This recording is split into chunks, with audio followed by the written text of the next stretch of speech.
Since the distant and troubled years that followed the Horus Heresy, Imperial scholars have often reflected upon the strange and unsettling fate of the Legiones Astartes who turned from loyalty to treachery. Many once believed that the pure devotion of those warriors could never truly falter, yet the long shadow cast by the Night Lords has always invited darker speculation.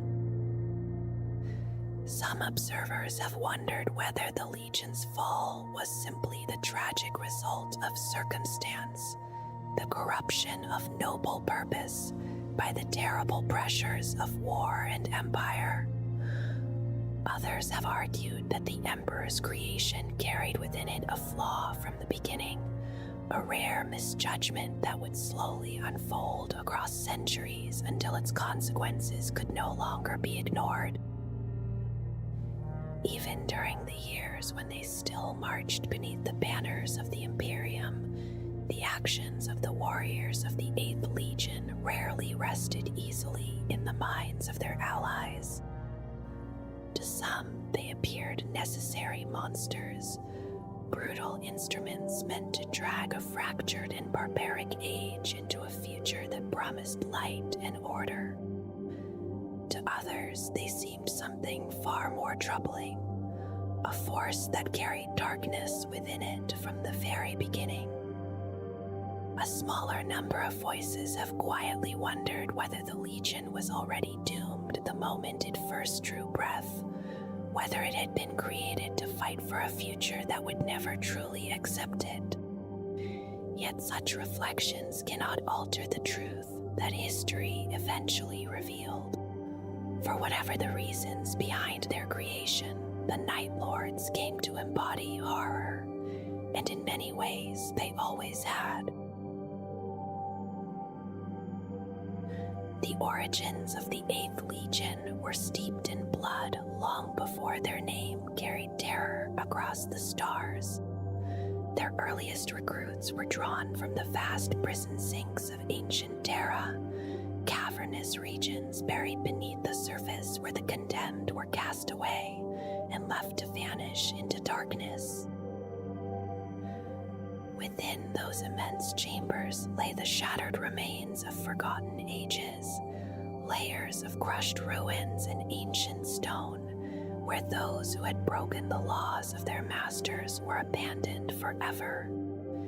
These places knew no daylight and no mercy, and the men and women who survived there did so only by cruelty, cunning, and relentless struggle.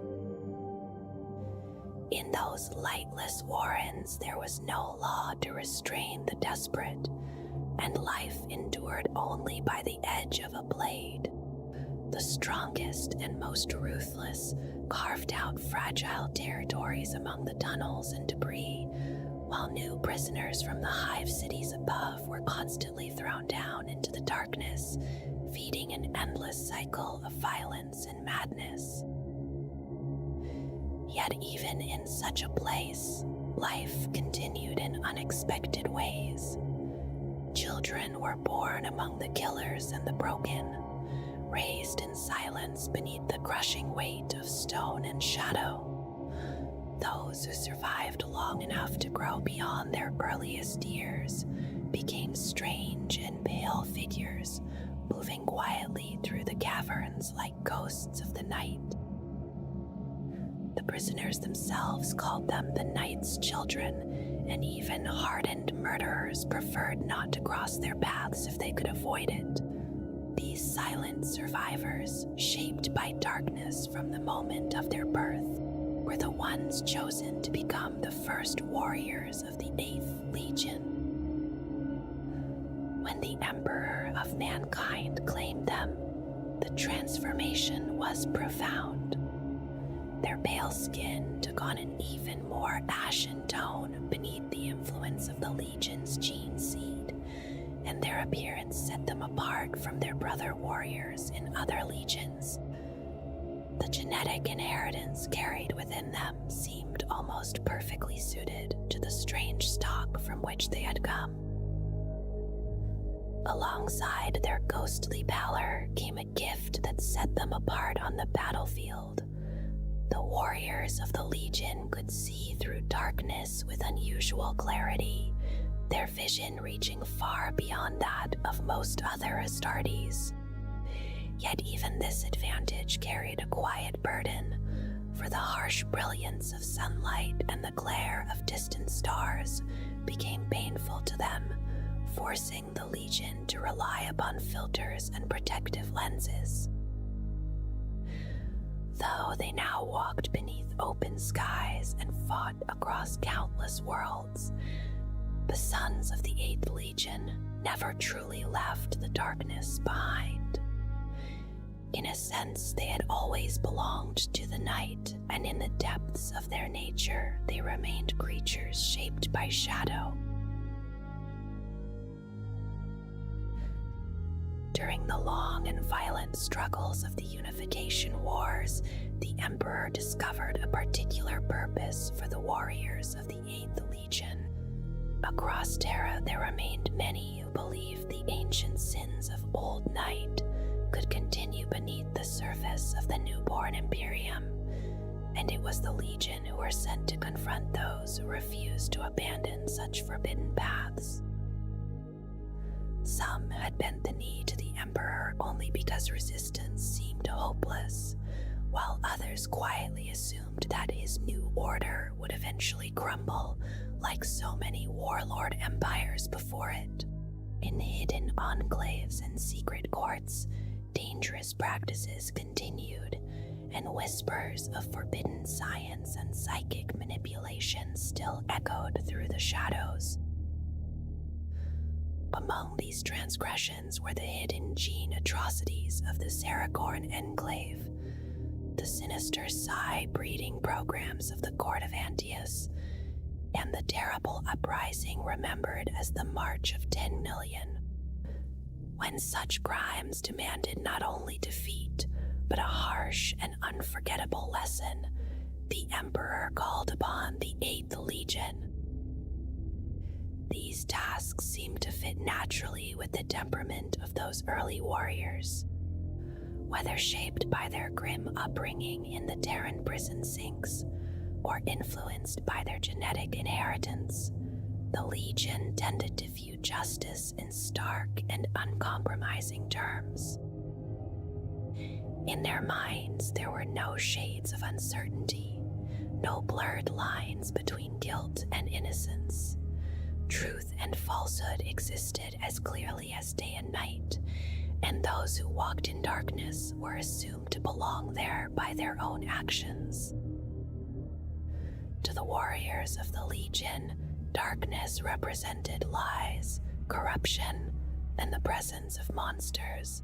Those who lived within it could only understand one language, the sudden and merciless language of blood. Justice, as they understood it, did not arrive with warmth or comfort. It came like the cold edge of a blade, swift and indifferent, cutting through corruption so that light might exist beyond it. In this way, the 8th Legion fought a strange and unsettling war. They battled in darkness so that others might one day live in the light, even though the future they struggled to build seemed unlikely to welcome creatures such as themselves. Those who looked back upon these events would later wonder whether there had ever truly been nobility within such brutality, or whether people simply wished to believe that horror must have some hidden purpose. Without such explanations, it would have been difficult to accept that such warriors had been allowed to walk the worlds of humanity at all. The earliest memories of Conrad Kersey, later known across the Imperium as the Night Haunter, were said to begin with a fall from the heavens. According to a heretical chronicle of his life, known simply as the Dark, his gestation capsule tore violently through the warp and descended toward the night-bound world of Nostromo. Encased within that blazing vessel, the infant Primarch crashed into the immense hive city of Nostramo Quintus. The impact carried him downward through countless layers of rusting architecture and ancient debris before the capsule finally came to rest deep within the planet, near the unstable regions surrounding its molten core. The scar left by this violent descent remained etched within the adamantium strata of Nostramo, a wound in the planet itself that later generations would regard with fear. How the Primarch returned from those depths was never clearly explained, though some believed the capsule rose again through volcanic channels before reaching the surface. Unlike many of his brothers, Gersi never knew the guidance of a human family. Instead, he grew alone within the harsh underhive of Nostramo Quintus, surviving through instinct, intelligence, and a relentless will to endure. The young Primarch hunted the feral creatures that roamed the city's forgotten corridors, learning to move silently through its endless shadows. Yet from the earliest moments of his life, he was plagued by disturbing visions, powerful glimpses of terrible futures that would haunt him for the rest of his existence. Completely isolated from ordinary human contact, Gersi matured within an environment shaped by cruelty and desperation. His extraordinary abilities quickly allowed him to dominate the violent world around him, and his campaign against the criminal gangs and corrupt nobles of Nostramo soon reshaped the entire planet. Within the span of a single standard year, the rampant crime that had once defined Nostramo began to vanish. Streets that had once been alive with lawlessness fell silent after dark, and a curfew slowly emerged among the fearful population. Parents began to warn their children that disobedience would bring the attention of a terrible figure who stalked the darkness.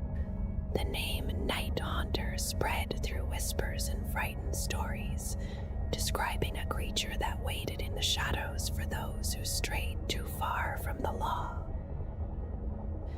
Rumors spoke of a monstrous shape with clawed hands, tearing apart criminals in the narrow alleyways of the hive. The people of Nostramo Quintus lived cautiously, speaking softly and watching their actions carefully, for none wished to draw the attention of the unseen hunter. Through relentless violence and harsh discipline, Gersi eventually became the unquestioned ruler of the world. The Night Haunter rose as the Dark King of Nostramo, a monarch whose rule balanced reason and horrifying vengeance in equal measure. He studied knowledge with relentless hunger, and when injustice was brought before him, he would personally hunt the offender through the silent streets until exhaustion overcame them. When the chase ended, punishment followed swiftly and brutally, though never to the point where the criminal could not be recognized. This strange mixture of wisdom and terror reshaped Nostraman society in unexpected ways. Prosperity began to grow beneath the shadow of fear, and the planet's exports of adamantium increased as order spread across the world. Yet the foundation of that order remained fragile and terrible. The Night Haunter had shown that fear itself could become a weapon, and long before the wars of the Imperium carried him to distant stars, that lesson had already become part of the nature of the Legion created from his gene seed. Nearly a full century after the beginning of the Great Crusade, the Emperor of Mankind finally came to the world of Nostramo. His arrival in the year 896 of the 30th millennium had long been foretold in local prophecy, though the meaning of those predictions remained unclear to those who remembered them. When the Emperor's fleet reached the Dark World, the event brought something Nostromo had rarely known. The light of the sun shone upon its cities with a brilliance that many of the inhabitants could barely endure. The Emperor chose to walk through the streets of Nostromo Quintus with his delegation, moving calmly along the broad avenues that led toward the palace of the Night Haunter. The citizens of the planet, long accustomed to darkness, found themselves overwhelmed by the radiance surrounding him. Many lowered their eyes and wept as the light reflected from rain-soaked stone and spilled across their faces. A few who attempted to gaze directly upon the Emperor were struck blind by the intensity of his presence. At the far end of the road stood Conrad Kersey, waiting silently for the figure he had already foreseen in countless visions. As the Emperor approached, the Primarchs suddenly collapsed into another terrible glimpse of the future, so overwhelming that he clawed desperately at his own eyes before the Emperor restrained him. When Kersey finally lifted his gaze, the Emperor spoke gently to the troubled sun before him. He told Conrad Kersey to be at peace and promised that he had come to bring him home. The Primarch answered quietly that the name given by his people would remain with him until his final day. He also made it clear that he already understood the path the Emperor intended him to follow. In that moment, Kersey submitted to the will of the Master of Mankind, though he did so with the strange calm of someone who believed he had already witnessed the future unfolding before him. From that meeting onward, the fate of the Legion that would become the Night Lords slowly began its long descent toward darkness.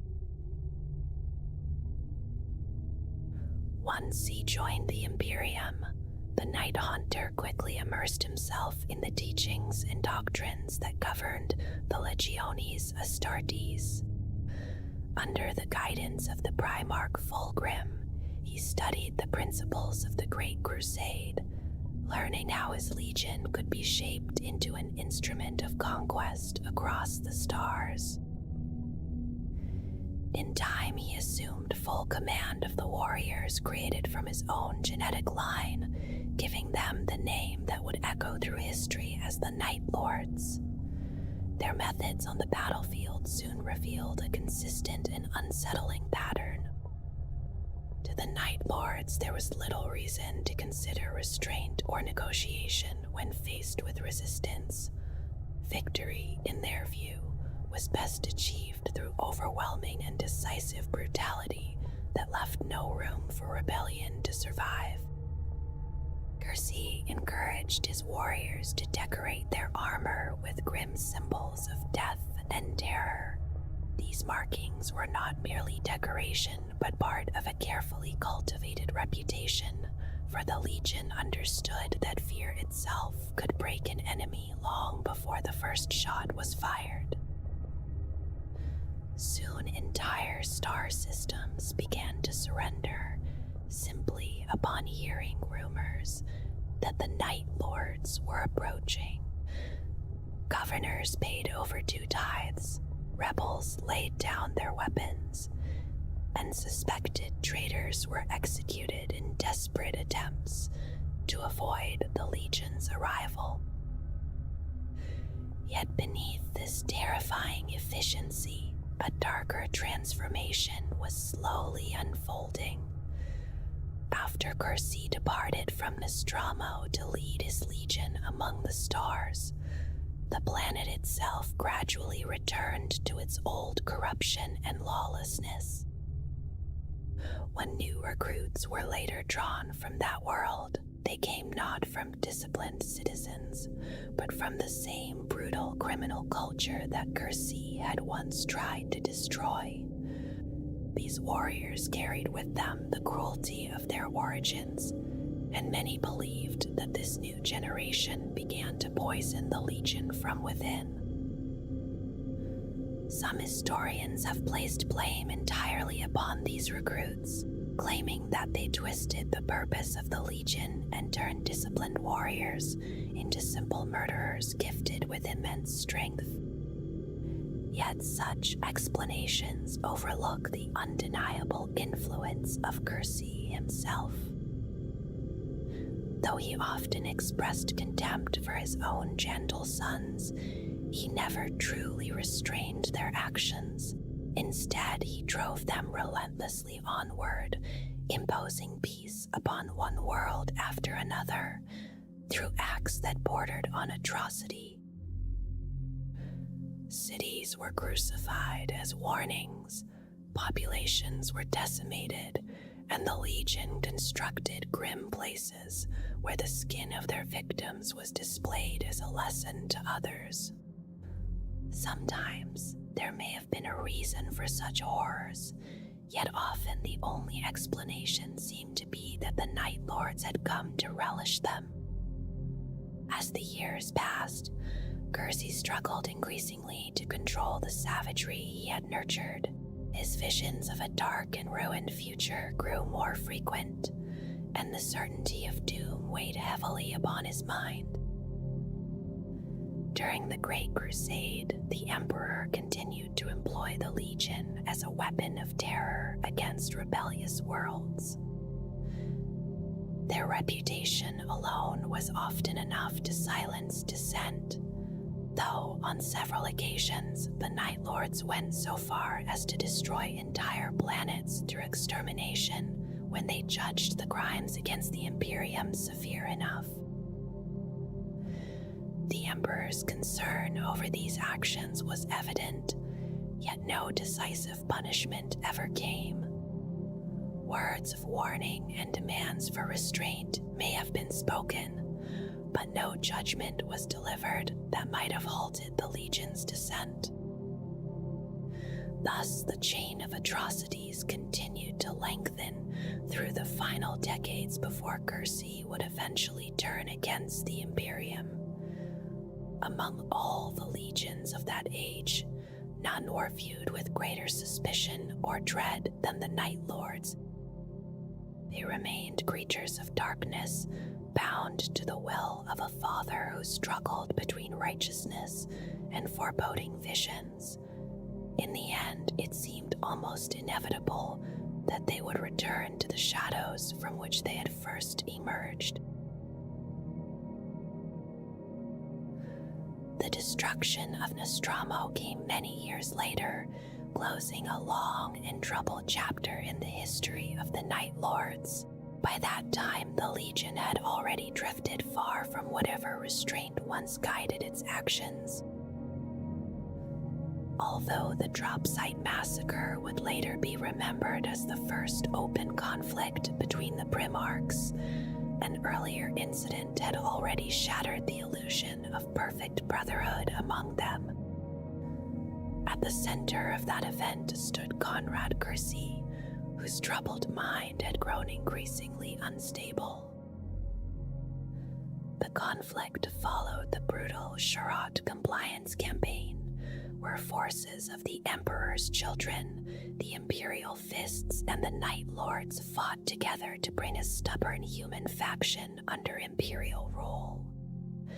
The presence of 3 Primarchs within a single campaign was rare, yet harmony between them proved impossible. Kursi's ruthless tactics and the indiscriminate slaughter that followed the campaign left Roboldorn deeply angered. Tensions between the 2 Primarchs slowly sharpened until they reached a breaking point. At the same time, Kursi's visions of disaster intensified.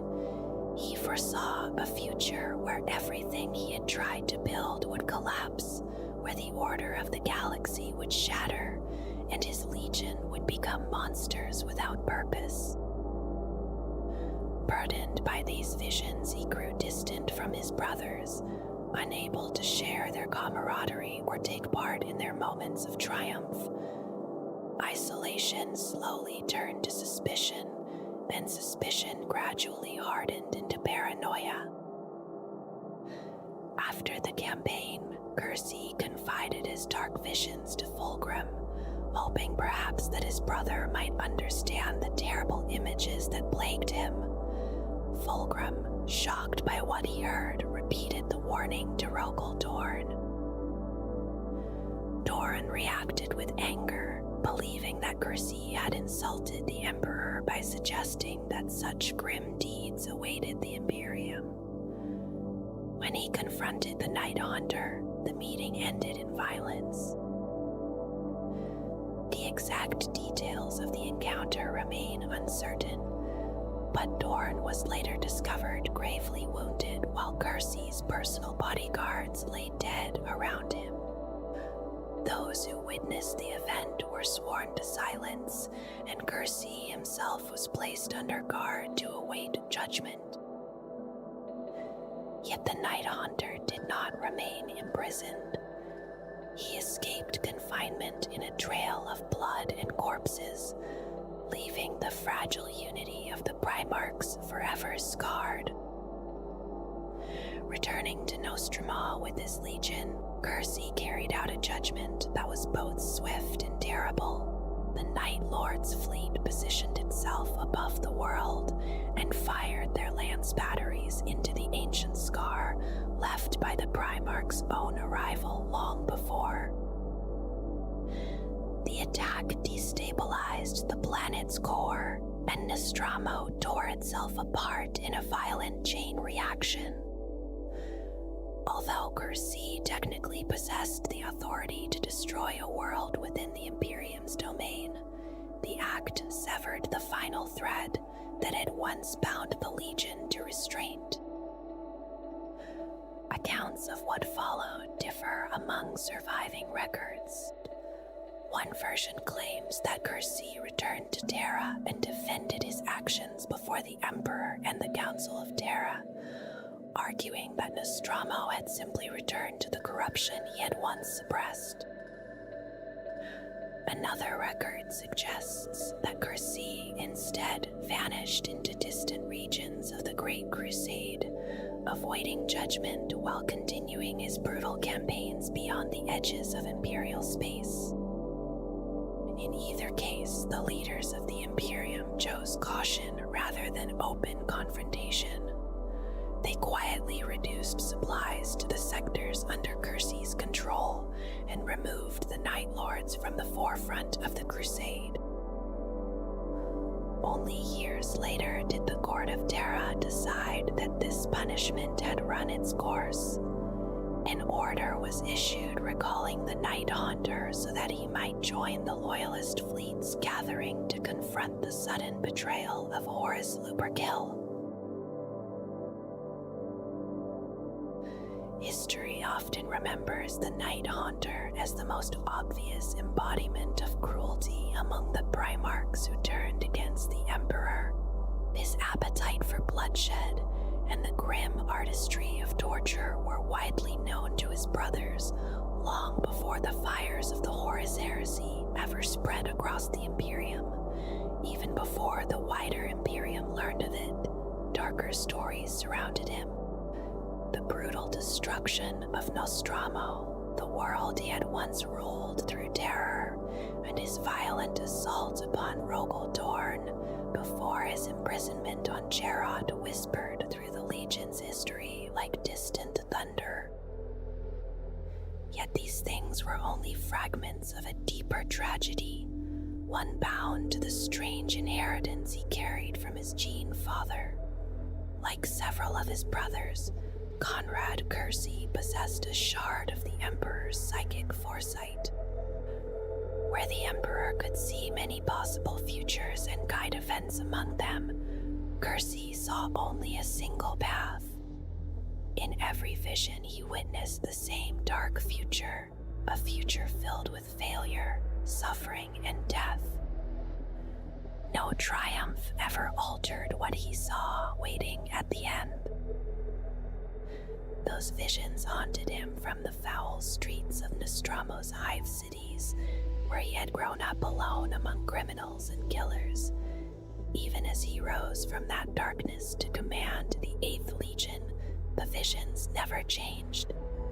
They followed him into every victory and every campaign of the Great Crusade, whispering that all his efforts would lead only to ruin. Over time, the burden eroded his mind and left him walking always at the edge of madness. By the closing years of the Great Crusade, few could say with certainty why Cursi finally joined the rebellion of War Master Horus. Some believed he hoped that the war might shatter the future he had foreseen. Others suspected that he simply wished to drown the visions in blood and destruction. Whatever the truth, when the Thramas Crusade began, he was no longer the leader he had once been. The purpose that had once driven him, forged in the brutal order he had carved from Nostromo's chaos, slowly dissolved into anger and despair. As the Primarch faltered, the legion that carried his gene seed struggled to find direction. Some Night Lords remembered the early days of the Great Crusade, when they had marched as brothers seeking to impose harsh justice upon a lawless galaxy. Others abandoned that vision entirely and embraced the simpler truth of slaughter. While Cursi drifted deeper into dreams and obsessions, his sons began shaping the Legion's fate themselves. Some wished to restore their father to the terrifying clarity he once possessed. Others sought to push him further into madness so that the Legion could run free of restraint. The war that soon engulfed the Thramas sector would therefore become more than a campaign against Imperial forces. It would become a struggle for the soul of the Legion itself. By the end of the Great Crusade, the Night Lords had already begun moving toward a grim destiny. The origin of that path lay far away on Terra within the secret designs of the Emperor, yet its ending would unfold among the dim stars of the Eastern Fringe. A legion whose reputation was already dark would not accept such a fate quietly, nor would it meet destruction without bloodshed. During the turmoil of the Horus Heresy, the first signs of that destiny began to appear. The Night Haunter himself seemed to herald them, and the Legion soon turned inward in violent attempts to escape what they believed to be a spreading corruption. In their fury, they blamed enemies among their own ranks, believing that some external poison had infected them.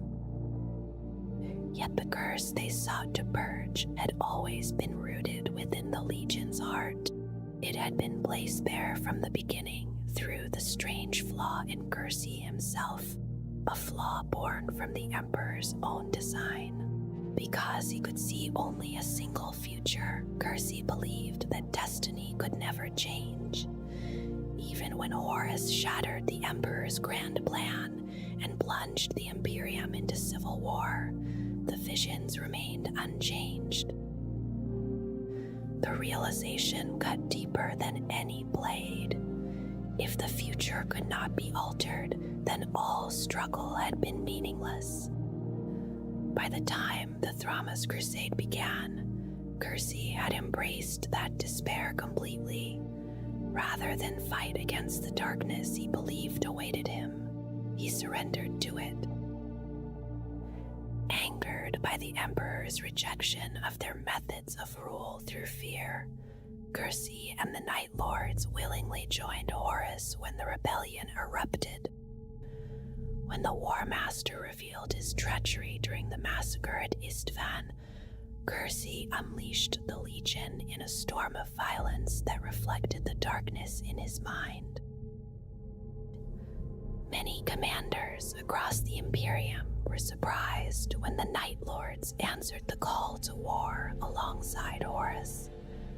For years, the 8th Legion had existed on the edge of sanction, waging its own campaigns of terror in distant regions of the Crusade. Some believed that their presence in the war meant they still sought to punish traitors against the Emperor. Yet the truth soon revealed itself during the terrible betrayals that followed. The Night Lords had never entirely severed their ties with the rebellion growing around Horus. Their hunger for vengeance and punishment had slowly twisted them into the very criminals they once hunted. Freed from restraint and bound only loosely to Horus and the powers of chaos, the Night Lords soon carried their war of terror across the stars. They took part in the siege of Terra itself and later spread devastation throughout the Eastern Fringe for many years after the war had ended. At the beginning of the heresy, the Legion still appeared powerful within the War Master's host. Many among the traitors trusted Kersey because of his earlier imprisonment on Shiraut and his violent conflict with Rogel Dorn. Horus therefore placed the Night Lords near the forefront of his plans.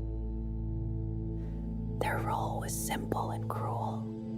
They would arrive before the War Master's armies and spread fear among the worlds that had not yet chosen a side.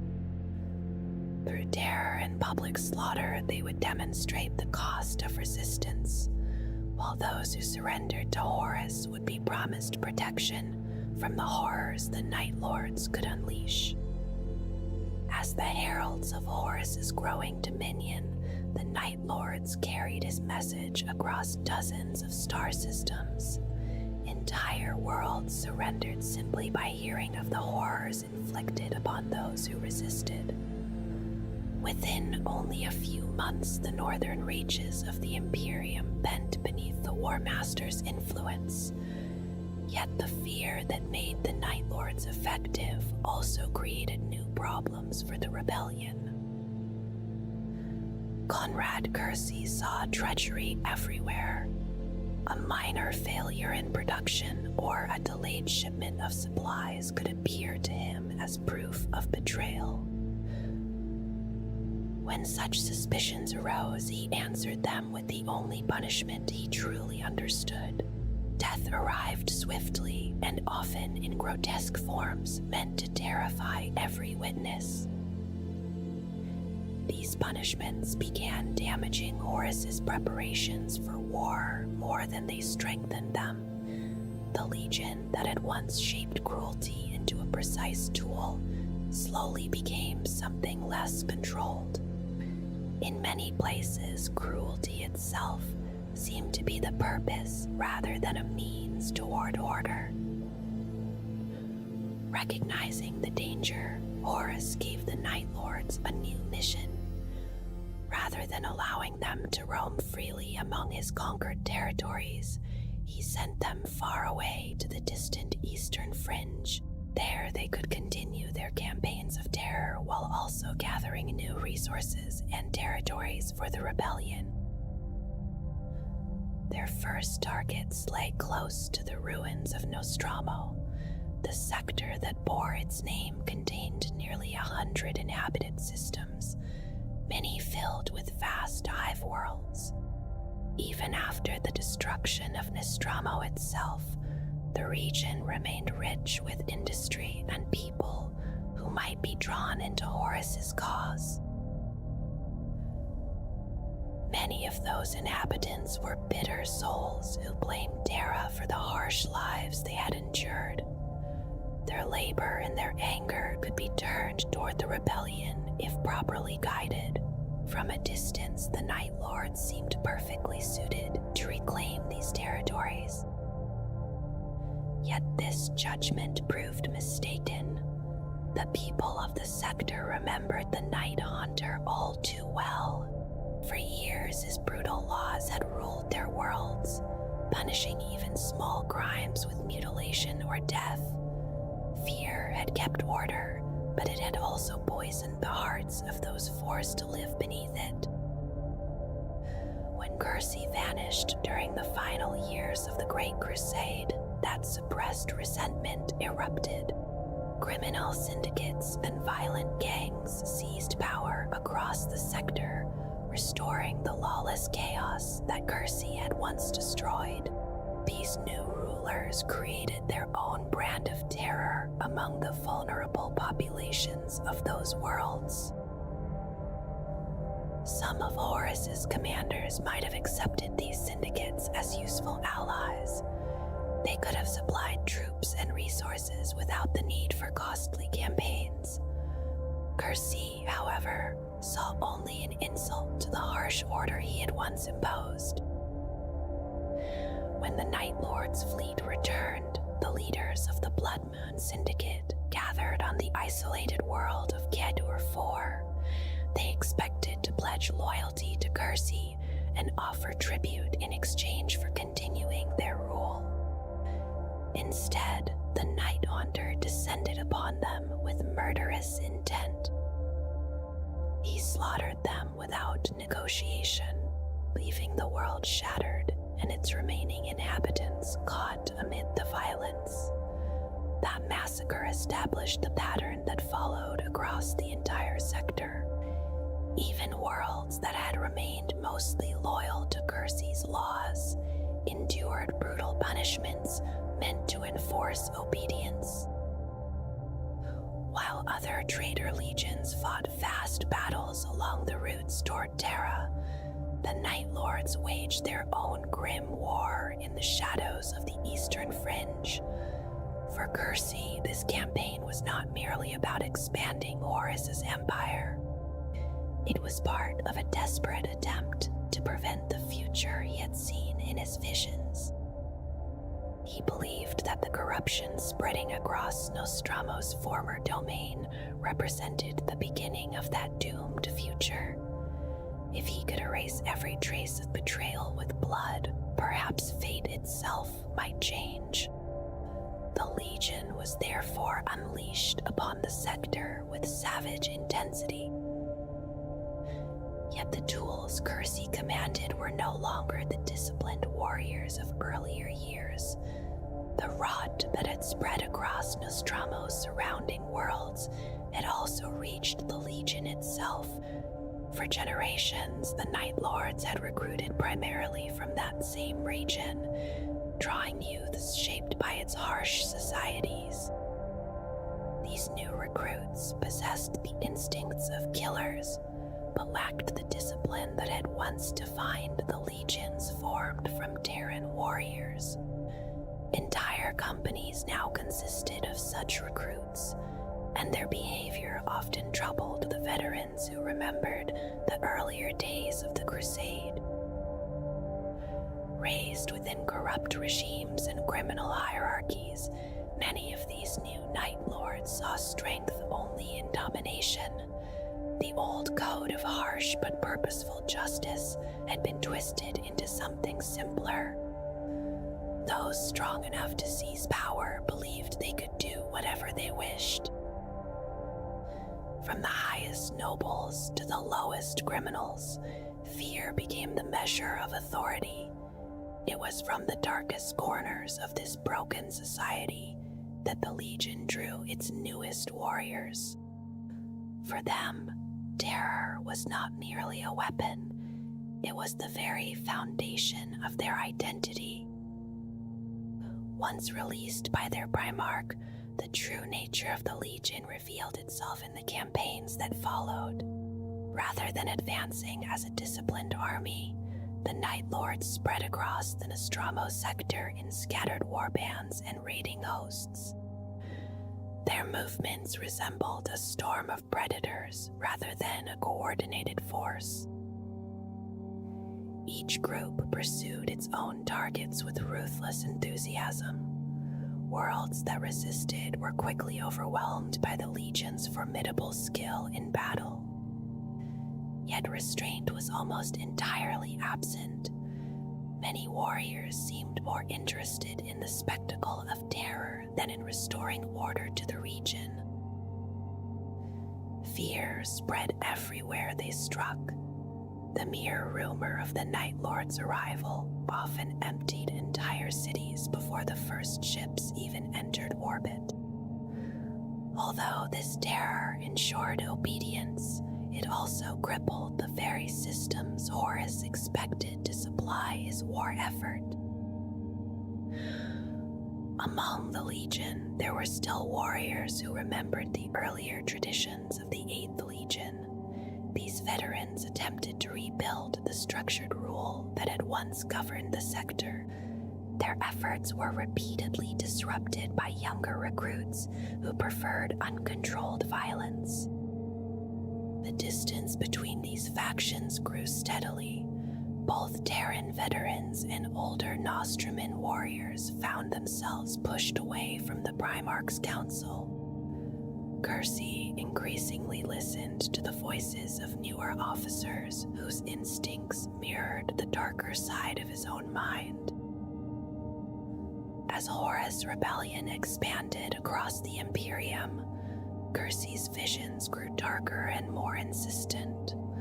The veterans who urged discipline had already failed to prevent the catastrophe he believed was coming. In his despair, he turned more often toward those who promised ruthless action. During this time, Horus gathered several traitor Primarchs aboard his flagship to plan the next phase of the rebellion. Some appeared in person while others communicated through distant projections carried across the warp.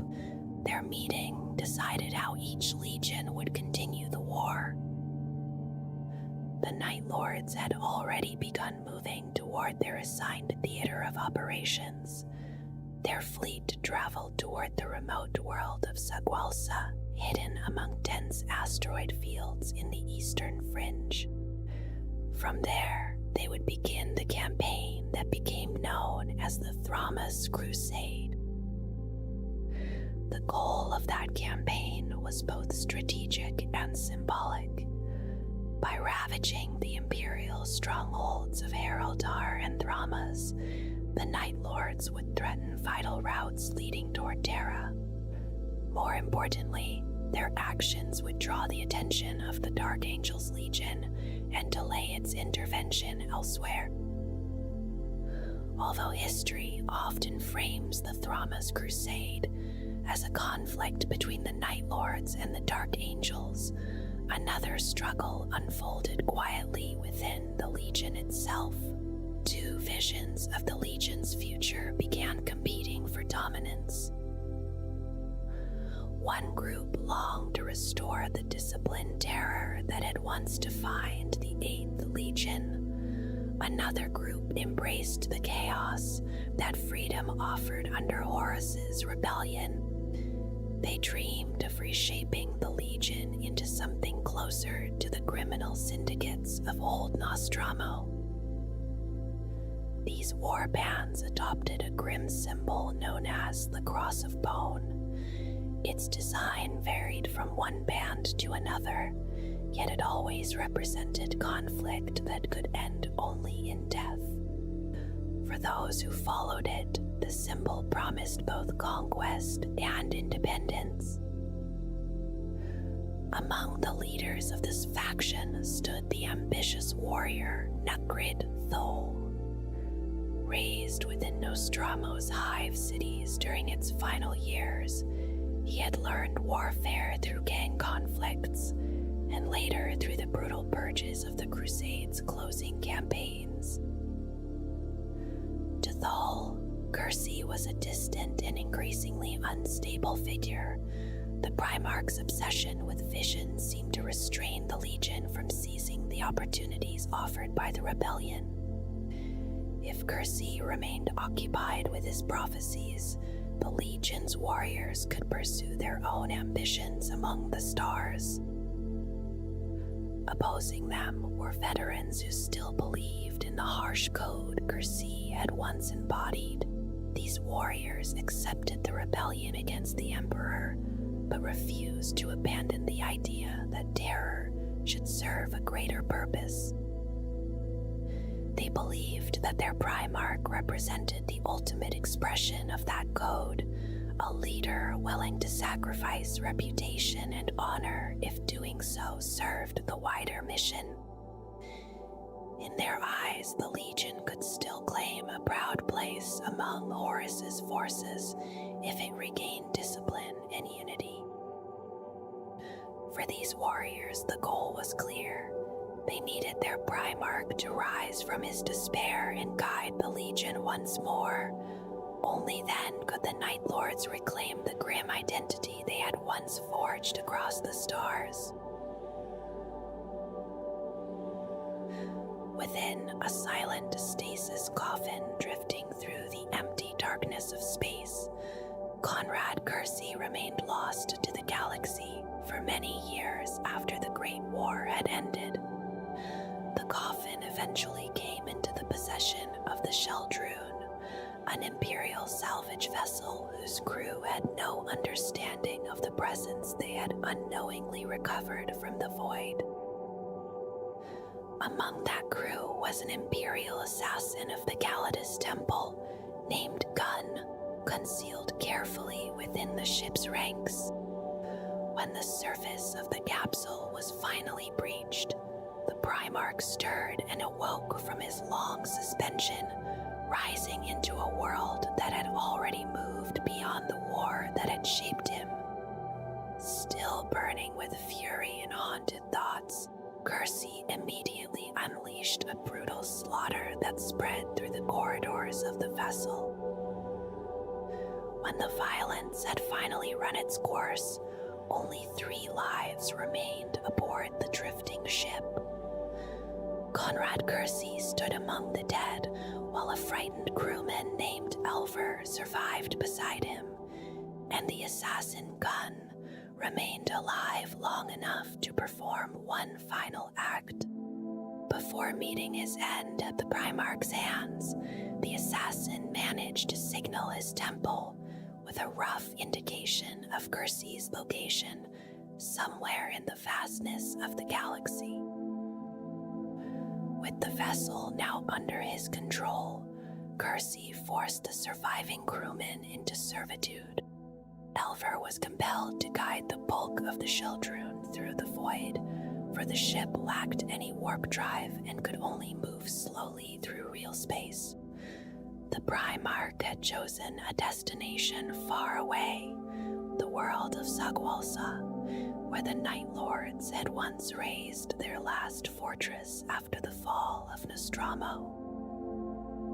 The journey would take 4 standard years, and during that long and lonely passage, Kersey kept Elver close at hand.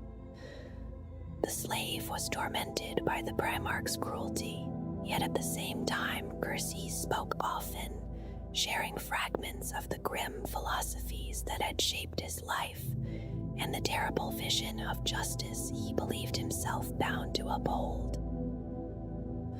Over those long, Terran years of travel, the frightened navigator began to glimpse something deeper within the mind of the Night Haunter. Listening closely to his words and watching the shifting moods of the Primarch, Elver slowly realized that Kersey carried doubts about the prophetic visions that had guided him throughout his life.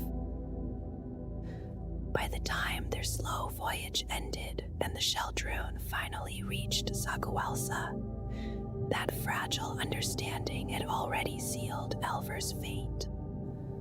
The vessel rendezvoused with a Night Lord's force commanded by Talos Valgoran, and the secret that Elver had uncovered could not be allowed to survive. At Kersey's command, the Night Lords executed the slave, ensuring that the Primarch's hidden uncertainty would never spread among the Legion. In time, the Night Haunter himself would face the destiny he had long foreseen. Unlike many champions of chaos, Kersey never accepted the dark apotheosis offered by the ruinous powers, and his life came to its end in a far more deliberate manner. On Sagwalsa, a Calidus Temple assassin named M. Shen finally confronted him, fulfilling the vision that had haunted the Primarch since long before the heresy.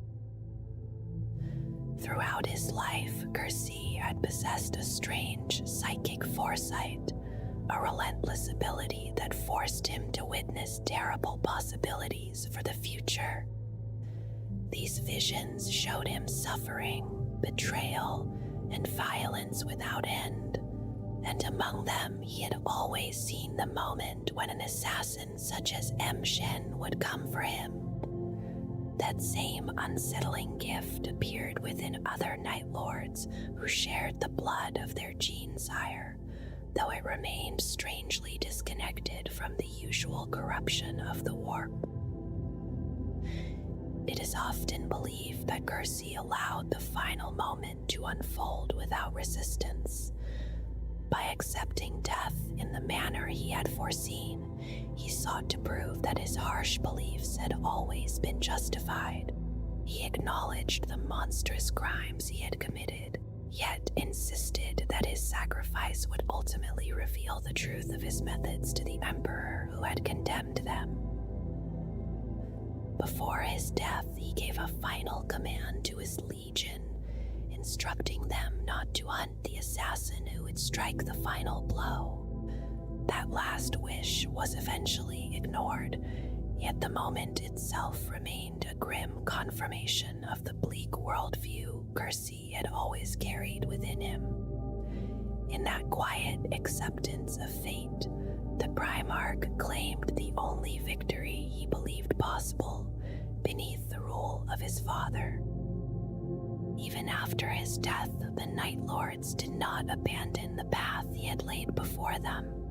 They continued to embrace terror as their chosen weapon, shaping themselves into masters of fear whose attacks were meant to break the spirit of entire worlds. Though they acknowledged the influence of the ruinous powers and sometimes brushed against its corrupting presence, the Legion largely followed its own brutal interpretation of justice. When the siege of Terra failed and the traitor forces scattered, the Night Lords chose a different path than many of their allies. Rather than vanishing into the Eye of Terror, they continued to strike outward, launching raids against Imperial space and carving out their own cruel dominion across distant regions of the Eastern Fringe. Yet something within the Legion had already begun to unravel. The tactics of the Night Lords grew increasingly reckless, driven by a desperate edge that betrayed the slow collapse of purpose within their ranks. Even Kersey himself had begun to lose the clarity that once commanded their respect, and in his final years, he often fell into violent rages and incoherent cruelty that unsettled those who had once admired him. Some among his closest companions, including Jago Sevatarion, watched this decline with growing disappointment and quiet despair. The Emperor of Mankind eventually decided that the Legion should be ended entirely, and in pursuit of that goal, he dispatched many assassins of the Calidus Temple to hunt the renegade Primarch across the stars.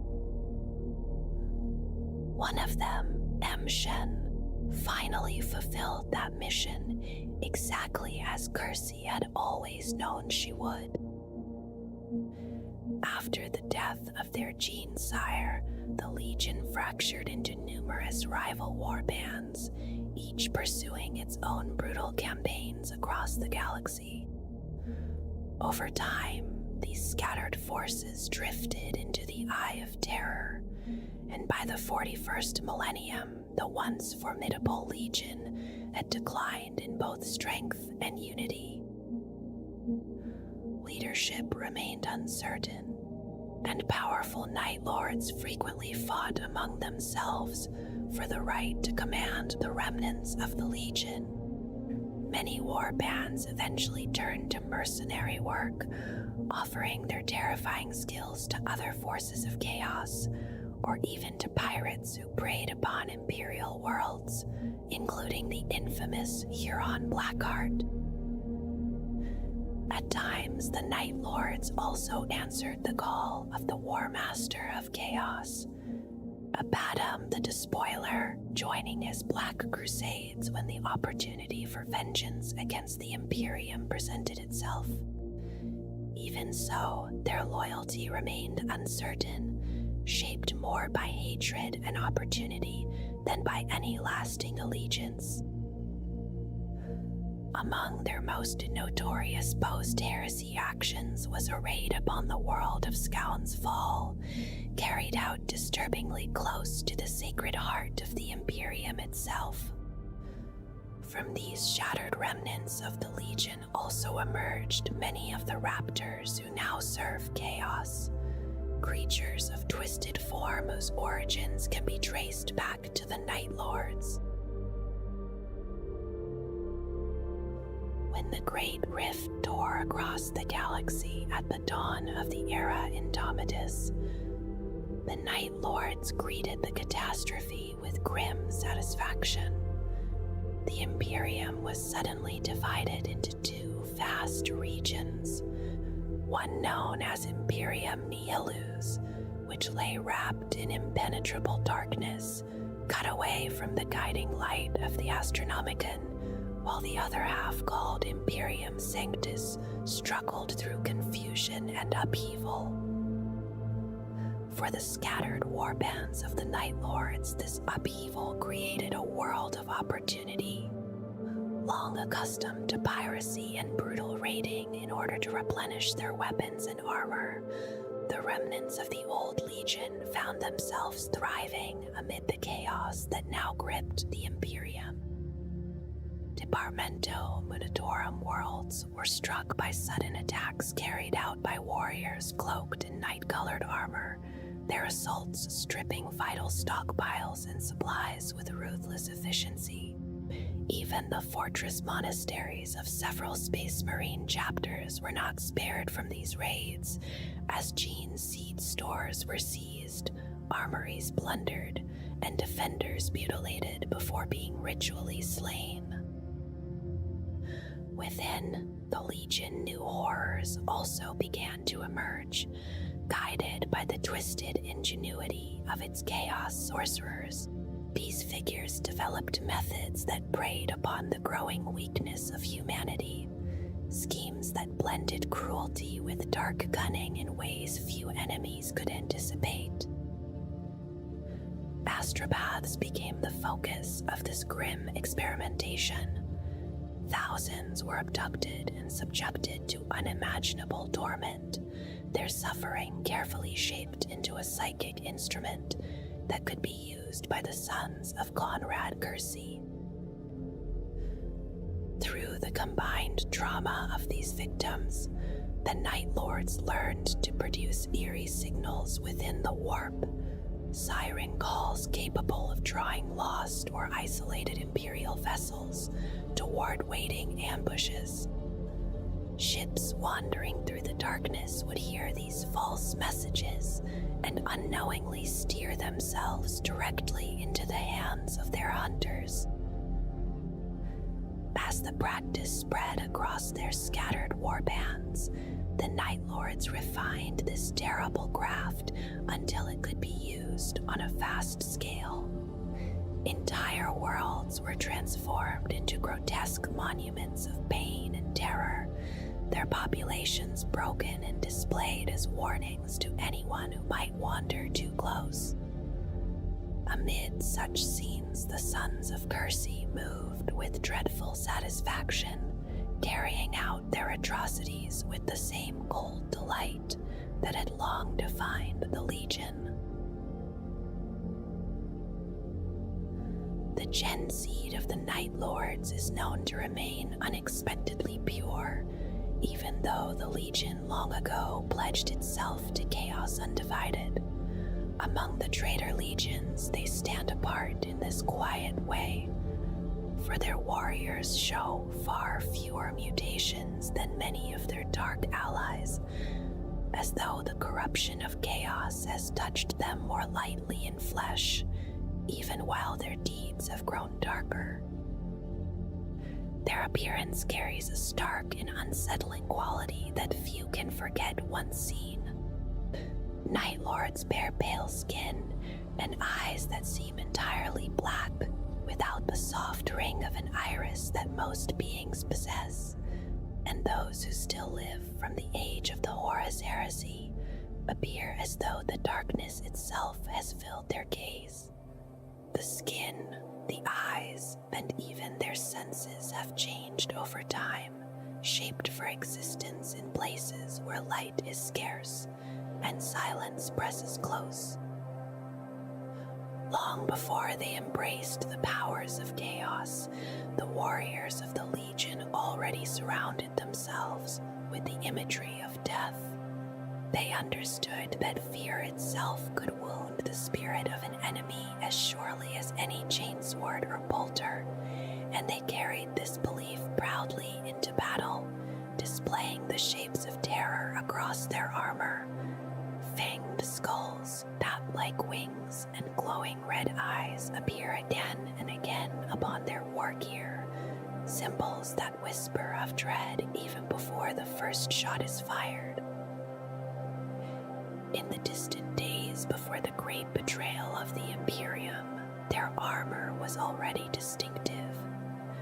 Midnight blue plates were traced with streaks like lightning, a design that set them apart from the brighter colors worn by legions such as the Imperial Fists or the Emperor's Children. Even now, some of their warriors continue to wear the Mark Maximus power armor that once filled their ranks during the age of the heresy, relics of an earlier war carried into endless conflict. Bones are woven deeply into the armor of many Night Lords, forming grim ornaments that cling to their war gear. Skulls are placed across helmets or fused directly into them by sorcerous means, while femurs and ribcages are worked into greaves and breastplates in harsh and deliberate patterns. At times, even bone ground to powder is pressed along the edges of shoulder guards, forming pale trim that recalls the fate of those who came before. These remains are not chosen at random. They are taken from victims who died in terror, and the Night Lords believe that the final moments of those victims linger within the bone itself, spreading outward as a quiet aura of fear that touches all who stand nearby. Life among the Night Lords often means wandering from place to place, and this nomadic existence forces them to claim whatever armor and weapons they can find. Pieces taken from fallen warriors, even from the bodies of loyalist space marines, are gathered and fitted together until mismatched suits of armor take shape. Yet before long, those pieces are repainted in the midnight colors of the Legion, and after enough blood and suffering have touched them, any lingering machine spirit is said to fall into corruption. Since the long years following the Horus Heresy, their armor has grown ever more elaborate and unsettling in form.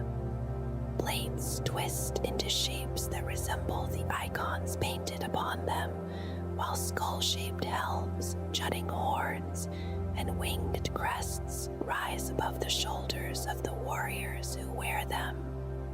Often the shadow of such a figure is the final sight that reaches a victim's eyes, appearing silently before the darkness closes in.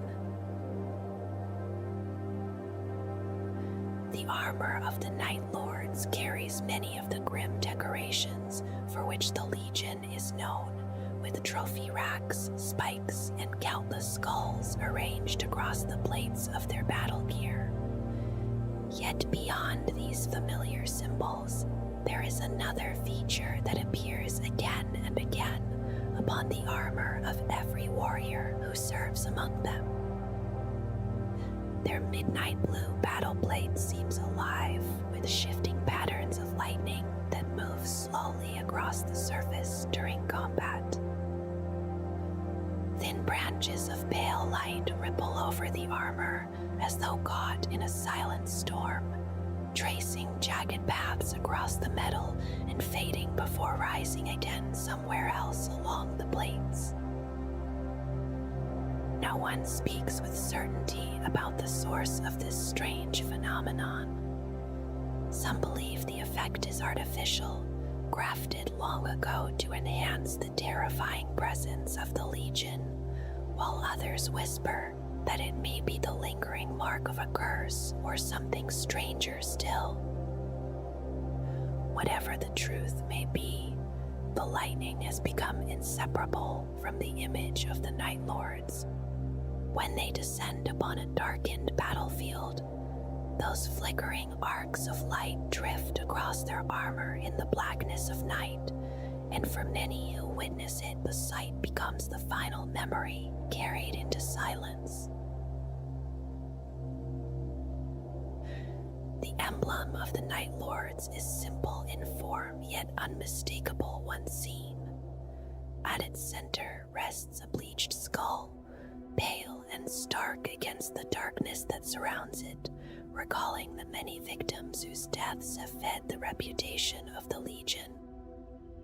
From either side of the skull stretch broad wings, shaped like those of a bat, colored in deep red and spread outward as though ready to carry the symbol into the night. Behind this grim figure lies the black star of chaos, its sharp points forming a shadowed frame that anchors the design. Together, these elements create a badge that reflects the nature of the Legion itself, a quiet image of death, darkness, and the endless fear the Night Lords seek to awaken wherever their presence is felt. The gen seed of the Night Lords is often remembered as unusually pure, carrying remarkably little visible mutation even among the broken legacies of the traitor legions. Before their fall into the long shadow of chaos, the only consistent physical signs were their pale skin and their deep jet black eyes, features that became even more common after the influence of the dour genetic stock of Nostromo slowly blended into their ranks. It remains a strange truth that among the legions who turned against the Imperium, the Night Lords seem to show the least outward corruption of their flesh. Some believe this may come from an unusually stable gene seed, while others quietly suspect it is because they rarely bind themselves to any single power of chaos for long enough to invite deeper change. Yet the true inheritance of their Primarch may never have been physical at all, but something quieter and far more troubling within the mind. Many among the Night Lords carry a tendency toward paranoia and a slow pull towards self-destruction, a disposition that feeds their mastery of psychological warfare and their cruel devotion to fear, not merely as a weapon, but as something they appear to savor. There are also whispers surrounding their sorcerers who are said to endure violent seizures that leave them gripped by visions of futures still unseen. In these moments, they glimpse fragments of what may come, sometimes clear and sometimes distorted, much like the Night Haunter himself, who was believed to see only the darkest path among all possible futures, a burden that often seemed to draw those very outcomes closer with every prophecy. Some believe the sorcerers of the Night Lords may share that same curse, though this remains uncertain, spoken more as speculation than proven truth. Still, when one remembers the Primarch's own torment under the weight of such visions, it becomes difficult to imagine that those who walk his path would escape that shadow entirely. The Night Lords followed the habits of their Primarch without hesitation, and over time they came to thrive in spreading fear and confusion wherever they chose to strike. When they descend upon a target world, it is common for them to silence the planet's communications first, shutting down every signal they can reach while filling the remaining channels with distorted screams and dreadful messages that echo across the airwaves as the slaughter quietly begins. They rarely choose to test themselves against enemies capable of resisting them for long, and instead they prefer the frightened and the unprepared, those already weakened by isolation and uncertainty. In many recorded encounters, the same pattern repeats itself, where the Night Lords offer no mercy at all, and the desperate pleas of those who attempt surrender are answered not with restraint, but with mutilation and a slow and painful death. The Legion of the Night Haunter does not claim any sacred cause that drives them across the stars, and there is no holy war that guides their violence when they bring misery to the worlds they visit.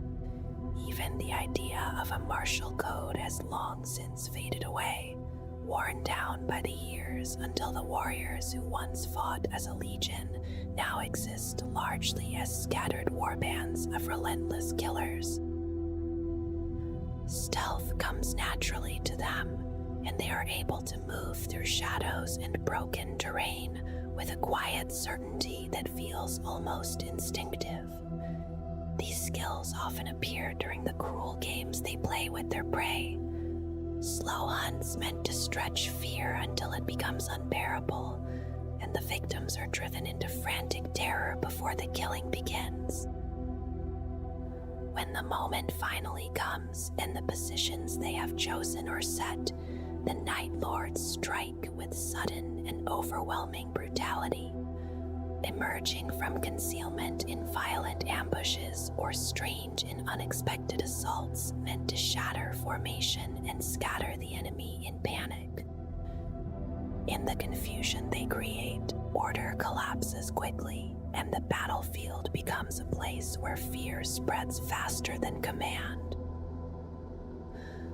Among the methods they sometimes employ there is a particularly dreadful one, where the warriors unleash a vox-amplified scream that lasts only a brief moment, yet carries enough force to rupture unprotected ears nearby. Victims double over in agony as the sound tears through them, stunned and unable to hear, and in that helpless instant, the Night Lords descend to finish their work. Long before their allegiance to chaos, these warriors already decorated their armor with symbols of death and grim imagery, knowing well that terror could serve as a weapon as deadly as any chainsword or bolter they carried into battle. When such a warrior advances fully armored and heavily armed against frightened opponents, the outcome of the encounter is rarely in doubt.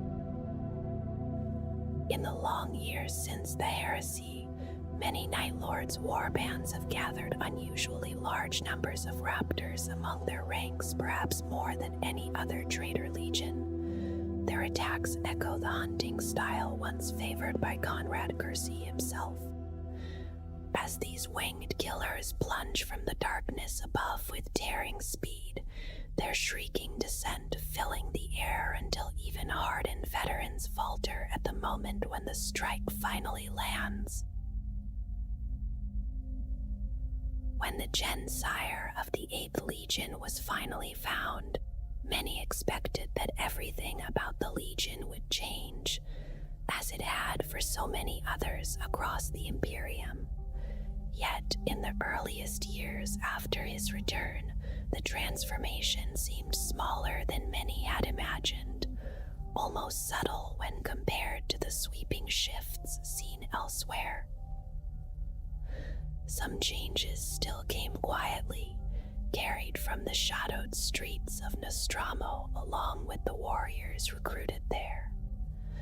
The language of Nostromo began to spread through the Legion's ranks, its gurling runes and whispering sounds slowly replacing the older speech of Terra, and with it came a dark sense of humor and a kind of weary fatalism that colored the words of many warriors.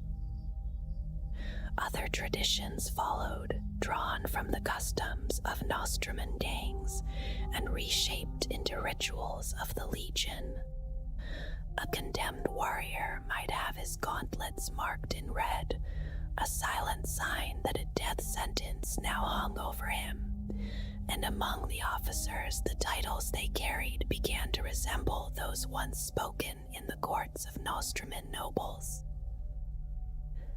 Despite these outward changes, the deeper nature of the Legion remained largely untouched, for the return of their Genesire only sharpened their determination to punish those they judged guilty. Their methods of war stayed the same, and the warriors born on Terra and those raised on Nostromo blended together with surprising ease, as if two sides of the same coin had simply met again.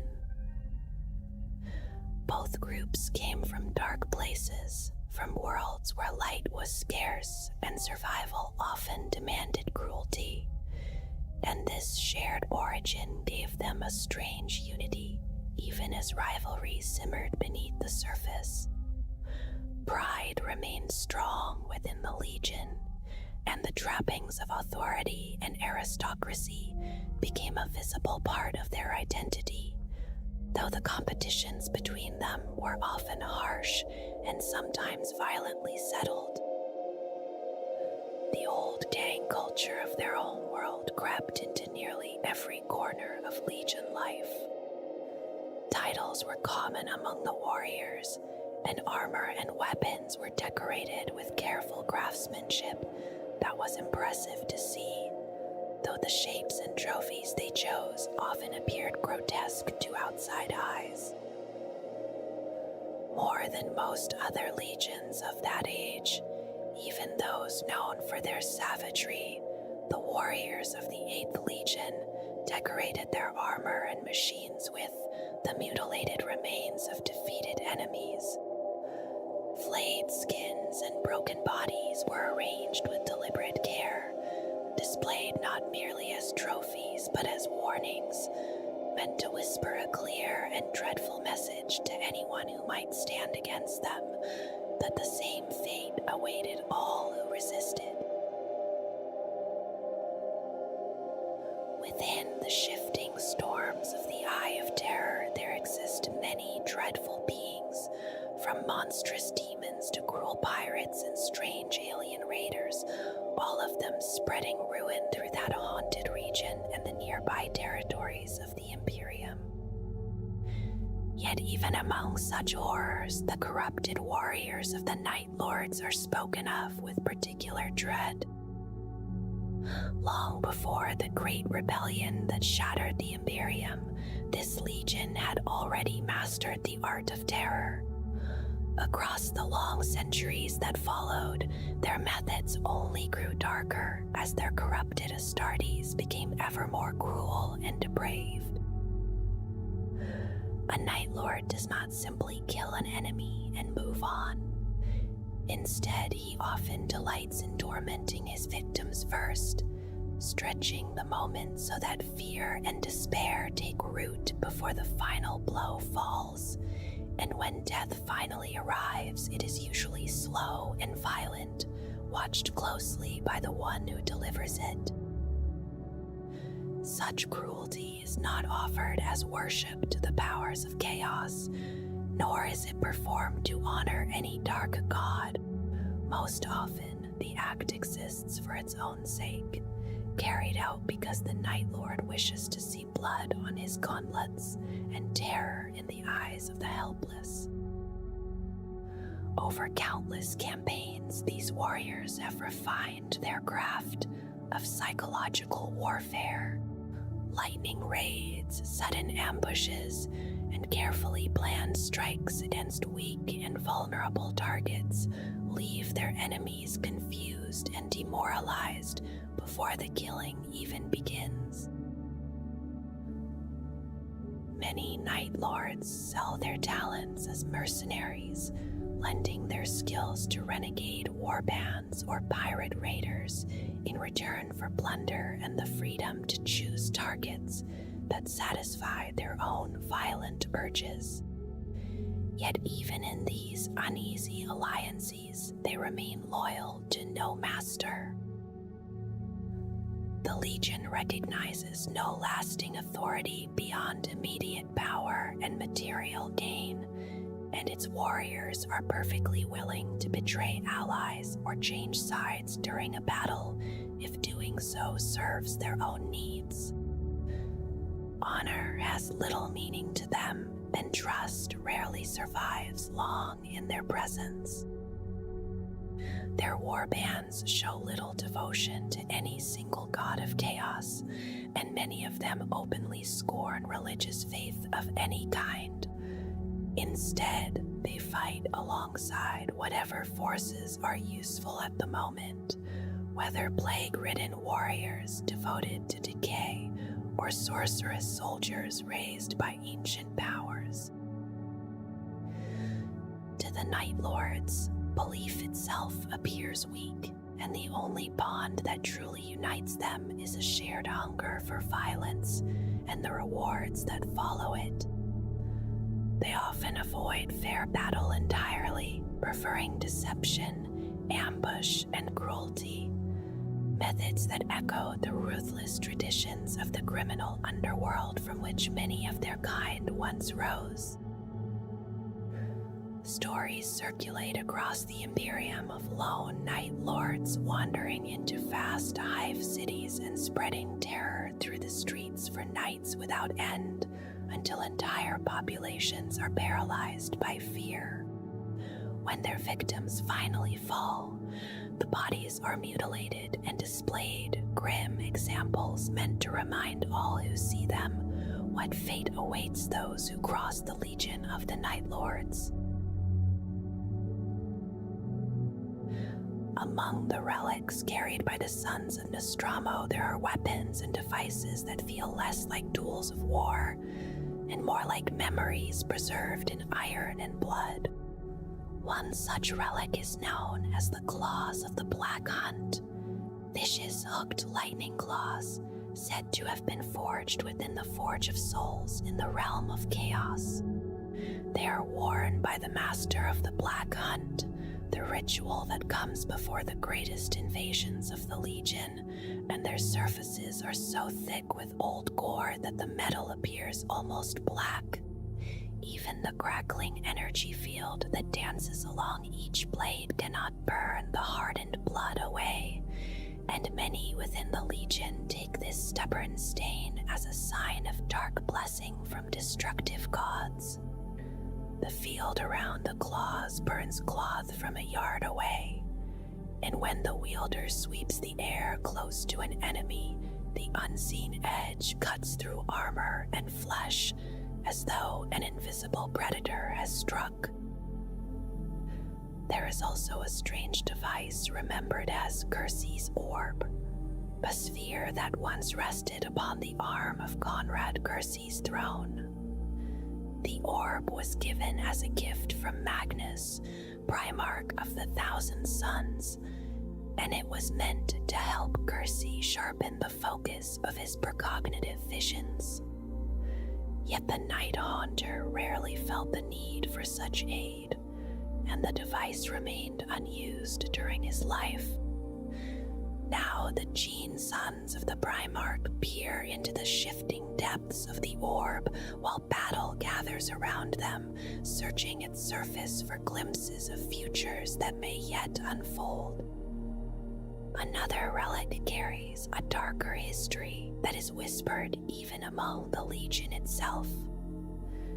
The blade called the Flayer became infamous when the Legion's cruel instincts rose openly to the surface, for it was this sword that carved the skin displayed within the throne room of the Night Haunter. The acts carried out with the weapon were among the foulest remembered within the 8th Legion, and over time the blade gained a reputation as a relic of dread. Only the most malevolent legionaries are willing to carry it, and even they do so with a quiet awareness of the lineage it bears.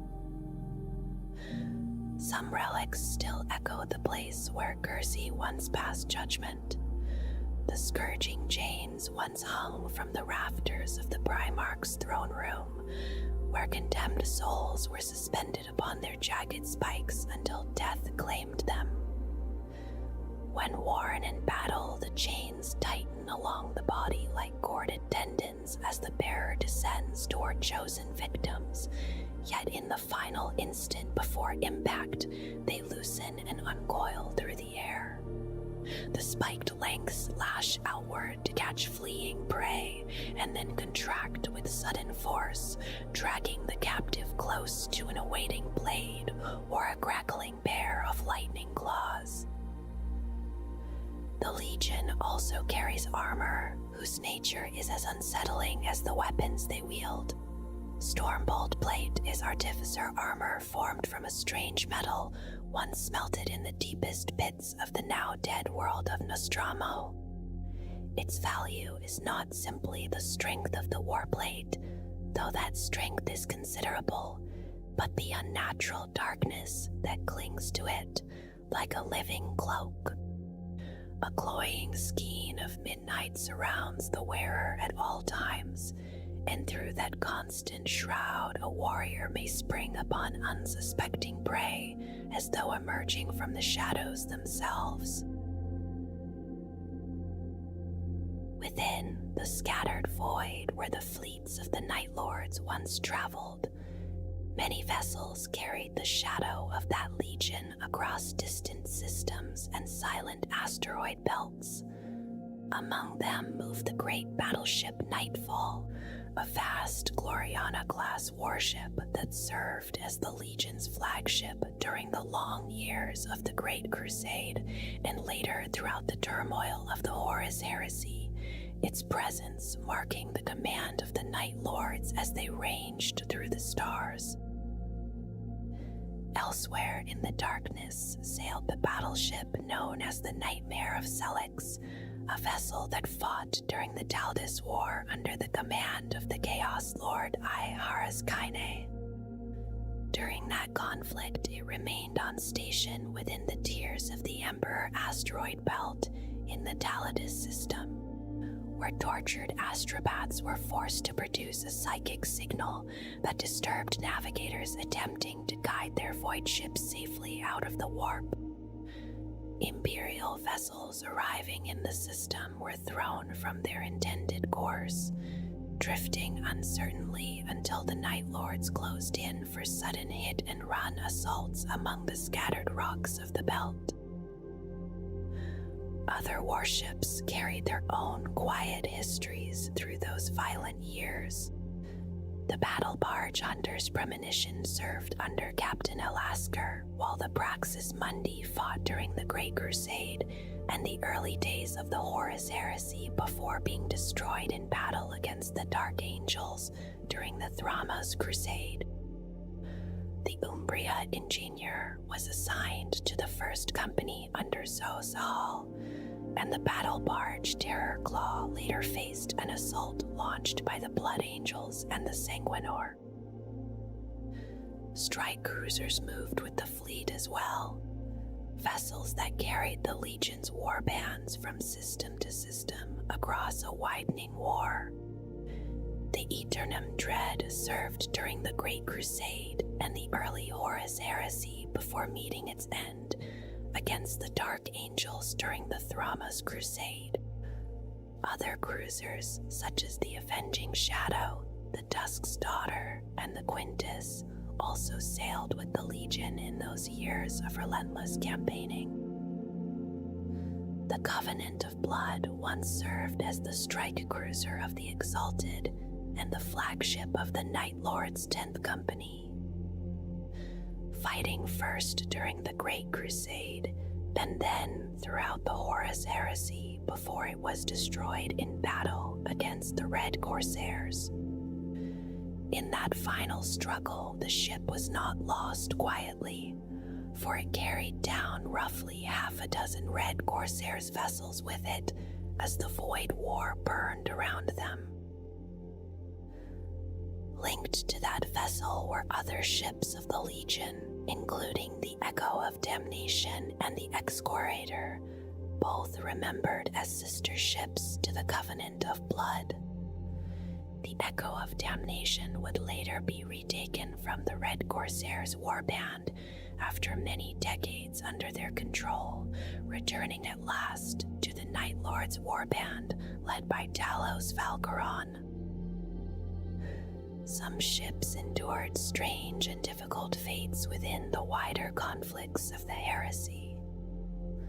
The strike cruiser Nicton once served the 45th Company under Claw Master Gendor Scrivok in the early days of the war, and though it was believed crippled by the Dark Angels during the Thramas Crusade, it escaped destruction.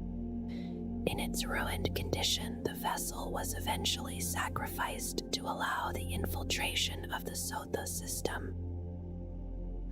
Other cruisers vanished during the same bitter campaign against the Dark Angels.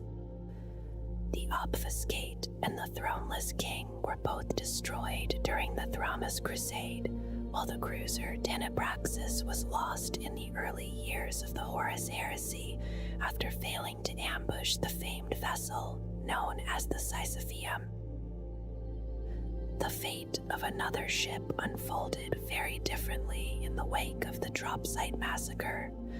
The cruiser Warlock was boarded and captured by loyalist survivors of Istvan V, who had escaped aboard the Salamander's Thunderhawk gunship Oedoran. Those survivors seized control of the vessel and endured a wandering journey lasting 9 months before reaching the hive world of Agathon within the Agathian domain of the Coronid Reach. Afterward, the ship served within the improvised battle group Revenant and took part in battles including the liberation of Numenel, though its ultimate fate remains unknown. Among the fleet, there also sailed vessels taken from the Imperium itself. The Faithless Song was once an Endeavour-class light cruiser belonging to the Imperial Navy before it was captured by the Night Lords near the world of Uriah III. And somewhere among those same dark fleets traveled the Serpent of the Black Sea, a capital ship of unknown class that belonged to the Legion of the Night Lords. The inheritance of Nostromo wound itself deeply through the structure of the Night Lords, shaping their legion in ways that were both visible and quietly hidden beneath the surface. Outwardly, their organization followed a pattern familiar among the Space Marine legions during the long years of the Great Crusade, yet beneath that simple framework lay something far more reflective of their dark home world, where the traditions of gangs, the shadowed courts of Nostraman power, and a deliberate cultivation of terror infused nearly every aspect of the 8th Legion's character. At the level of individual squads, the Legion fielded a wide range of formations, though observers often noticed that Breacher Siege squads appeared less frequently than among many other legions of the Imperium. In their place stood formations that reflected the Legion's particular approach to war. Among them, the infamous terror squads whose grim purpose was not merely to defeat an enemy, but to cultivate a state of horror within them. While above the battlefield, the Night Raptors descended on jump packs, trailing the bloody remains of their victims and broadcasting their shrieks through modified voxcasters that echoed across the darkness. Even the simple matter of naming carried the mark of Nostromo within the Legion's ranks.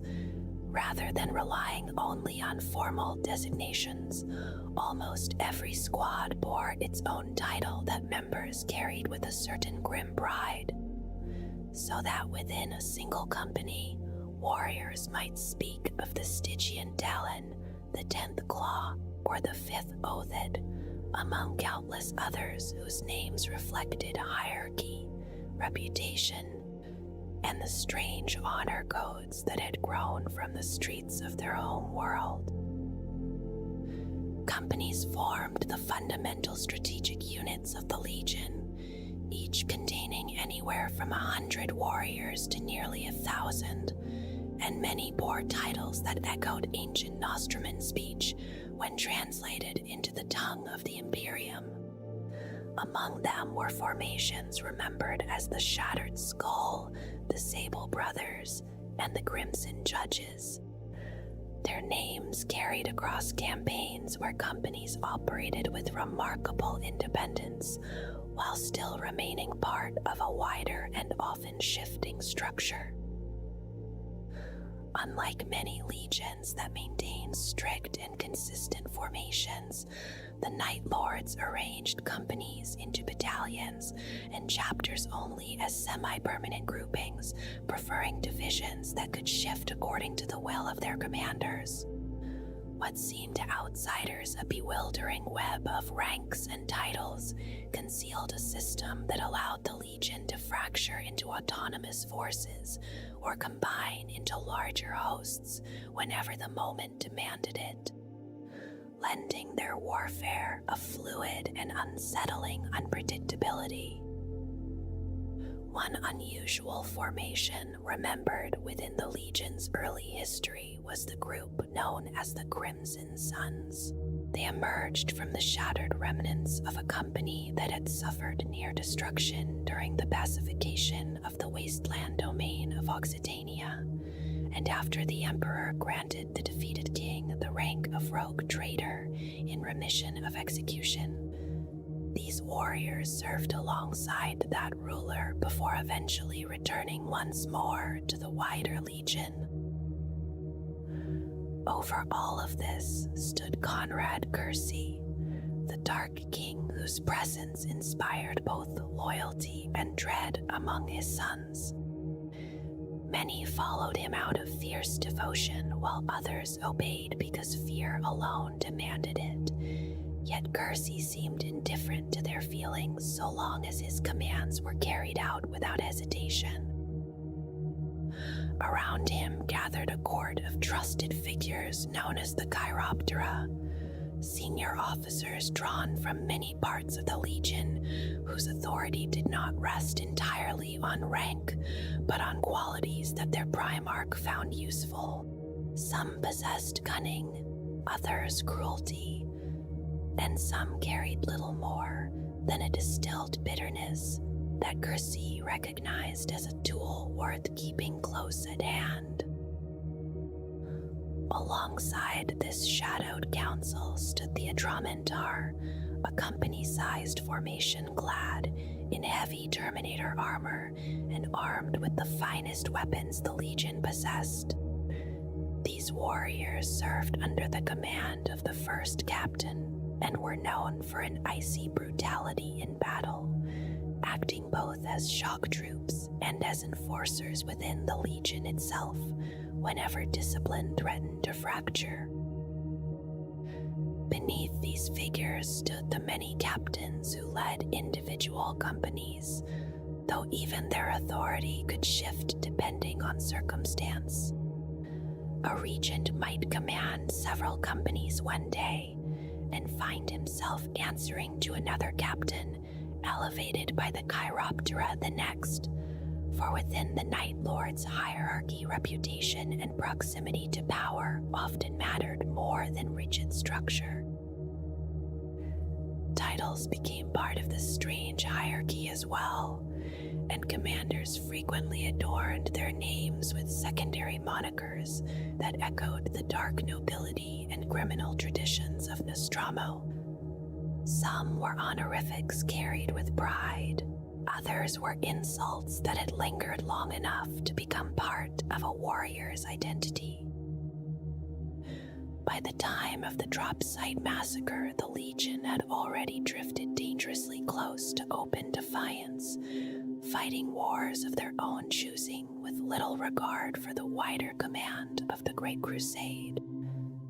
Accurate counts of their strength had long since faded into uncertainty, though estimates suggested a force numbering somewhere between 90,000 and 120,000 Astartes, scattered across many distant campaigns.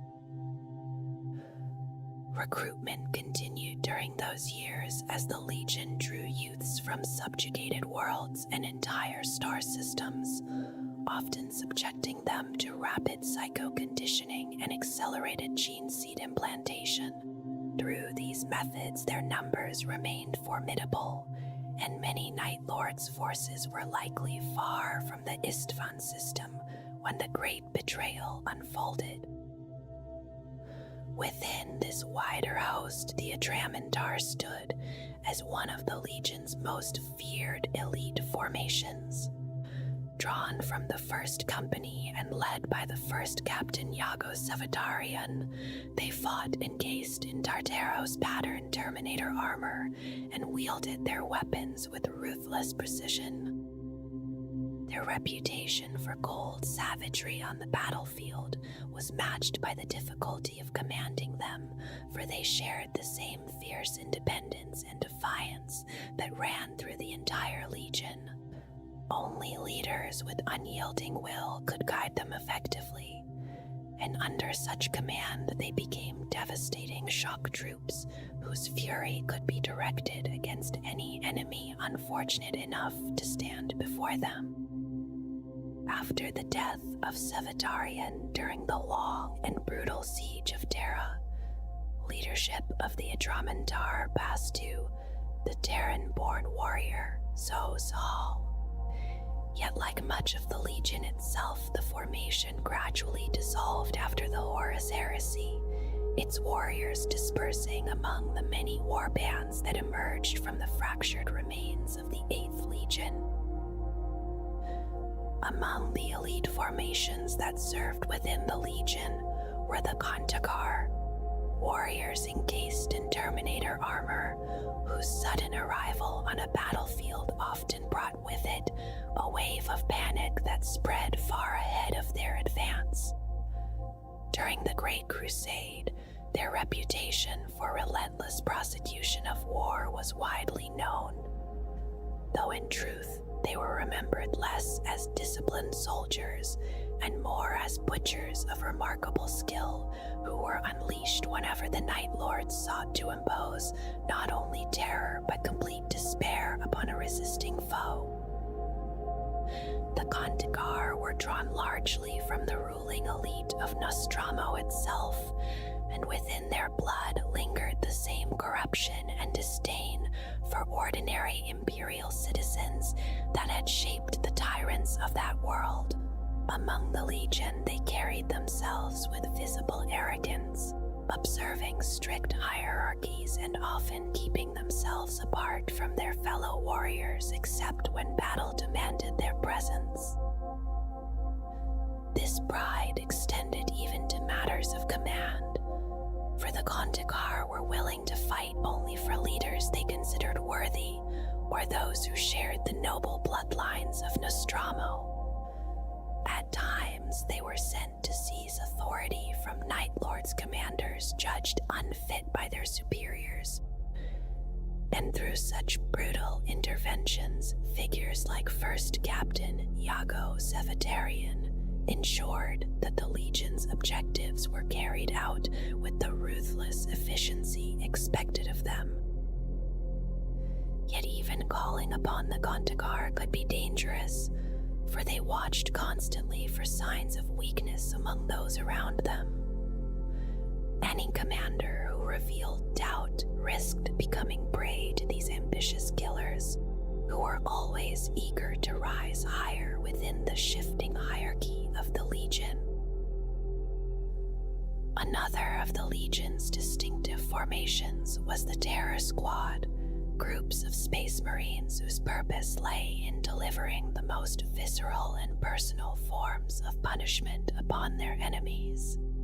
Within their ranks could be found headhunters, torturers, flayers, and mutilators, warriors who once practiced such acts as calculated tools of warfare, but who, over the long decades of the Great Crusade, gradually became a gathering place for the most unstable and violent elements within the Legion.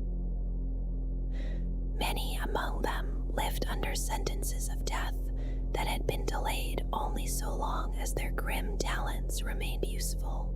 As long as their macabre work served the designs of their masters, they were allowed to continue, though the knowledge of their eventual fate lingered quietly behind every battle.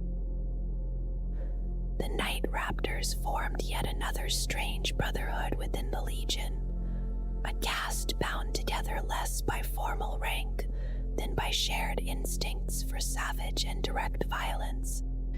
Equipped with jump packs and armed with brutal close combat weapons, they rejected the subtle terror tactics often favored by the Legion and instead hurled themselves into battle like predators descending upon wounded prey.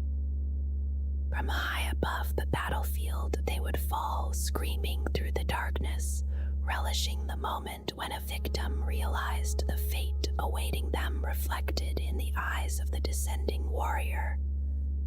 In many ways, these early Night Raptors became the precursors of the Chaos Space Marine Raptor assault troops that would later appear throughout the Traitor Legions after the Horus Heresy. Despite their reputation for terror and infiltration, the Night Lords possessed access to the full array of war machines used by the Emperor's armies. Tanks, transports, and aircraft all served within their ranks, though most were assigned directly to individual companies, since those companies often operated independently across distant campaigns. Some formations chose to specialize entirely in armored warfare, gathering vehicles into companies that answered directly to the commands of the Legion's higher leadership when larger battle groups assembled. Among these formations, the Caradara Armor Claw earned a reputation that spread even beyond the Legion itself before the Great Betrayal.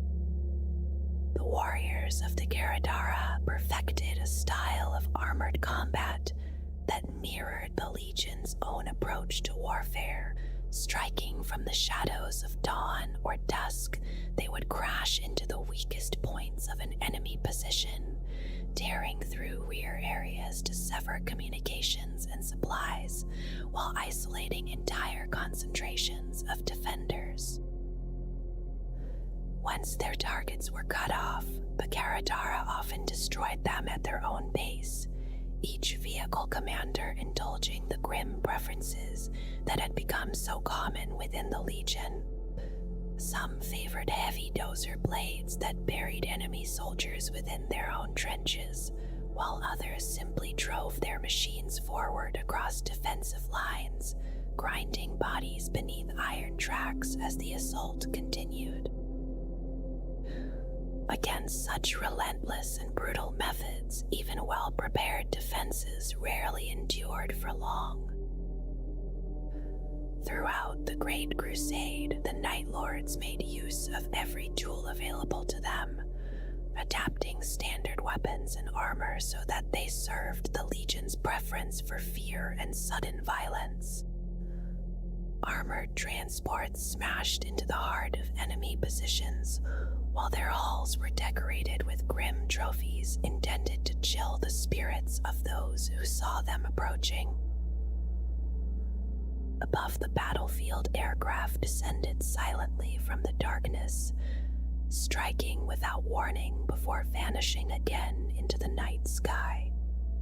Even automated weapons systems found a place within their strategies, with devices such as the Tarantula assigned to static defense, were concealed carefully so that fleeing refugees would unknowingly be guided into carefully prepared killing grounds, already marked by the Legion's artillery masters. In the long centuries following the Horus Heresy, the warriors of the Night Lords continued to bear the genetic marks inherited from their Primarch, the Night Haunter. Their skin was unnaturally pale, and their eyes appeared as black within black, features that gave them a ghost-like presence even among other Astartes.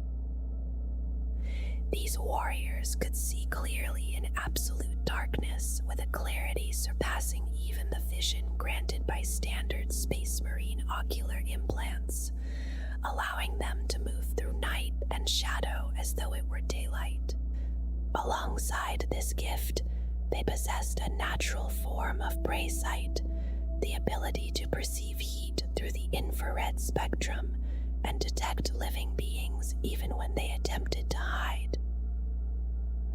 When battle drew near, the Night Lords could also unleash piercing shrieks that echoed through their helms and across the battlefield. Cries powerful enough to cause sudden deafness and disorientation among those unfortunate enough to hear them at close range. Unlike many other traitor legions, the Night Lords rarely embraced the use of demons within their ranks, a reluctance born from their deep mistrust of the powers of chaos. On occasion, they fought alongside the demonic beings known as Furies, creatures whose taste for brutal slaughter and psychological warfare mirrored their own methods. Even so, the Legion as a whole did not devote itself to any single chaos god, and when they acknowledged the warp at all, they did so only in the distant form of chaos undivided. This attitude reflected the beliefs of their Primarch, who had shown little affection either for the ruinous powers or for the Emperor he once served. Their suspicion extended to psychers as well, including astropaths and other warp-touched individuals, though the practical needs of war sometimes forced them to employ such figures despite their mistrust. Over the long millennia, some Night Lords inevitably fell to mutation through the influence of chaos, yet those afflicted often concealed their condition carefully, since the Legion continued to view such changes as signs of weakness little different from the attitudes of the Imperium they once served. The passage of time also eroded what little fraternal loyalty had once existed among them. Where other traitor legions sometimes retained fragments of unity, the Night Lords became increasingly self-centered and cruel, each warrior competing with his fellows to claim the most glorious kills and display the most terrifying trophies upon his armor. Even so, certain echoes of their former structure remained. Companies led by captains continued to form the core of their organization, and within those companies, squads of 10 warriors, known as Claws, carried out the brutal work of war under the guidance of veteran sergeants. Among these forces, the Atrimentar endured in scattered form, still remembered as the elite Terminators of the Legion's first company, who had once fought under the command of the first captain, Jago Sevatarian, chosen originally by their Primarch for exceptional ferocity and cruelty. Each member of this cadre was known by name and reputation, both within the Legion and beyond it. After the death of the Night Haunter at the hands of the Imperial assassin M. Shen on the world of Segualsa, the Atromentar dispersed along with the rest of the Legion. By the time of the 41st millennium, many served as personal bodyguards to the Chaos Lords, who commanded the numerous Night Lords' warbands scattered across the galaxy. Their ancient Tartaros pattern Terminator armor gradually became difficult to maintain over the centuries, and many surviving warriors replaced damaged components with pieces captured from loyalist Astartes whenever the opportunity arose.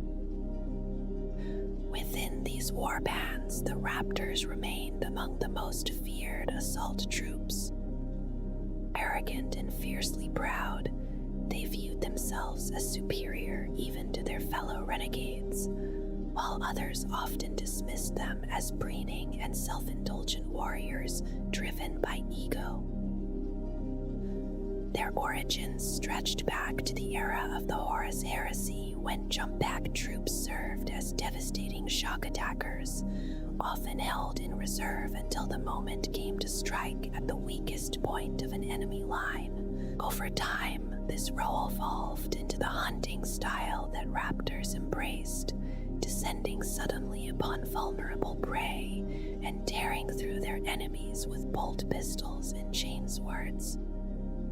Many modified their armor to resemble predatory birds or demonic forms, adding amplifiers and voxcasters that broadcast shrieking wails as they plunged into battle. When the Night Lords prepared for war, these warriors often appeared in great numbers, falling from the darkness like a furious storm. Among their leaders was Zo Sahal, known as the Talon Master, who once incorporated ancient lightning claws called the Ungai's Raptus into his own armor. From this weapon, he gave the name to the command company of his first company, whose warriors became widely feared. During the long conflict, the Legion remembered simply as the Great War. In those years, they descended from the skies, first in the name of the Emperor, and later for the Night Haunter alone, bringing swift death from above to enemies who could rarely escape the shadowed wings of the Night Lords. In the long centuries since the fall of their Primarch, the warriors once known as the Night Lords Legion have never again stood as a unified host beneath a single banner. The ancient structures that once held them together dissolved slowly after the death of Conrad Kersey, leaving behind a scattering of warbands that drift across the galaxy like fragments of a shattered blade. Each group carries its own ambitions, its own rivalries, and its own interpretation of the grim inheritance left by the Night Haunter. Yet even divided, the legacy of the 8th Legion remains unmistakable. Wherever their ships appear from the void, the same pattern follows. Cities fall silent before their arrival, rumors spread through frightened populations, and the darkness itself seems to grow deeper beneath the weight of their reputation. The methods that once served the Imperium during the earliest days of the Great Crusade now exist only as instruments of cruelty, sharpened through centuries of exile and resentment. Many Imperial scholars who study the long history of the Horus Heresy still debate the question that has always surrounded the Night Lords. Some argue that the Legion was twisted by the tragedies of its Primarch and the corruption of Nostramo. Others maintain that the seeds of its downfall were planted far earlier, hidden within the designs that first brought the 8th Legion into existence. The truth remains difficult to separate from myth, for the Legion's story has always existed somewhere between harsh necessity and unrestrained horror. What cannot be denied is that the sons of Conrad Kersey have never abandoned the lesson their Primarch taught them. Fear remains their greatest weapon. Through it, they bend weaker foes to submission, scatter defenders before battle has even begun, and leave behind scars that echo through generations. Entire regions of the Imperium have learned that a single whispered rumor of the Night Lords can bring panic long before the first bolt round is fired. In this way, the Legion continues to haunt the galaxy, much as its Primarch once haunted the streets of Nostromo Quintus, a shadow that waits patiently at the edge of sight. A presence that punishes those who believe themselves safe within the fragile order of civilization. Perhaps that is the final irony of their existence. The warriors who once claimed to fight in darkness so that others might live in the light now move through a galaxy that grows darker with every passing age. The Imperium they once served struggles beneath endless war. The stars themselves are split by the Great Rift, and the boundaries between terror and survival have grown thin. In such a universe, the Night Lords are no longer an aberration easily dismissed as monsters from a distant past. They are something far more unsettling. A reflection of what humanity can become when fear is allowed to rule unchecked, and when justice is delivered only by the edge of a blade. And so the sons of the 8th Legion continue their long journey through the void, carrying with them the memory of a Primarch who believed that destiny could never be escaped. Whether his vision was truly inevitable remains a question for historians and prophets alike. For the Night Lords themselves, the answer has always been simple. In the endless darkness between the stars, they have already chosen their place.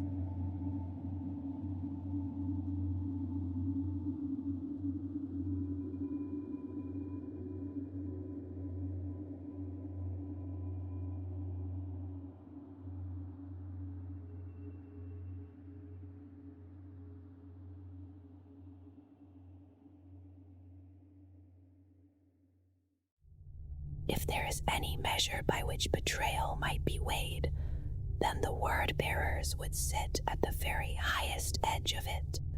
They had once been counted among the most faithful and relentless warriors of the Imperium, men who carried its ideals from one conquered world to another, believing deeply in the future they helped to build.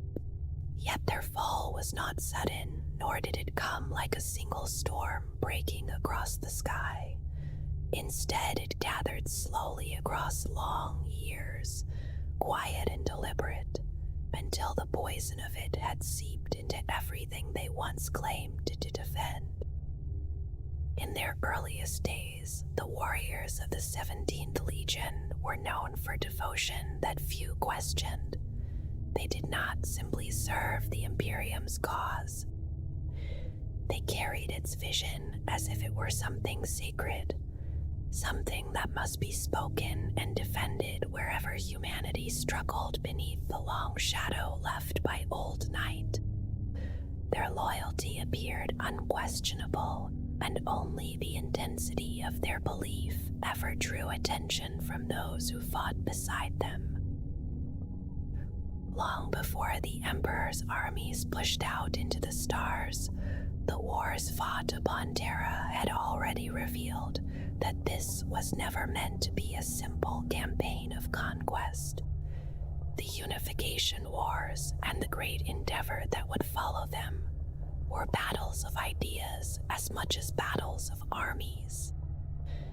The Emperor sought to bring scattered worlds and broken peoples beneath a single rule shaped by reason and knowledge. And when resistance was broken, he often chose to accept surrender rather than erase those who had stood against him. There were limits to that patience, however, for some beliefs could never exist beside the ideals the Imperium intended to spread. The worship of gods and the stubborn survival of superstition were seen as remnants of the darkness that had once gripped humanity. Such things were treated not merely as errors, but as dangers that could drag the species back into ignorance. In that quiet war fought inside the minds of conquered populations, the 17th Legion found its purpose. From the beginning, its warriors stood apart from many of their brother legions. They fought with the same discipline and ferocity expected of all the Legiones Astartes, yet there was something colder in the way they carried out their duty. Many had been recruited from the sons of defeated enemies of the Emperor, and they had grown up knowing the crimes of their forebears and the narrow path that had allowed them redemption. Their battles were not fought for glory, nor for pride. They fought because their duty demanded it, and because they believed deeply in the cause they served.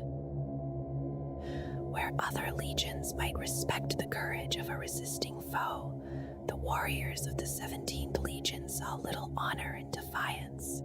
In their eyes, resistance to the Emperor's ideals could only be corrected through repentance or through ruin. Their approach to war was therefore direct and purposeful, stripped of ceremony, because the true struggle in their minds had always begun, long before weapons were raised.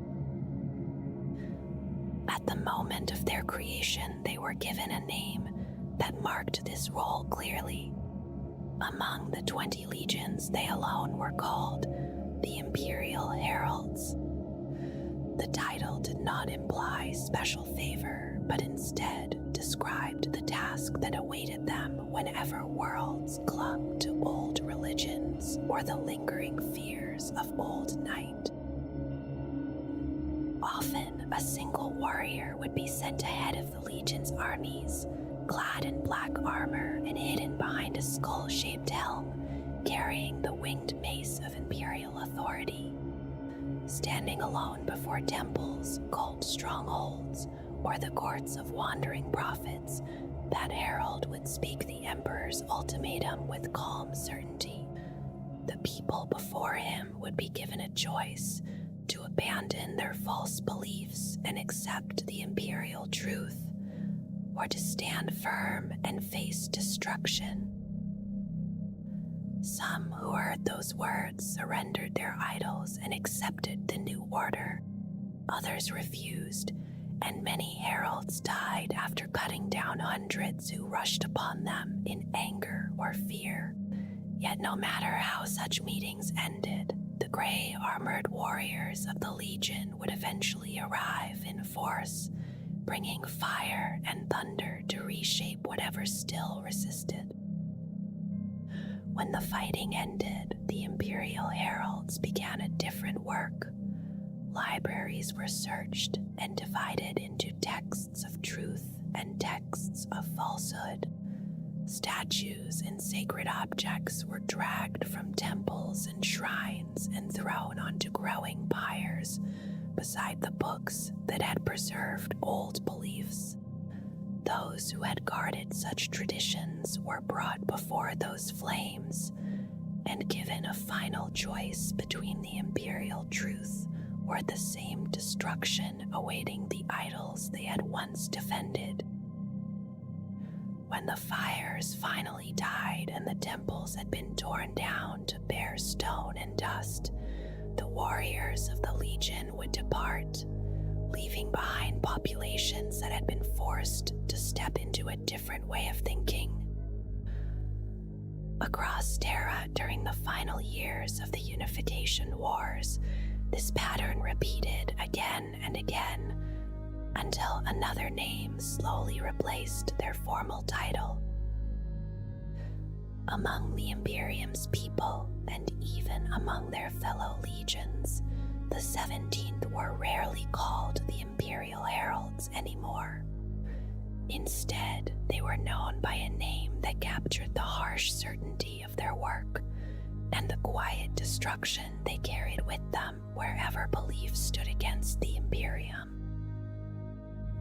They were called the Iconoclasts.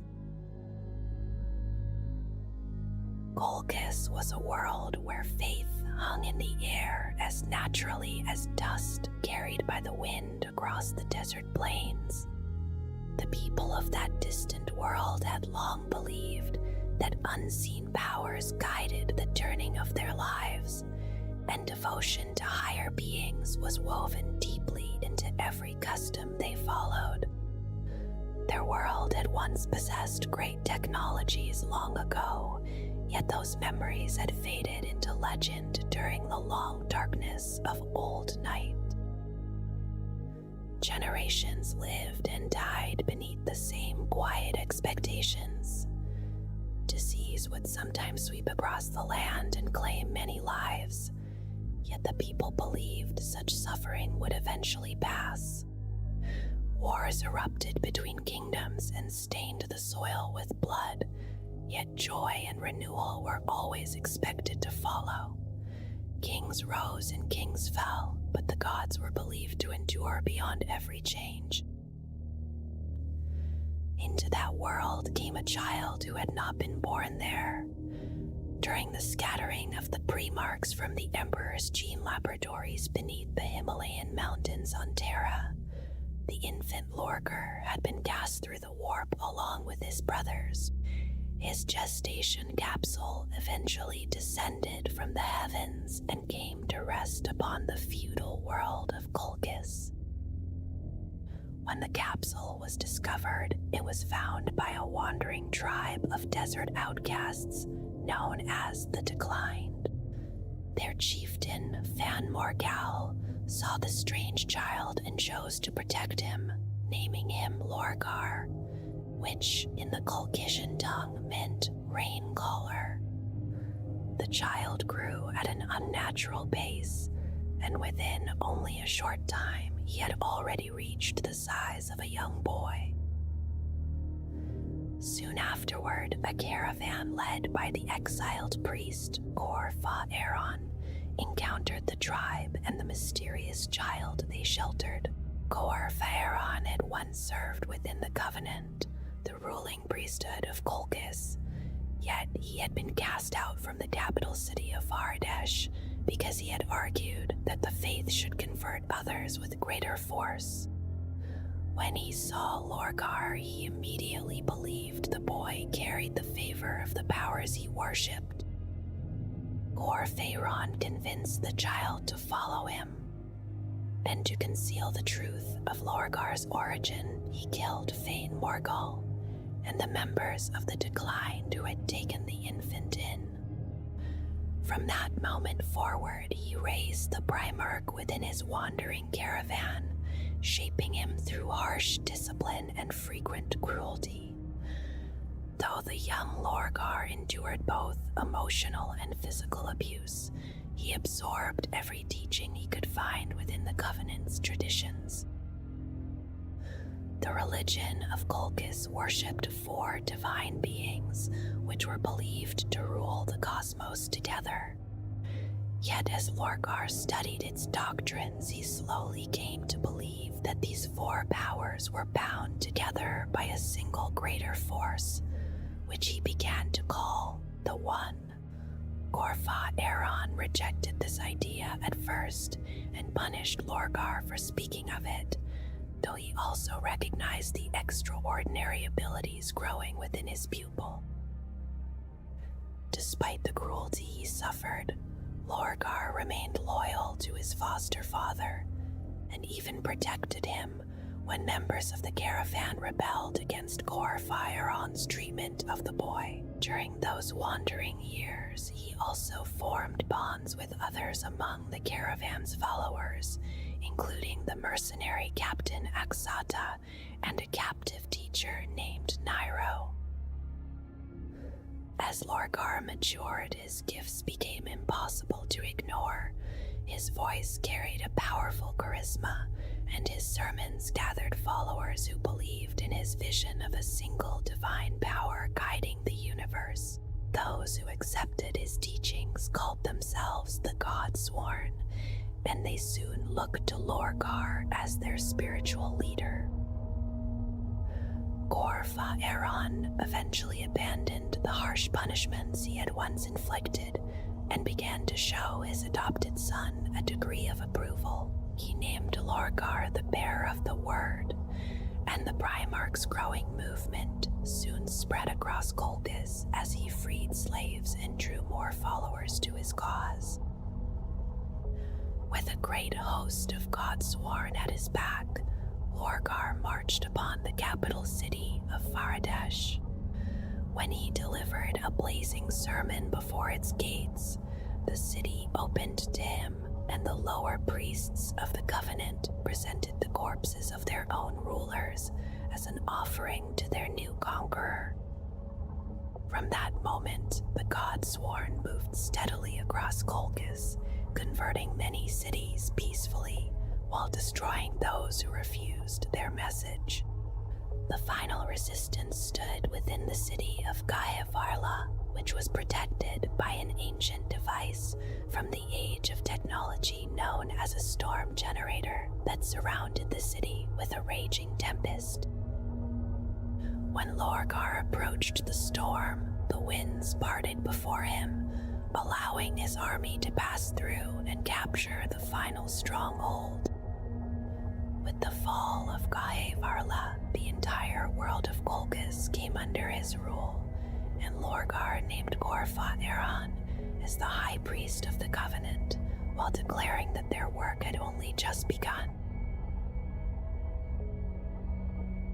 As Lorgar's influence grew across Colchis, many within the Covenant's established hierarchy began to watch him with rising suspicion. The Primarch had long been troubled by visions that came to him without warning, images of a mighty warrior clad in shining bronze armor approaching their world. Beside that figure stood a towering giant robed in blue, bearing only a single eye that looked across the future.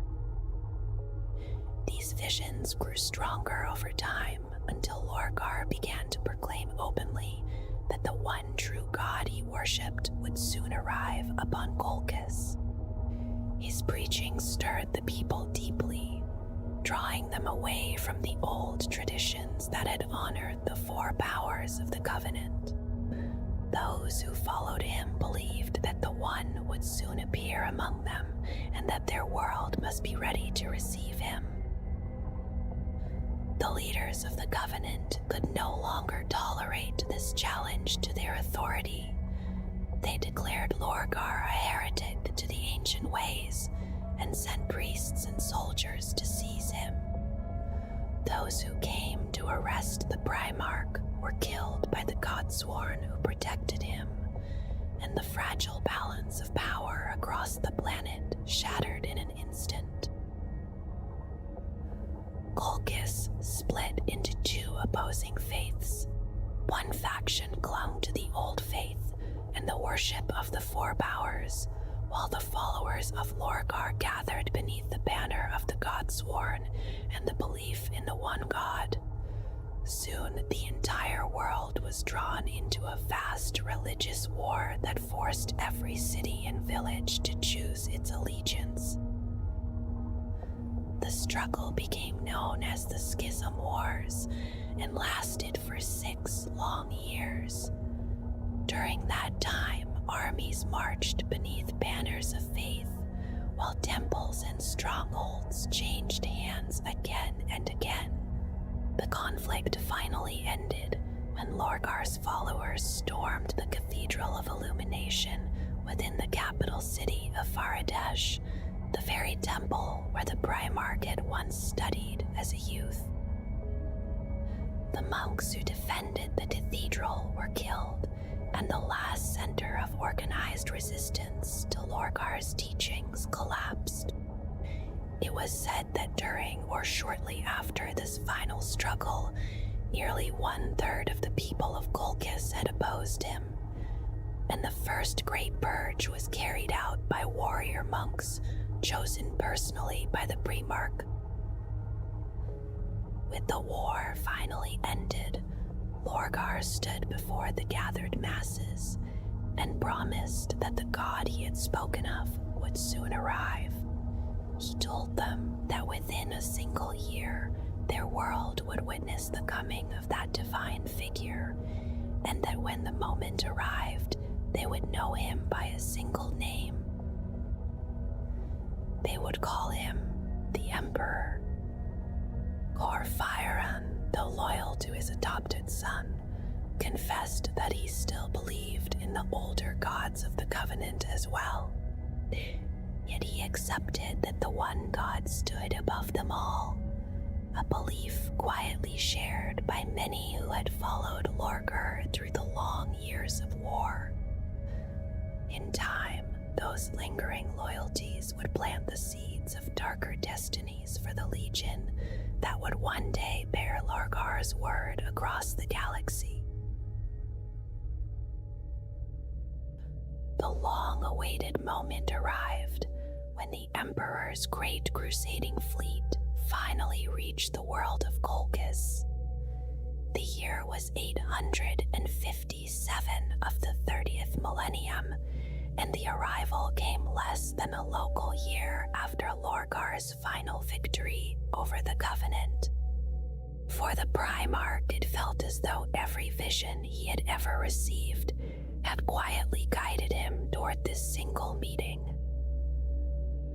When the Emperor descended from his landing craft, he did so clad in golden armor that shone beneath the light of Colchis' sun. At his side stood the towering Primarch Magnus the Red, while warriors of the Thousand Suns Legion formed a silent escort beside them. To Lorgar, who had spent years speaking of a coming god, the sight before him seemed like the fulfillment of prophecy. Without hesitation, the Primarch fell to one knee in reverence, and the people of Colchis followed his example as an entire world bowed in worship. Lorgar believed with absolute certainty that he now knelt before the divine being he had foreseen in dreams and visions. The Emperor, however, did not accept such worship in the way Lorgar expected. When father and son met face to face, the Emperor instead spoke of duty and of the great purpose awaiting the Primarch among the stars. He instructed Lorgar to gather the strongest warriors of the Godsworn and bring them into the ranks of the 17th Space Marine Legion, the Imperial Heralds who had been created from his own genetic lineage. Lorgar accepted the command with devotion, believing that his true calling was to spread faith in the God Emperor across the growing Imperium. Yet the Emperor repeatedly reminded him that the Imperium was founded upon the imperial truth, a doctrine built upon reason and knowledge that rejected religion entirely as superstition. Despite those warnings, the people of Colchis reorganized every element of their belief around the worship of the Emperor as their divine savior. Great celebrations filled the world for many months, as temples were raised and ceremonies performed in honor of the new god they believed had come among them. The Emperor tolerated these displays only briefly, for his attention remained fixed upon the vast crusade unfolding across the galaxy. When the celebrations finally ended, Lorgar was formally granted command of the 17th Legion and took his place as its master.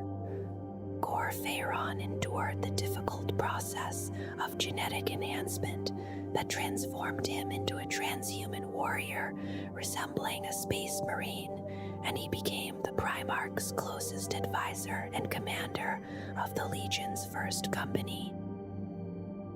Soon afterward, Lorgar left Colchis to join the Emperor's crusade among the stars.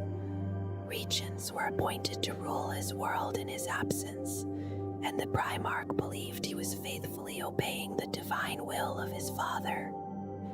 Even the Emperor's repeated claims that he was not a god seemed only to deepen Lorgar's certainty, for in the Primarch's mind, only a true god would ever deny his own divinity. The belief that the Emperor was divine had existed long before Lorgar ever knelt before him. From the earliest days of his conquests, there were whispers among conquered peoples that the being who commanded such power could not belong to the ordinary realm of mortals. Many of those who had been defeated by his armies struggled to explain what they had witnessed, and so they turned to the only language their traditions offered. Some called him an angel who had descended from the heavens, while others believed him to be a spirit that walked among mankind. A few even feared he might be a demon of unimaginable strength. Yet many voices rose together in a single word that carried both awe and fear. They called him a god. When Lorgar came to lead the 17th Legion, he carried that belief within him quietly. Though he never openly proclaimed the Emperor's divinity during the early years of the Great Crusade, neither did he ever deny it when the subject arose. His speeches praised the Emperor's vision for humanity and the path he had laid before them, yet careful listeners would notice that Lorgar never spoke words rejecting the possibility of divine nature. Idols were still destroyed, and the religions of conquered worlds were condemned as falsehoods that trapped mankind in ignorance. The warriors of the Legion continued their duty as the Emperor's heralds, tearing down temples and silencing cults wherever they found them. Yet beneath that surface of obedience, a quiet faith continued to grow among some of Lorgar's closest companions. One expression of that belief appeared in a document written by the Primarch himself.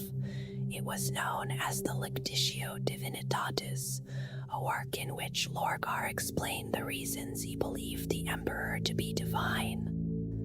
Though the text remained controversial during its time, it would later become the foundation of a vast religion that spread across the Imperium after the Emperor was interred upon the Golden Throne. Lorgar's ideas did not remain confined to his own thoughts. Some among the Legion, including figures such as Heligar, Maedro Vesar, and Ustun Jo, were drawn toward his belief and began to share it quietly among their brothers. Through such influences, the spirit of the 17th Legion began to change in ways that were not immediately visible from the outside. The Legion still fought in the same disciplined manner as before, yet the meaning they attached to their victories began to shift. Conquest alone no longer seemed enough, and the warriors began to think more deeply about the faith and purpose carried within them as they marched across the stars. Ceremony slowly took on greater importance among them, and the black-armored heralds who had once delivered the Emperor's ultimatums gained a new role within the Legion. These warriors became officers known as chaplains, guardians of the Legion's moral strength, who guided their brothers through word and ritual as much as through battle. When worlds were destroyed or populations punished for their defiance, the acts were carried out with a solemn gravity that resembled sacred rites. A chaplain might stand among the warriors while scattering the ashes of defeated enemies, speaking ritual words that echoed across silent ranks of armored figures. New terms drawn from the language of Colchis began to appear in their speech: words shaped by the dust and incense of old temples. Apostles, athemes, and creeds slowly entered the vocabulary of the Legion. Even the dangerous ideas that strayed from accepted doctrine began to be described with a word once found in ancient religions. They began to call such thoughts heresy. Lorgar guided his legion through the long years of the Great Crusade, while the warriors, once known as the Imperial Heralds, carried out a mission unlike that of most other legions.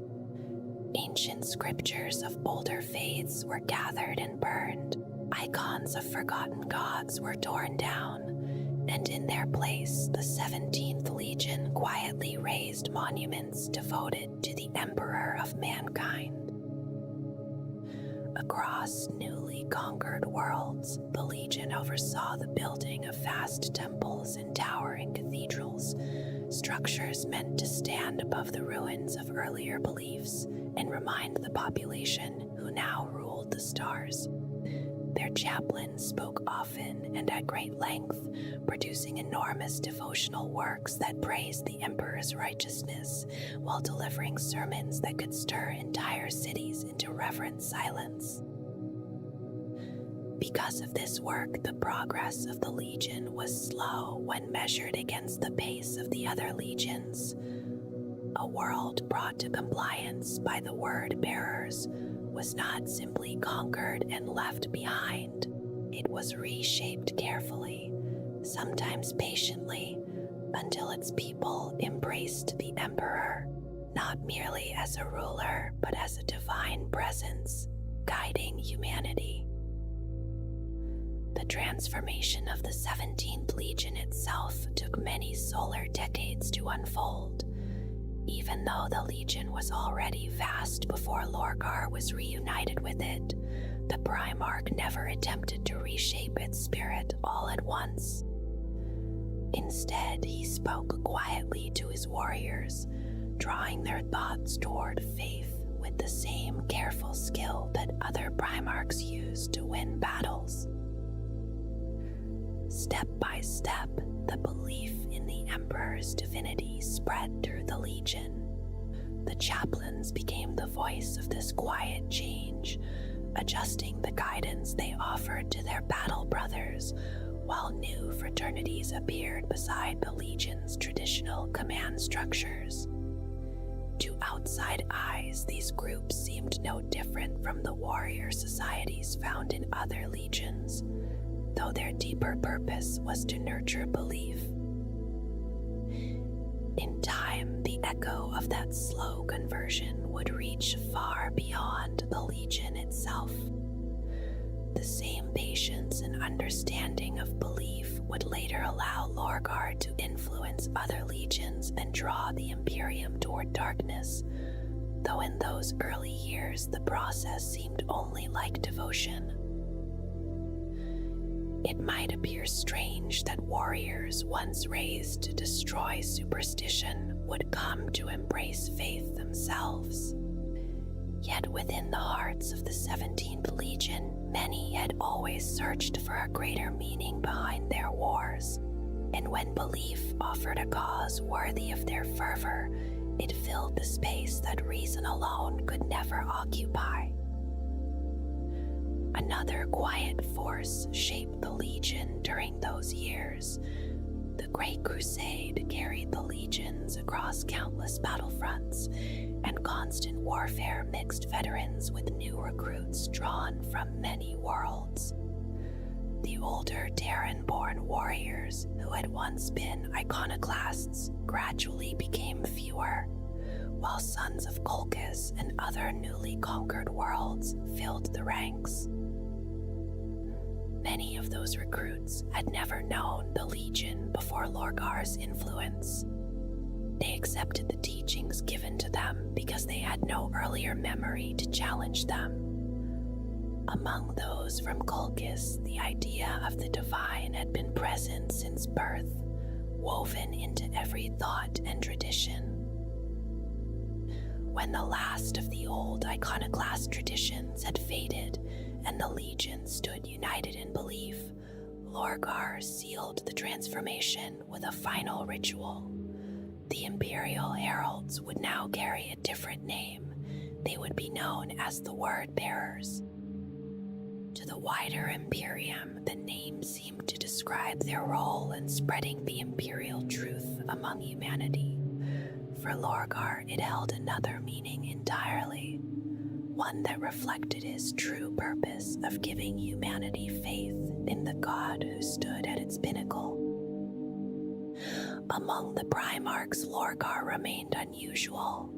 He possessed a deep belief that religion represented the highest form of human expression, and he carried within him an unshakable conviction that the Emperor was a divine being walking among mortals. Because of that conviction, he tried to share his faith wherever the Legion traveled. Every world the Word-Bearers encountered during the Crusade became a place where that belief was spoken openly, even though it stood in quiet opposition to the Imperial truth that rejected all gods. Other Primarchs looked upon Lorgar with little respect. His thoughtful nature and reluctance toward violence made him seem weak beside brothers who conquered systems with brutal speed. While their legions left trails of devastation among the stars, the Word-Bearers remained behind to reshape the worlds they had taken. For Lorgar's secrecy was never enough. He had seen the broken societies left behind after conquest, worlds once ruled by alien tyrants or bound by older beliefs that had now been stripped away. Standing among those ruins, he could not keep silent about what he believed to be the truth. As new systems fell to the 17th Legion, their populations were taught that the Emperor was not merely a ruler, but the one true God of humanity. Temples rose from the rubble of conquered cities, while chaplains and mortal preachers moved among the people, speaking of the divine authority that now governed them. Lorgar himself often stood before crowds and spoke with quiet conviction, his words guiding countless listeners toward reverence. With time, entire populations were converted by the power of those sermons alone. New cities were raised where the old ones had burned, and above them rose vast monuments dedicated to the Emperor's worship. Beneath those foundations lay the remains of those who had refused to accept conversion, silent reminders of the cost of defiance. The worlds reshaped by the Word-Bearers prospered within the Imperium. Their loyalty to Terra remained unquestioned. Their tithes arrived on time, and their devotion seemed complete, even though few outside the Legion understood the true nature of that devotion. Rumors eventually began to spread among Imperial forces who fought beside the Word-Bearers. Soldiers spoke quietly about the Legion's rituals and about the intensity of their zeal, wondering whether the old iconoclasts had themselves become followers of belief. Yet the Great Crusade stretched across the galaxy, its fleets scattered among countless campaigns.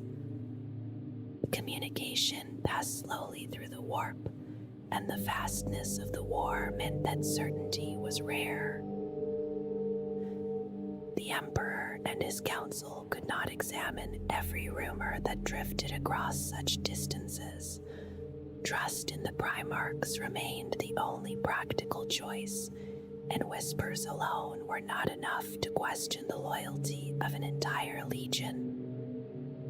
What finally drew attention to the Word-Bearers was not rumor, but simple arithmetic. Conquering worlds required time and effort, yet the 17th Legion seemed to claim far fewer victories than their brothers. Where other legions secured dozens of compliance systems, the word-bearers often brought only a handful into Imperial control. The growing disparity eventually forced the Imperium's military administrators to look more closely. Expeditions were dispatched to the worlds that the word-bearers had conquered. The investigators expected to find stubborn resistance or unusual conditions that had slowed the Legion's progress. Instead, they discovered that the worlds had not delayed the word-bearers through resistance at all. The Legion remained long after conquest was complete, rebuilding cities, shaping societies, and ensuring that faith in the Emperor would endure through temples and rituals that took far more time to establish than simple compliance. And the belief they had gifted those worlds was clear. The Emperor of mankind was worshipped there not only as ruler, but as the one true God of humanity. For many years, the loyalty of Lorgar and the word-bearers to the Emperor remained beyond question. The worlds they governed delivered their tithes faithfully in his name, and every command from Terra was accepted without hesitation across the systems the Legion had brought into compliance. For almost a full century, the word-bearers had fought and expanded the Imperium, and throughout that long span, the Emperor had never openly reprimanded his son for the devotion the Legion displayed toward him. Yet beneath that silence, the Emperor's concern slowly grew. While he had once tolerated the spiritual nature of Lorgar's beliefs, the steady pace of the Great Crusade eventually made the Legion's slower progress impossible to ignore. At last, the Emperor ordered that the word-bearers abandon their religious activities entirely.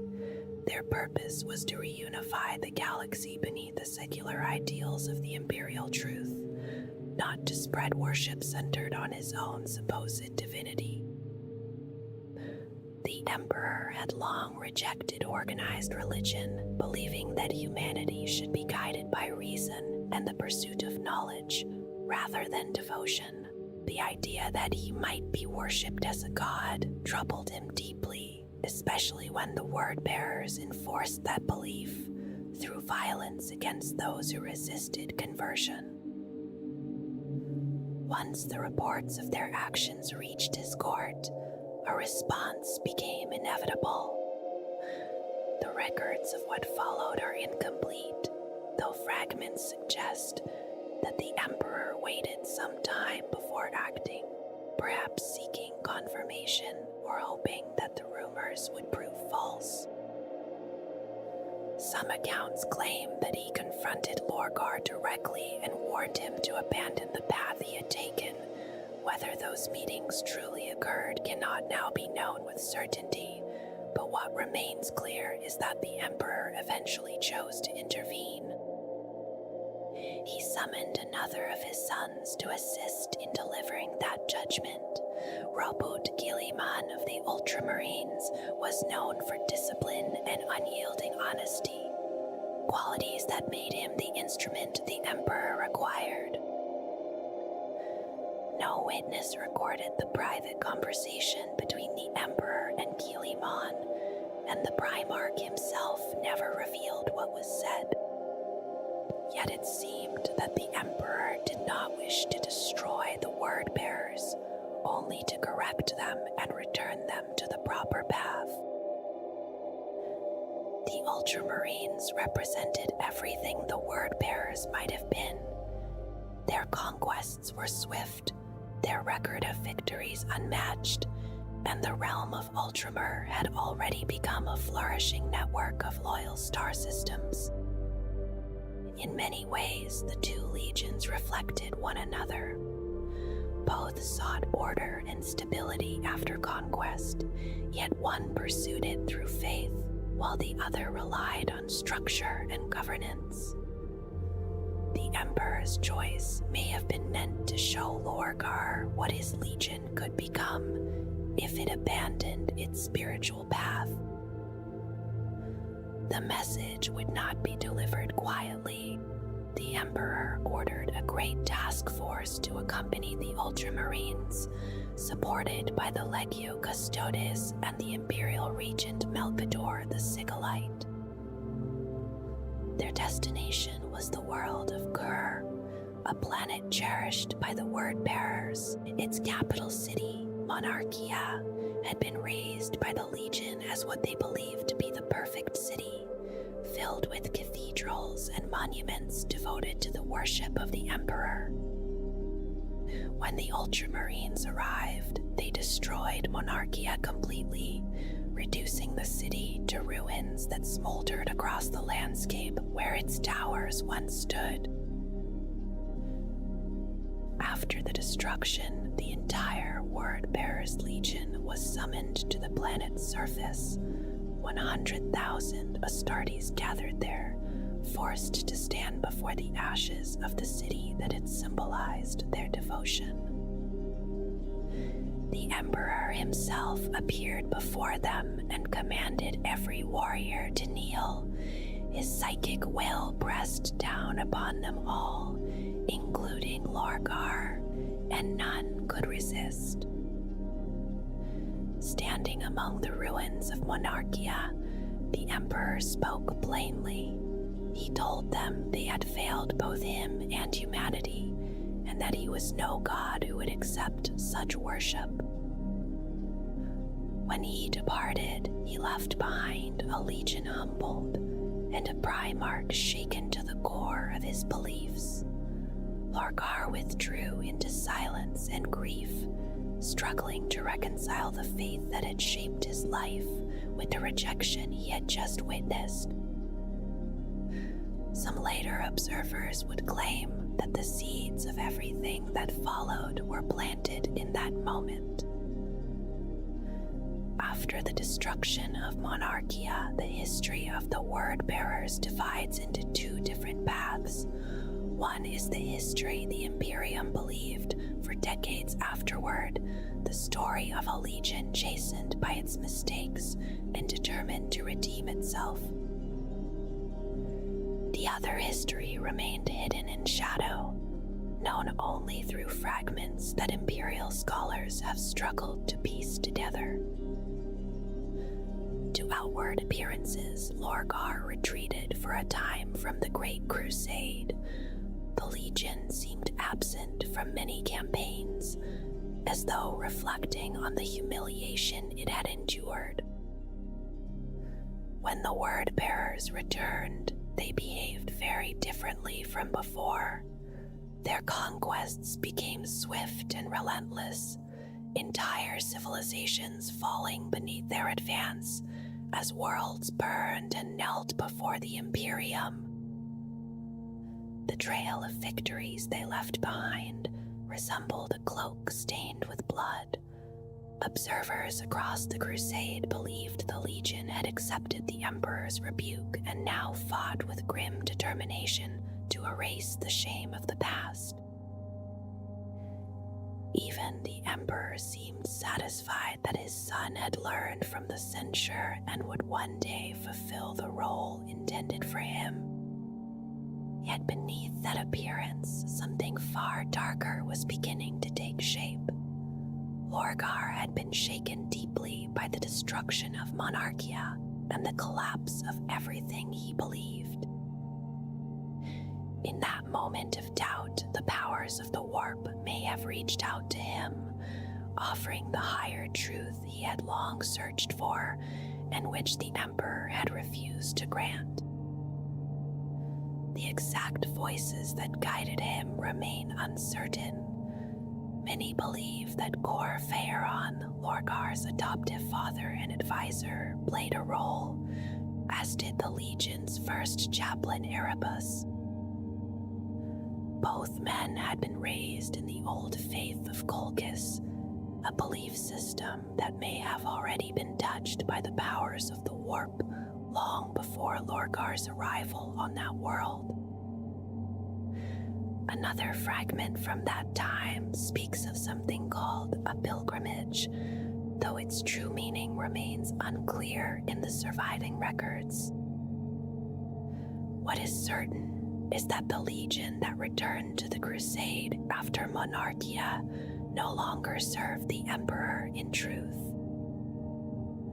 For more than 4 decades, the word-bearers maintained a mask of loyalty while quietly preparing for events that would one day ignite a war across the galaxy.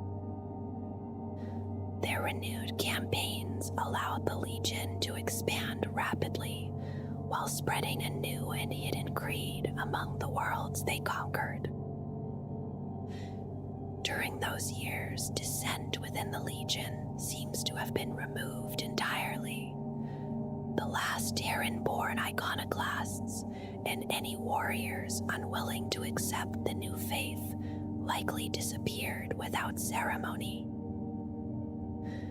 At the same time, the influence of the word-bearers spread quietly into the machinery of the Imperium itself. By the time the War Master Horus finally fell to the temptations of the ruinous powers, the groundwork for rebellion had already been laid by Lorgar and his legion. Scholars who are willing to search through forbidden accounts have pieced together fragments of what followed the destruction of Monarchia. After the Emperor's rebuke, Lorgar withdrew into the private chambers of his flagship, the Fidelitas Lex, and for a long time he refused to speak with anyone except his closest confidants. Among those few allowed to approach him was Gor Phaeron, the Legion's first captain, and a figure who had raised Lorgar on Colchis as a member of the Covenant. Gor Phaeron had guided him since childhood and remained his most trusted lieutenant and advisor. Soon afterward, Lorgar also summoned Erebus, the first chaplain of the Word-Bearers, another man who had long shared his confidence and his spiritual concerns. Both Gor Phaeron and Erebus sympathized deeply with Lorgar's longing for faith. They believed that the Legion's devotion deserved gods who would truly welcome worship rather than reject it. In quiet conversations, they revealed to Lorgar the existence of other divine powers, beings once revered within the ancient traditions of Colchis. These were the Chaos Gods, entities that accepted and even demanded the fervent worship that the Emperor had denied. Through these revelations, the first seeds of the coming civil war were planted within the Word-Bearers. Lorgar became intrigued by the idea that true gods might exist beyond the Imperium, and he demanded that his legion search for them. Gor Phaeron and Erebus proposed a journey they called the Pilgrimage.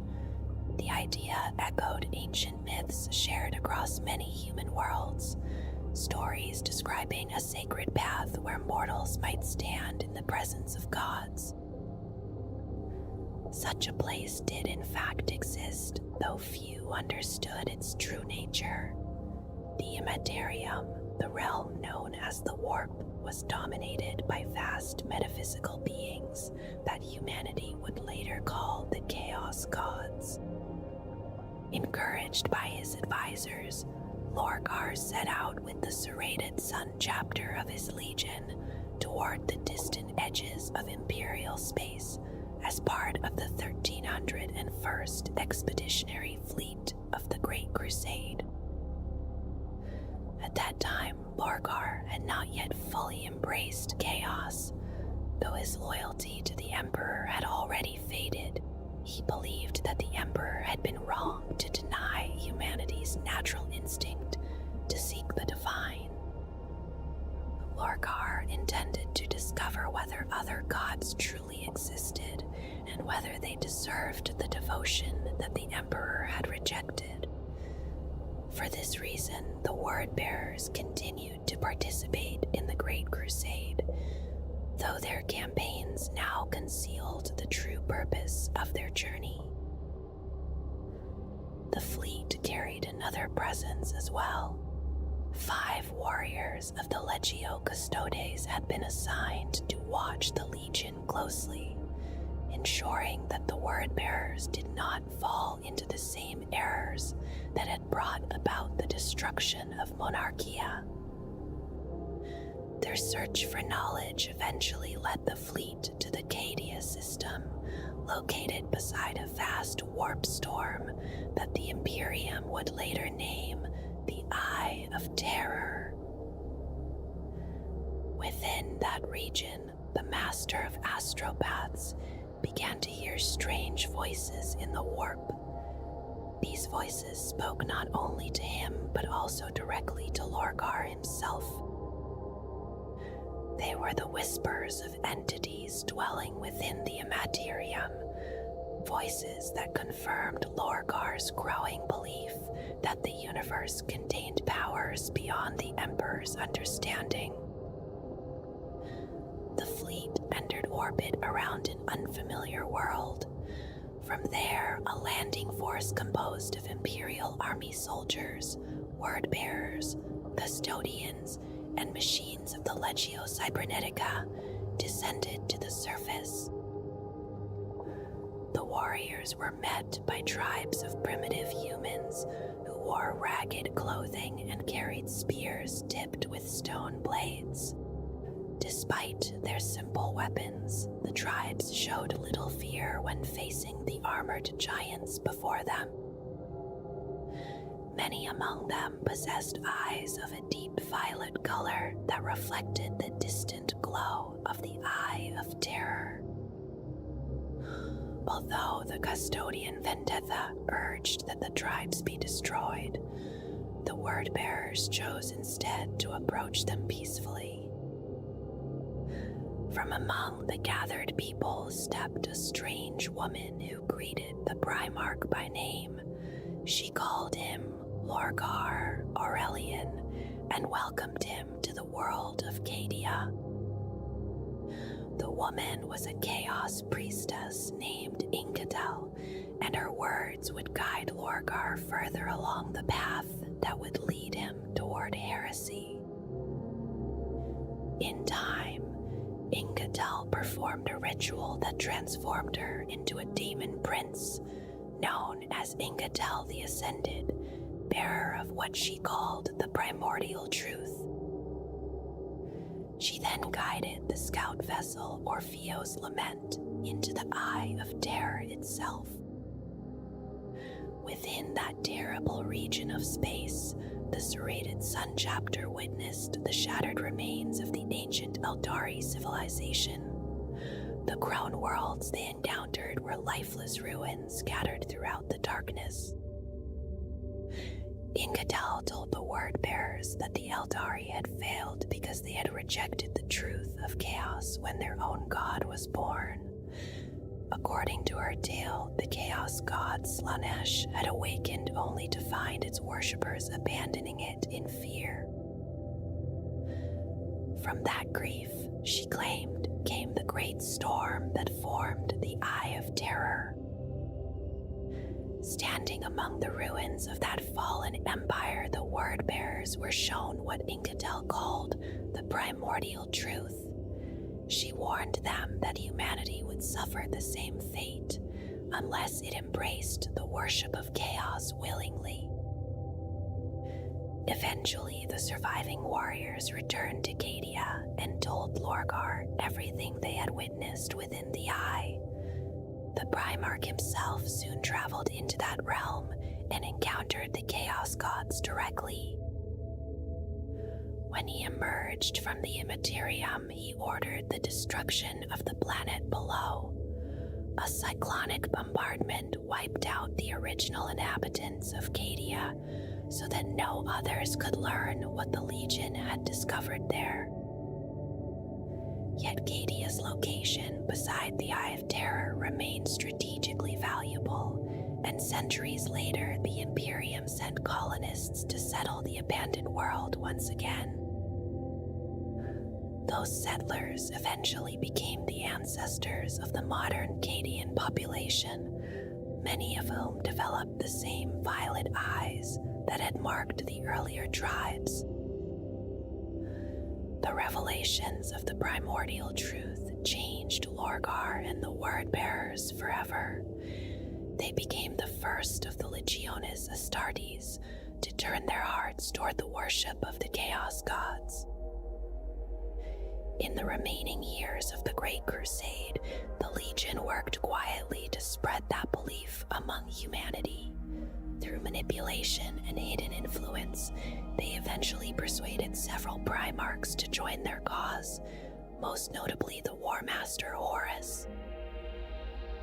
When it became clear that humanity would not accept chaos willingly, Lorgar helped set in motion the terrible wars that followed. The battles at Istvan and the wider rebellion known as the Horus Heresy were shaped by the plans he had helped prepare. When Horus declared his rebellion openly, the Word-Bearers stood among the first legions to support him. The many worlds they had conquered during the Crusade also joined the traitor cause, their populations already steeped in secret devotion to the ruinous powers. From those corrupted worlds, millions of cultists rose to serve the Legion, fueling the fires of the heresy and carrying the Word-Bearers' faith far beyond the end of the Great Crusade.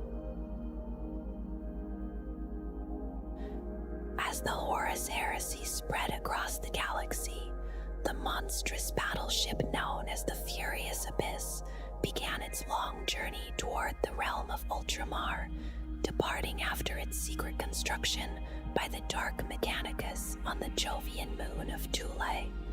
The Word-Bearers had built the vessel for vengeance against the Ultramarines, intending to bind the loyal legion within Ultramarine while the greater hosts of the traitor legions advanced toward Terra under Horus.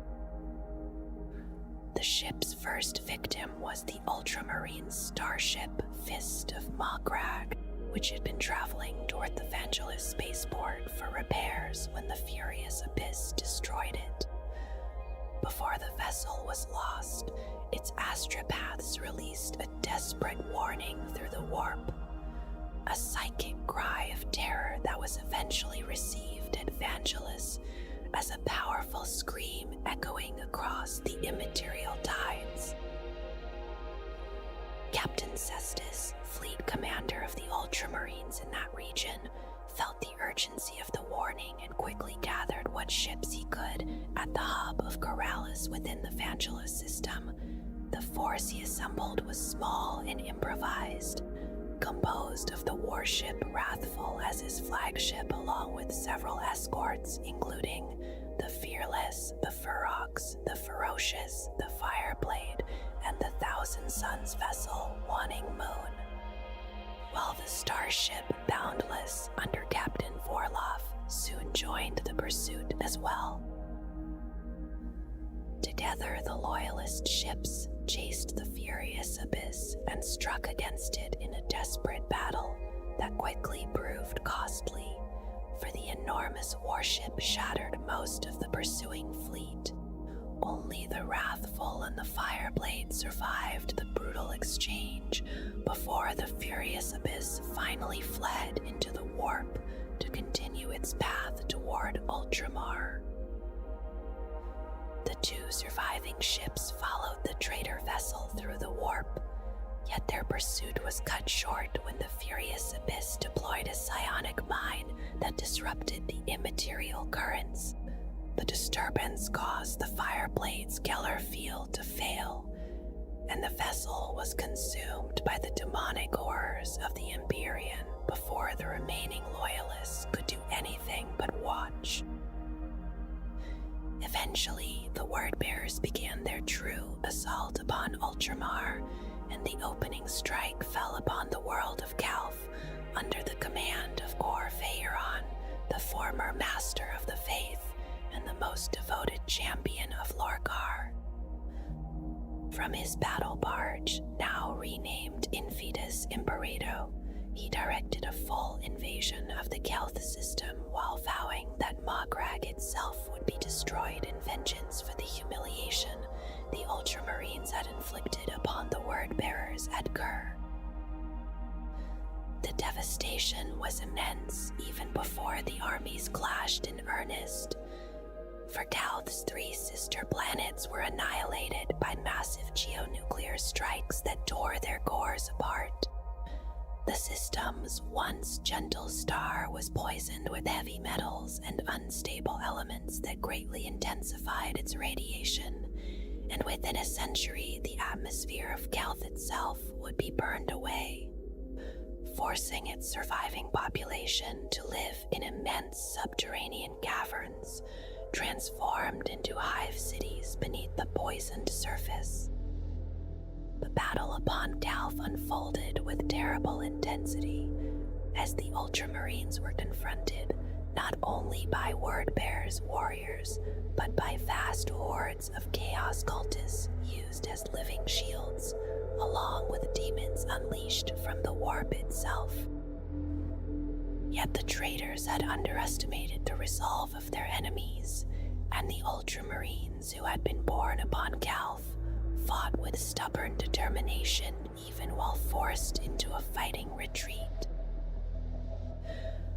Robud Kiliman coordinated the defense with careful clarity, guiding scattered pockets of resistance through precise orders and organizing them into a cohesive force, while his warships harassed the enemy in space with repeated strikes. One group led by Captain Bentanus broke through the fighting to reclaim Calth's defense laser silos, allowing the Loyalists to support their fleet from the surface while the struggle raged both above and below. The Ultramarines fought long enough for reinforcements from the rest of their legion to reach the system, and together they eventually drove the Wordbearers away from Calth, though the cost of the conflict was immense. Before withdrawing, the traitors turned the world's own orbital defenses against the Viridian Star, tearing away its outer layers and further destabilizing the system while ensuring that Calth itself would never again be habitable. At the same time, the Wordbearers had used the battle as the focus for a dark ritual that summoned a vast warp storm called the Ruin Storm, whose purpose was to isolate Ultramar from the wider Imperium. The storm spread across the eastern reaches of the galaxy and cut off communication and travel, trapping many Ultramarines within the system and preventing them from reinforcing Terra as Horus prepared his assault. The eruption of the storm left warriors from both legions stranded beneath Calth's irradiated surface, where a brutal subterranean war continued long after the fleets had departed. Eventually, reinforcements from Magrag translated from the warp above the system and forced Gorfeiron to retreat toward the Maelstrom, though much of the damage had already been done. Robud Kiliman, who had remained away from the planet during the worst of the attack due to the treacherous assault upon his fleet, gathered his surviving forces in the aftermath and swore to pursue Lorgar and the Wordbearers for their betrayal. Yet behind the events at Caltha lay a deeper design, conceived by Lorgar himself. The Primarch had already recognized that not all among the Wordbearers were entirely trustworthy or capable in the way he desired, and he chose to gather these doubtful elements into a single host. Under the leadership of Erebus and Gorfeiron, They were sent to Calth with promises of glory, yet their mission was also a quiet purge meant to remove unreliable warriors from the Legion's future. Although the Word-bearers succeeded in unleashing the Ruin Storm and crippling Ultramar, the campaign fell short of the victory Lorgar had envisioned. Keelyman still lived, much of the traitor fleet had been destroyed, and countless Word-bearers, including the Dalvorback, had been abandoned beneath Kelth's poisoned surface to perish in a forgotten war. For Lorgar, this outcome was still acceptable, since the storm had been conjured and the Legion had been cleansed of its doubtful elements. With those tasks complete, he turned his attention toward the greater campaign he had begun to call the Shadow Crusade. During the earliest days of the Horus Heresy, Lorgar entrusted his most devoted followers, the first chaplain Erebos and the Dark Apostle Gorfa Eron, with the task of unleashing vengeance upon the realm of Ultramar. The attack was born from the humiliation the Word-bearers had once endured when they were forced to kneel before the Emperor and the Ultramarines upon the world of Gur, a memory that had never faded within the 17th Legion.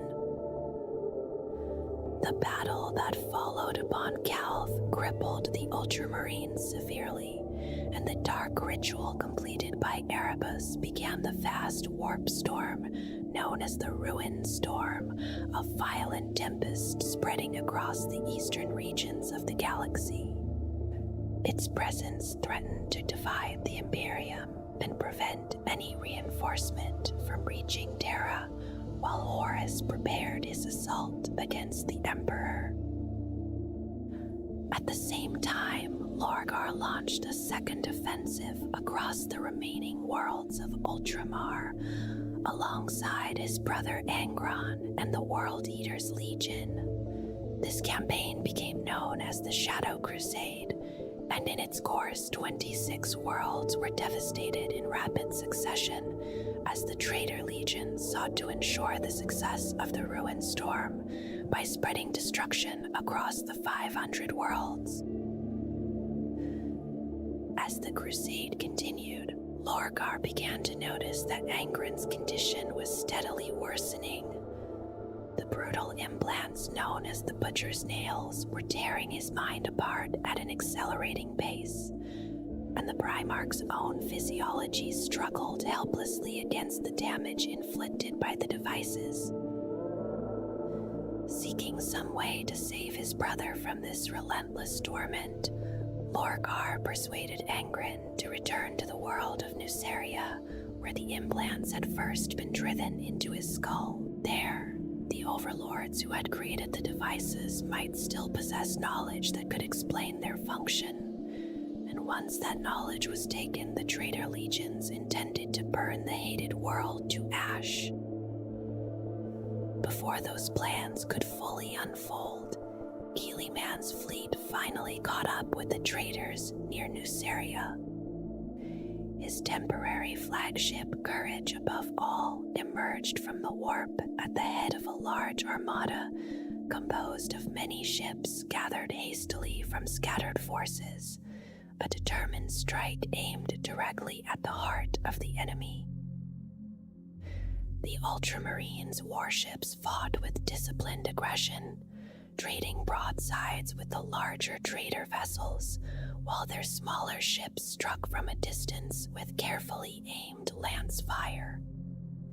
Keelyman directed the battle with clear purpose, intending to destroy Lorgar's flagship Fidelitas Lex piece by piece, while boarding the World Eater's flagship Conqueror and killing it from within. Yet the defenders fought fiercely, and the Conqueror, under the command of Lotara Saren, struck back with relentless determination. Several Ultramarines' ships attempting to descend toward Nuceria were destroyed before the Loyalists finally forced a path through the defenses and began landing troops upon the planet. Meanwhile, the Fidelitas Lex endured repeated attacks as the Ultramarines' armada circled the immense vessel in close combat. Its shields were already gone, and its armor cracked under the strain of continuous bombardment. Yet the great ship continued firing its macro cannons, even as escape craft began streaming from its hull. The battle became a brutal exchange, fought at close range, with warships drifting past each other through clouds of burning debris, while their crews traded blows across the void. Each strike weakened the Fidelitas Lex further until the vessel was left fighting alone amid the relentless pressure of Guilliman's fleet.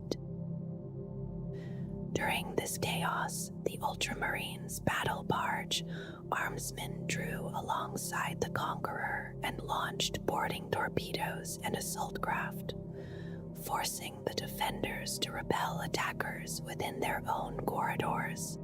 While the World Eaters struggled against the boarders, several smaller Ultramarines ships slipped past and delivered drop pods and transports toward the surface of Nuceria.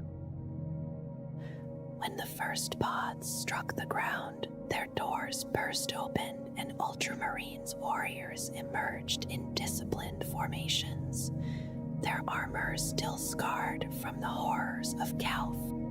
They moved forward with cold determination, intent upon vengeance against the word-bearers who had scarred their realm and poisoned their homeworld.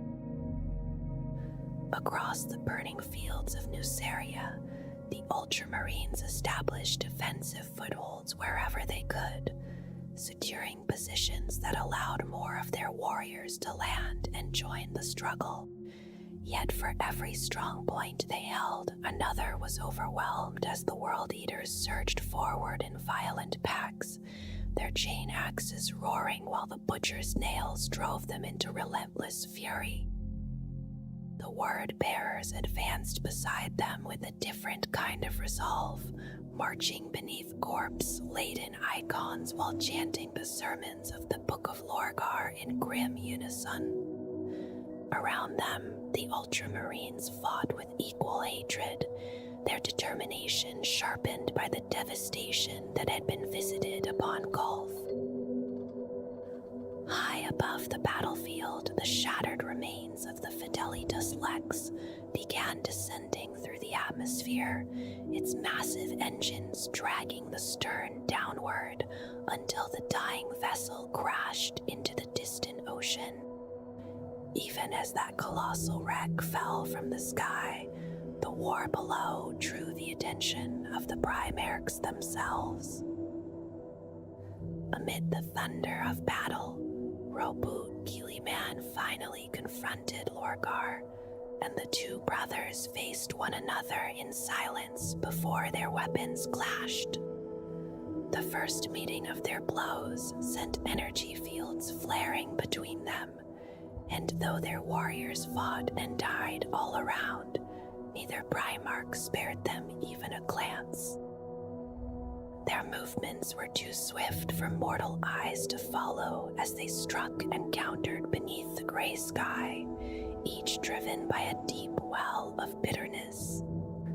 Guilliman struck with brutal force, battering Lorgar with his armored fists, while demanding answers for the suffering inflicted across the worlds of Ultramar.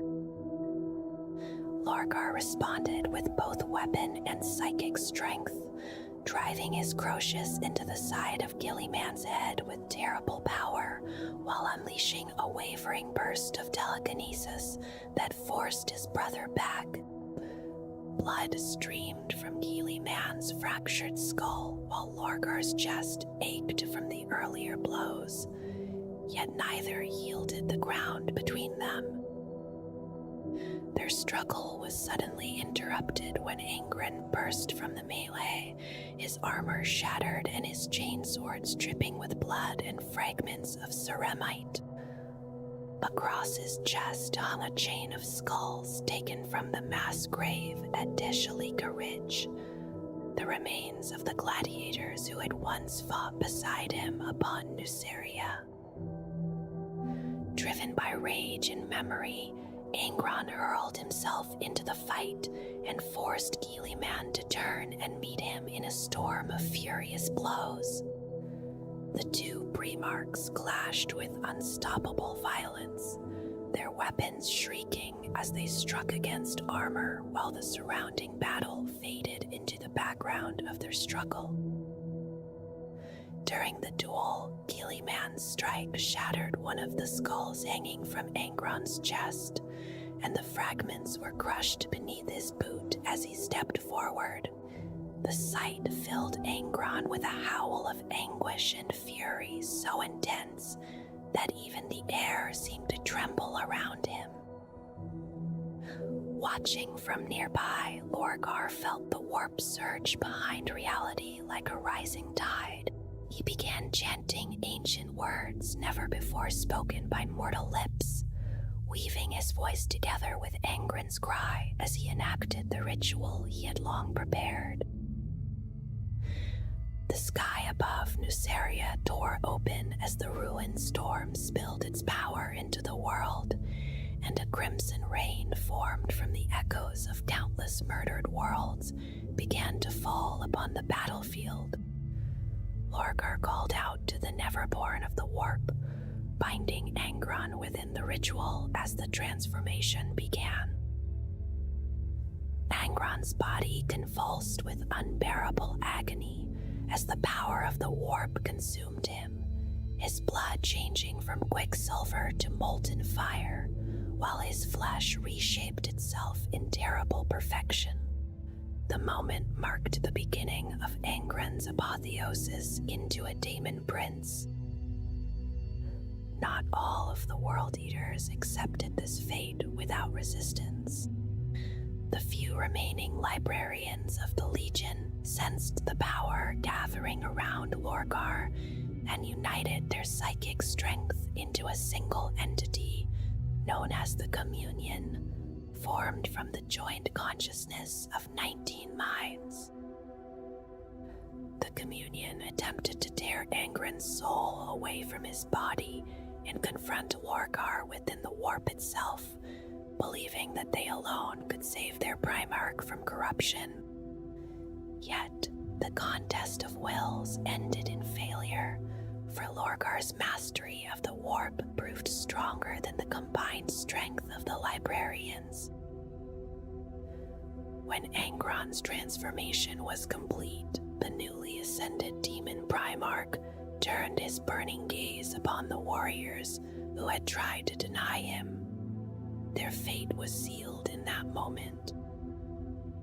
The fury of the newly ascended demon Primarch fell upon the remaining librarians, and each met a different and terrible end beneath Angron's wrath. With their deaths, the last fragment of the old Warhounds tradition vanished from the Legion, and the Blood God's will was satisfied by the destruction of Psykers among the World Eaters. Robut Guilliman, gravely wounded by the fighting, escaped from Nuceria and withdrew with his surviving fleet, unable to fully comprehend what his brothers had become through their alliance with the powers of chaos. Behind him, the World Eaters completed their brutal purge of the planet until no human life remained upon its surface. For Lorgar, the transformation of Angron represented a kind of salvation, since he believed he had freed his brother from the agony inflicted by the Butcher's nails. With that dark act complete, the Shadow Crusade began to turn away from Ultramar, and the traitor legions prepared to rejoin Horus for the final advance toward Terra. In time, Lorgar began to doubt the strength of Horus himself, believing the War Master lacked the devotion needed to claim victory in the name of the Chaos Gods. Convinced that Horus would ultimately fail, Lorgar secretly resolved to remove him and take command of the rebellion. His attempt came after Horus was wounded during the fighting at Beta Garmin and lay comatose aboard the flagship Vengeful Spirit. Accompanied by the Dark Apostle Sardu Lyak, Lorgar approached the War Master and proposed gathering the traitor legions at Ulanor in preparation for the final march upon Terra. To strengthen his plan, Lorgar sought out Fulgrim, traveling with Lyak and a small escort through the webway, guided by an oracle disciple of Cyrene Valantian. Their journey eventually carried them into the Eye of Terror itself, where they reached the palace of Slaanesh and found Fulgrim lost within decadent pleasures beside the demon Enkeri. Fulgrim refused to return to the war, and the meeting erupted into violence until Sardu Lyak spoke the demon Primarch's true name, binding him through the power of the ritual Lorgar had prepared. With Fulgrim now under his command, Lorgar believed he possessed the weapon needed to overthrow Horus. The combined forces of the Word-Bearers and Emperor's children gathered at Ulanor, where Horus had begun assembling the traitor legions. Lorgar's plan was to unleash a psychic scream that would disorient the War Master, allowing Lyak to command Fulgrim to strike while their fleets destroyed the sons of Horus in orbit. Yet the plan had already been revealed to Horus by the mystic Actea, who warned him of the coming betrayal. When Lorgar finally confronted the War Master upon Ulanor, he was attacked immediately. Then Sardu Lyak turned against him by releasing Fulgrim from his binding, rather than ordering him to strike. Horus beat Lorgar mercilessly and demanded that he stand and fight, yet the Primarch of the Word-Bearers refused to raise his weapon and instead spoke with quiet pity about the monstrous form Horus had taken since his recovery. In the end, Horus banished him from his presence and swore to kill him if he ever returned. The 5,000 warriors of the chapter of the Unspeaking who had followed Lyak remained with Horus and later fought during the siege of Terra.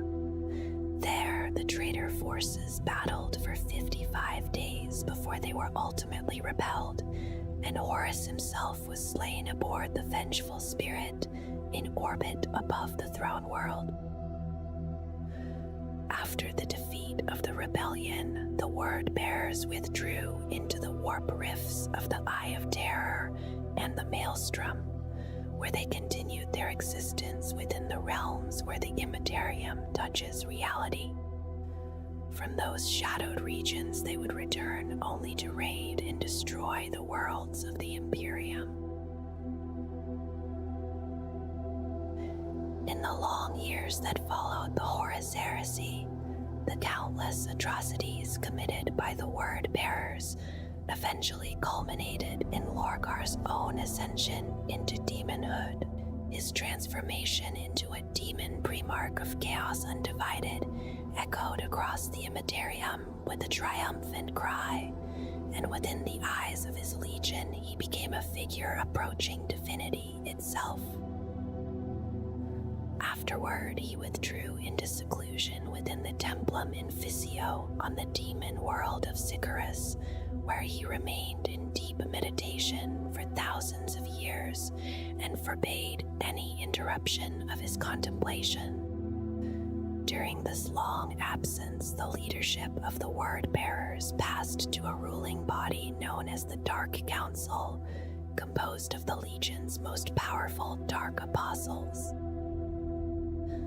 Though the Legion remained largely united compared to many other traitor legions, the Council itself was divided between two powerful factions. One group followed the influence of Erebus, while the other supported Gorfa Eron, and the tension between them shaped the future path of the Word-Bearers. from their principal strongholds upon Sycharis and the factory world of Calmech within the Maelstrom, the Legion continued to launch wars of faith against the Imperium in the name of the Chaos Gods. These campaigns sought to replace the worship of the Emperor with devotion to chaos, spreading cults and heresy across the worlds they attacked. On many occasions, their efforts intersected with the schemes of the Alpha Legion, and although the two legions sometimes fought together during the Black Crusades of Abaddon the Despoiler, rivalry and mistrust were far more common between them. Lorgar's long meditation was interrupted only briefly when a monstrous figure began hunting the word-bearers through the warp. The creature was eventually revealed to be the loyalist Primarch Corvus Corax, who had been altered by the powers of the warp during his relentless pursuit of vengeance. When the two Primarchs met again, Corax dominated their duel and forced Lorgar to retreat through the portal by which he had arrived. As the passage closed behind him, Corax declared that he had caught Lorgar's scent and would continue the hunt wherever the Wordbearer's Primarch attempted to flee. Yet even these encounters were only small moments within a much greater conflict that continued to define the Legion's existence. The Word-Bearers remained committed to a total war against the Imperium, determined to tear down every symbol of the Emperor and spread the truth of chaos across the galaxy. In recent centuries, rumors have begun to spread that Lorgar himself has returned from his long seclusion. After 10,000 years within the warp, he is said to walk the mortal realms once again, leading a vast Word-Bearers host during the era that followed the birth of the Great Rift. Since the moment their devotion shifted away from the Emperor and toward the Chaos Gods, the Word-Bearers began to transform the appearance of their armor into something darker and more symbolic. The deep crimson plates they now wear are covered in runic script written in the dark tongue, markings that wind across the ceramite, like prayers meant for very different powers than those once praised by the Imperium. Devotional parchments hang from their armor, many of them fashioned from human skin and carefully inscribed with passages taken from the Book of Lorgar.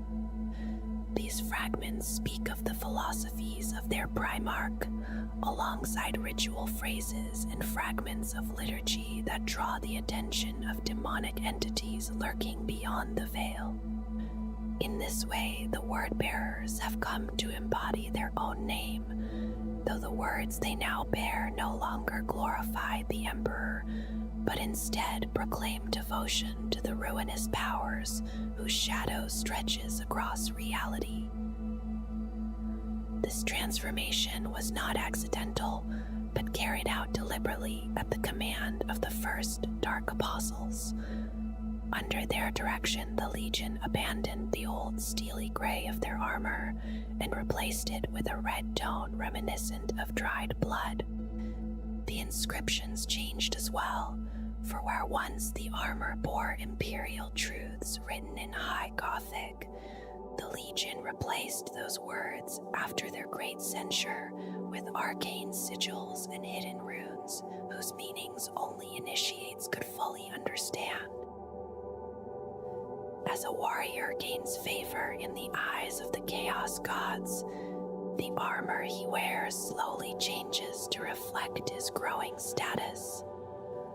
A word-bearer who distinguishes himself in battle or through acts of violent ritual sacrifice may have Colchian runes carved into his battle plate by a Dark Apostle or a Chaos Sorcerer. These markings are believed to grant a measure of protection, that strengthens the warrior's soul against threats both physical and metaphysical. Long ago, before the betrayal of the Horus Heresy became known, the book, symbol of the Legion, represented a search for hidden truths and deeper understanding. In the present age, that same image carries a different meaning, suggesting forbidden tomes and the knowledge required to summon demons from the warp. The chosen warriors of the Legion become living libraries of such lore, speaking blasphemous syllables that thin the barrier between real space and the Empyrean, allowing demonic beings to press their way into the material universe. Among the most experienced word-bearers, it is common to see hermetic icons etched into armor plates, geometric shapes originally devised by Lorgar himself for the summoning and binding of warp entities.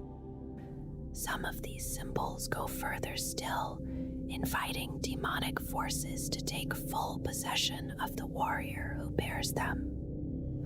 Only the most devoted followers pursue such a path, for the power granted by such union comes at a terrible cost, leaving little of the original soul behind.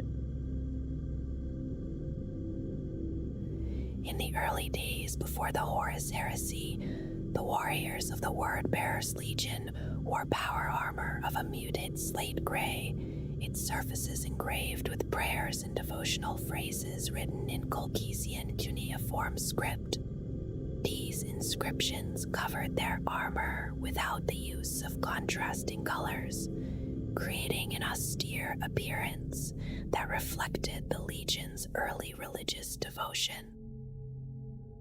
Chaplains of the Legion shared the same gray armor as their fellow warriors, though they were distinguished by the presence of gold trim and by the sacred crosius they carried into battle. After the Emperor's harsh reprimand at Monarchia, however, the chaplains altered their appearance, repainting their armor black as a symbolic reminder of the ashes that had coated every warrior's armor during that moment of humiliation. Among the most prominent members of this priesthood was the first chaplain, Erebus, who was known to keep his head cleanly shaven while covering his scalp with elaborate tattoos depicting religious sayings and sacred imagery. It remains uncertain whether this practice was shared widely among other members of the Legion's chaplaincy. In the years following their fall to the ruinous powers, the Legion embraced a new and far more striking color scheme. Shortly after the drop site massacre on Istvan V, the Word-Bearers repainted their armor in a deep arterial red, meant to symbolize their willingness to shed blood in order to spread the truth of chaos to all of humanity. This new shade became known by several names, including Traitor's Red and Betrayer's Red, and it was often paired with trim in black or silver. The armor itself became a surface for further blasphemous expression, as heretical prayers were carved or etched directly into the ceramite plates worn by the warriors. Many traitor Marines of the Legion also began to wear devotional sheets of prayer that hung from the shoulder blades of their armor. Upon these sheets were written passages taken from the Book of Lorgar, words meant to accompany them into battle and to proclaim their faith to the dark powers they now served. By the time the Battle of Kelf unfolded, the combination of arterial red armor and deep black accents, first associated with the Serrated Suns chapter, had spread widely throughout the Legion. At the same time, the old Colchisian runic markings that once indicated rank, status, and deeds gradually fell out of use. These older inscriptions had once been understood only by fellow legionaries, their meanings depending upon the reader's level of initiation into the mysteries of the Legion. Over time, they were replaced by intricate geometric symbols, designs that could only be interpreted by those who had learned the hidden teachings revealed to Lorgar after his journey into the Great Eye. When the Primarch Lorgar first took command of the 17th Legion, he reshaped its internal organization to reflect the ideals and beliefs that had shaped him since childhood.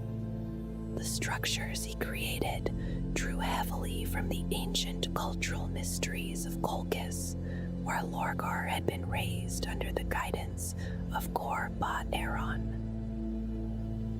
To those outside this tradition, the hierarchy of the Legion could appear baffling, for its titles and internal divisions were tied closely to symbolic systems inherited from Colchisian religious practice. These complex arrangements made sense primarily to those who had been initiated into the deeper meanings behind them.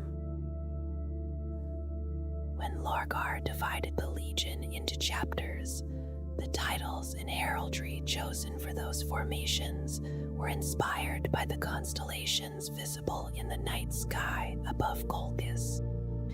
In this way, the organization of the Legion reflected not only military structure, but also the cosmological traditions of the world that had shaped its Primarch.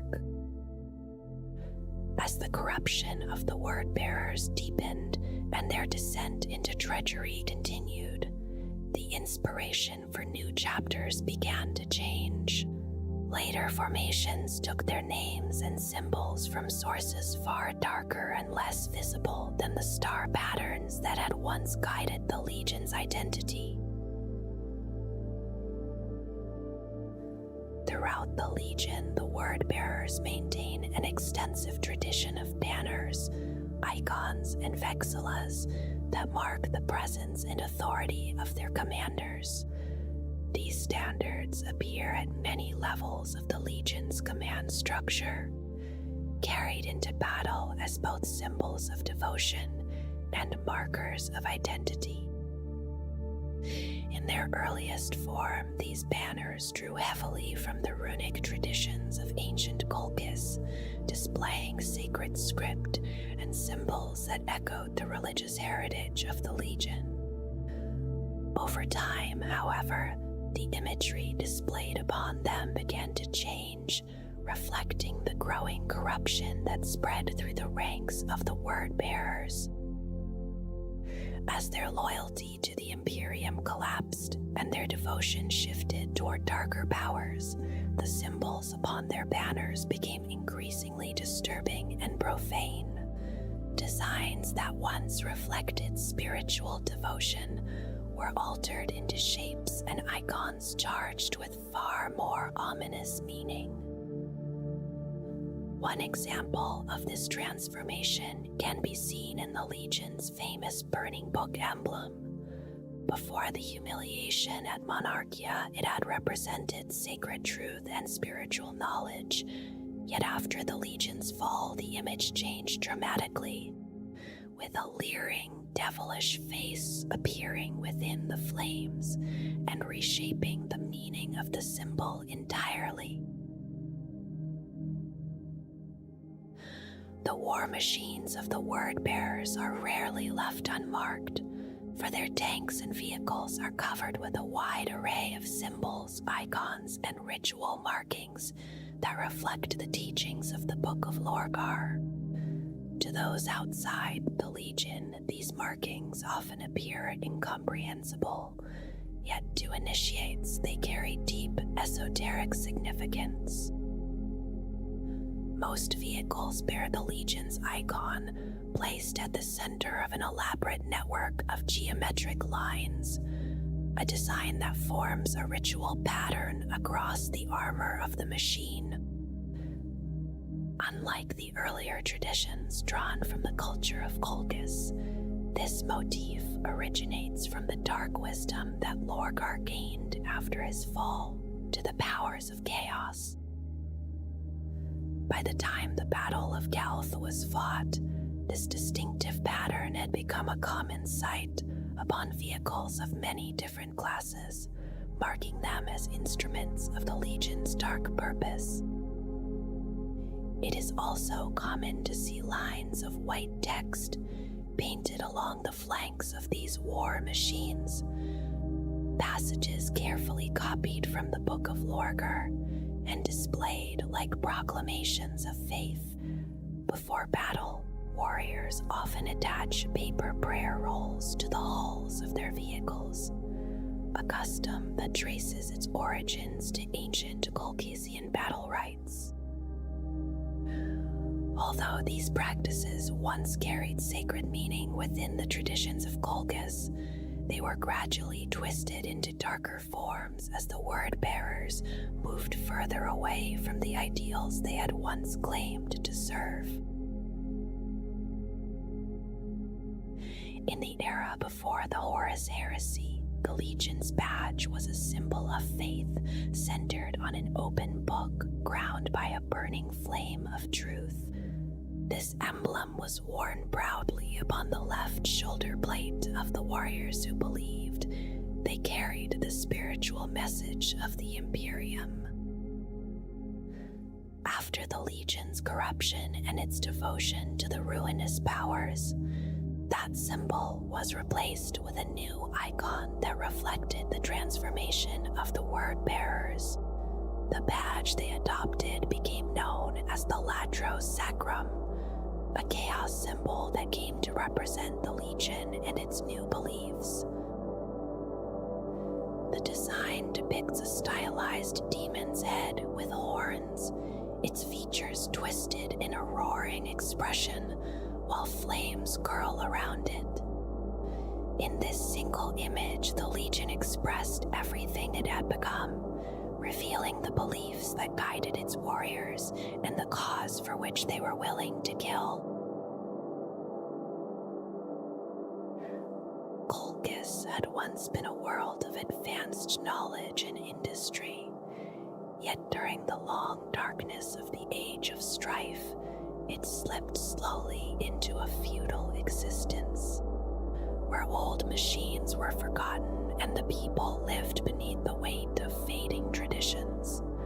When Lorgar arrived upon that world, his presence was seen as both a blessing and a quiet omen of future ruin.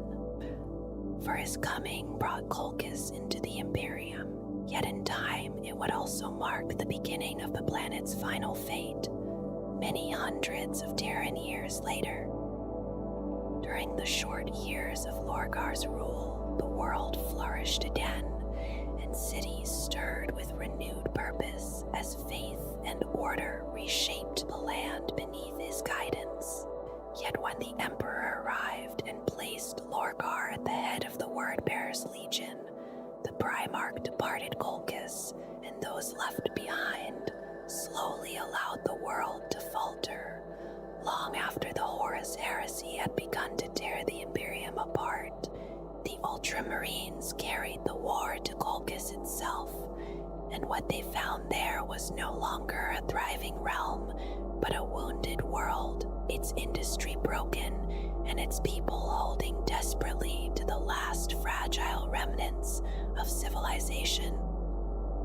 Because of Lorgar's treachery, the Inquisition decreed that the planet must be cleansed, and the Ultramarines' battle barge Octavius delivered cyclonic torpedoes against the surface of Colchis. The world was already geologically unstable, and the terrible force of the bombardment awakened violent seismic upheavals that tore the planet apart until nothing remained of it at all. Even now, the location where Colchis once existed is held as a closely guarded secret within the vaults of the Inquisition. Far from that lost world, the Word-Bearers now dwell upon the demon world called Sicarus, a place that lies deep within the Eye of Terror, beneath vast clouds of drifting fire and blood. Across its surface rise immense temples and towering cathedrals alongside countless monuments raised in devotion to the Chaos Gods, while endless numbers of slaves labor without rest as they build new structures upon the crumbling foundations of older ones. The layers of construction rise higher and higher toward the dark sky, while below them spreads a tangled maze of underground passages that link the countless halls and sanctuaries together in a vast devotional labyrinth. From this dark world, the Word-Bearer's Dark Council governs the Legion, a gathering of the most powerful Dark Apostles who guide the fate of the 17th Legion, while their demon Primarch withdraws into long meditation within the Templum Inficio. The Council itself rules from a colossal cathedral fortress known as the Basilica of the Word, a structure crowned by hundreds of towering barbed spires that climb for many kilometers into the grim sky, each of them studded with cruel spikes where living sacrifices are impaled. Beyond Sycharis, the Legion also holds dominion over the demonic forge world called Galmek, hidden deep within the Maelstrom Warp Storm and ruled by Gorfa Aeron. From this grim stronghold, the Word-Bearers gather strength and launch their raids against Imperial worlds scattered across the eastern reaches of the galaxy. The warriors of the Word-Bearers march to war, guided wholly by the pronouncements of their Dark Apostles, whose commands are obeyed with unwavering loyalty and absolute faith. These grim leaders claim to discern the will of Lorgar through a host of strange and unsettling rites, at times seeking meaning in the entrails of sacrificial victims, at others studying the alignment of distant stars, or reading fate in the scattered patterns of cast bones. When the Dark Apostles finally declare how the coming battle will unfold, the warriors of the host obey without hesitation or question, trusting that the path has already been revealed to them. Before the first clash begins, they gather together in solemn ritual, speaking blasphemous hymns and forbidden doctrines in a steady and deliberate chant that reinforces their devotion to the powers of chaos. At times, their dark prayers are answered, and it is not uncommon for them to march into war accompanied by hideous demonic entities, bound through grim pacts made with the Dark Apostles. With their damned standards raised high above them and cursed icons carried at the forefront, the Legion advances while voices thunder out catechisms and bitter canticles of hatred directed toward their enemy. As they move forward, the sound of heavy drums echoes around them in a slow and mournful rhythm, creating a relentless beat that settles into the mind and gnaws at the spirit of those who hear it. The sight of this advance can be deeply unsettling, for the steady chanting and the unbroken thunder of drums often erode the resolve of even the most determined defenders. During the night before battle, the enemy may hear dark mutterings drifting across the darkness from every direction, those murmured words blending with the distant pounding of drums, until nerves begin to fray and quiet fear spreads among the waiting ranks. What drives the Word-Bearers forward is their unshakable belief that they alone carry the power to save the galaxy and all of mankind, and because of that faith they will march onward even towards certain death without ever considering retreat. Any force that manages to defeat them will pay dearly for the victory, because the fury of their fanatical assault ends only when every warrior has fallen and the final voice of their chanting has been silenced. Among the Space Marines who were once known as the Imperial Heralds, and later as the Word Bearers, the gene seed was first believed to be pure and stable, carrying none of the flaws that sometimes troubled other legions during the long years of the Great Crusade. Yet even in those earlier days, observers quietly noticed a certain quality in their nature, a steady and unyielding devotion that did not bend easily once belief had taken root.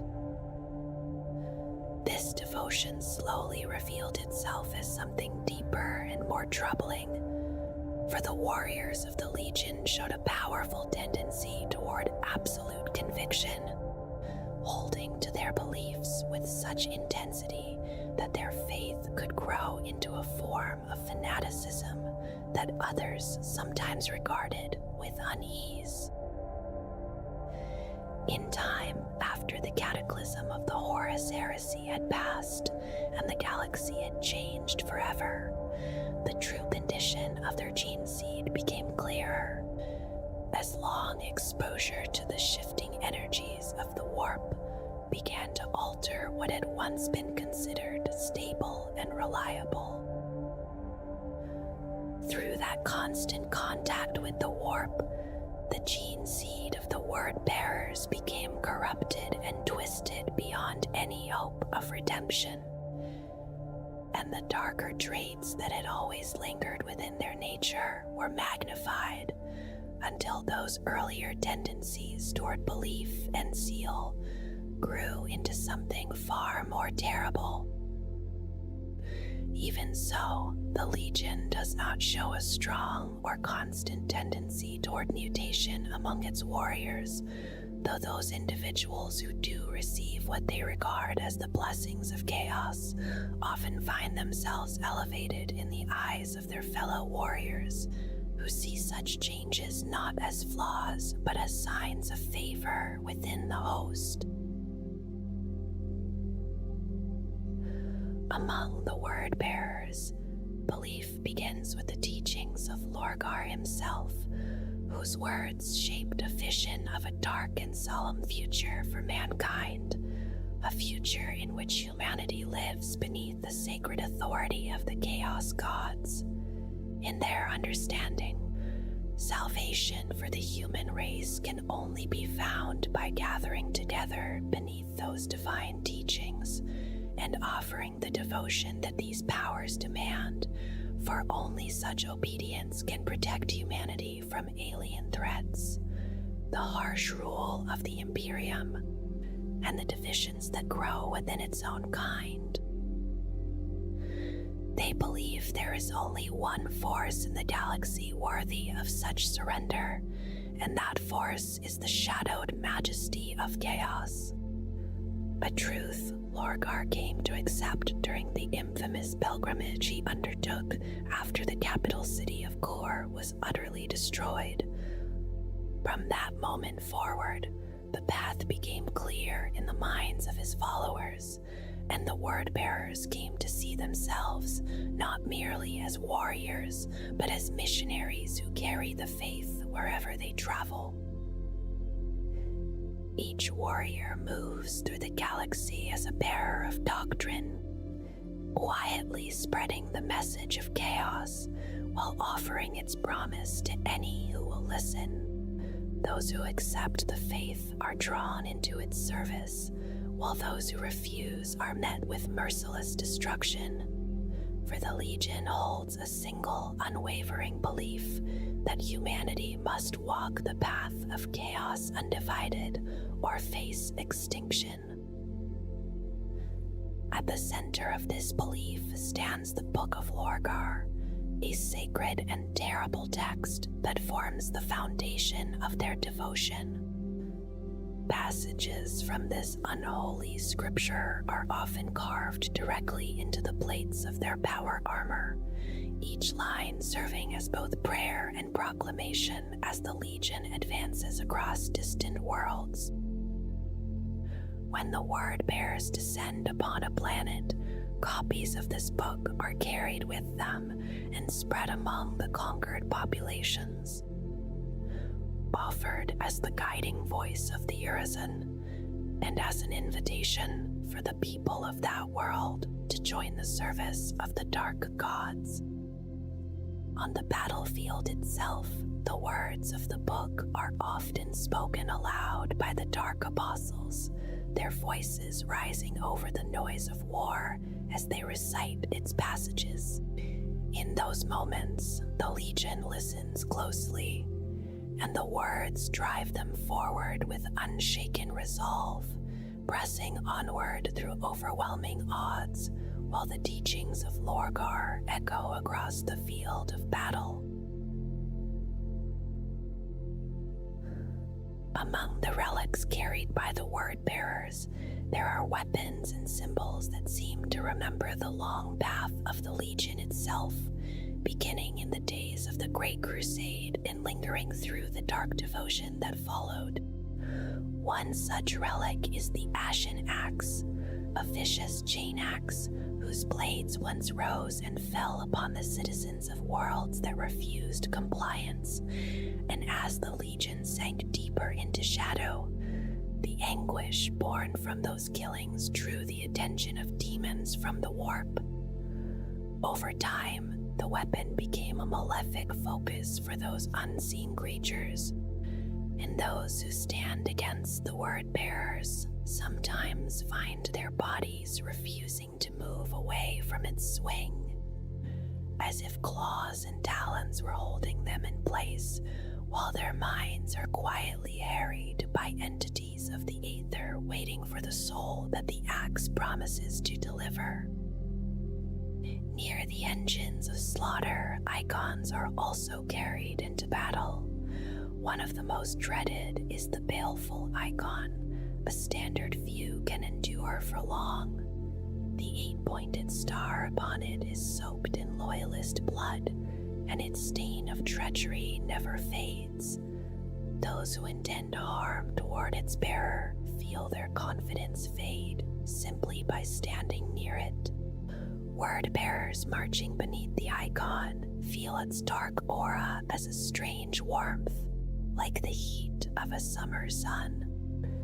Those who do not serve the dark gods instead feel their skin crawl and their muscles tremble with revulsion, even if they are battle-hardened Astartes.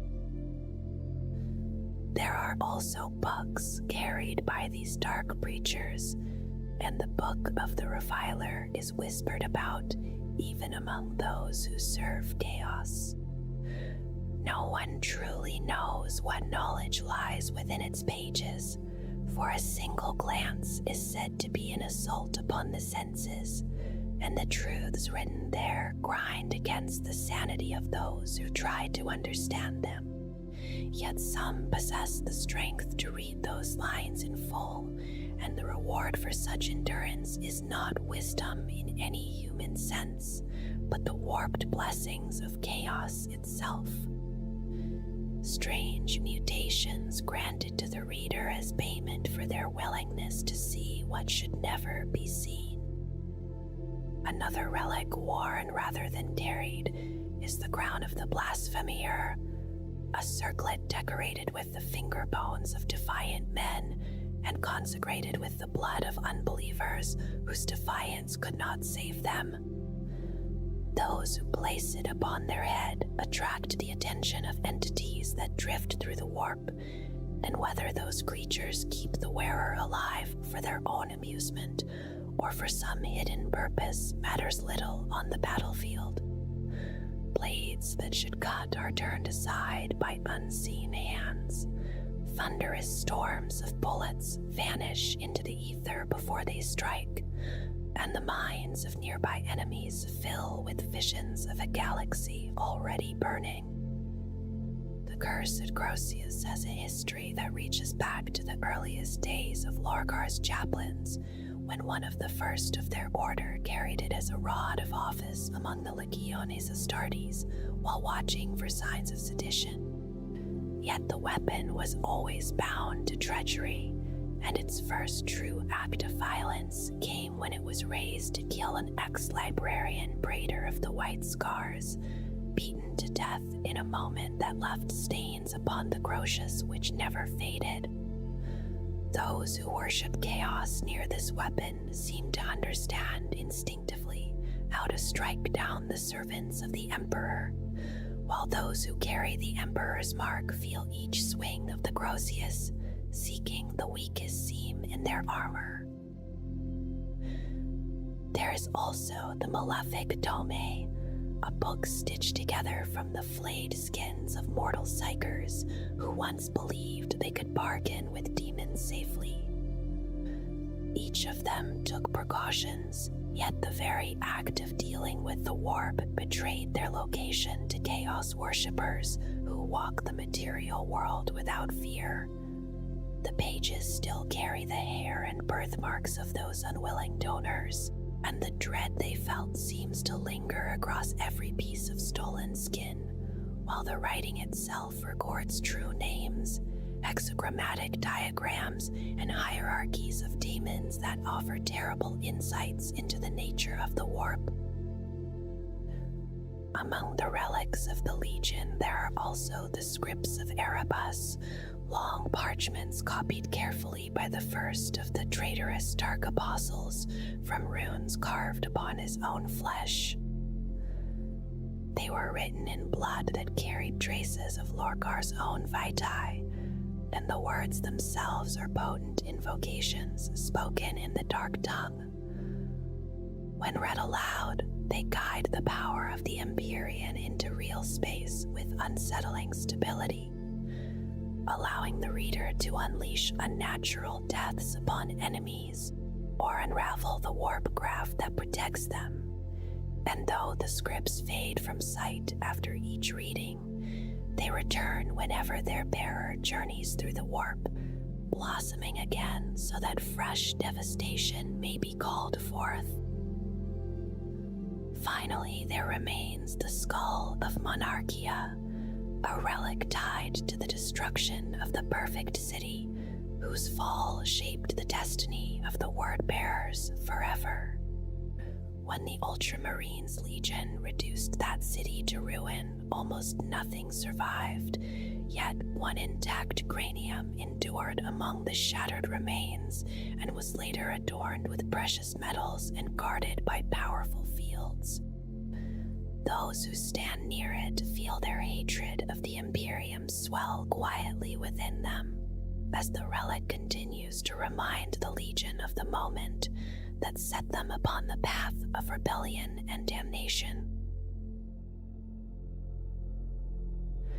In the long years of the Great Crusade and the war that followed, the fleet of the Word-Bearers moved through the void like a dark procession, its vessels bound together by faith, ambition, and the will of their Primarch.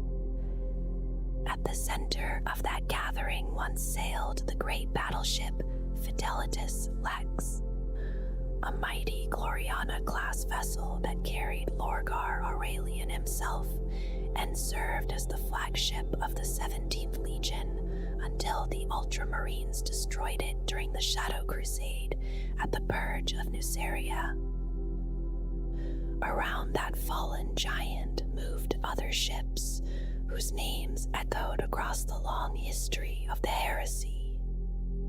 The battleship Anarchus served beneath the command of the Dark Apostle, Ankh Heloth, while Dominus Violatus sailed as part of the 7th host of the Legion, and vessels such as Camiel and Lorgar's Spite traveled alongside them through the shifting war zones of the galaxy.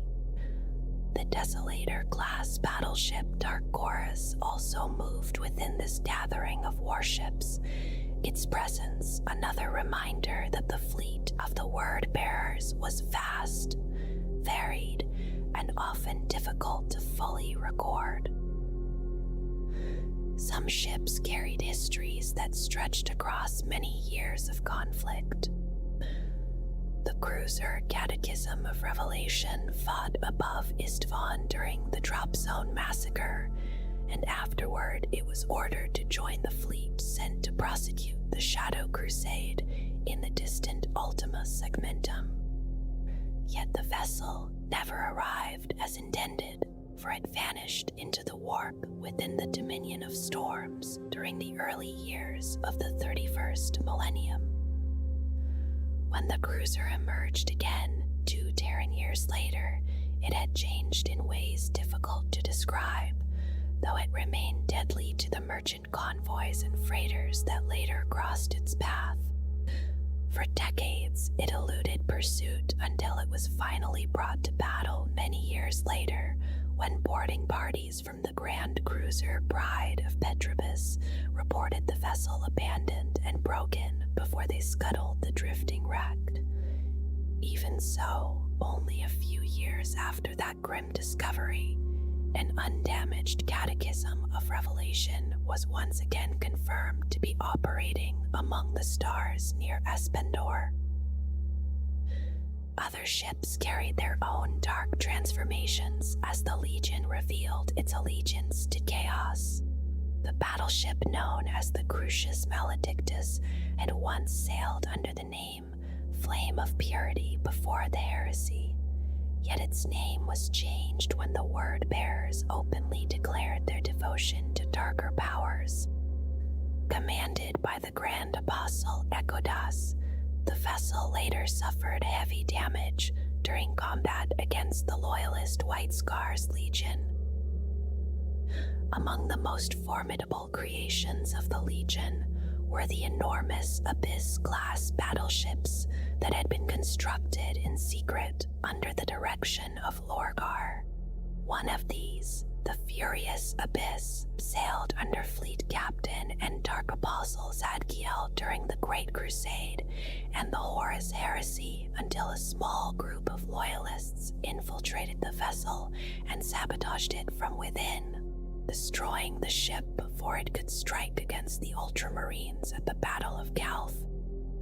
2 sister ships shared its design and purpose.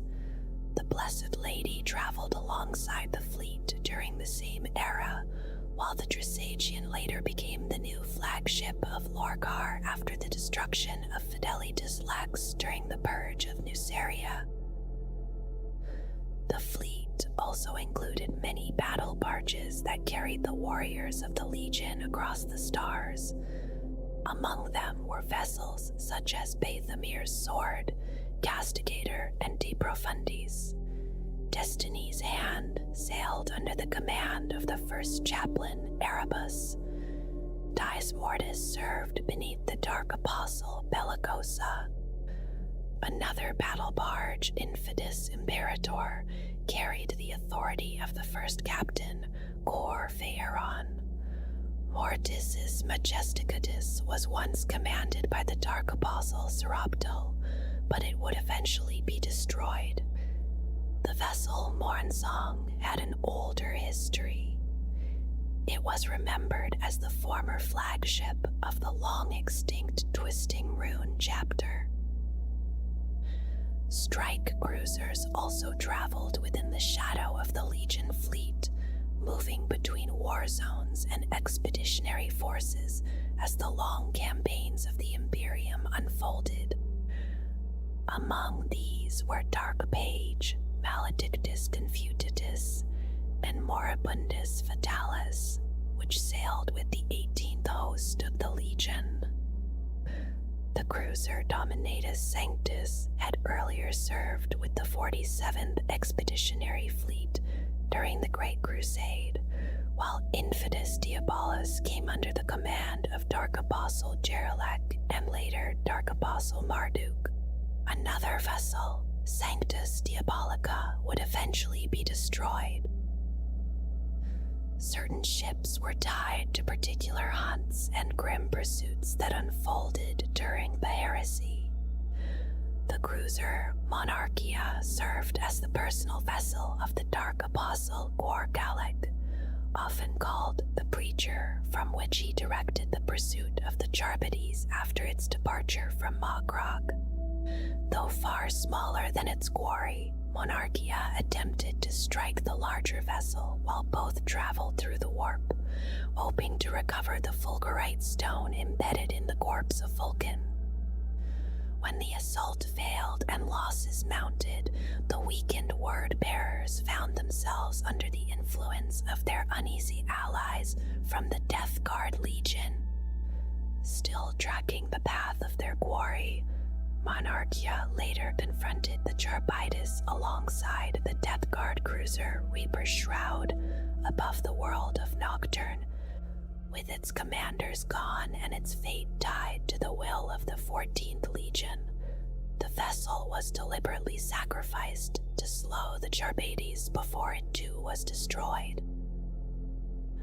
Another cruiser named Valediction served under the Dark Apostle Dinask, an ambitious officer who wished to fight beside his Primarch during the Shadow Crusade, rather than remain behind within the Istvan system. Assigned to the outer line of picket ships, the vessels searched for surviving Raven Guard forces believed to still hide somewhere within that region. The search proved true when Valediction encountered the Raven Guard battle barge Avenger just as it prepared to enter the warp. Because the Loyalist vessel was cloaked, the word-bearers detected it only at the final moment, and the sudden jump pulled Valediction into the warp as well. Without an active Geller field to protect the ship and its crew, the vessel was torn apart by the creatures that dwell within that terrible realm. Smaller vessels also moved within the fleet, their stories often tied to single missions or violent encounters. The light cruiser Orpheus Lament sailed among them, while the Gladius-class light cruiser Dark Sacrament joined the fleet of Monarchia during the hunt for the Fulgurite Stone and for the renegade vigilator Bartusa Narek. The ship began its search on Traoris and later moved through the outer regions of Ultramare until it was intercepted and boarded by the Ultramare's vessel Defiance of Kolth, which destroyed it after the battle. Escorting that cruiser was the Hunter-class destroyer Demagogue, where Artellus Numion of the Salamanders had been imprisoned and tortured after his capture on Draris. His interrogator, the figure known as the Unburdened Seanuth Soul, sought information about the renegade Bartusa Narek, who had betrayed the Legion and attempted to keep the Fulgurite Stone for himself. The destroyer met the same fate as Dark Sacrament when it confronted the Defiance of Kalfa, though later events revealed that the vessel and its entire scout fleet had been sacrificed deliberately so that Seanuth Sul could infiltrate the Ultramarines' prison within the fortress of Hera in an attempt to assassinate Naruk. Among the many other ships recorded within Imperial accounts were the capital vessels Crown of Colchis and Spear of Cedros, along with the transport ship Faith's Speed that traveled with the fleet during earlier campaigns. Yet beyond these names, the true shape of the Word-Bearer's fleet has become uncertain. For Imperial records after the end of the Horus Heresy do not reveal the full composition of the vessels that still sail beneath the banners of the Legion. In their earliest days, the warriors of the Word-Bearer's Legion followed the familiar structure used by many of the Legiones Astartes. Individual warriors gathered into squads. Those squads belonged to companies, and the companies themselves were gathered beneath the banners of larger chapters. This arrangement had existed even when the Legion was known as the Imperial Heralds, and it continued with little change until the long shadow of betrayal fell across the fields of Istvan. When their Primarch was rediscovered and recruits from the world of Colchis flowed steadily into the Legion's ranks, the structure itself remained recognizable, though something deeper settled into the way the Legion was organized.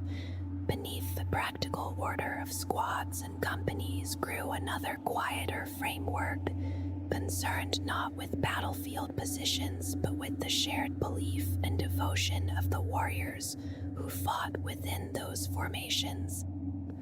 The soldiers of the 17th Legion marched and fought as others did, yet beneath their armor rested a growing devotion that shaped the spirit of every unit. Their squads often gathered in larger numbers than those of other legions, and where some commanders were content to field small tactical teams, the word-bearers preferred formations of greater strength. Squads of roughly 20 warriors were common within their companies, and these tactical squads formed the steady advancing line of their armies. When they moved forward across the battlefield, it was often with the deliberate weight of numbers, an advance meant to overwhelm through presence as much as through skill. Companies within the Legion were usually near 100 Astartes strong, though their exact size sometimes shifted according to their battlefield role. The word-bearers often devoted entire companies to a particular form of warfare, shaping them into assault forces, reconnaissance elements, or units designed to break an enemy's line through relentless pressure. These companies rarely fought alone, for the Legion favored the crushing effect of combined formations moving together in overwhelming strength. Above them stood the chapters, large groupings that might contain several hundred warriors or even several thousand. Each carried a name drawn from the constellations that shone over the skies of Colchis, and those names echoed through the Legion like distant stars remembered across the void. The serrated suns marched beneath their burning emblem, while the osseous throne, the crescent moon, the weeping hand, the coiled lash, the exalted gate, the twisting rune, the scold's bridle, and the knight's chalice carried their own symbols and traditions. When the word-bearers launched campaigns during the Great Crusade, these chapters often formed the backbone of their expeditionary fleets. Although their campaigns could appear methodical and deliberate, the word-bearers rarely forgot the value of symbolism. War, to them, was more than conquest alone. It was a message spoken across the stars. Because of this belief, certain formations within their order of battle took on roles that carried both practical and symbolic weight. Among them was the chapter known as the Broken Scythe, a formation built around siege engines and heavy armored vehicles whose task was the leveling of cities and fortified strongholds. Their attacks were meant to leave only shattered ruins behind, a stark sign that resistance had ended. Equally feared were the warriors of the Ashen Circle, who descended from the sky on roaring jump packs. They came as burning angels of destruction, reducing libraries and temples to ash with cleansing flame. And when the work demanded something more permanent, they carried the terrible weapon known as Phosphex. Though attached to chapters, the Ashen Circle stood apart from the rest of the Legion, and only the most devoted warriors were permitted to walk within their ranks. The word-bearers also marched to war, accompanied by great numbers of mortal followers, fanatics drawn from the populations they had conquered. These warriors were bound to the Legion through faith as much as obedience, forming wild and fervent mobs that fought beside the Astartes. Though their discipline rarely matched that of the Legion itself, their presence allowed the word-bearers to unleash enormous waves of attackers upon their enemies. Before their fall from imperial favor, the structure of the word bearers was not considered greatly unusual among the Space Marine legions, except perhaps for the striking number of chaplains within their ranks. Chapters often followed the familiar pattern of roughly 1,000 Astartes divided into companies led by captains, though the reality was often more fluid. Some chapters, like the Serrated Sons, contained only a few companies, while others expanded far beyond the usual number. Each chapter carried its own identity within the Legion, its own symbols and traditions shaped by the vision of Lorgar and the culture of Colchis. Some were remembered by emblems such as a quill marked with a drop of blood, an open hand bearing an eye in its palm, a burning book, or a scepter crowned with a skull. Others were known through fragments of their histories. The chapter of the Coiled Lash and the Crescent Moon left few details behind in Imperial records, while the Iron Veil and the Third Hand would eventually vanish in the violence of the Underworld War following the Battle of Calth. Other formations lingered in scattered recollections. The chapter of the Opening Eye once followed the command of Chapter Master Firescarel, while the Osseous Throne specialized in waves of advancing infantry, pressing relentlessly against enemy defenses. The Chapter of the Void, led by Chapter Master Tenebron, was small and often overlooked, serving behind the front lines while quietly testing new weapons and studying the Legion's growing psychic resources. Still others marched into the history of the Horus Heresy itself. The Ark of Testimony, commanded by Dorkiel Eliphas the Inheritor, took part in the Shadow Crusade and oversaw the creation of the grim structure known as the Templum de Monarchia upon the world of Cronus.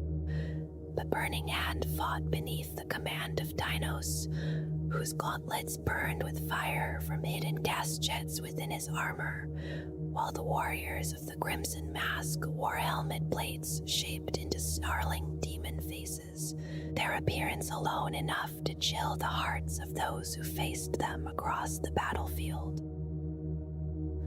Within the wider body of the Legion, many other chapters carried their own quiet histories and traditions, some remembered only through fragments preserved in Imperial records. The Ebony Serpent once followed the command of Chapter Master Skolinthos, while the Exalted Gate marched beneath the leadership of Uncle Shax, before their destruction during the grim fighting that followed the Battle of Calto. Among the more infamous formations stood the Flayed Hand, whose loyalty to the cause of Lorgar was never questioned, even as their stability began to fray. Their zeal burned with a dangerous intensity, and during the campaigns around Calth, many thousands of their warriors fought beside other chapters to reinforce the Legion's strength. The Flayed Hand embraced the darker teachings spreading through the Legion, studying occult rites and volunteering for the strange process developed by Erebus to create the warp-touched warriors known as the Cal Vorbak. Elsewhere, the chapter called the Graven Star gained a reputation for the violent precision of its boarding actions and assaults launched from gunships plunging through the void. Even before the Horus Heresy, their warriors were known for swift strikes delivered with ruthless determination, and their symbol, the Star of Chaos, became associated with relentless aggression during the Great Crusade. The Perpetual Spiral followed a quieter path for much of its history, often tasked with garrisoning newly compliant worlds rather than fighting at the forefront of conquest. Though their commander Silak once considered such work lacking in honor, The chapter carried out the duty faithfully and earned repeated praise from their Primarch. Later, during the campaigns of the 47th Expeditionary Fleet, the Perpetual Spiral helped lead the final assault upon a designated world before Captain Sor Talgran was chosen to return to Terra with a portion of the chapter. Publicly, this movement appeared to be a gesture of loyalty toward the Imperium, but Imperial observers later suspected that Talgran's return carried deeper motives. Beneath the formal duties of a garrison, acts of quiet sabotage were carried out according to the hidden instructions given by Lorgar himself. Other chapters developed distinct traditions that shaped the way they fought among the stars. The Quillborn, who believed themselves created as living words written into existence, served primarily as naval warriors skilled in ship-to-ship combat. In the narrow corridors and echoing chambers of starships, they moved with practiced confidence, carrying the symbol of a blood-tipped quill upon their armor. The serrated suns accompanied Lorgar during his mysterious pilgrimage into the depths of the Eye of Terror, long before the outbreak of the Horus Heresy. Their emblem, a golden sun set within dark shapes upon maroon armor, would later become tied to one of the most unsettling transformations in the Legion's history. Those who survived that journey returned as the first possessed warriors known as the Gal Vorbak. Other chapters held darker reputations even before the Civil War began. The Broken Scythe specialized in the destruction of infrastructure, reducing cities and defenses with relentless firepower. The Inscribed decorated their armor with golden runes representing forbidden concepts of chaos, while the Star of Judgment carried a fearsome legacy of scorched earth campaigns, where entire populations were deemed unworthy of Imperial compliance. The Trifold Crown practiced patient attritional warfare, grinding enemies down through relentless endurance rather than swift victory. The Unspeaking followed the strange discipline of silence under the leadership of Sardu Layak, their warrior sages communicating through solemn gestures, while their oath-bound servants mutilated their own tongues in grim devotion. The Twisting Rune, formed from warriors consumed by hatred toward the Ultramarines, carried a symbol of a twisted occult sigil and would also vanish during the violent conflicts that followed the Battle of Calth. At the center of all these formations stood Lorgar himself, both commander and spiritual guide to the Legion. Authority within the Word-bearers flowed along two intertwined paths. One path followed the familiar military hierarchy, where chapter masters led chapters, captains commanded companies, and sergeants guided their squads in battle. The other path belonged to the chaplains, whose role extended beyond simple command. These warriors formed a brotherhood dedicated to the spiritual strength of the Legion. They watched over the purpose and devotion of their brothers, ensuring that each act of war aligned with the deeper faith that had begun to define the 17th Legion. Above them stood the High Chaplains, and at the center of their order presided the First Chaplain. Within the Legion, these two strands of authority, military command and spiritual guidance, often intertwined so closely that they were difficult to separate. A captain responsible for the direction of a battle would rarely challenge the judgment of a senior chaplain, for the Word-bearers believed that understanding the purpose of war was as important as achieving victory itself. In many campaigns, the spiritual leaders determined the course of events, while the commanders carried those decisions onto the battlefield. This blending of authority could also be seen in the inner circle surrounding Lorgar, where commanders and chaplains gathered together to form the council that ruled the Legion. Among them stood two figures whose names would echo with lasting infamy: Kor, Fa, Eron, and Erebus, trusted advisors whose influence reached deeply into the decisions of their Primarch. Despite their growing reputation for religious fervor, the Word-Bearers were not known for deploying vast formations of heavy armor. Their strength rested instead in large infantry companies supported by armored vehicles moving close beside them. When heavy armor was used, it often formed a spearhead ahead of advancing infantry, smashing through enemy defenses while squads of Cataphracti Terminators rode forward within Land Raider transports. Among all the chapters of the Legion, the Graven Star fielded the greatest concentration of armored units. Their aggressive use of mechanized formations brought them many victories during the Great Crusade and earned them a reputation for ruthless efficiency in attack and stubborn determination in defense. During the gathering of forces at Gomesh before the catastrophe of Calth, the armored phalanx known as Invisible Truth took up position among the heavy vehicles of the Ultramarines. Their machines waited in silent readiness under the appearance of routine exercises, while their guns slowly aligned across the unsuspecting vehicles of the 13th Legion.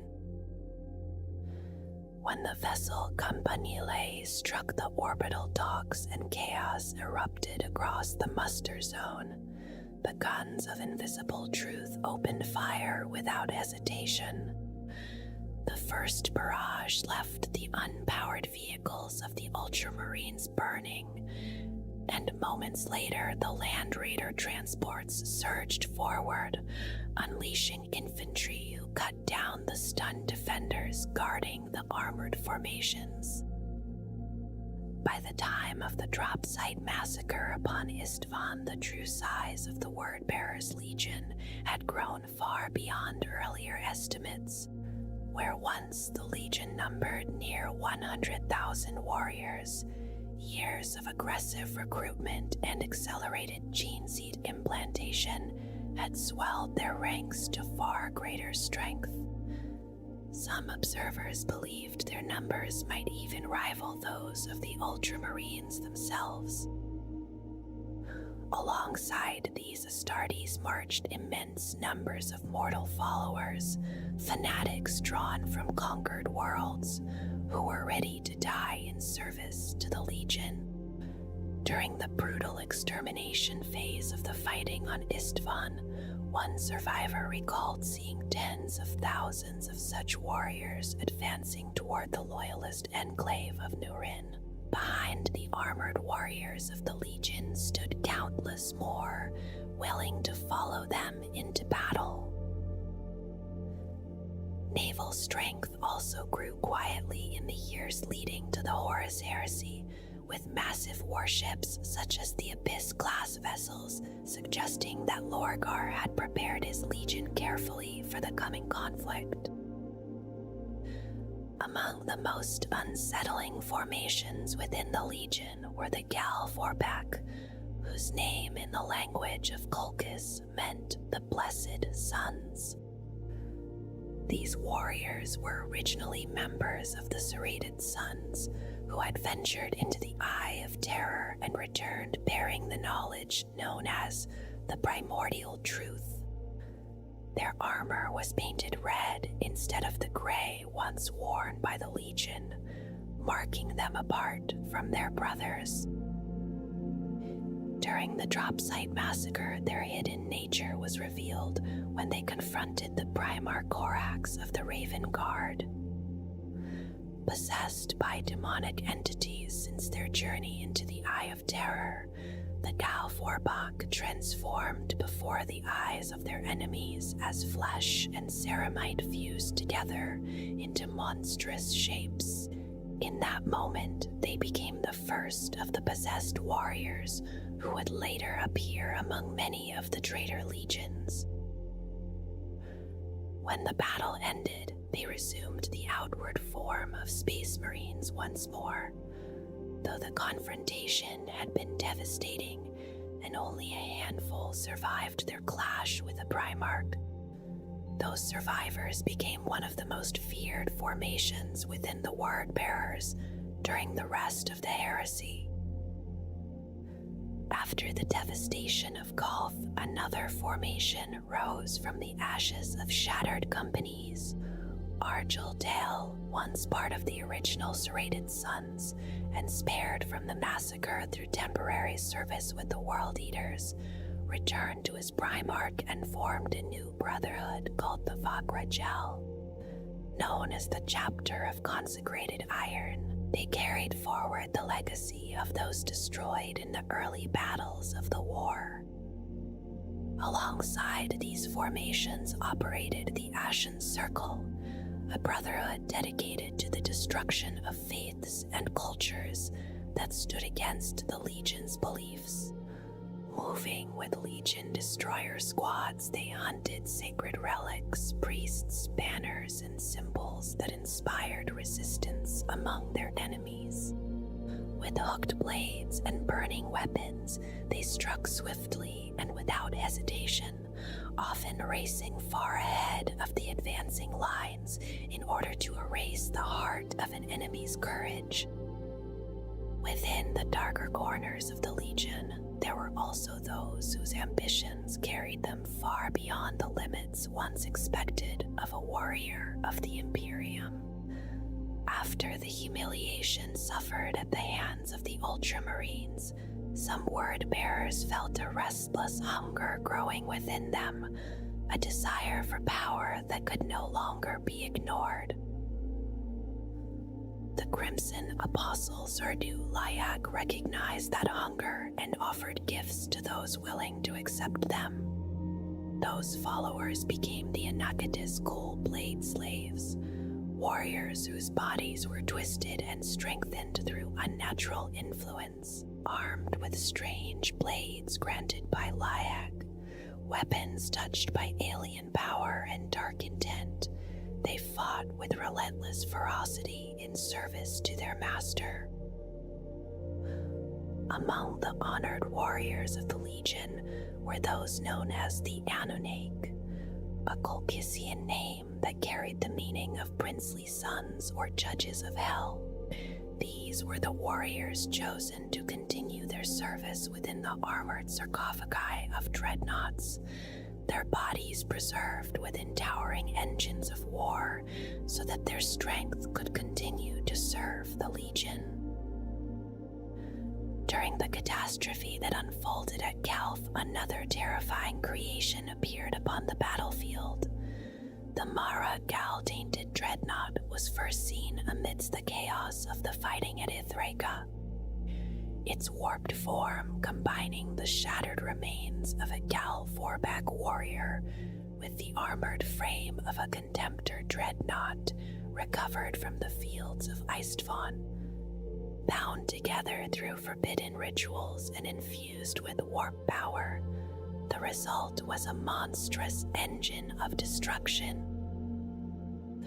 The Maragal carried weapons of terrible strength, including a warp-fire plasma cannon and a corrupted power claw capable of tearing through armor and energy shields alike. Its reactor burned with unnatural power while the influence of the warp bent reality itself around the machine, allowing it to stride through obstacles as though the physical world held no meaning. Another strange officer class also emerged among the word-bearers during the Horus Heresy.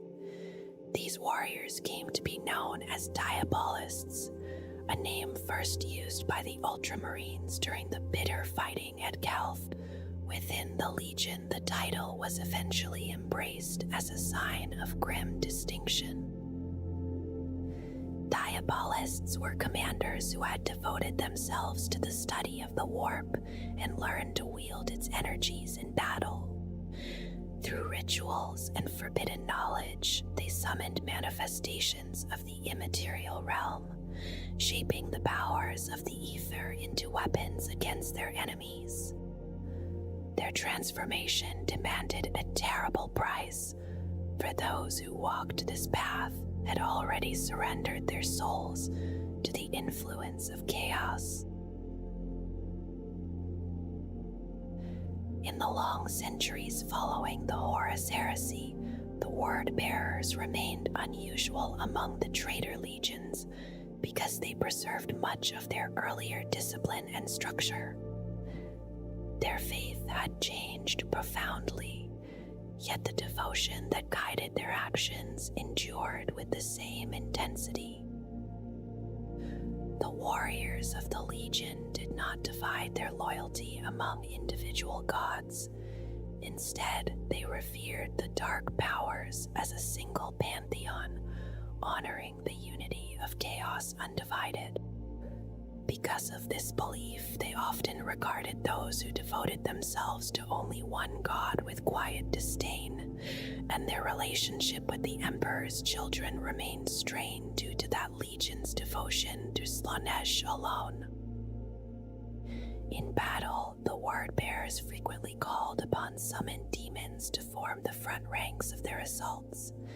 These entities surged forward as shock troops while the elite Chaos Space Marines carried out the tasks that demanded precision and skill. Large numbers of cultists also marched alongside them, though these mortal followers were often used simply as expendable forces or diversions. One of the most striking features of the Legion's organization was the continued presence of chaplains, now known as Dark Apostles. These figures served as both spiritual guides and leaders of the warriors around them. Before battle, the Legion gathered in solemn rituals, chanting hymns and reciting doctrines that affirmed their belief in chaos undivided. At times, these chants were answered by the arrival of demonic allies who joined them upon the battlefield. At the heart of the Legion's leadership stood the Dark Council, an inner circle of the most powerful Dark Apostles. From their immense fortress cathedral known as the Basilica of the Word upon the demon world of Sicarus, they governed the Legion in the long absence of their Primarch. Lorgar had withdrawn into meditation within the temple in Physio, seeking communion with the powers he had come to serve.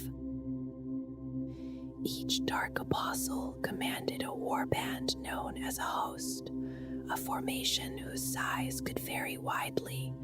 Some hosts contained only a few dozen warriors, while others rivaled the strength of an entire Space Marine chapter. Within these hosts, the hierarchy shifted frequently according to the will of the apostle who led them, and the warriors accepted these changes without question. Most commonly, the host resembled the structure of a company, divided into squads of roughly a dozen Chaos Space Marines, led by champions eager to prove their devotion. When these warriors marched to war, they advanced beneath their banners while chanting harsh litanies of hatred, the pounding of ritual drums echoing across the battlefield. Among the honored elites of the Legion were the warriors known as the Anointed, who fought within ancient suits of Terminator armor regarded as sacred relics. Membership in this cult was for life, and because the warriors of the Legion could live for countless centuries through the combined effects of their Astartes biology and the influence of chaos, the ranks of the Anointed rarely changed. Many among them had fought in the distant past beside Lorgar during the Great Siege of Terra. Their victories were celebrated within the flesh halls of Sycharis and remembered within the grim records preserved in the Legion's dark temples. When a host marched to battle, it was not uncommon for an icon bearer and a large contingent of anointed Terminators to accompany the Dark Apostles' chosen commanders, silent guardians whose presence embodied the enduring faith of the word-bearers. And so the story of the 17th Legion closes, where perhaps it was always meant to end, in the long shadow cast by belief, twisted into ruin. They had begun as the Imperial Heralds, black armored messengers who walked alone before the armies of the Imperium, their skull helms and winged maces offering one final choice before the fires came. Behind them followed the gray ranks of a legion that tore down temples, burned idols, and reduced ancient certainties to ash in the name of the imperial truth. Yet within that work lay the seed of their undoing. No legion spent longer staring into the heart of faith, or learned more completely how deeply belief can root itself inside the minds of men.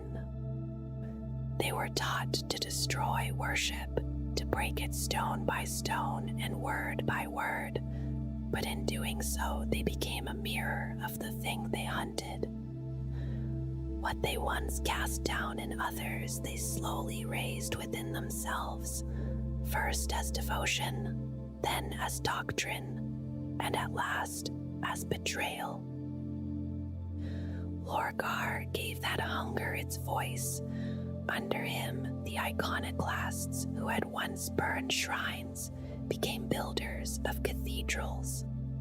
The herald who had spoken the Emperor's ultimatum before temple gates became the priest who taught whole worlds to kneel. And when the Emperor shattered Monarchia and cast down the faith the Legion had offered him, the wound did not kill their need for gods. It only drove that need into darker places. From that moment, the path was set.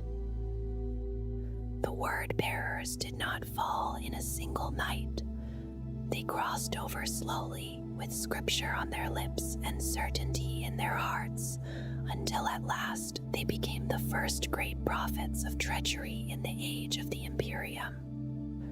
They carried the worship of chaos across the stars with the same patience and discipline they had once used to spread compliance. Worlds burned, brother turned upon brother, and the heresy itself was fed by truths they had poisoned long before open war began. Even after the fires of Terra had faded, they endured. In the eye of terror and the maelstrom, beneath dark councils and the silence of their withdrawn Primarch, they continued the same war they had always fought, only now in another name. Still they preach, still they tear down one creed to raise another. Still they move through the galaxy as bearers of words that promise revelation and leave only damnation behind. If betrayal can be measured, then theirs remains among the greatest ever known, not only because they turned against the Imperium, but because they understood so well how faith could move the soul and chose to corrupt that truth into a weapon. So the 17th Legion is remembered not merely as conquerors, nor only as heretics, but as the cruelest of heralds. Once they came to burning temples and broken idols in the service of the Emperor. Later they returned with darker scriptures, and whole worlds followed them into the fire. And wherever black armor walks beneath a sky red with ash, Wherever a skull helm turns toward the faithful, wherever old shrines burn and new altars rise from the ruins, the lesson of the word bearers endures. They were the heralds of truth only for a little while. After that, they became the heralds of ruin.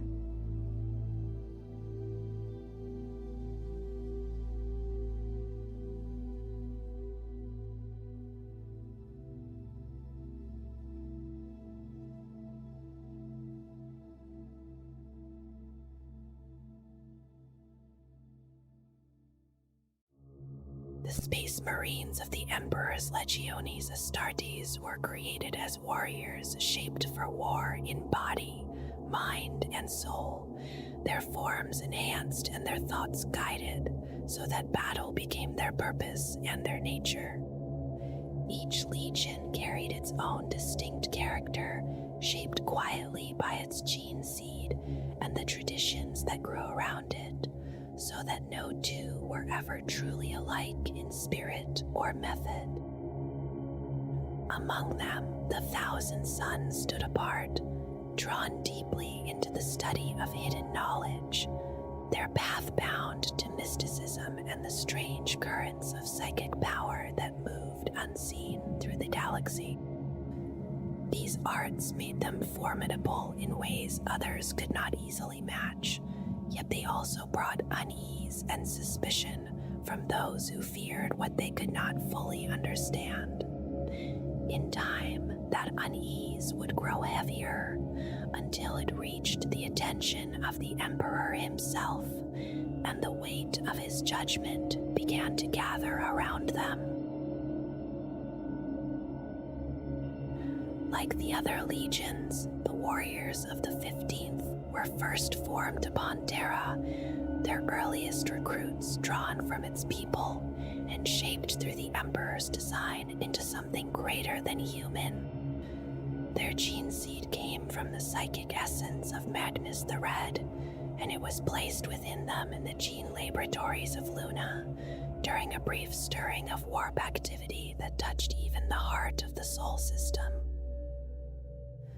This surge of unseen forces brought strange disturbances across the world, with outbreaks of violence that seemed to rise without warning, though it left no clear mark upon the gene seed itself.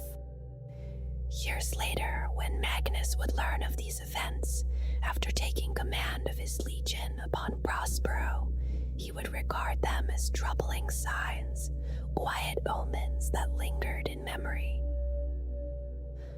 The first of the Legion's warriors had been chosen from those with psychic potential among the people of the old Achaemenid Empire, a region that had long stood under the Emperor's rule and had been spared much of the devastation that scarred other lands.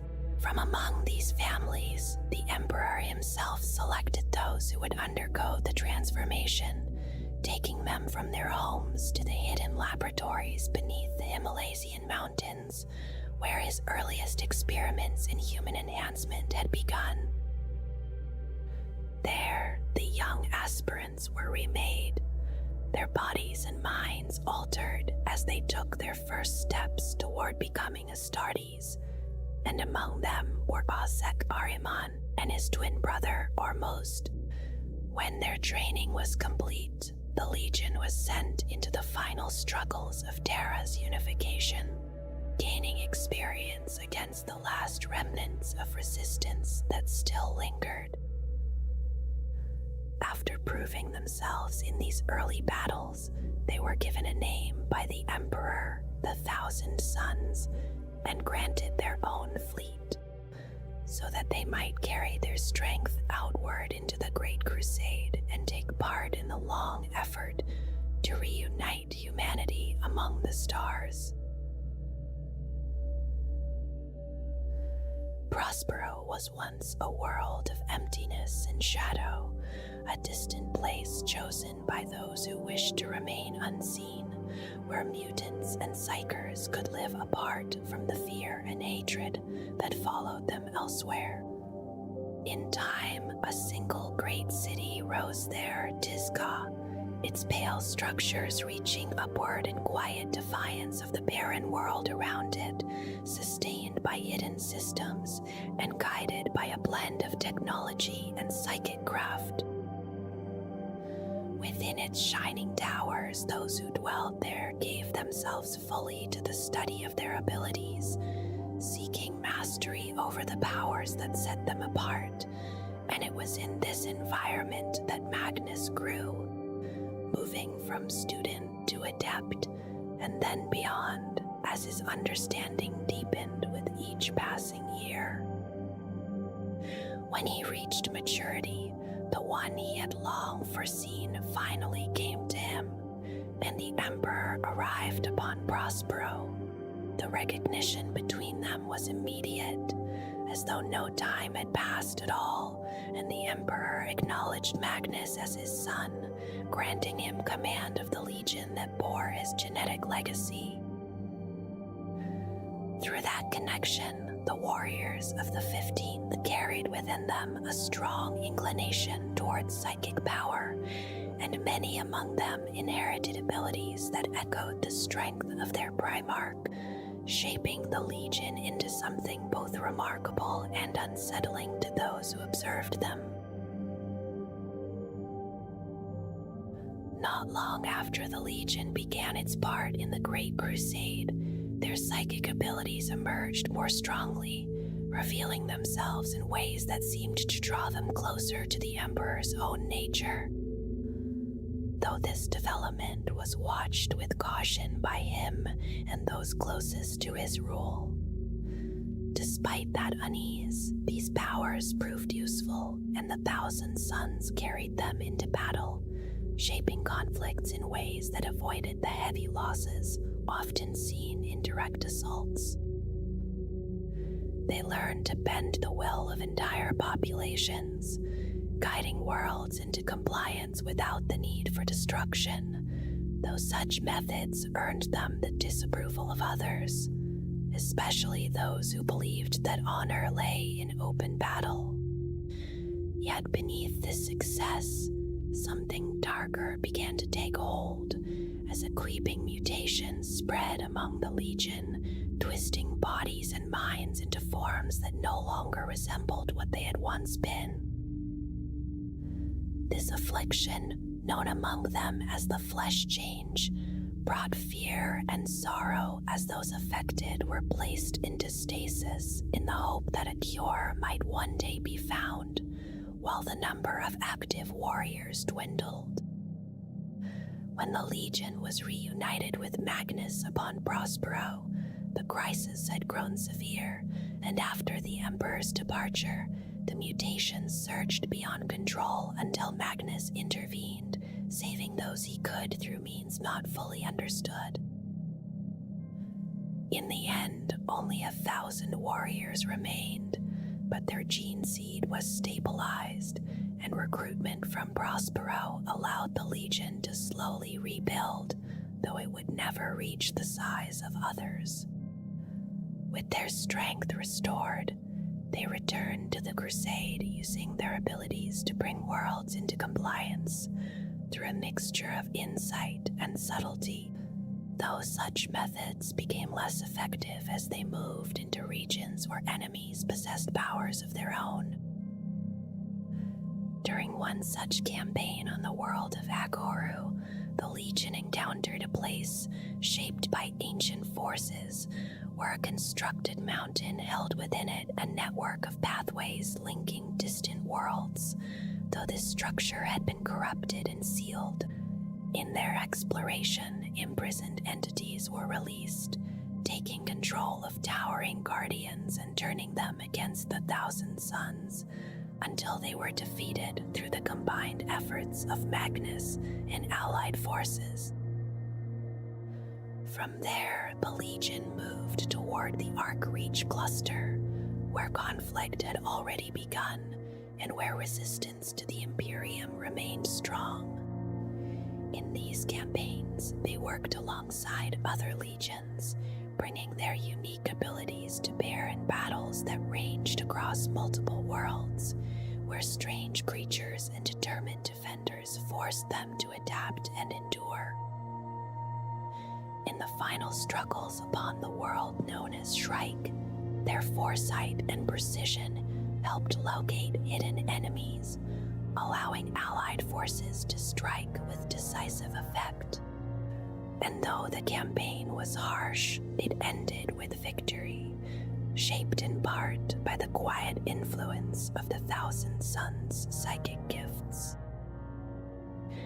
Even after victory had been secured, tensions between the Thousand Suns and the Space Wolves continued to rise, eventually breaking into open conflict during the battle for Phoenix Crag, where differences in belief and method could no longer be set aside.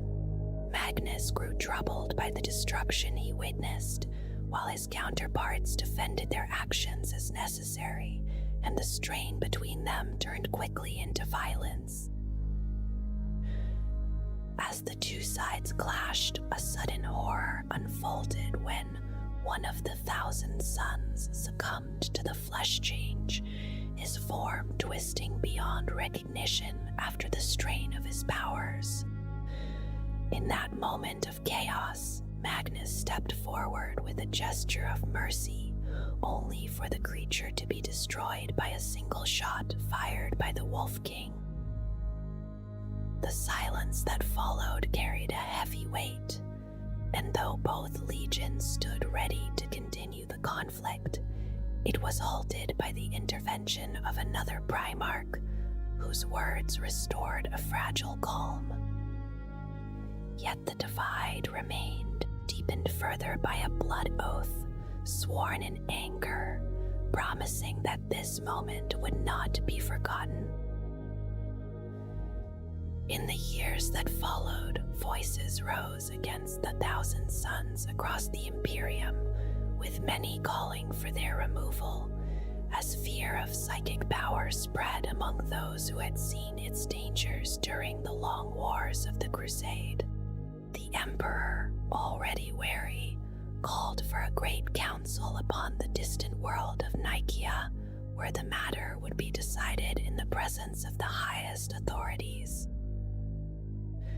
There, Magnus spoke in defense of his legion and the value of their abilities, while others argued that such powers brought only risk and corruption, and when the decision was made, it brought a heavy change.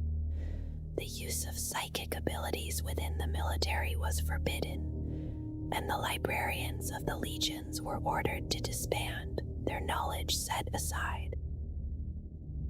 For the Thousand Suns, this decree struck at the heart of what they had become.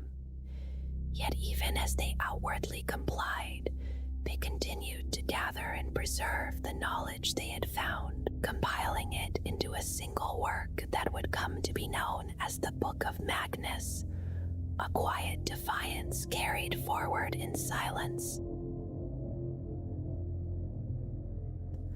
When Magnus the Red came to understand that Horus had turned away from the Imperium and given himself to darker powers, he reached out across the void with his own mind, forcing a message into the Imperial Palace on Terra. And in doing so, he shattered its psychic defenses, then brought death to countless souls who could not endure the weight of his call.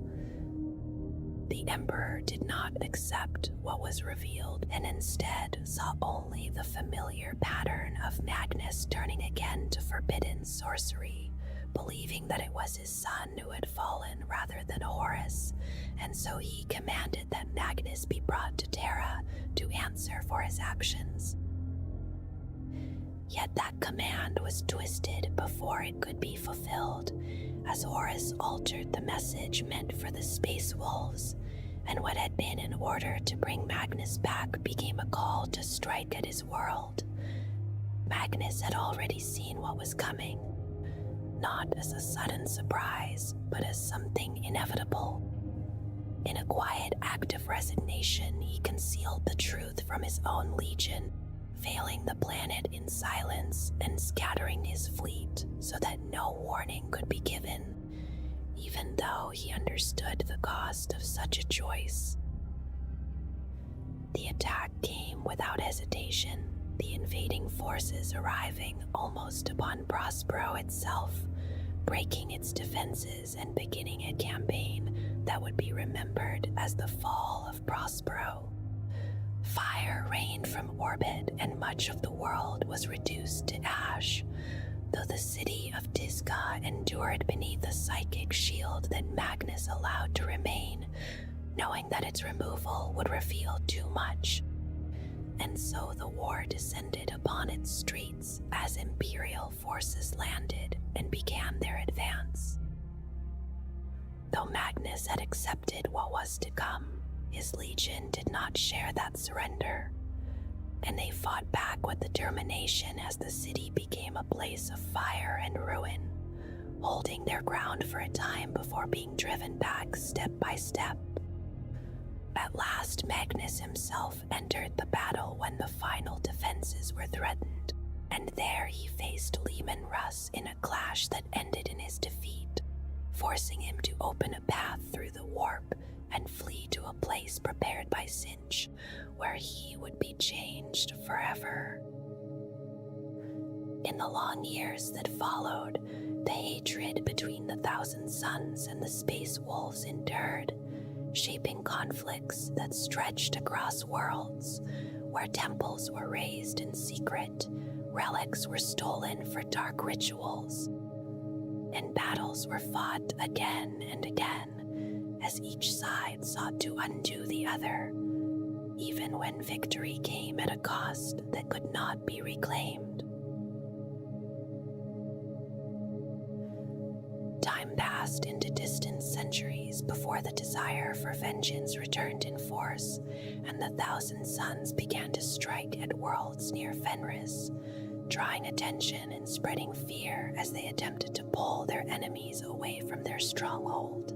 Magnus reached even into the dreams of Haurek Ironhelm, showing him visions of destruction that lingered long after waking, guiding him toward a confrontation he believed he had chosen. Haurek eventually committed his forces against what he thought was the enemy's hidden base, leaving Fenris exposed. And in that moment, the Thousand Suns turned their attention to the heart of the Space Wolves. The assault upon the Fang endured for many days and nights, pressing the defenders into retreat and forcing them to awaken Bjorn, who had long endured as a silent guardian within a dreadnought shell. The fighting drew inward, deeper into the stronghold as messengers were sent to recall Eric, and when he returned, he brought the battle directly to Magnus himself. The confrontation was brief and decisive, for Magnus in his transformed state was beyond him, and though Haurek struck true and left a lasting wound, he was slain upon the slopes of the Fang before the conflict could turn. When the Space Wolves' fleet finally returned, the Thousand Suns withdrew into the warp, satisfied with what they had achieved, leaving behind the silence of loss and the echo of a victory that did not end the conflict but only carried it forward into the future.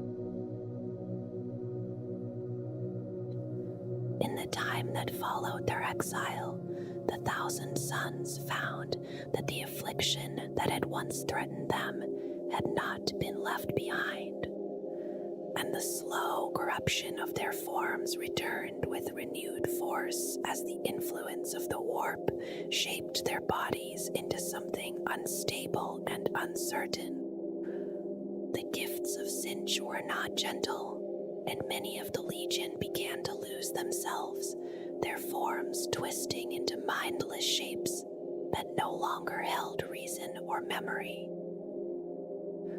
Ahriman had long carried the burden of this curse, having seen its effects even before their fall, and when he witnessed those closest to him succumb to it, his resolve hardened into something that could not be set aside. He devoted himself entirely to finding a solution, and though others doubted him, he continued until at last he believed he had found a way to end the cycle of mutation. When Magnus had ascended to his new state, the remaining sorcerers gathered and agreed to act together, forming a cabal and preparing the ritual that would change everything. The spell was unleashed with overwhelming force, lightning striking every member of the Legion, and in that moment, those without psychic strength were reduced to ash within their armor, leaving behind only hollow shells. Those who possessed such power were not destroyed, but instead transformed, their abilities magnified, while their souls became bound to their armor, creating beings that endured without flesh, caught between life and something that could no longer truly be called it. The consequences of that act did not pass without judgment, and Magnus, seeing what had been done to his legion, prepared to destroy Armin and those who had followed him, his anger rising to a point that could not be ignored. Yet before that final act could be carried out, Sinch intervened, revealing that the pieces upon the board were not so easily discarded. Instead of destruction, exile was given, and Ahriman was cast out to wander without rest, carrying both the burden of his actions and the knowledge he had gained. Magnus placed a curse upon him, sending him into a path that would lead him through the galaxy in search of meaning, though the path he followed was one of gathering power rather than understanding. Across many worlds, Ahriman sought out artifacts and those who could wield psychic force, drawing them into his influence and adding to the reach of chaos. And his actions became so significant that even the Inquisition chose to destroy what was valuable rather than allow it to fall into his hands.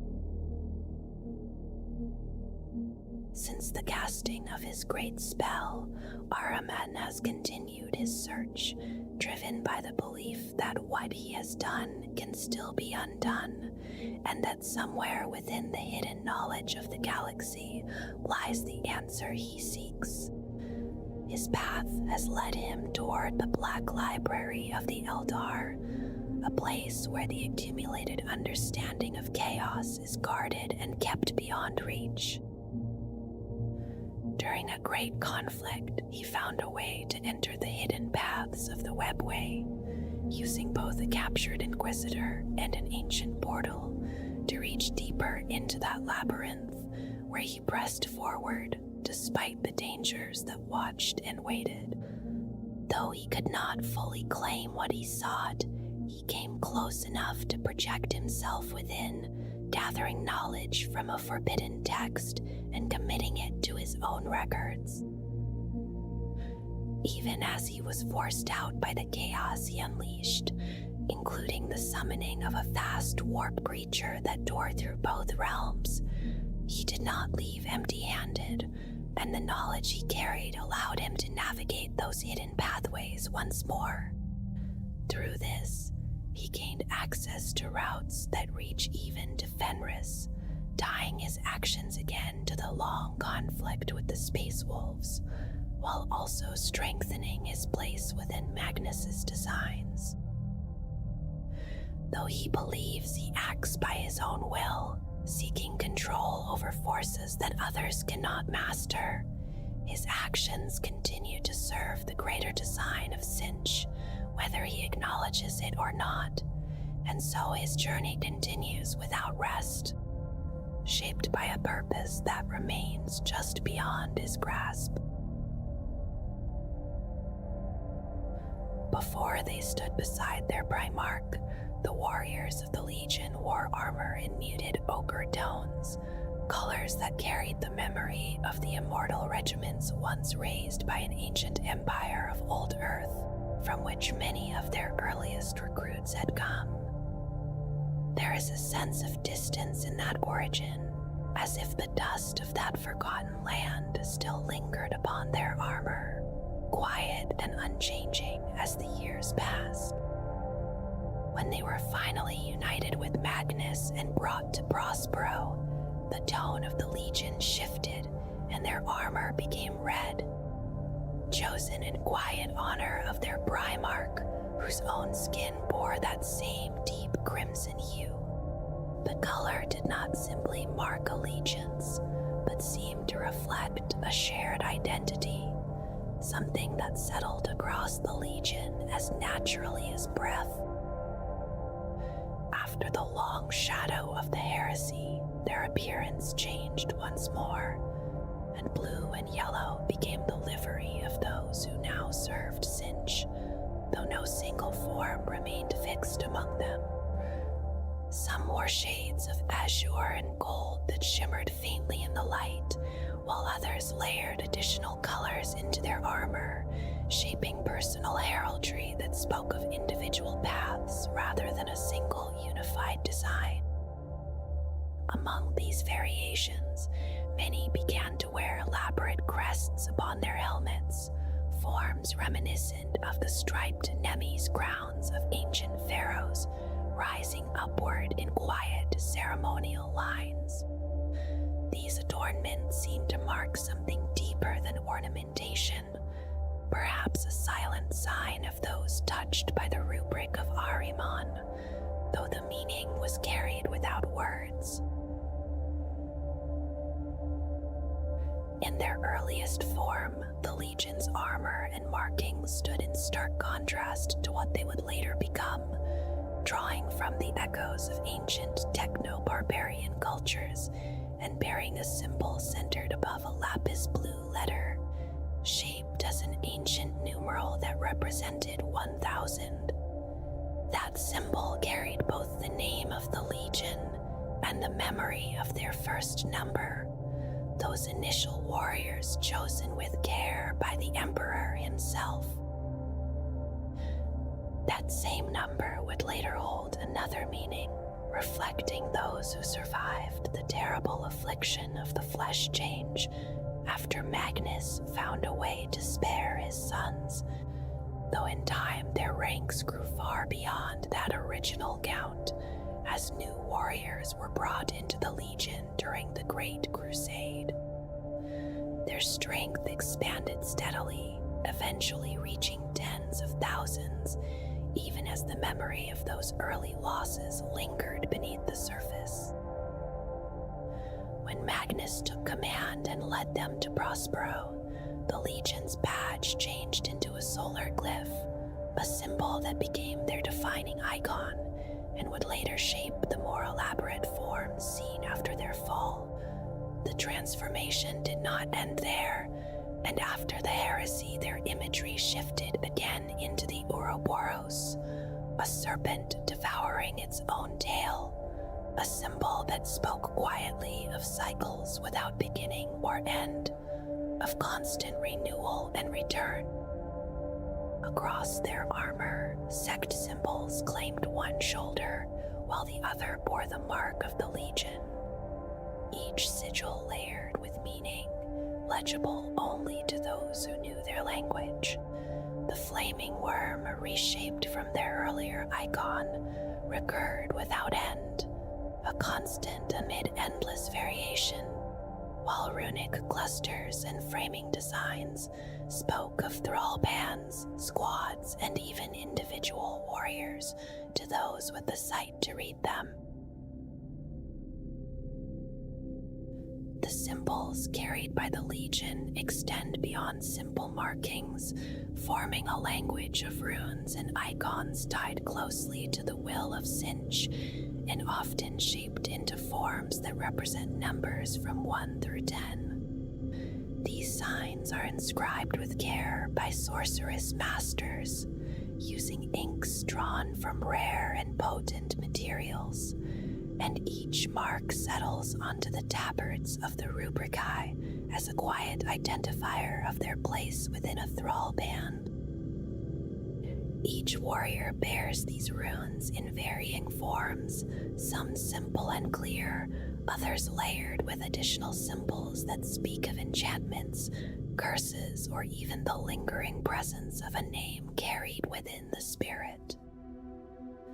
The same patterns appear among the scarab occult terminators, linking them to their thrall bands, while sorcerers mark their chosen servants with subtle signs upon their armor, creating bonds that are visible only to those who understand their meaning. The shapes of these symbols reach back to the scholars of Tizca, where complex geometric designs once held clear and peaceful meanings, though over time their intent has shifted into something darker. A symbol that once spoke of sunrise may now carry the weight of a killing flame, its form unchanged while its purpose has quietly transformed. Beneath all of this lies the Dark Tongue, a ritual language spoken in the patterns of runes, the only true way to express the deeper mysteries of chaos. It is a language shared with demons and other entities, and the Legion studies it carefully, using its forms to summon and bargain with the beings that answer their calls. Even their machines carry these markings etched into metal and bound with purpose, sometimes reflecting the heraldry of those within, and sometimes serving as vessels that hold trapped entities within their structure. These vehicles move with a presence that feels almost alive, driven forward with a force that seeks to crush and break whatever stands before them, as though guided by something more than simple machinery. Magnus was remembered as the most deeply altered among the Emperor's sons, his form shaped not only in flesh but in mind, and this quiet distortion carried into those who bore his gene seed. Many among the 1,000 sons found within themselves a natural stirring of psychic awareness that set them apart from their brethren. In the early years, there were already signs that something within them did not rest easily, as a small yet notable number began to show changes of the body, subtle at first, but never entirely absent. And this undercurrent of mutation lingered as a quiet truth within the Legion.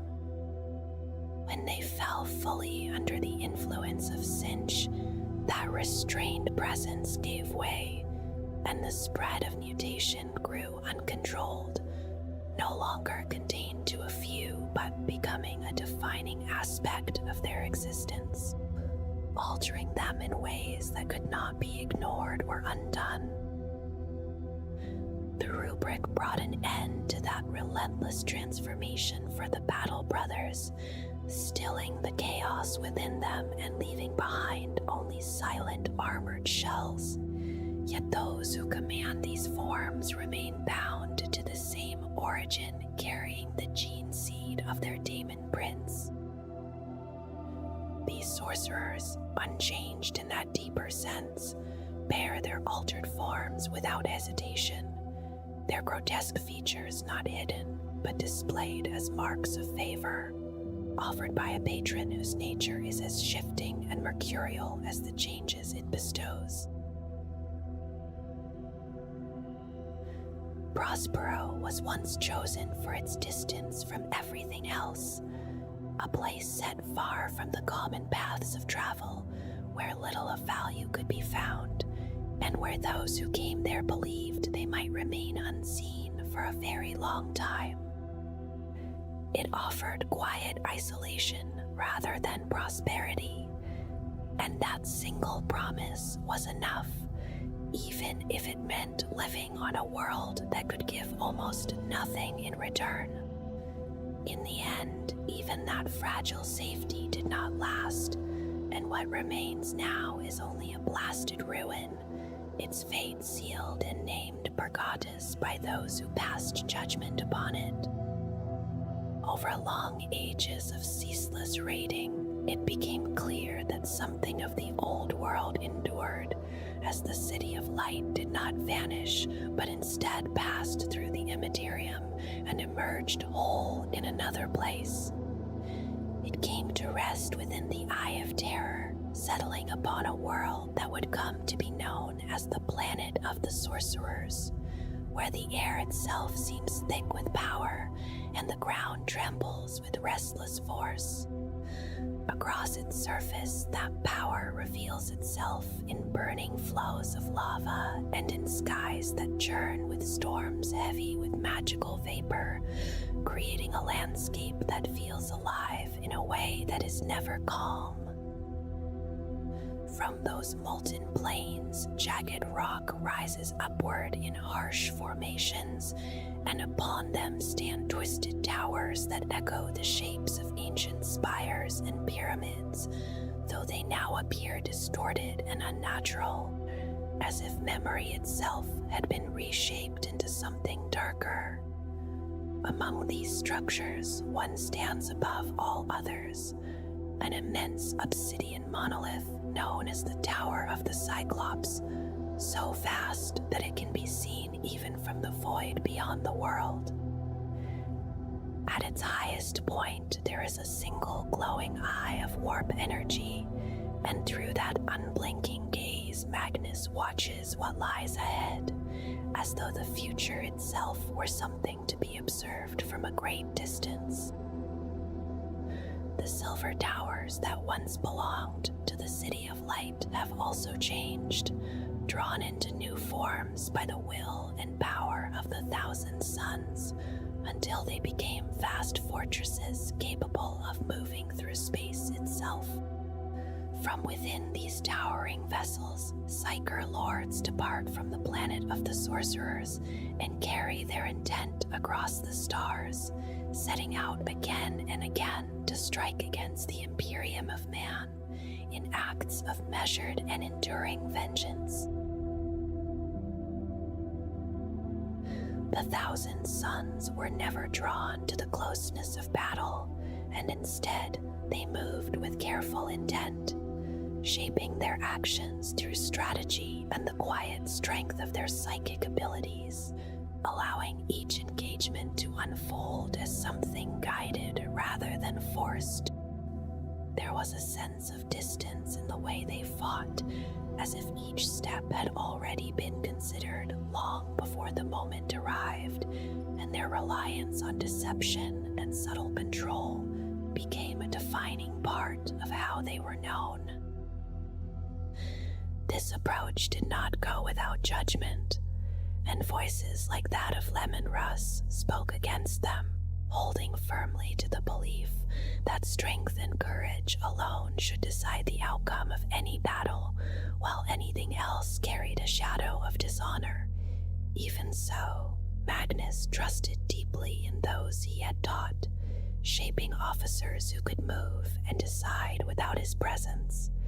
And in that trust, the Legion found a kind of independence that allowed it to function with quiet efficiency, even when its Primarch was far removed. After the casting of the rubric of Ahriman, there was a shift that settled over their methods, not sudden but steady, as they adjusted to what the spell had left behind. And from that point forward, their forces began to rely more heavily on those who could still wield power. Sorcerers and aspiring sorcerers took their place at the forefront, guiding formations of rubric marines who advanced without haste and without pause, moving forward with a slow and unrelenting certainty that carried the weight of what they had become. Those who reach into the shifting currents of change do so with a quiet understanding that they are touching something vast and unstable, something that brushes against the very essence that empowers Sinch himself. As they draw upon these forces, there is a constant sense of strain, as if the mind must stretch beyond its natural limits while holding itself together at the same time. The energies they wield carry both madness and transformation, flowing outward to bless allies with unnatural gifts, while at the same time twisting enemies into broken shapes that can barely be recognized. There is a strange balance in this exchange, where power is granted freely to those who impress the great architect of fate, yet never without consequence. Each act of sorcery leaves a trace, a subtle weight that lingers in the mind and body, reminding the wielder that nothing drawn from the warp is ever truly given without taking something in return. Within the discipline devoted to change, the sorcerer shapes the battlefield with movements that feel almost effortless, as if guided by unseen currents that respond to thought alone.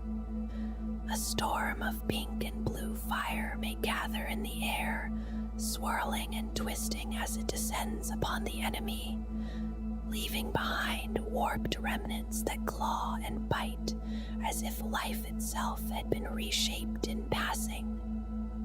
In quieter moments, the same power is turned inward or upon chosen allies, where flesh bends and reforms under unseen pressure, guided toward some new and uncertain destiny. There are times when the sorcerer releases raw warp energy in a focused surge, sending it crashing outward in a violent burst that tears through bodies and scatters forms across the ground, leaving behind shapes that no longer belong to the world they came from. At other moments, the sorcerer draws in the invisible currents of magic that swirl around the battlefield, speaking in reverse tones that seem to pull strength from every nearby manifestation, gathering it into something greater and more controlled. A breath may carry a cloud of mutating force that softens form and substance until it runs like wax, while a shouted invocation can unravel the structure of a body entirely, leaving only a distorted echo of what once stood there. Minds, too, are not spared, as whispers slip into thought and turn allies against one another, leaving behind a quiet horror once clarity returns. And when the gaze of a being like Magnus falls upon a target, it is not merely seen, but unmade, as if existence itself has been withdrawn. Yet not all within this discipline is destruction, as perception itself can be bent and blurred until allies move unseen, their forms slipping past notice as though wrapped in shifting light. Time can also be softened and stretched, creating small pockets where wounds close and strength returns at an unnatural pace, while those who read the threads of fate move with a certainty that makes every motion seem preordained. The Sinistrum path feels heavier, as though it draws from deeper wells of emotion and intent, shaping the warp through force of will rather than subtle manipulation. A sphere of dark energy may gather in the sorcerer's grasp, humming with contained fury before it is cast forward, striking with a weight that seems far greater than its size would suggest. In these moments, the sorcerer does not merely use power, but imposes it upon the world with unmistakable intent. There are times when the veil of reality is pulled aside, allowing the sorcerer to grasp the strands of fate itself, bending and twisting them into new patterns that favor his own designs. The act feels deliberate and precise, as if each motion carries consequence, reshaping outcomes that have not yet come to pass. At the same time, the sorcerer may turn inward, drawing upon a deep reservoir of hatred, forming it into a jagged barrier that resists incoming force with a quiet, unyielding presence. Strength may surge through the body in sudden waves, swelling muscle and sinew until even the heaviest constructs seem fragile by comparison, while the presence of a psychic foe can be laid bare, stripped of protection and exposed to the attention of hungry entities drawn by the disturbance. When a curse is spoken, it does not simply linger, but actively strips away the layers of defense that shield the enemy, leaving them open to whatever follows next. The Heretic discipline turns its attention toward machines, treating them not as inert constructs, but as entities that can be influenced, subverted, and reshaped through the same currents that affect flesh and mind. A sorcerer may reach into the unseen presence within a war engine, disrupting its inner workings as though introducing a sickness that spreads through circuits and systems, reversing functions and bending purpose away from its original design. At times, the warp itself is drawn into a vehicle, filling it with erratic vitality as unseen creatures slip into its structure, lending it a restless and unnatural energy that drives it forward with renewed force. In contrast, a torrent of corrupted code may be unleashed in a violent outpouring, overwhelming systems and pushing the machine's inner spirit toward instability until it begins to falter under the strain. There is also a quieter form of intervention, where damaged constructs are infused with fresh energy, their broken parts forced back into function through sheer imposition of will.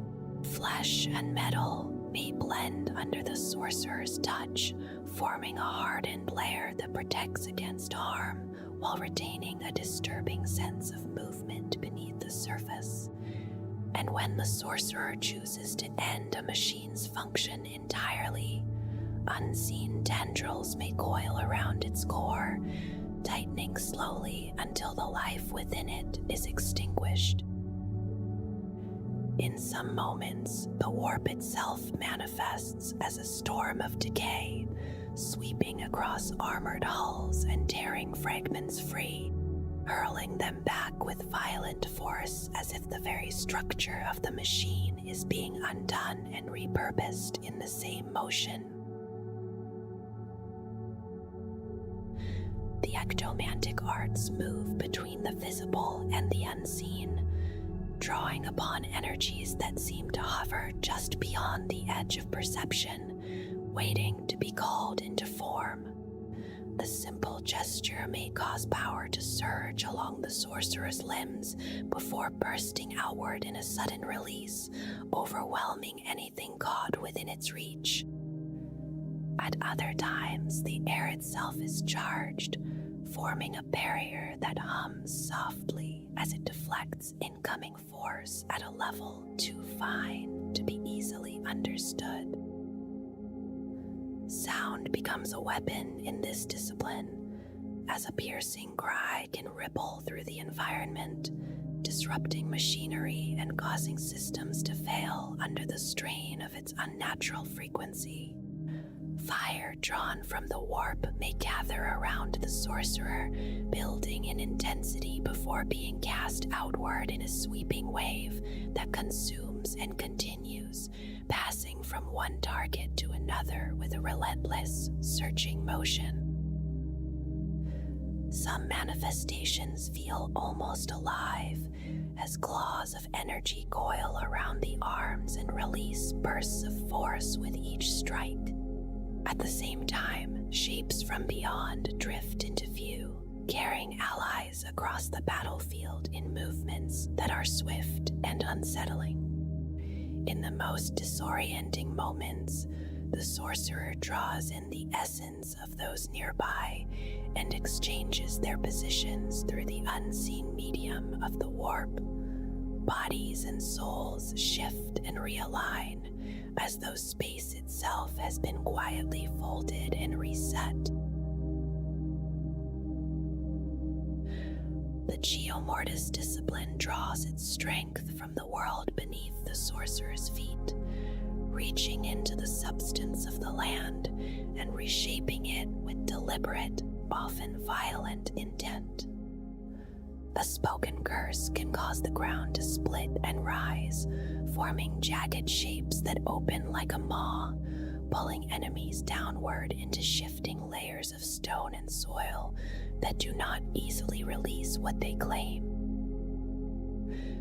Energy may also be drawn from the world itself, siphoned in a steady flow that weakens the land while strengthening those aligned with the sorcerer, creating a subtle exchange where vitality is redistributed rather than simply created.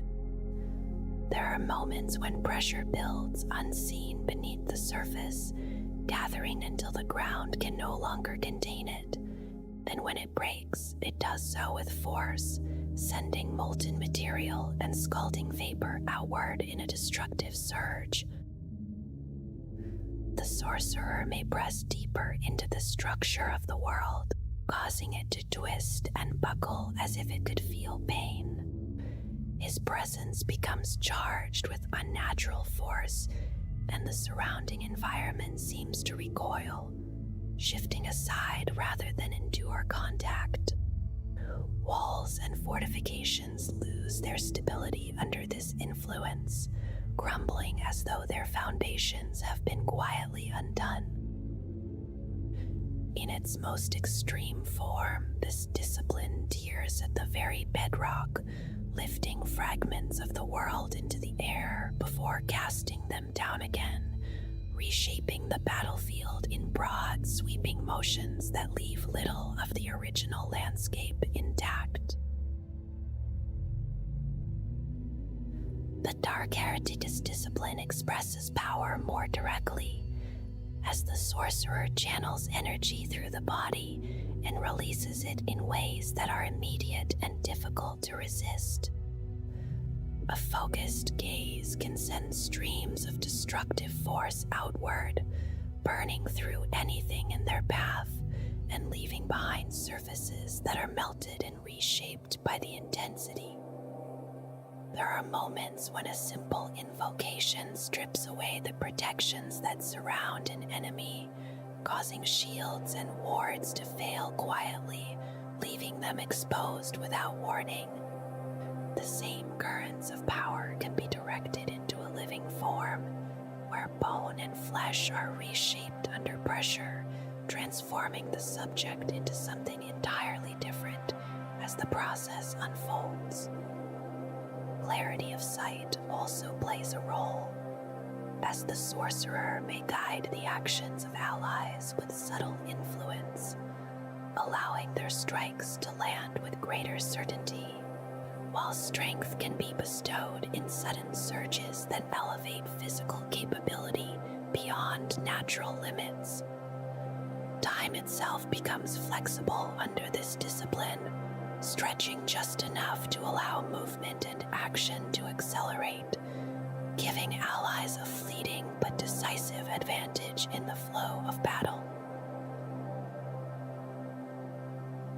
The discipline devoted fully to cinch carries a sense of constant transformation, where nothing remains fixed for long and every action leads to another change yet to come. Under its influence, those who serve begin to shift and evolve, their forms bending to match the will that guides them, as if the act of becoming something new is both inevitable and desired. A surge of warp energy can be released in a focused strike, bringing uncontrollable mutation that reshapes the target in unpredictable ways.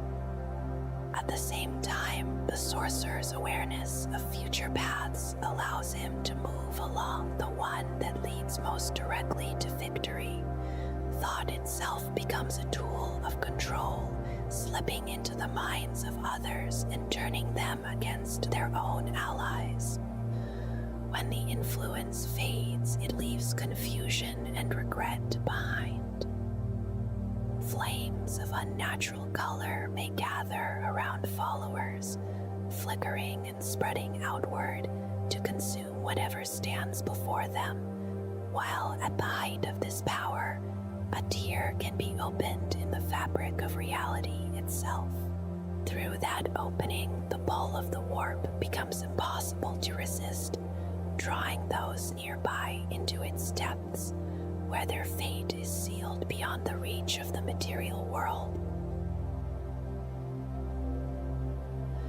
The weapons of the Thousand Suns feel shaped as much by unseen will as by careful craft, their artificers and sorcerers leaving a quiet mark upon every surface and mechanism that rests in their grasp. When their guns finally stir and speak, the sound carries more than simple violence, for each shot releases explosive bolts that tear through flesh while something stranger moves alongside them. A current of arcane energy that seeps into the impact and can soften even ceramite as though it were yielding to heat and memory at once.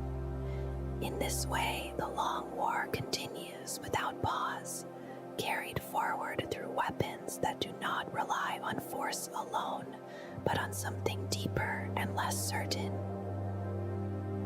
Among these instruments, there are familiar forms that echo across battlefields, from pistols held close to the hand to heavier guns borne with measured steadiness, each shaped into inferno variants that carry the same quiet distortion within their fire. Alongside them, the Soul Reaper cannon hums with a heavier presence.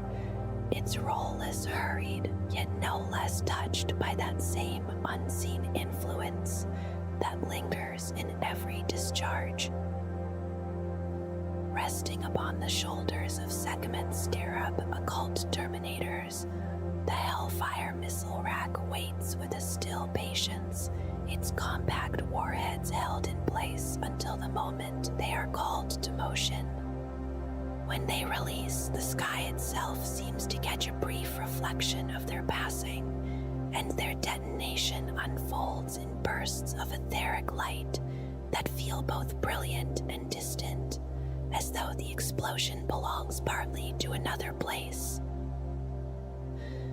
There are also weapons that carry flame, though the fire they cast is never quite ordinary. It shifts and twists as it moves, touching those it reaches with a change that is not easily undone. In the hands of the Thousand Suns, these warp flame weapons release streams of burning light that alter as much as they consume. Whether in smaller forms or heavier instruments, each leaves behind a quiet trace of transformation rather than simple ruin. The icon of flame stands with a steady presence, its surface alive with coruscating energies that seem to move in slow, restless patterns, never settling into stillness for long. Those who gather near it feel their weapons touched by this quiet radiance, as if the very act of devotion draws the shifting energy closer, wrapping steel and mechanism alike in a mantle of mutagenic fire. There is no sudden surge or violent change, only a gradual suffusion, a subtle layering of power that lingers around each blade and barrel, shaping them into something slightly altered, yet unmistakably bound to the same source. The Ether Fire Cannon emerged as a later creation, formed through the combined efforts of Pirate cult Techmarine artificers. They worked with a careful balance of knowledge and restraint, blending modified plasma designs with the quiet influence of occult lore. In its construction, the presence of the forge world of Shao Arkad can be felt. Its unique techno-arcana is woven into the weapon's function, so that each discharge carries more than simple heat, but a deeper resonance shaped by both craft and hidden understanding. Alongside such creations, there existed munitions of a different nature, shells treated with a psycho-reactive toxin whose origins remain uncertain, yet whose effect proved both unusual and lethal in equal measure. These asphyx shells found their place among the elites, though their story reaches back to earlier attempts on Prospero, where more primitive weapons were shaped in response to the threat of the Psychne Uin. Even then, their use remained limited, for the difficulty of producing them in greater number and extending their effect beyond narrow conditions kept them from wider deployment, leaving them as tools of rare and measured application rather than common instruments of war.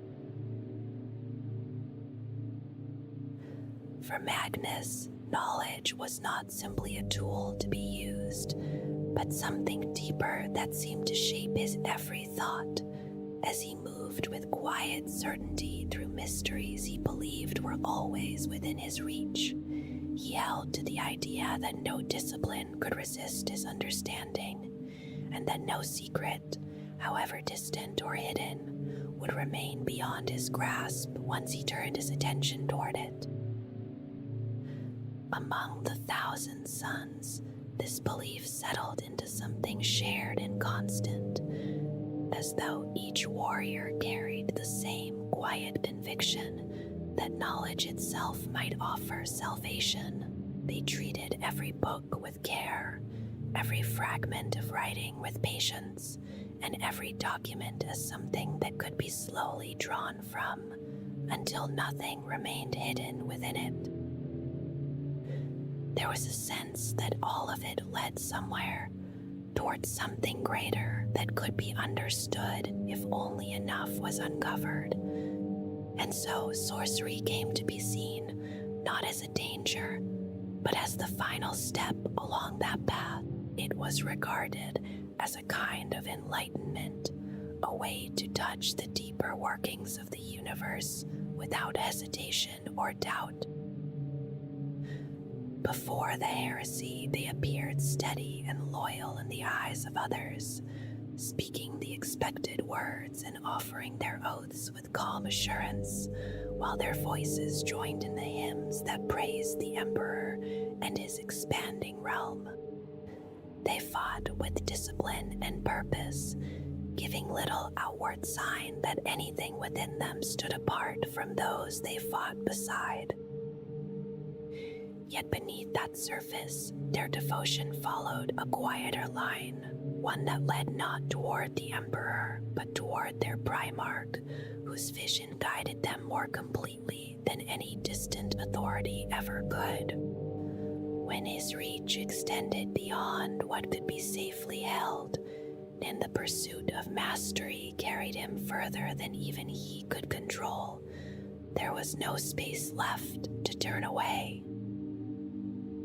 Sinch was already there, waiting within that moment of overreach, and those who had shaped themselves around Magnus found they could not stand apart from his fall, but instead followed him into it, as though the path had always been leading there. For 10 millennia, the 1,000 suns have walked the long and unbroken path of war against the Imperium, and across that vast stretch of time, relics of great and unsettling power have been gathered, shaped, or drawn forth from hidden places by the will of the sons of Magnus. Those artifacts most attuned to the designs of the great architect are kept within the echoing halls of Diska, where their presence lingers like a distant hum, and they are carried into battle only when the shifting strands of fate seem to demand it. Among these relics rests the astral grimoire, a dome filled with the quiet pull of distant stars, its surface marked by constellations and cosmic diagrams so potent that it must be bound in chains, lest it drift free as though caught in orbit around its bearer. In the hands of one who understands its nature, the weight of the world loosens, and the ordinary grip of gravity fades, allowing movement that feels unbound and almost effortless. The Athenian scrolls carry echoes of knowledge that survived the fall of a great repository. Their sanctified pages preserve disciplines that once flourished in a place now long lost. Through them, a wielder can shape psychic power with such refinement that resistance becomes faint and uncertain. There is a sense in their presence of something remembered rather than learned. It feels as though fragments of a vanished age still linger within the ink. Traitor is spoken of with a quiet reverence, a weapon whose history stretches back to the time of the Horus Heresy, and whose demonic spirit stirs with a restless hunger that feeds upon the fractures within the Imperium. When it is brought to bear, it does not fire simple bolts, but spiraling strands of searing energy that tear through flesh and leave wounds that continue to burn and glimmer as if the damage itself refuses to fade. The dark matter crystal holds within it a fragment of absence, drawn from the place where Mangle once existed and shaped by the workings of a cabal into something that bends the fabric of space and time. Those who command it may open a passage where none should exist, stepping through a fleeting distortion that closes as quietly as it appeared.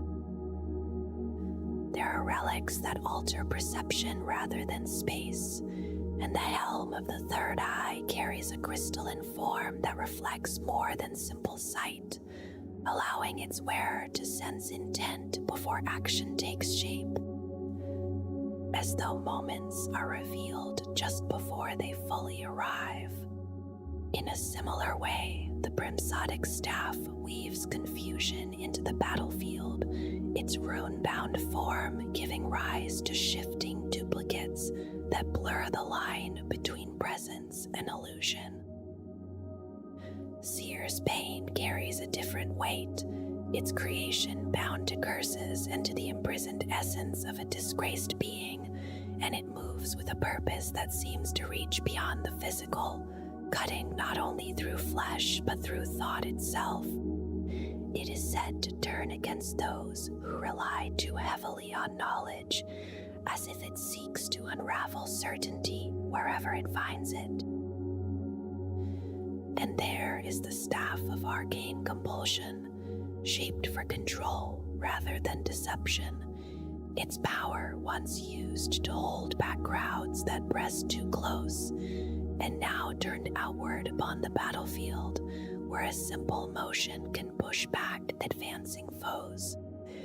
In those moments, the space it creates becomes a quiet pause amid the noise of war, where even a brief delay may shift the outcome between survival and loss. Before the coming of Magnus the Red, the structure of the Legion is uncertain, though it is remembered that they followed patterns not far removed from other legions. Apart from the quiet but ever-present truth that many among them possessed psychic ability, and that this gift shaped them in ways others could not fully understand. When Magnus assumed command, he reshaped the Legion with deliberate care, introducing layers of hierarchy that reflected both command and knowledge, as if each rank carried not only authority, but also meaning drawn from deeper teachings. Within this design, sergeants guided their warriors in small formations known as chantries, while lieutenants and captains oversaw larger bodies called circles, their roles shifting naturally between command and guidance as circumstances required. Above them stood consuls and praetors, each entrusted with one of the fellowships, which together formed the whole of the legion, bound not only by structure but by a philosophy that intertwined rank, purpose, and psychic discipline into a single living system. Magnus wove into this structure a more subtle order where ranks overlapped and responsibilities intertwined, so that no single line of authority stood alone, and every officer carried multiple roles shaped by fellowship, order, and cult. When the Legion rebuilt itself after its losses, the number of its fellowships settled at 9, forming a structure known as the Pesed Jet, while alongside it existed the Rahati, a more elusive path of authority, where influence was measured not only by rank, but by psychic strength and presence within the Legion.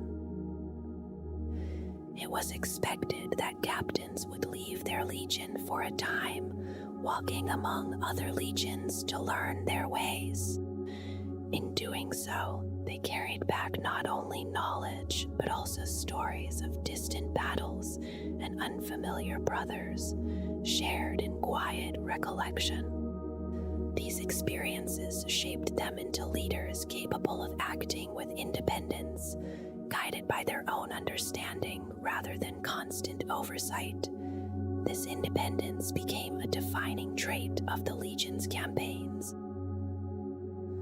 Leadership among smaller units often fell to those with the strongest psychic promise, individuals known as thrall wizards, who learned both command and sorcery together, growing into figures who could guide others while deepening their own abilities. Because of this, the Legion rarely gathered in overwhelming numbers, instead moving in smaller forces led by sorcerers who carried both authority and experience, their decisions shaped by knowledge as much as by command. Among the most trusted stood the Rahati, the inner circle of advisors who remained close to Magnus, their place within that circle shifting with time and standing, while each sought to draw closer to his presence, knowing that such closeness brought greater power. Alongside them moved the Scarab Occult, warriors of the First Fellowship, clad in crimson armor and bound by discipline so complete that their actions seemed almost beyond hesitation. Their will aligned so fully with command that even other Primarchs observed them with a mixture of curiosity and unease. The Legion also divided itself into cults, placing each warrior according to their psychic nature so that every path of knowledge could be explored and refined. While not all developed these abilities, most found within themselves some echo of the power that defined their Primarch. In this way, the Legion became not just an army, but a gathering of minds. Each was shaped by its own discipline, yet all were bound together in a shared pursuit of understanding. Within the Legion, each warrior found a place within one of the cults, not determined by rank or fellowship, but by the nature of their psychic ability, so that across every formation there existed a quiet mixture of disciplines. Though at times one path might come to dominate a single fellowship, shaping its character in subtle ways, these cults had been founded by the earliest companions of Magnus, each mastering a different aspect of psychic power, and together they formed a system through which knowledge could be deepened and refined. On Prospero, in the city of Tisca, each cult raised its own great pyramid, structures that stood not only as repositories of knowledge, but as places of learning, where those gifted in a particular discipline could develop their abilities further, surrounded by symbols that reflected their chosen path. Most of these pyramids bore golden icons above their gates, though one stood apart, crowned with an ever-burning flame and guarded by a great engine of war, a presence that hinted at both power and vigilance. Those who walked the path of telepathy became voices and listeners within the Legion, shaping communication and guiding decisions through the quiet exchange of thought. Others who studied the currents of the future sought to glimpse what lay ahead, offering guidance that balanced possibility with caution. Some turned inward, mastering the body itself and altering its limits, using that knowledge both to heal and to destroy. Others drew upon fire, shaping it as both weapon and shield, their control extending even to the machines of war that moved alongside them. There were also those who shaped the unseen forces of the world, lifting and tearing with invisible strength, or raising barriers that could hold back destruction for a time. Though such efforts carried a heavy toll when sustained against overwhelming force. During the assault upon their home, these warriors joined their strength together to shield the city, their combined will forming a barrier that held until the strain became too great, and one by one they faltered under its weight.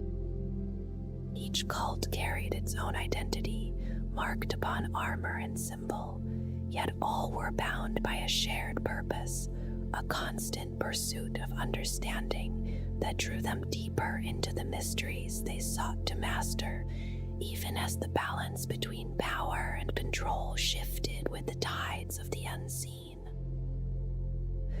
Beyond the visible structures of the Legion, there existed more secretive groups, their presence known only in fragments and quiet references. Among them were those who worked in shadow, carrying out tasks that required precision and silence, refining their psychic abilities not for display, but for the careful and deliberate taking of life. These individuals moved unseen, their methods varied yet unified by purpose. Each action was guided by a power that combined subtle foresight, control, and intent into a single decisive moment. Others took a different path, forming tightly bound groups of warriors whose mastery of blade and mind became indistinguishable, their movements flowing together as if guided by a single will. Their weapons shaped with care and marked by symbols that held meaning known only to their wielders. In battle, they moved with a unity that blurred the line between individual and collective, their presence calm yet unmistakably precise. Alongside these groups stood the Red Orders, structures that extended across the Legion, touching many aspects of its function without being bound to any single part of it. Their purpose lying not in direct combat, but in shaping the broader conduct of war and the Legion's place within the Imperium. Among them were those who studied patterns and numbers, guiding the placement of forces and the use of weapons with a precision that seemed almost beyond comprehension, their influence reaching even into the maintenance of war machines and the alliances that sustained them.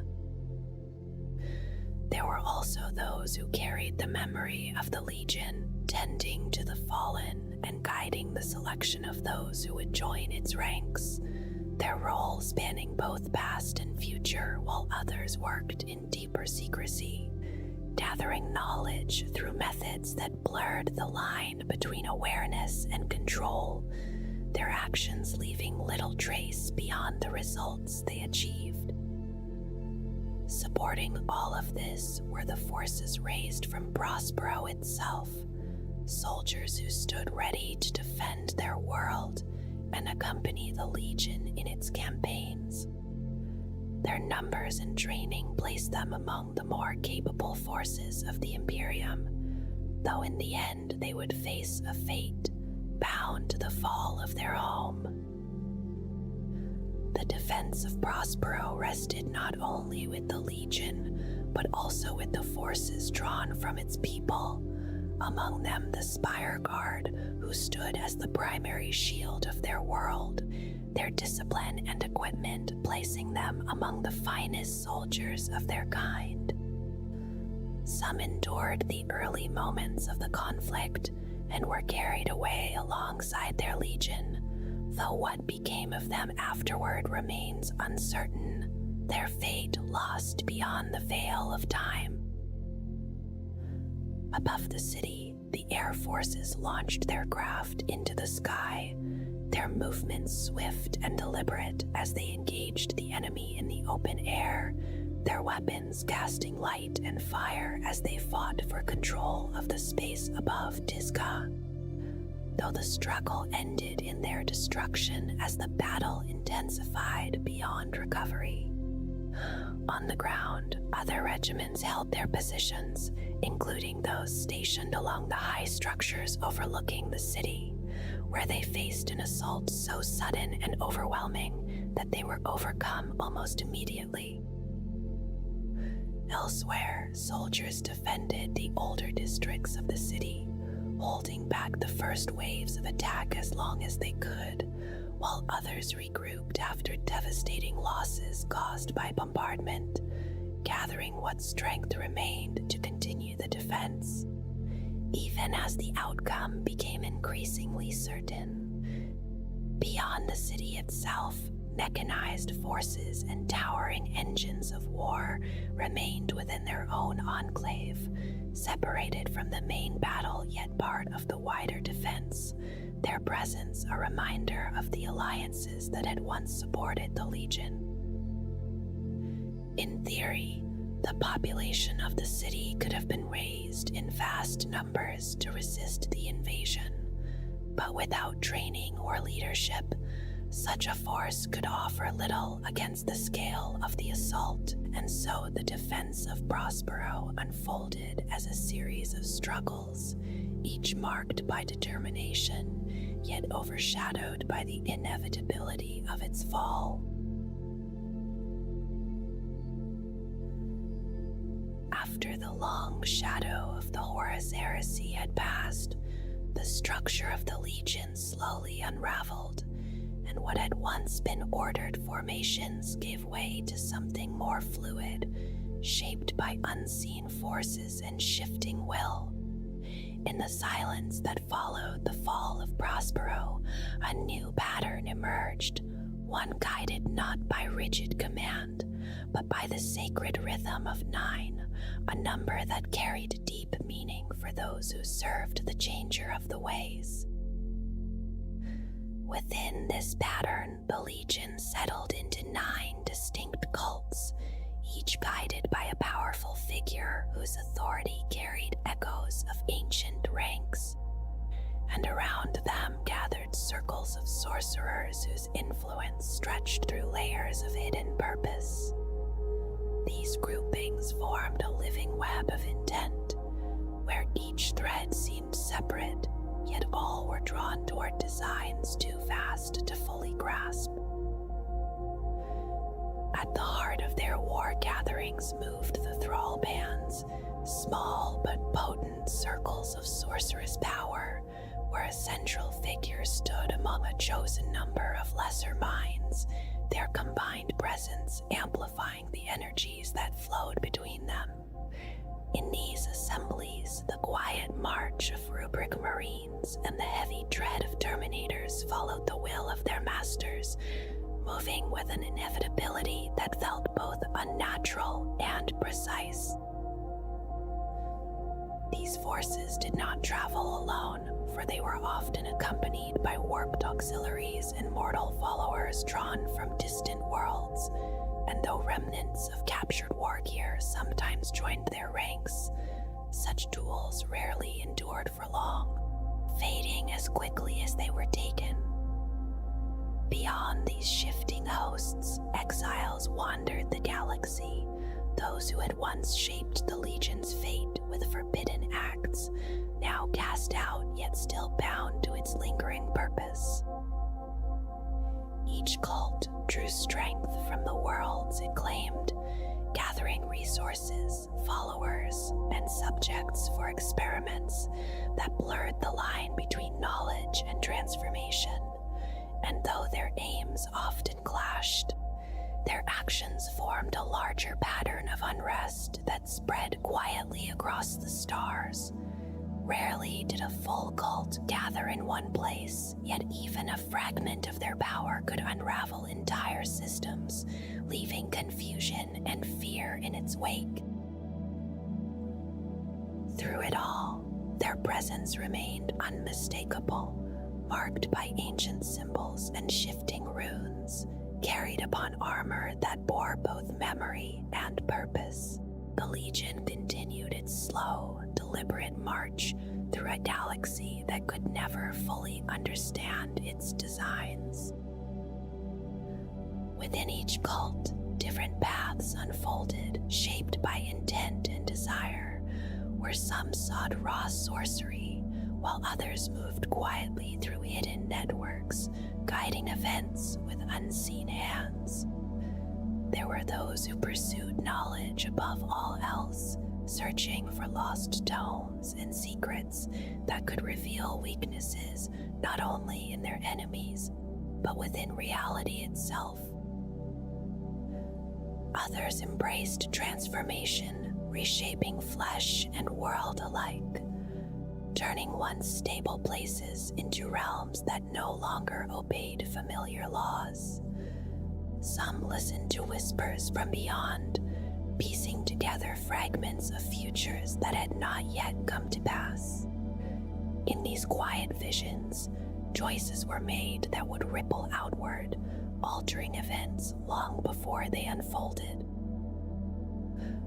Among them walked the exalted sorcerers, beings whose understanding of the arcane had deepened over countless years, their forms often reflecting the strange paths they had taken. Though they viewed battle as a lesser concern, their presence brought a sharp and terrible focus when conflict could not be avoided. Around them moved the scarab occult terminators, once brilliant minds, now reduced to echoes of their former selves, advancing with a calm that felt almost detached from the violence they delivered.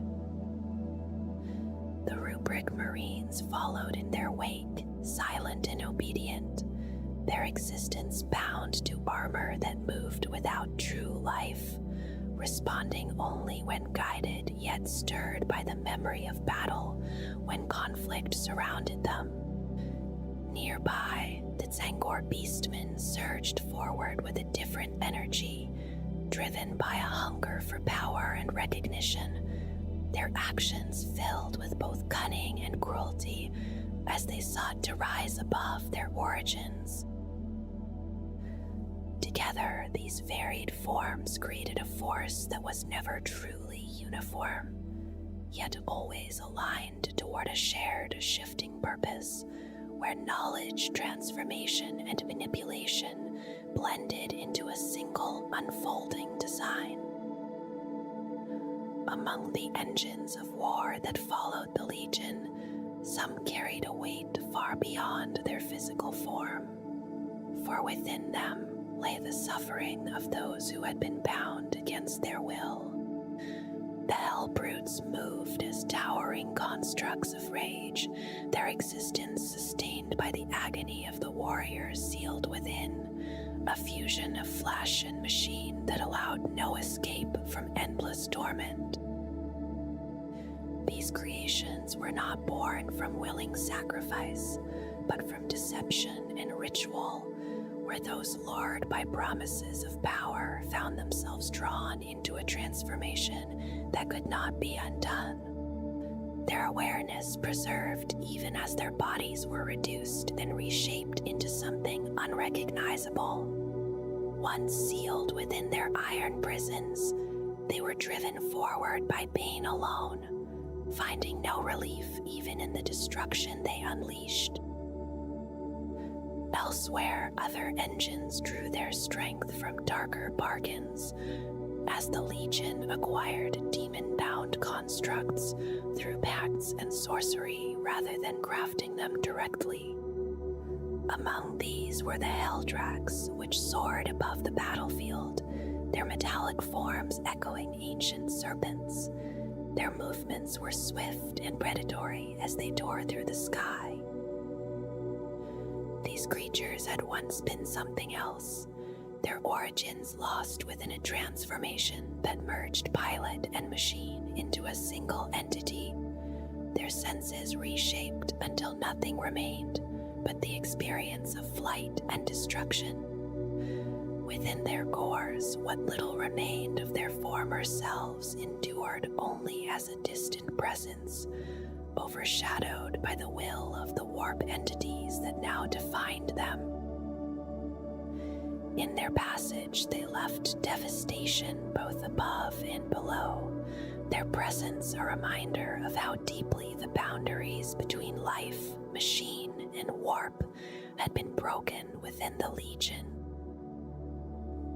Across the battlefield, other engines advanced with a different kind of presence, their forms larger and more imposing, carrying within them forces that strained against the limits of containment.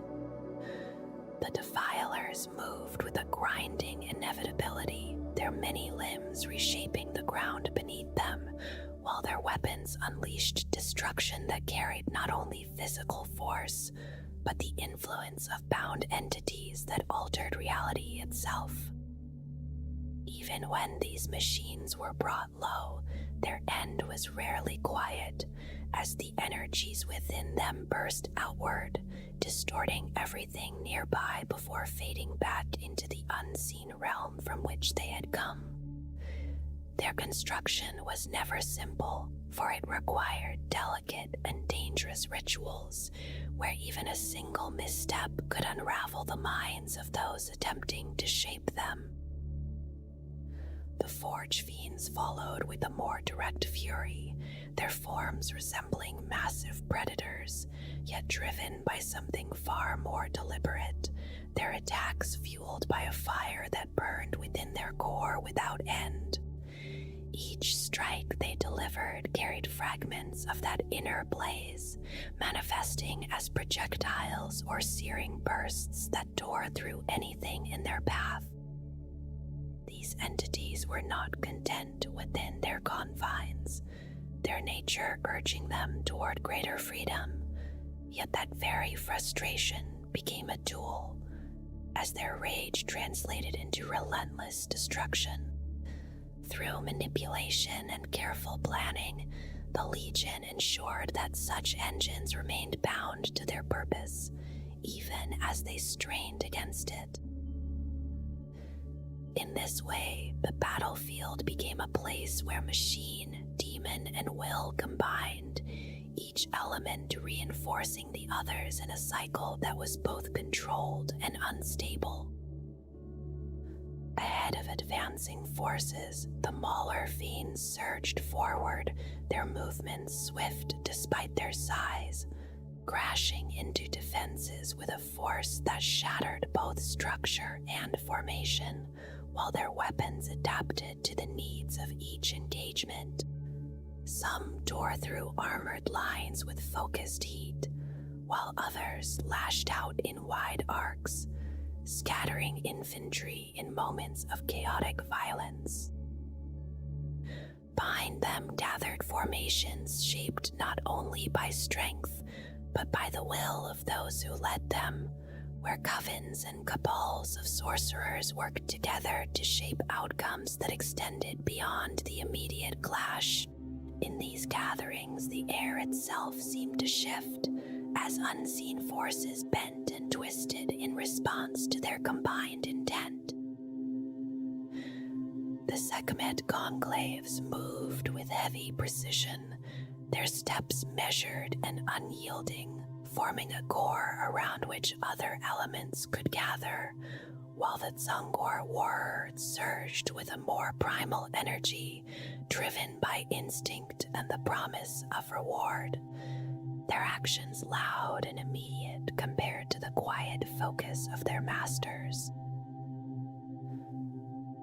Among these forces walked the exiles, bound by shared history and lingering purpose, their presence marked by a deep sense of unresolved intent as they continued to pursue goals that had once reshaped the Legion itself. Their actions carried both bitterness and determination, woven together in a way that influenced all who followed them. Through these many forms, the Legion existed not as a single unified force, but as countless fragments moving in parallel, each shaped by its own path, yet still part of a larger design that continued to unfold without end. In its earliest days, the Legion drew its strength from distant origins, shaped by those first taken from Terra, yet everything shifted when they were reunited with their Primarch, and a pact was sealed that changed their fate in ways that could not be undone. From that moment, only a small fraction were spared from the corruption that followed, and the burden of that change lingered within them. As the years of the Great Crusade continued, recruitment became limited to a single world, one that offered few candidates. Yet among them were many who carried the spark of psychic ability, a trait that defined the Legion even as it reduced their overall numbers.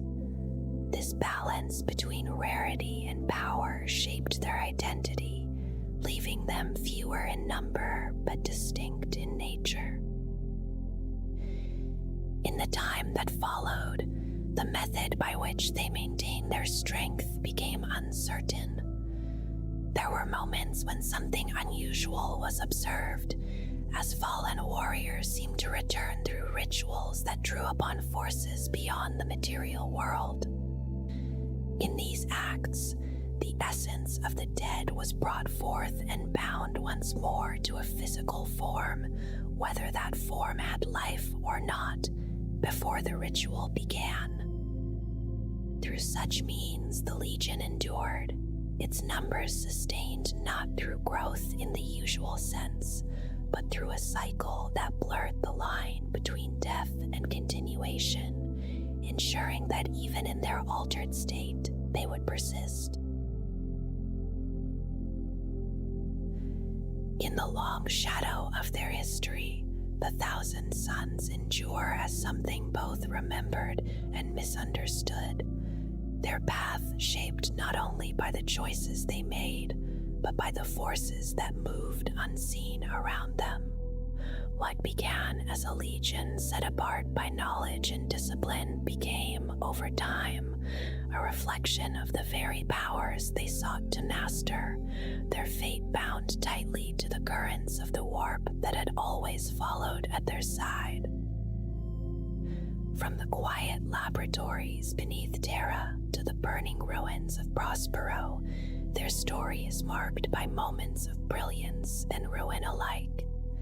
Each turning point carries a weight of consequence that cannot be undone.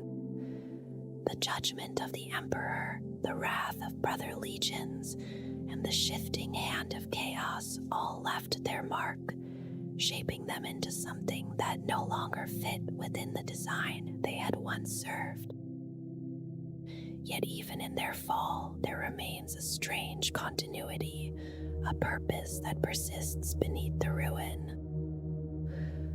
The dust-filled armor of the Rubric Marines stands in silent ranks, while the sorcerers who guide them continue their search for knowledge, each act of discovery drawing them deeper into the designs they once believed they could control.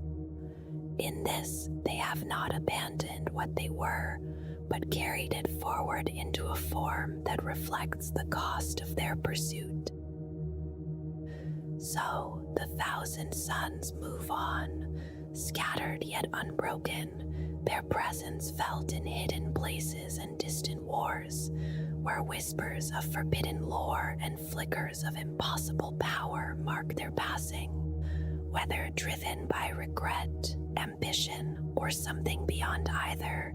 They remain bound to a path that does not end, only shifts and deepens as the galaxy turns and the unseen currents continue to guide them onward.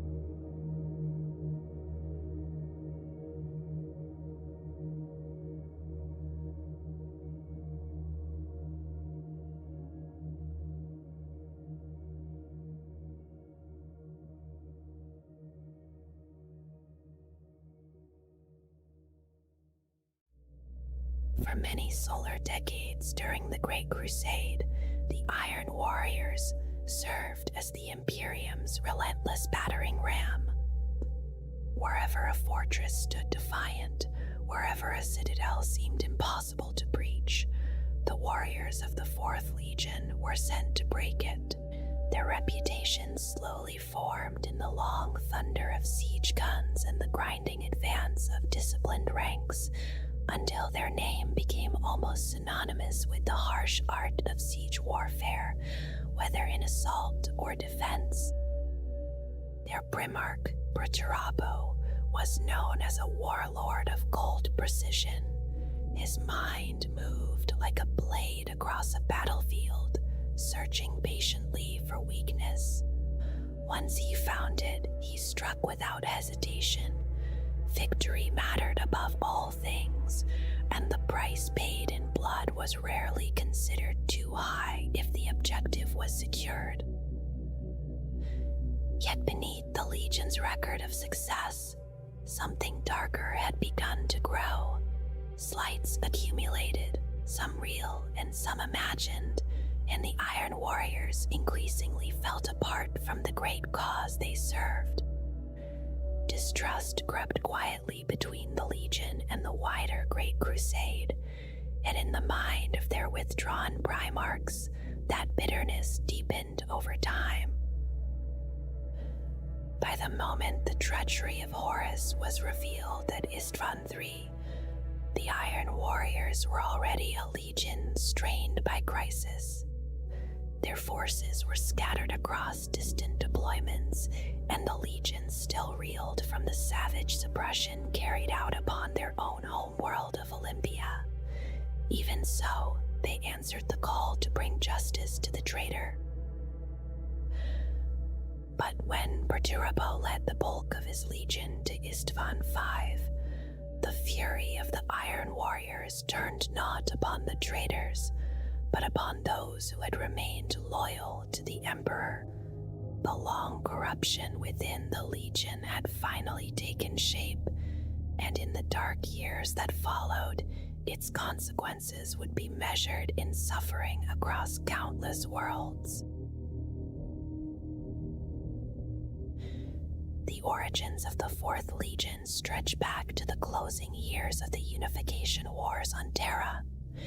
Their first muster grounds were established upon the shattered remains of a rebellious fortress on the Oral Plateau of Segamrak. From the surrounding lands came their earliest recruits, drawn from the warlike gun tribes, Bloodgrieves, and the grim tech enclaves of the region. As Terra was finally brought into unity, these harsh lands provided a steady supply of warriors. The Legion's gene seed proved unusually adaptable, and implantation failures were far fewer than those suffered by many of the other early legions. Because of this advantage, their strength grew quickly. While some legions struggled to muster even a single active century, the Fourth Legion was already fielding fully formed battalions ready for war. They were sent into battle early, fighting beside the 1st Legion of the Dark Angels and the 5th Legion of the White Scars. Their first wars were fought upon Terra itself, as the last pockets of resistance were crushed, and then across the wider Sol system during its pacification. Old frescoes within the Imperial Palace still recall those early campaigns. They speak quietly of the Cyto-Tyre Orbital, the Cydex Archipelago, Ice Station Echo, and the Battle of Meher Yasht. It was at Meher Yasht, during the harsh Venusian campaign, that the Legion marched beneath the direct command of the Emperor. Their serried ranks advanced beneath steel banners as they broke the litho-golem armies of the Venusian war witches. Success brought reward. New weapons and war machines from the Emperor's alliance with Mars were granted to the Legion, and a temporary influx of Terran recruits originally meant for the 3rd Legion further swelled their numbers. With this strength, they expanded rapidly, becoming one of the most numerous legions in the earliest years of the Great Crusade. Their forces soon spread among several expeditionary fleets, but the most notable was the 8th. Within that fleet, the 4th Legion formed its core, leading a long campaign that reclaimed or conquered many star systems and shattered several Xenos realms over the course of 11 standard years. These victories helped secure the Imperium's control of the Segmentum Solar. The Legion adopted the winged bolt from this campaign as its first heraldic symbol. Their banners carried its image proudly as they advanced through war zones across dozens of worlds.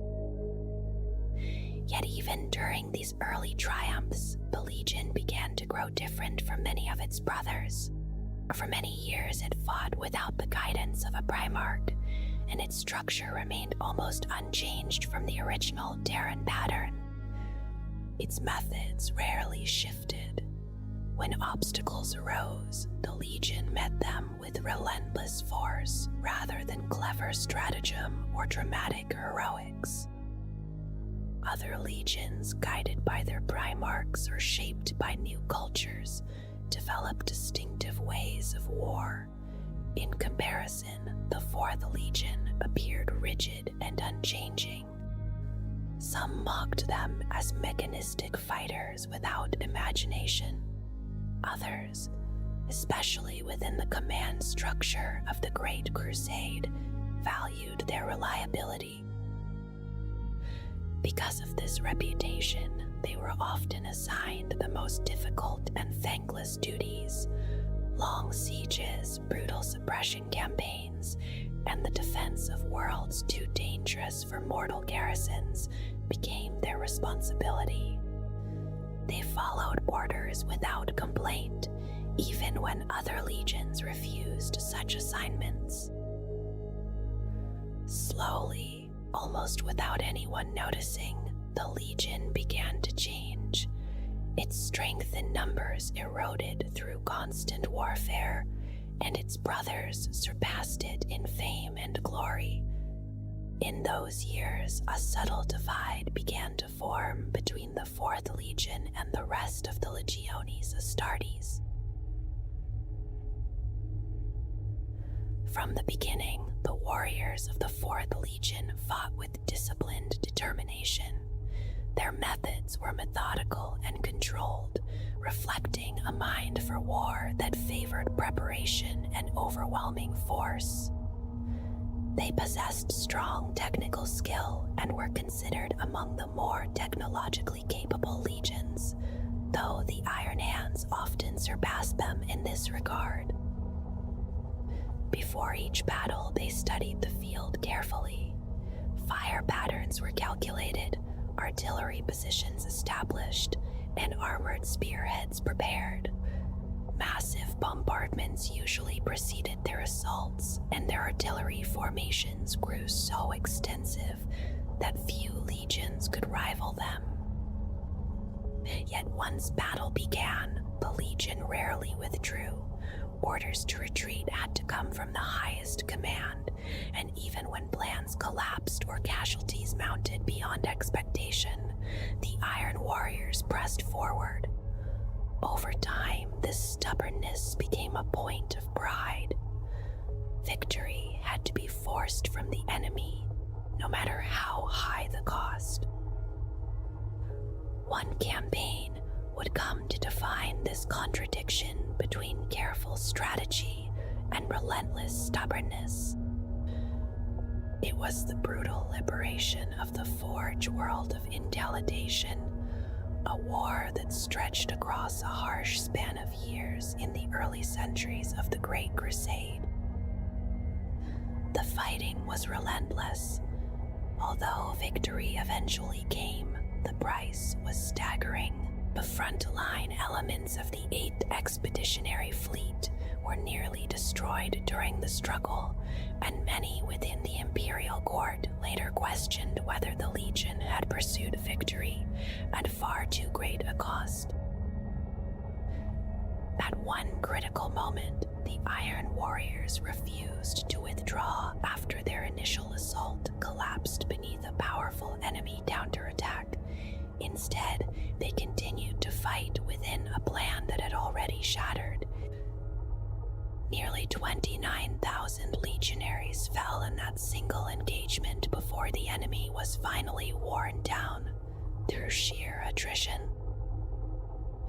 The losses included many of the Legion's most experienced warriors, and the battle became one of the bloodiest of its era for the Imperium. When the campaign ended, the Legion found itself diminished in reputation. Many senior commanders were dead, and more than 2 million soldiers of the Imperial Army had perished under their command. Though their gene seed remained strong and their numbers stable enough for survival, other legions soon eclipsed them in size and glory. The Luna Wolves and the Dark Angels in particular rose to prominence, while the 4th Legion struggled beneath the shadow of Incaladian.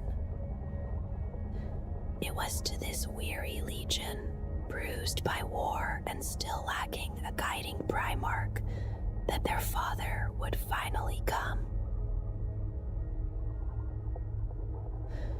When the infant Primarchs were scattered across the galaxy, the child who would become Perturabo came to rest upon the mountainous world of Olympia. The planet was divided among rival city-states that fought endlessly for dominance. The child was discovered near the cliffs below the city of Lakos by the servants of Demekos, the tyrant who ruled there. Intrigued by the strange boy whose abilities seemed far beyond any ordinary orphan, Demekos adopted him and raised him within his household. Even as a youth, Perturabo remained distant from those around him. He rarely trusted the people of Olympia, and although Demekos attempted to win his affection, the young Primarch responded with little warmth. Many described him as cold and brooding, yet his intellect was unmistakable. Living among the warring cities of Olympia gave him constant exposure to the craft of siege warfare. He studied both its theory and its brutal reality, observing how walls were broken and cities taken. When the Emperor eventually arrived above Olympia with his fleet, the meeting was swift. Evidence suggests Perturabo accepted his role within the Great Crusade without hesitation. It is believed he had already reasoned out much of his own nature, suspecting that he was not a normal human creation. Those who encountered him during these early days quickly realized the scale of his intellect. While every Primarch extraordinary intelligence, Perturbo's talent for science and engineering stood out even among his brothers. Yet much of his brilliance remained turned inward. He was a calculating mind who rarely explained his intentions and kept a guarded distance even from other Primarchs. To the Emperor, however, such traits mattered little. In Perturbo, he saw a powerful new general for the Great Crusade, a warlord whose savage effectiveness was matched by an unmatched analytical mind. For Perturbo himself, each campaign became simply another problem to be broken apart and solved. After a brief time at the Emperor's side, learning the workings of the Great Crusade and its armies, Perturbo was given command of the Legion that carried his gene seed authority past to him swiftly and completely. At that time, around 35,000 legionaries formed the core of his command, while many more were scattered across the Imperium as garrisons and isolated detachments. Perturbo studied the Legion's history in detail, examining its doctrines and comparing its record to those of the other legions. What he saw displeased him. His response was brutal. He ordered the Legion to carry out decimation. 1 warrior in every 10 would die, chosen blindly by lottery and slain by the hands of their own brothers. The decree was harsh and uncompromising. War, it declared, was uncaring and blind, and the punishment would be the same. Shock rippled through the imperial court. Some believed the emperor had placed immense power in the hands of a madman. Others argued that the Primarch had been given command too soon. Among the loudest critics was Robud Gilliman, who condemned the dishonor forced upon warriors who had fought beside his own legion. The emperor silenced the protests. For those who survived the slaughter, the lesson was unmistakable. Perturbo would rule without mercy, failure would bring death, and war would be treated as a simple equation with only success or destruction as its answers. From that moment onward, the Primarch began shaping the Legion into the weapon he desired. Its first true test would come in the wars of the Meritara cluster. The first great battle fought under Perturbo's command was directed against a mysterious enemy that had haunted the Meritara cluster for centuries. These beings called themselves the Black Judges. Long ago, they had been human, but time and forbidden technology had twisted them. Their shriveled bodies survived only within armored machines controlled by cybernetic implants.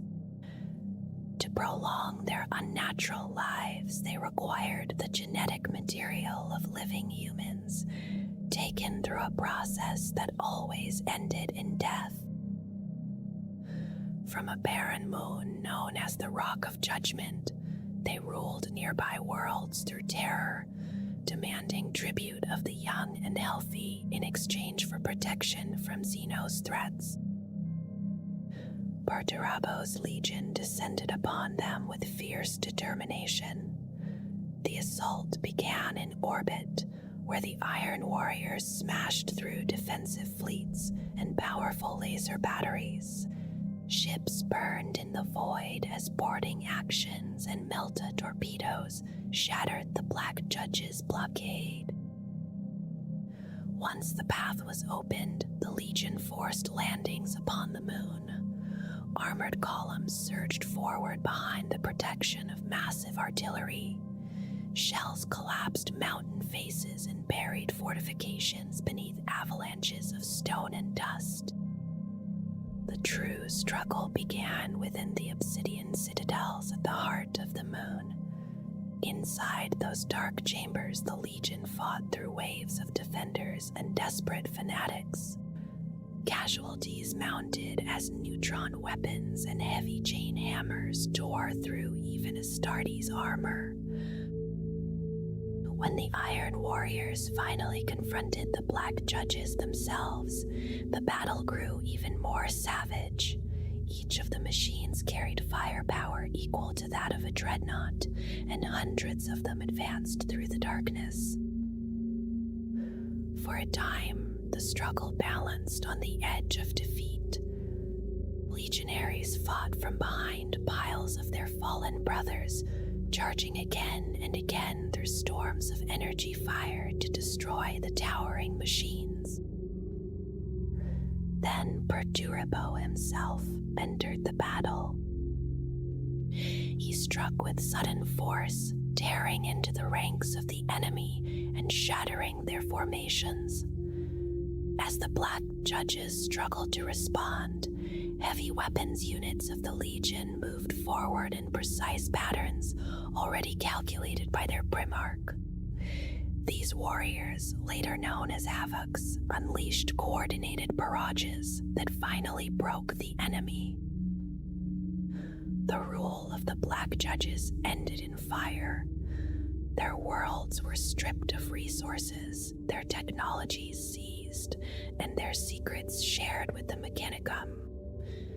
The ancient shipyards of the Rock of Judgment were moved into orbit around Olympia, where they began building new warships under Perturabo's command. With the Black Judges destroyed, Perturabo continued the conquest of the Meritaric Cluster.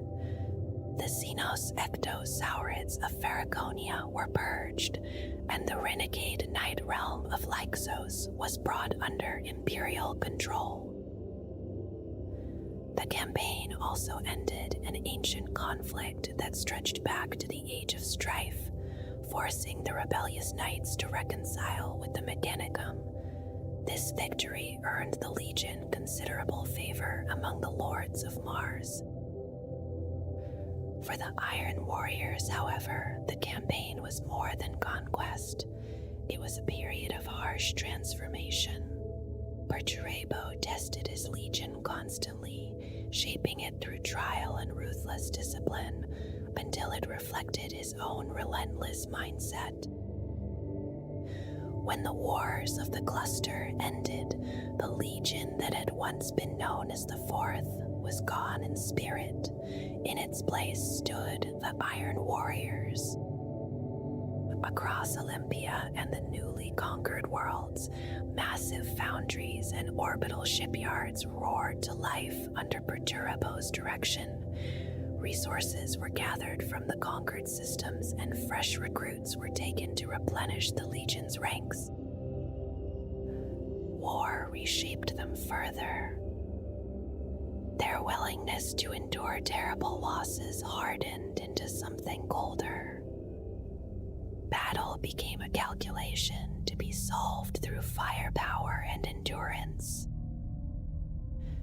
At the head of a new force known as the 125th Expeditionary Fleet, Perturabo led his Legion deeper into the Great Crusade. Wherever they marched, their reputation followed. Fortresses fell beneath their guns, armies shattered under relentless bombardment, and the Iron Warriors became known as masters of armored warfare and siegecraft without equal. Over time, the distance between the Iron Warriors and the other Space Marine legions only grew wider. A quiet wedge had been driven between them, and with each passing campaign it sank deeper. Resentment settled slowly into the hearts of many within the Legion. Pride hardened beside it, and a cold, watchful paranoia followed close behind. Perturabo ruled his warriors through harsh example. His methods were grim and unyielding, and the character of the Legion slowly began to to reflect the darker parts of his own nature. Suspicion spread through the ranks. Distrust of others grew easily. Life, whether human or alien, came to be viewed with an increasingly callous indifference. Yet alongside these traits remained the qualities Perturbo valued most: a ruthless determination, a sharp intellect, and the strength required to endure endless war. The Iron Warriors were often thrown into the harshest forms of battle. Siege assaults were among the most dangerous kinds of warfare in the Great Crusade, unpredictable and brutal. Attrition was not something they avoided. It was accepted calmly as the cost of victory. Many sources later claimed that the Legion suffered the greatest number of casualties of any Space Marine force during that long age of conquest. And yet, the Legion endured. Losses that might have broken other forces were absorbed without lasting damage to their strategic strength. The Iron Warriors remained effective even when their numbers were cut down. Still, beneath the discipline and resilience, the constant exposure to death slowly eroded something deeper within them. The Legion did not seek friendship among their fellow warriors. Alliances meant little to them, except perhaps with the agents of the Mechanicum, who shared their fascination with machines and the instruments of war. Among the other legions, the Iron Warriors believed they saw weakness. Vanity, mysticism, and undisciplined pride were qualities they held in quiet contempt. Even within the Mechanicum, there were those who watched Perturbo with caution. His mastery of technology impressed them, but the Iron Warriors were fiercely self-sufficient and showed little respect for the sacred doctrines of the Omnissiah. Among the armies of ordinary humanity, their reputation was darker still. Imperial soldiers often whispered that the Iron Warriors treated human auxiliaries as expendable resources. Waves of mortal troops were sometimes sent forward simply to exhaust enemy firepower or reveal hidden defenses.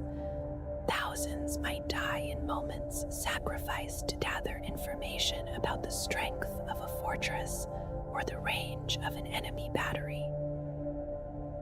Stories like these spread quickly through the ranks of the Exertus Imperialis. Among common soldiers, a bitter nickname began to circulate. The Iron Warriors became known as the Corpse Grinders.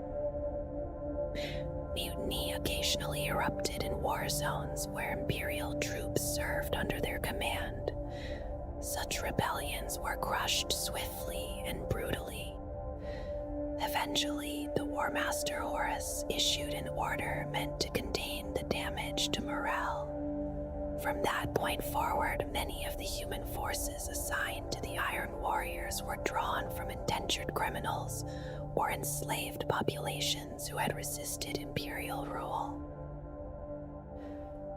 As the Great Crusade entered its final decades, tensions with other legions sharpened into open rivalries. The Raven Guard carried old resentment from the fighting of the Ice Sunder War.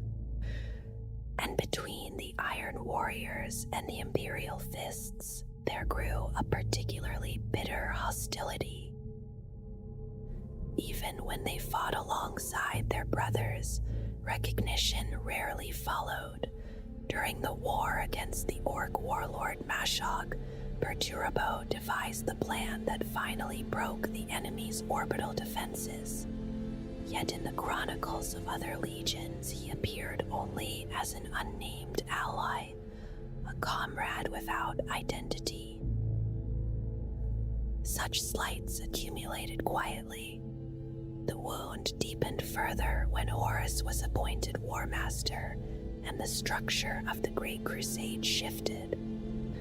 New orders scattered the Iron Warriors across distant expeditionary fleets, garrison posts, and relentless sieges in the most isolated corners of the Imperium.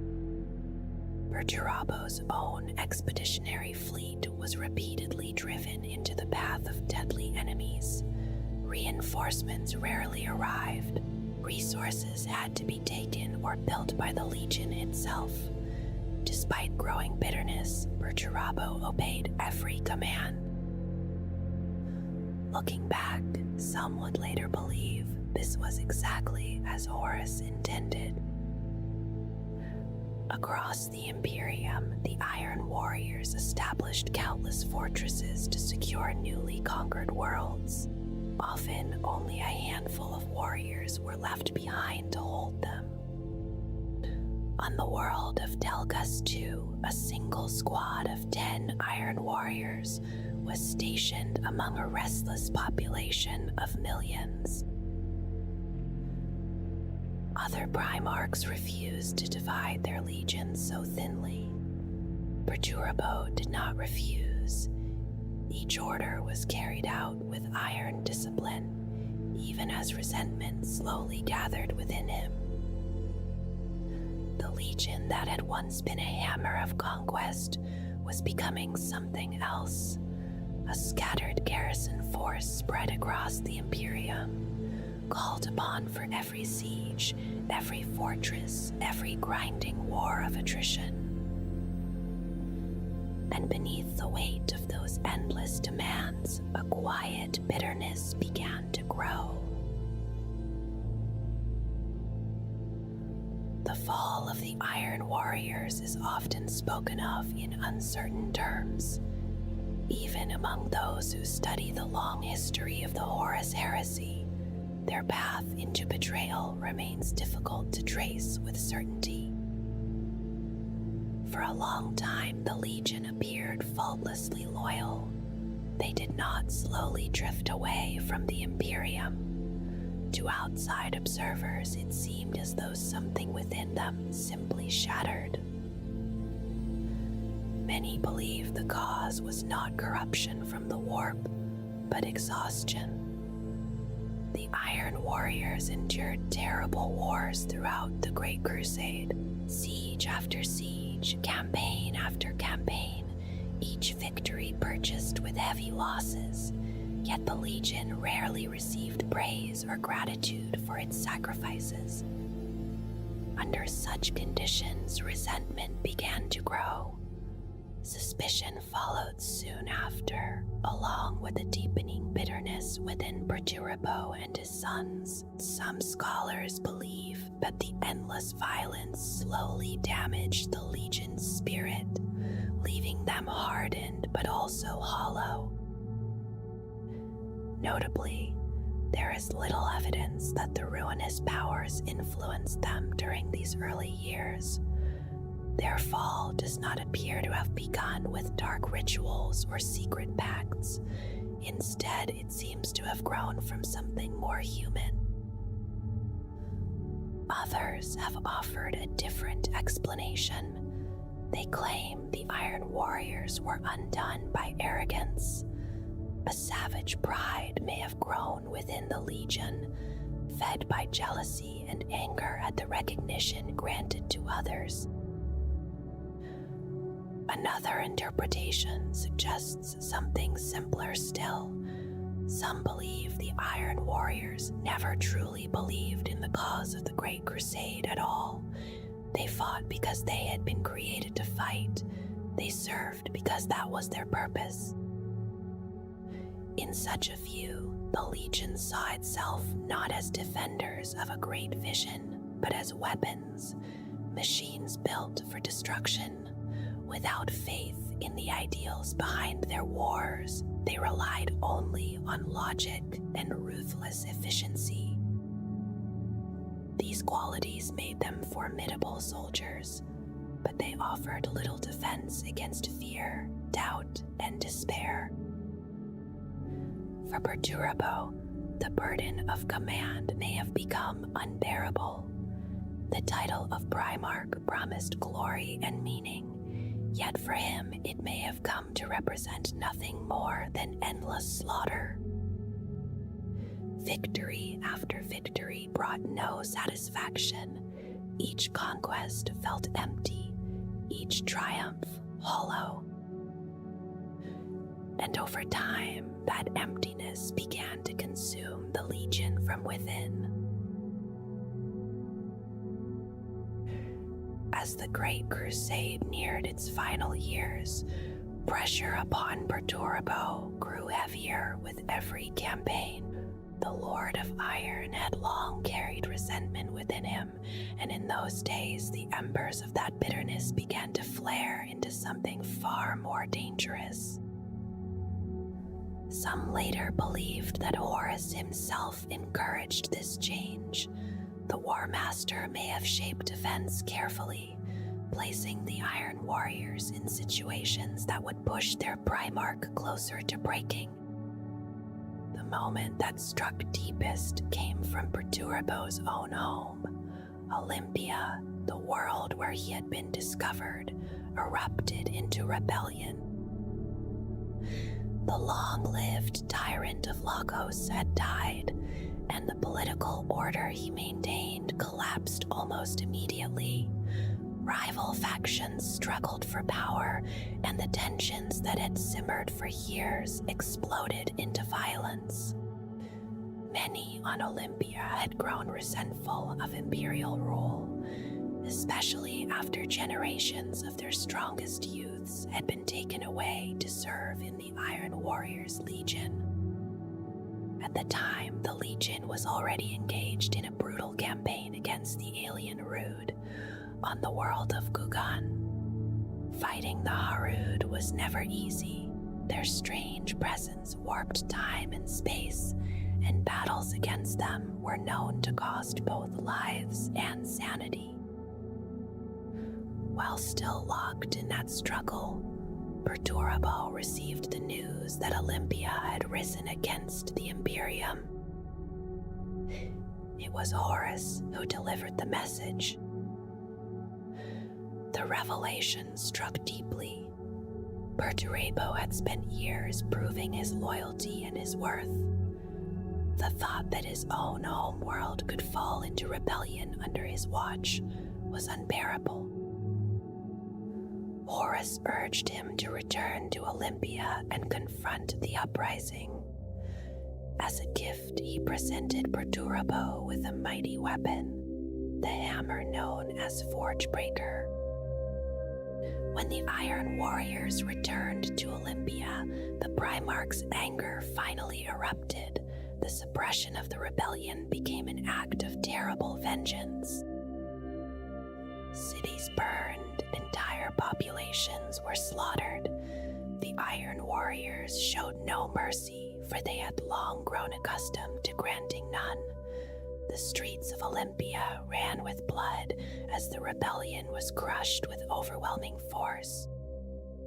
When the killing finally ended, millions of civilians were dead, and the survivors were reduced to slavery. Only afterwards did the full weight of what had happened begin to settle upon Perturbo and his legion. One moment they had been heroes of humanity, fighting alien horrors in distant systems. The next, they had destroyed their own people. Perturbo fell into despair. He believed the Emperor could never forgive such an atrocity. In the aftermath, the Iron Warriors withdrew further into themselves. Their garrisons across the Imperium grew harsher and more brutal. Rebellions were crushed immediately, and without mercy, discipline hardened into cruelty.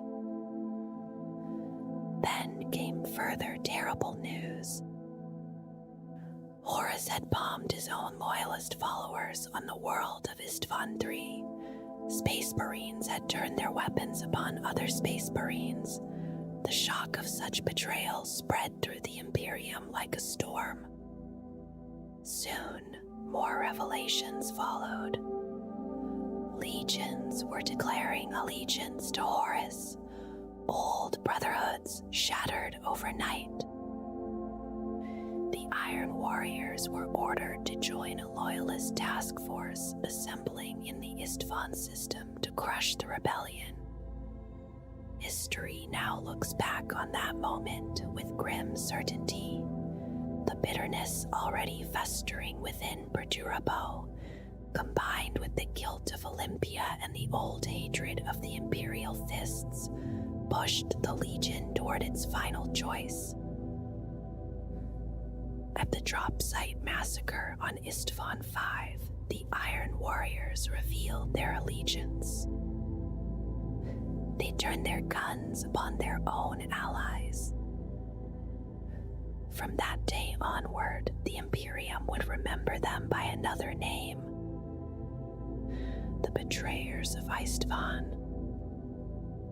Their cruelty continued during the later war on Hydra Cordatus. There, the Iron Warriors laid siege to the Kedmene Citadel, a fortress defended by Imperial Fists and human defenders. The bombardment around the citadel reduced the surrounding valley to ash, yet the fortress itself was left intact as a challenge. For months, the defenders held. When the walls finally fell, the Iron Warriors slaughtered everyone within. Soldiers, civilians, and refugees alike were killed or enslaved.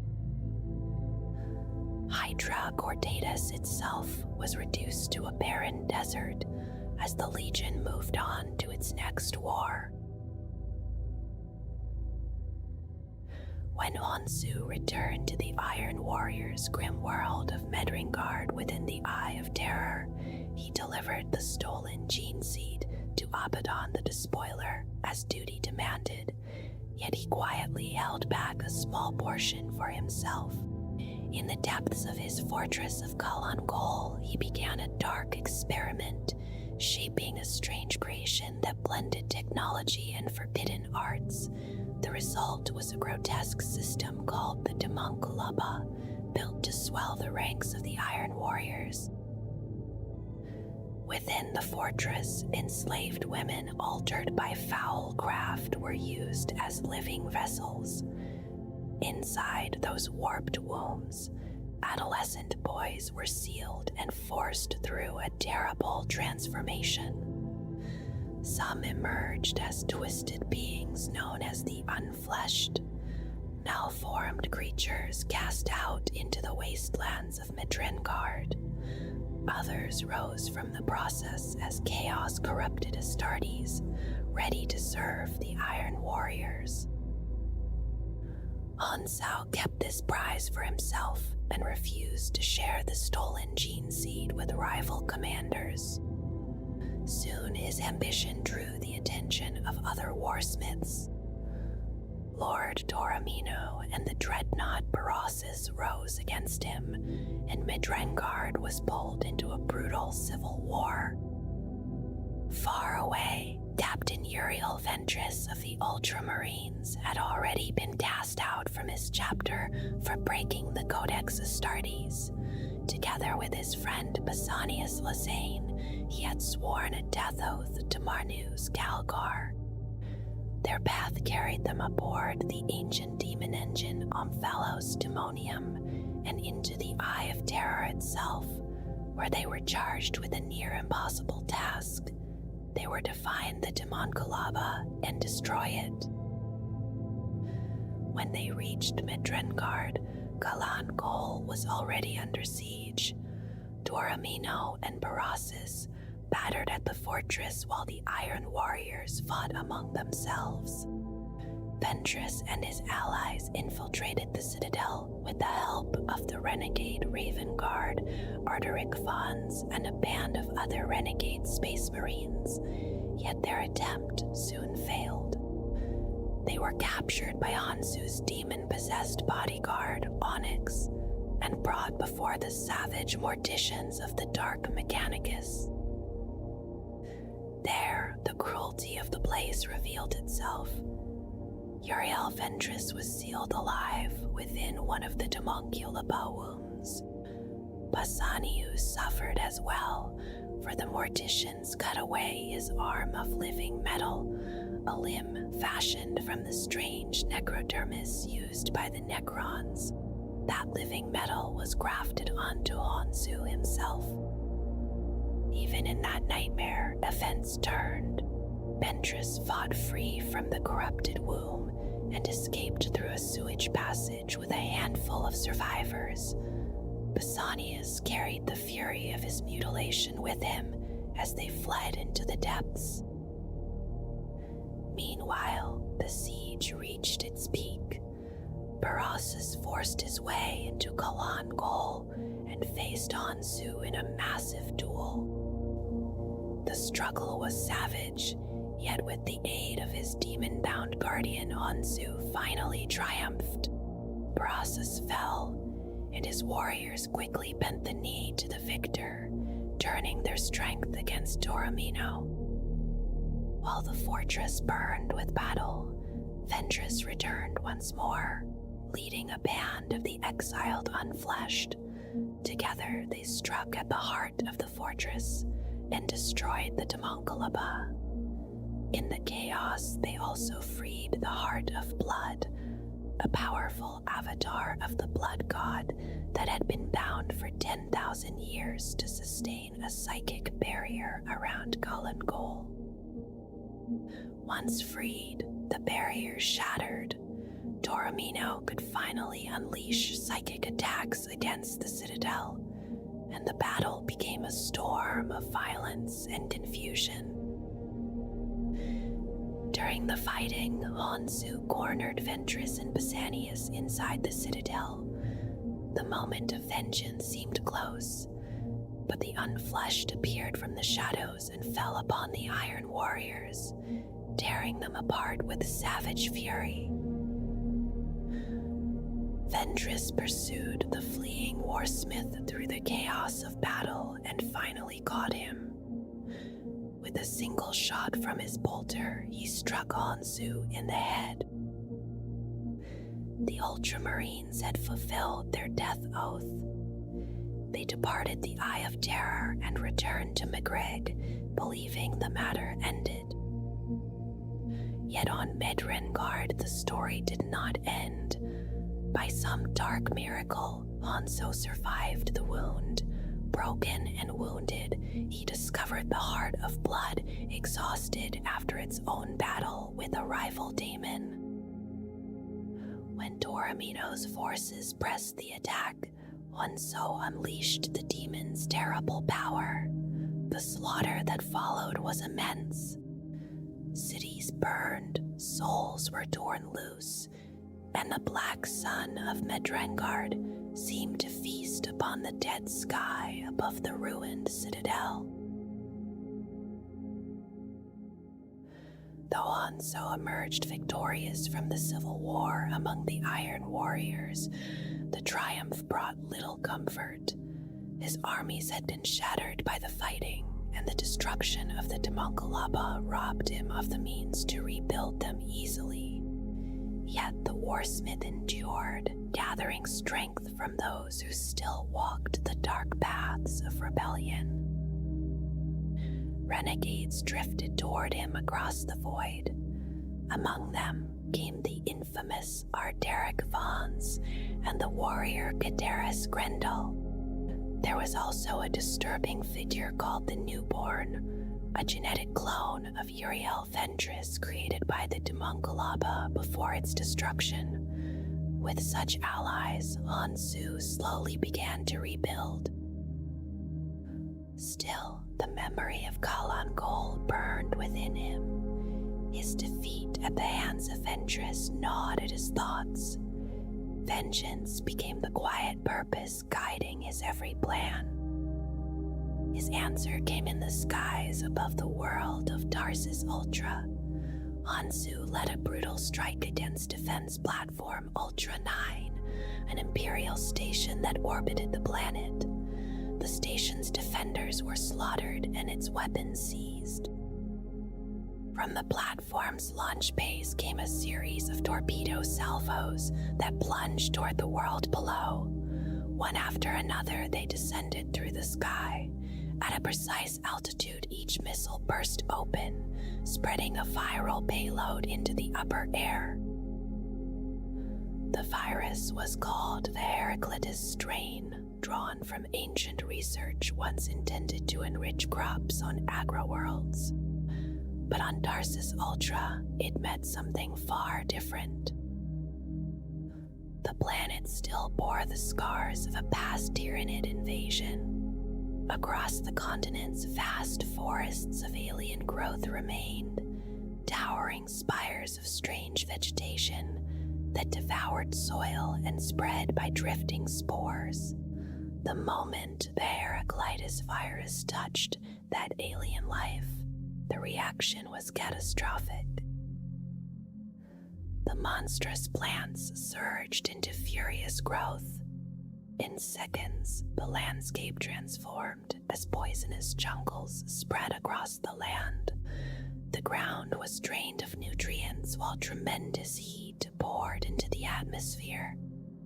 Oxygen vanished into towering spore chimneys that rose like unnatural mountains.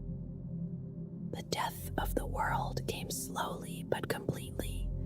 Panic spread among the population as desperate messages were hurled into the warp. Only a few managed to escape aboard hurried starships.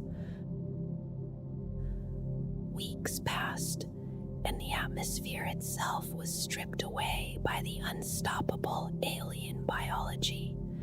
Without protection, the surface was bathed in harsh stellar radiation. Everything living perished. Months later, nothing remained but a barren sphere of rock. Cities lay as skeletal ruins across a blackened surface. The world that once lived was gone. Eventually, an Adeptus Mechanicus expedition led by Magos Logard arrived to study the dead planet. They traced a lone signal to a battered torpedo resting on the ground. Inside its empty payload bay, they found a single object. It was a cracked helmet, painted deep blue, its eye lens shattered. The mark upon it belonged to the Ultramarines. The message was unmistakable. Hansa had left it there for Uriel Ventress. No one walks away from a fight with the Warsmith without paying a price. Seeking to rebuild his shattered strength, Hansu traveled to the Badab sector and into the raging warp rift known as the Maelstrom. At its heart lay the dark world of New Badab, the domain of Huron Blackheart, the tyrant of Badab and master of the Red Corsairs. There Hansu entered a brutal contest called the Skull Harvest. Chaos champions gathered for this savage competition, each leading their own warband into a struggle for dominance. Only one victor would remain, and that champion would claim the defeated warbands as his own. The killings took place within the Arena of Thorns, a vast structure where the severed heads of fallen warriors were mounted upon spikes. The weak died quickly. Blood soaked the ground as rival champions fought day after day. Hanso fought without hesitation. Each victory strengthened his force. Armored vehicles, strange Xenos troops, and entire warbands passed into his command. By the fourth day, his army had swelled to thousands of warriors. Yet the final trial still remained. Only 3 champions were left standing. One was Hansu of the Iron Warriors. Another was Pashtok Uluvent, a ferocious champion of the Blood God whose warriors thirsted for slaughter.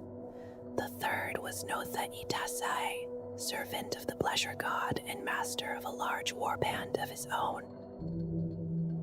The three entered the arena for the final battle. Each studied the others in silence, measuring strength and searching for weakness. The Slaneshi champion fell first. Soon only Onsu and the Gornate warrior faced each other in the dust and blood of the arena. Their battle was savage.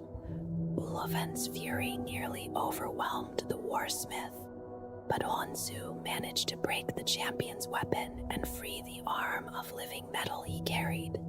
With that necrodermis limb, he tore open a terrible wound in his opponent's neck. Bleeding heavily, the Coordinate champion called for another blade to finish the duel. One of his allies stepped forward with a sword. The warrior was Katara's Grendel. At the last moment, Grendel reversed his grip and drove the weapon into Ulovan's chest.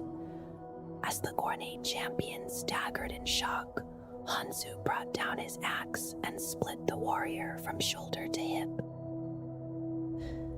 Then he took the fallen champion's skull with a final blow. The skull harvest was finished. Hansu stood alone as the victor. When he departed, Nubadab, his strength had grown beyond anything he had commanded before. Thousands of Chaos warriors now served him, including the surviving warbands he had defeated. Even Notha Itasei bent the knee and swore allegiance. Blackheart himself granted ships for the coming wars. Around Hansu's flagship gathered a ragged fleet of corsairs and renegades. Together, they left the maelstrom and turned toward the eastern fringe. Their course was set for Ultramar. With his army assembled at last, Hansu set his plan into motion. His aim was simple and terrible. He intended to destroy the realm of Ultramar and claim vengeance upon Uriel Ventress. To do this, he sought the aid of a powerful demon prince called Mikar the Reborn. Long ago, this creature had been Malok Cartho, a dark preacher of the Word-bearers during the Horus Heresy. The demon carried a deep hatred for the Ultramarines. With the help of Abaddon's seer Moriana, Hanso learned where the demon's spirit had been imprisoned. Decades earlier, Marneus Calgar had bound Mikar within the warp core of the star fort called the Indomitable. Hanso's growing army stormed the fortress and captured it. When the prison was broken, the demon prince entered the material world again. He seized the body of an Ultramarines dreadnought named Brother Alderyan, using the armored shell as a host to anchor himself in reality. From there, the invasion began. The first strike fell upon the agri-world of Tarentus within the realm of Ultramar.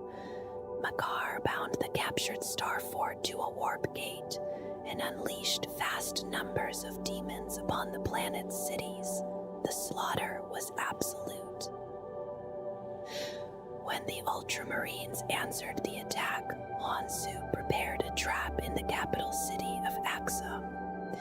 Captain Ventress and his entire company narrowly escaped destruction.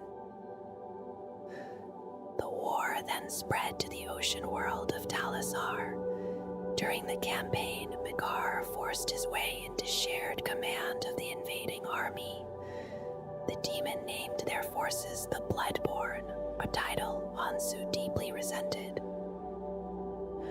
Soon, the demon set a new objective: Honsu was ordered to travel to the world of Kulth and destroy the tomb of Ventanus, the Ultramarines hero who had once slain Mikar when he still lived as a mortal. The demon could not approach the tomb himself. The faith surrounding it burned like a barrier against creatures of the warp. Guided by the strange clone known as the Newborn, Honso descended into the cavernous Draconi beneath Kelth. There the tomb was found. As they prepared to destroy it, Honso sensed something more hidden within the place.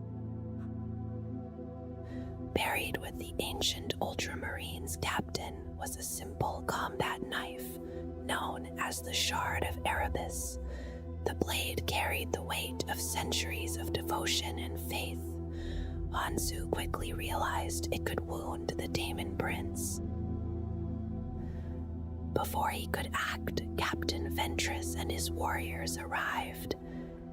Battle erupted within the cavern halls.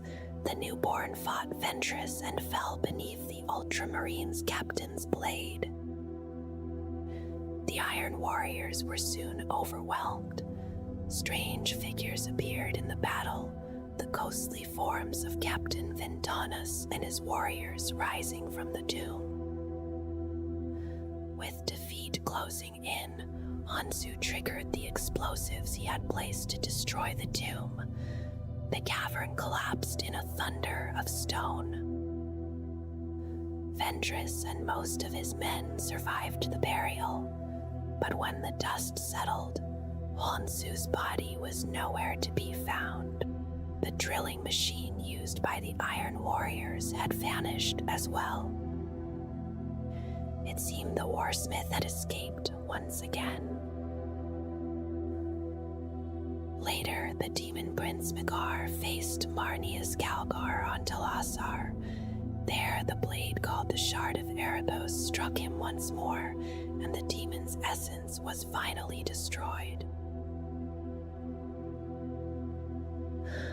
Long after these events, the demon Primarch Perturbo studied the defenses of the Imperium in careful silence. Through remote scrying, through interrogation and torture of captured loyalists, and through the whispers of techno-cult informants, he gathered a clear picture of their strengths and weaknesses. Then came the fall of Cadia during the 13th Black Crusade. The galaxy itself was torn open as the Cicatrix Maledictum split the stars from end to end. In that dark moment, Perturabo moved. The Iron Warriors Primarch gathered 1,000 armies and set them upon a grand campaign across the Segmentum Obscurus. His strategy focused upon the strongest bastions of the Imperium, the worlds that had long been thought unbreakable. One by one, they faced the iron logic of his siege warfare. Columns of Iron Warriors advanced beside towering Demon engines and endless batteries of artillery. The skies burned with bombardment while the ground trembled beneath relentless assault. Worlds that had stood secure for centuries now teetered on the edge of ruin. The blockades tightened, and the Imperium itself felt the pressure of a siege that seemed without end. Among the Iron Warriors, mutation is not welcomed as it is in many other traitor legions. When corruption twists the flesh, it is often cut away without hesitation, replaced instead with cold and dependable cybernetics. In this way, they resemble the loyalist Iron Hands, favoring iron over unstable flesh. Because of this, an Iron Warrior is far more likely to carry the weight of machinery within his body than the mark of some warping mutation. Many of them grow closer to their weapons than to the demons of the ruinous powers. Their allegiance to chaos is practical rather than devotional. They acknowledge the strength of those dark powers and take what advantage they can from them, yet worship is not their way. Even after long ages of war, they still carry traces of their Primarch Perturabo. His cold intelligence lingers in them, along with the same deep suspicion, the same dark eyes and skin, and the same relentless trust in the methods of technology and calculated warfare. Across their ranks, the heavy suits of Mark III iron armor and Mark IV Maximus armor remain common sights. These patterns reach back to the time when Perturabo shaped the tools of the Great Crusade. In earlier days, those suits shone brighter, polished and burnished with care, for the Legion once held a measure of pride in its martial appearance.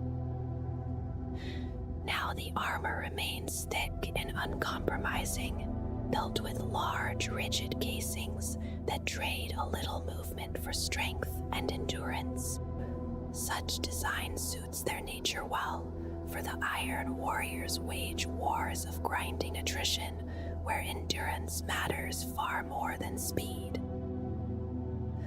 Beneath that armor, many bodies have been rebuilt piece by piece. Limbs and organs are replaced with metal, and the warrior is often wired directly into his own battle gear. Through these brutal connections, he communes more closely with the twisted machine spirit that dwells within the machinery. For some, this bond grows even deeper. Body and war gear merge together over time. Sometimes the strange power of the Empyrean reshapes them into living reflections of their obsessions. In other cases, the dreaded technovirus spreads through them, a corruption whispered of among the cults of destruction. The Iron Warriors understand the power of fear. Their armor is often hung with spiked chains, gory trophies, and jutting horns. These grim decorations are not worn for vanity, but to magnify the terror they bring when they gather before a fortress wall. Many defenders have felt their resolve falter at that sight. A mass of towering armored figures waits beyond the breach, monstrous and relentless, pressing forward with a single purpose as they pay for entry.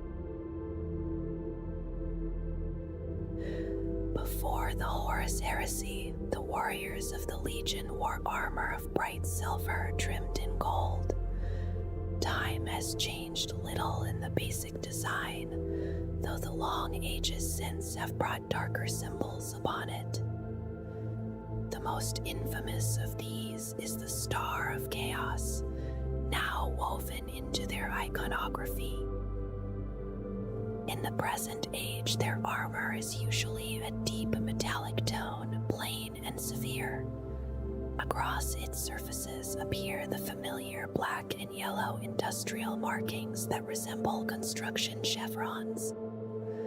The Legion places little value on trophies or elaborate decoration. Instead, they measure worth through devastation, through shattered cities and broken walls. Each warband carries markings of loyalty to its current champion or warsmith, yet such loyalty is rarely permanent. When circumstances shift, old markings are stripped away and new ones painted over them without hesitation. By the era known as the Era Indomitus in the 41st millennium, the colors of the Legion have grown darker still. Their armor is worn and scarred by countless battles, the metal dulled by time and conflict. In many ways, the appearance of that armor reflects the warriors within it. The Iron Warriors never forget the wrongs done to them, whether real or imagined, and they feed those memories into the fires of their hatred. Like most of the Legiones Astartes, the Legion once used many symbols and forms of heraldry. Some of these traditions came from the ancient rules of the Dictorum Armorial. Others were shaped by the culture of Olympia, the world where their Primarch Perturbo was found. Over time, the Legion created its own identity from these influences. Even so, their symbols remain stark and practical. Brutal shapes and simple designs replaced ornament or personal flourish. Individual display mattered little to them. In this restraint, one can easily see the influence of Perturbo himself. The badge of the Iron Warriors takes the form of an iron mask shaped like a skull. It is a simple image, yet one that leaves little doubt about the Legion that bears it. Those who see it understand the grim determination behind it. After the Legion turned to chaos, the design was altered slightly. The skull mask now lies across the 8-pointed star of chaos, binding the old symbol of the Legion with the mark of their new allegiance. Both before the heresy and long after it, the Iron Warriors have also marked their weapons and heavy machines with bold construction chevrons in black and yellow. These markings speak quietly of the Legion's nature. They're builders of fortifications, patient and methodical, yet at the same time, they are masters of destruction, tearing down the walls of their enemies with the same relentless skill. Olympia was a harsh and mountainous world long before the coming of the Great Crusade.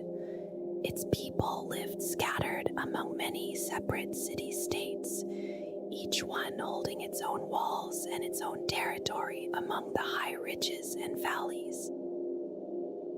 Stone was easy to quarry here, and it shaped nearly everything. Cities rose from solid rock, and their defenses were carved into the mountains themselves. Control of narrow passes and elevated ground meant safety, and so the struggle for those places never truly ended. Over time, war on Olympia came to revolve around fortifications and the patient breaking of them. Armies learned to hold strong walls and to take them apart piece by piece. From this world of stone and siege would grow the mindset that later defined Perturbo and the warriors who followed him. After the Horus Heresy came to its end, Olympia did not survive the years that followed.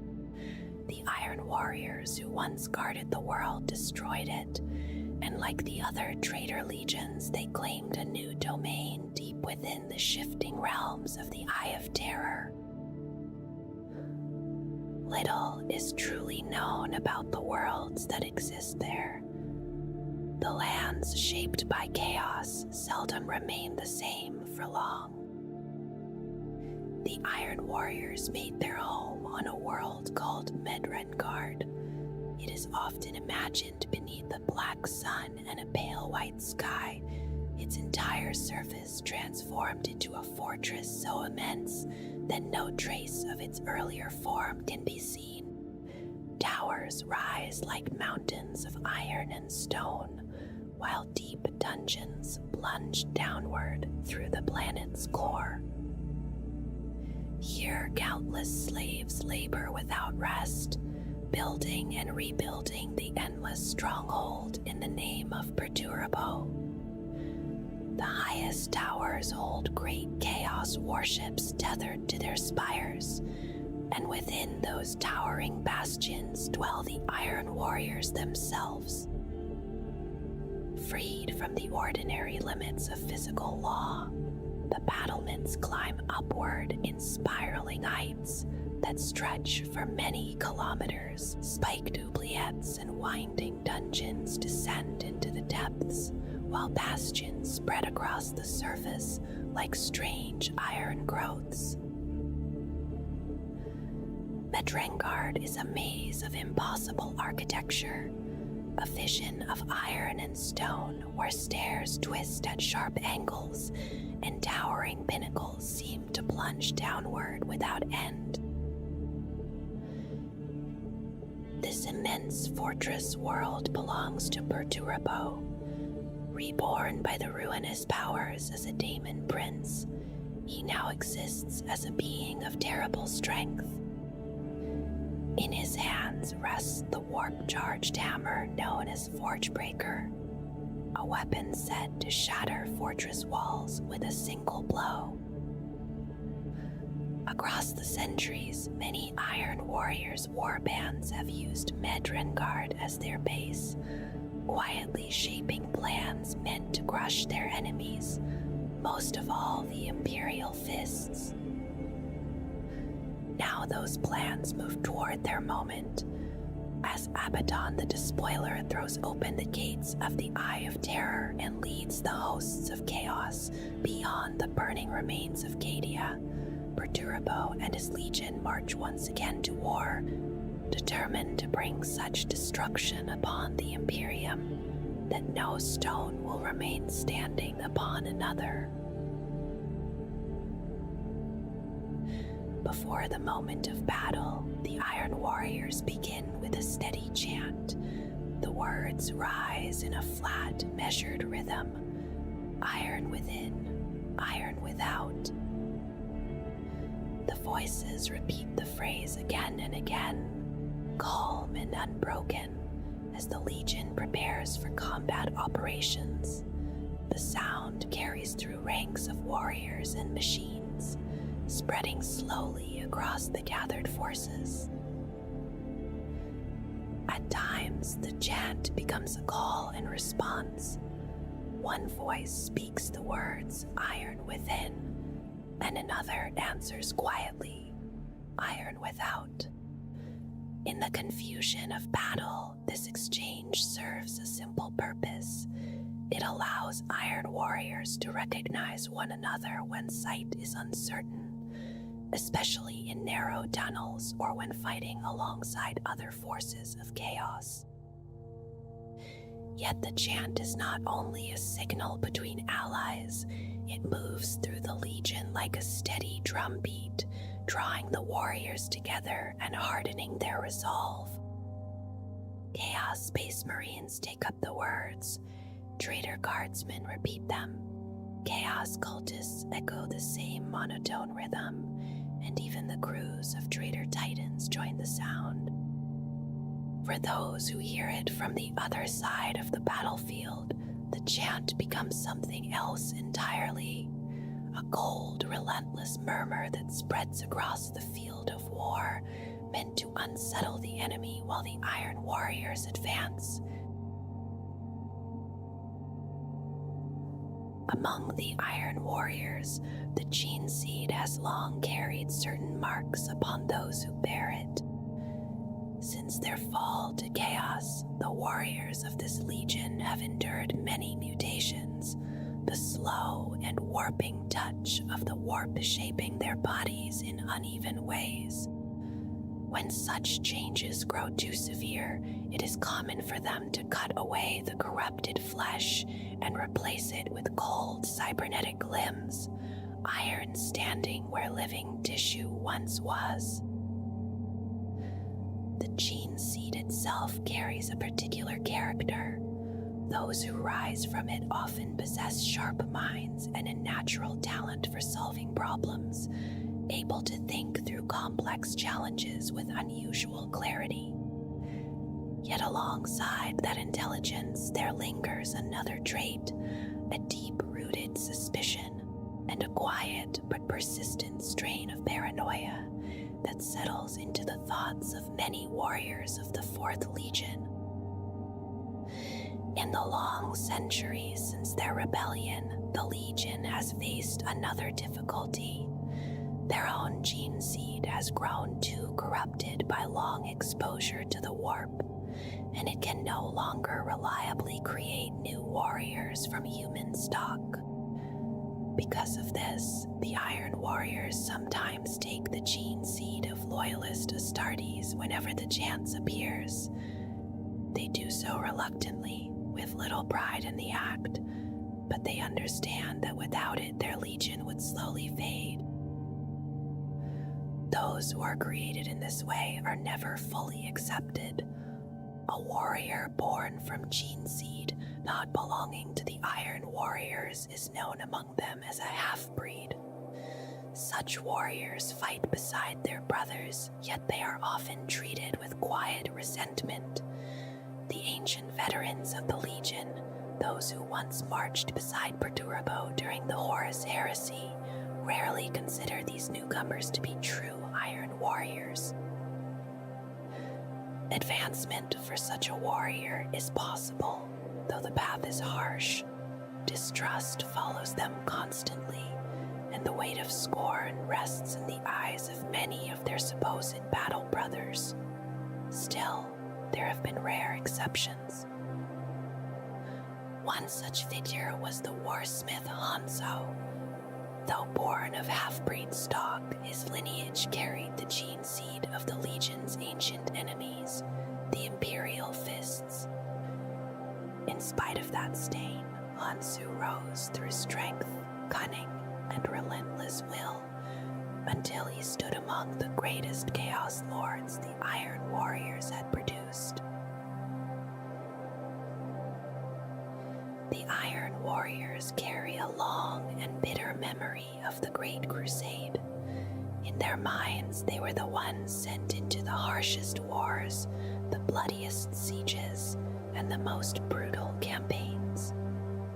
While they endured those endless struggles, they believed the Emperor allowed other Primarchs, those he favored more, to step forward and receive the glory. When the wars were done, the Iron Warriors say they were not celebrated. Instead, they were left behind to garrison the worlds that had already been conquered, standing watch while others were praised. Slowly, in their telling, their legion faded into the background, while the triumphs of others were remembered. Their resentment runs deeper still when they speak of their home world, Olympia. They believe that Rogel Dorn, the Primarch of the Imperial Fists, stirred the people of that world against them. In their eyes, this act disgraced their legion even further, casting them aside after they had already served their purpose. Because of this, vengeance has become a quiet certainty within them.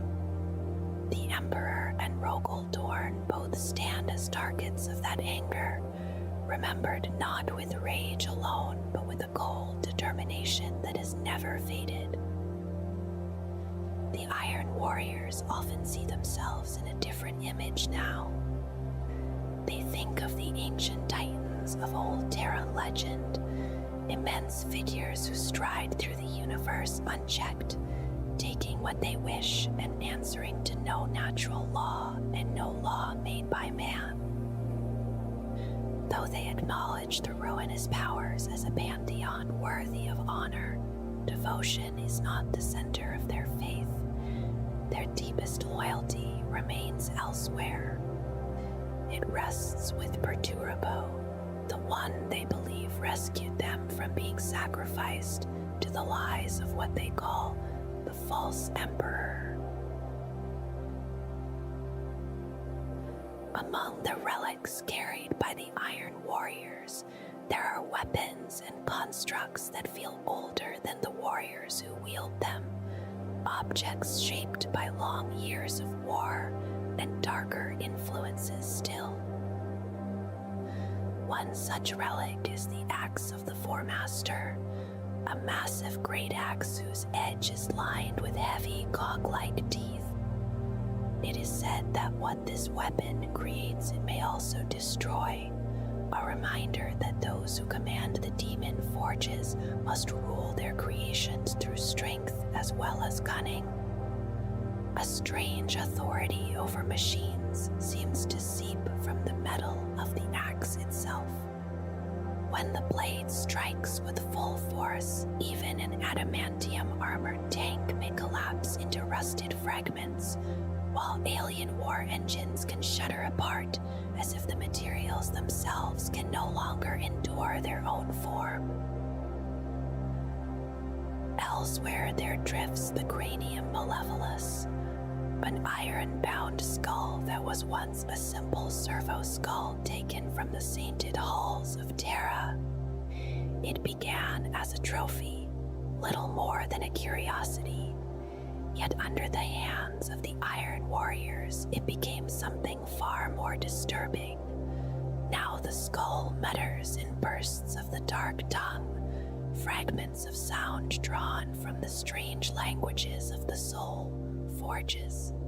Those coded whispers are enough to unravel the machine spirits of enemy engines, and the scrap code it releases can drive nearby war machines into madness until they ignite themselves rather than endure another moment beside the floating relic. Some warriors carry their relics not in their hands, but in their very bodies. The flesh metal exoskeleton is one such transformation. The warrior clad in it embodies the old saying, iron within and iron without, in a literal and unsettling way. Flesh metal once placed upon the body has fused with armor and bone alike, until the warrior's anatomy is metal beneath the surface as well as above it. A blade that slips past the armor often blunts against the hardened flesh beneath, and even when wounds are dealt, the body rebuilds itself in a quick frenzy of silvered fibers that pull torn muscle back together. Another bearer carries the vast network of implants known as Insidium.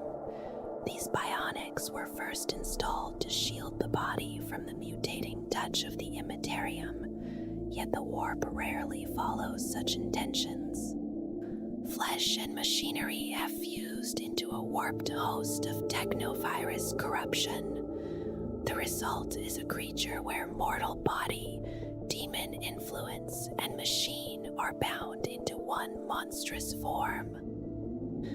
Though the bearer may despise what they have become, the fusion has made them a leviathan that few enemies can halt.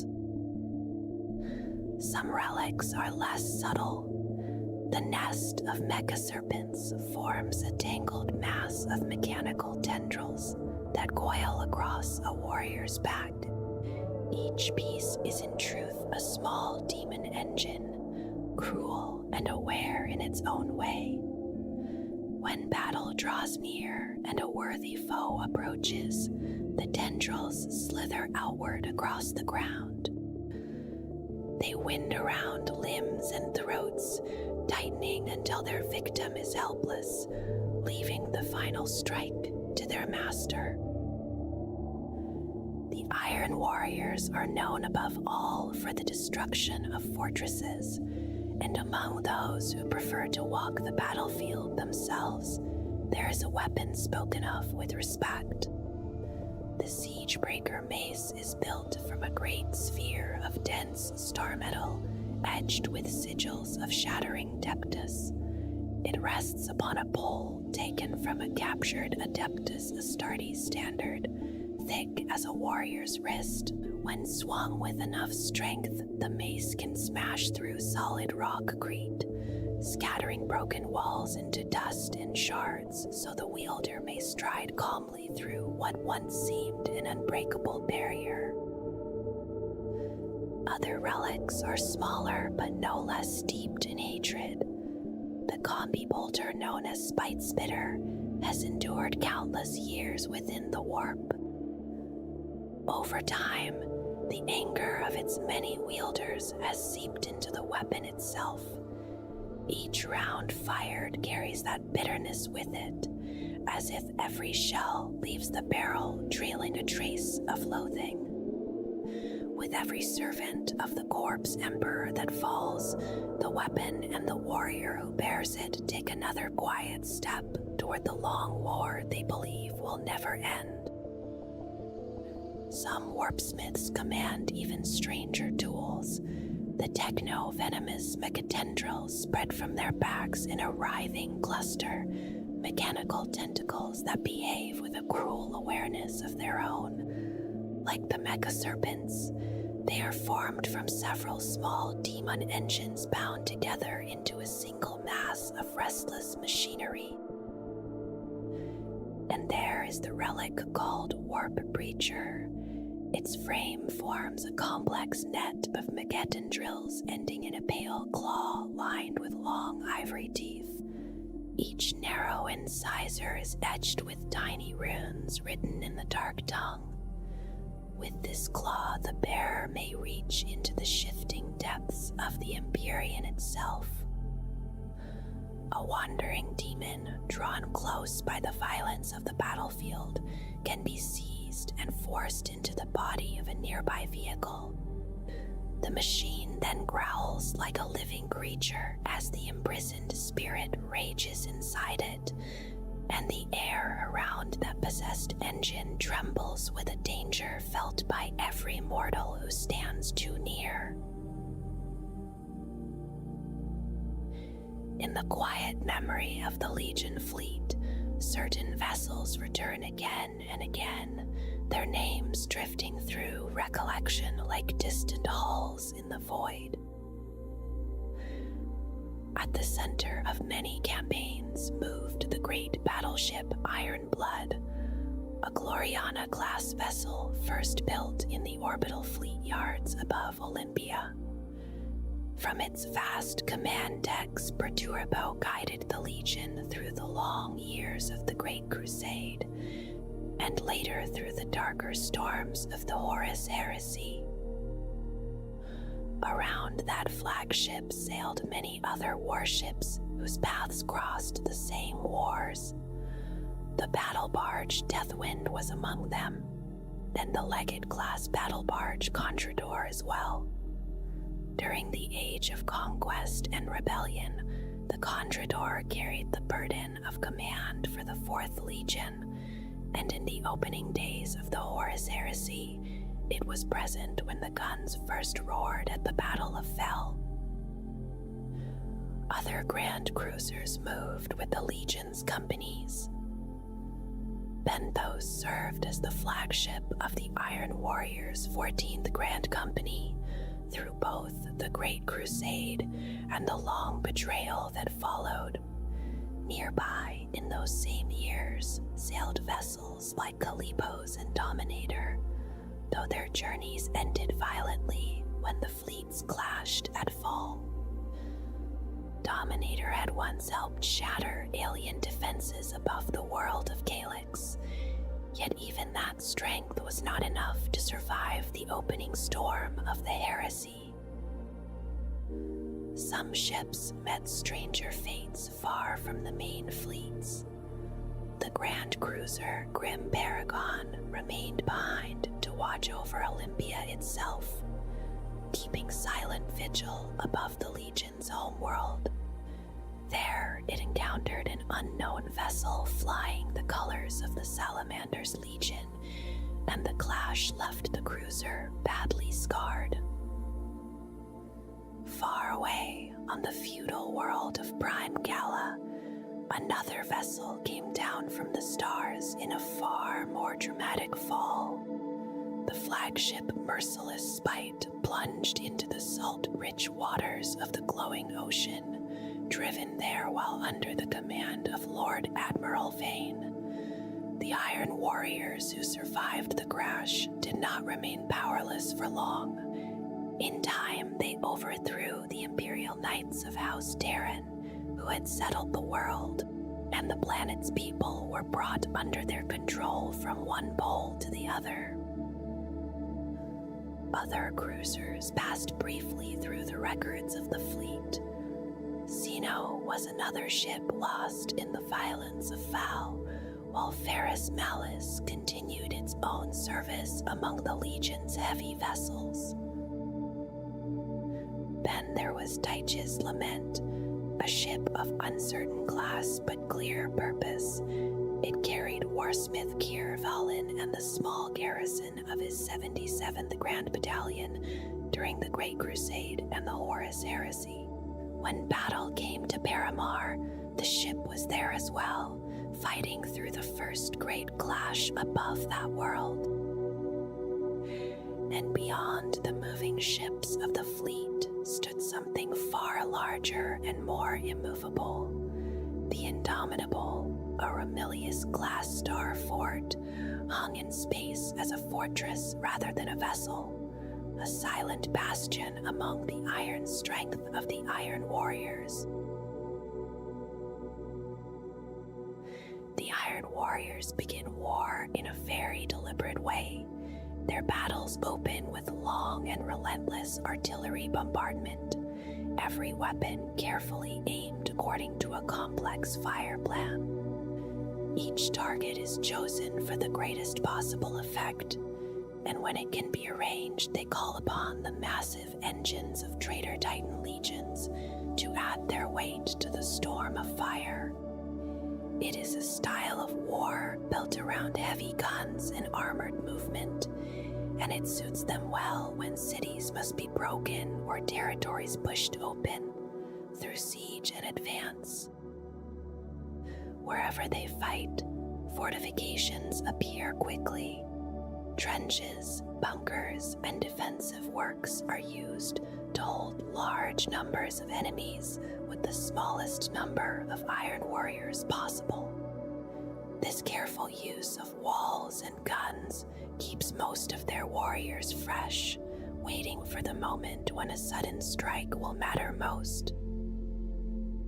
When the Legion turns its attention to a world, the assault usually begins from orbit. The fleet rains destruction down upon the surface with nuclear, plasma, viral, or chemical bombardment. Sometimes the pressure of such devastation is enough to force surrender before a single Iron Warrior ever sets foot on the ground. Stronger worlds rarely break so easily. When bombardment alone cannot end the fight, the fleet launches the first wave.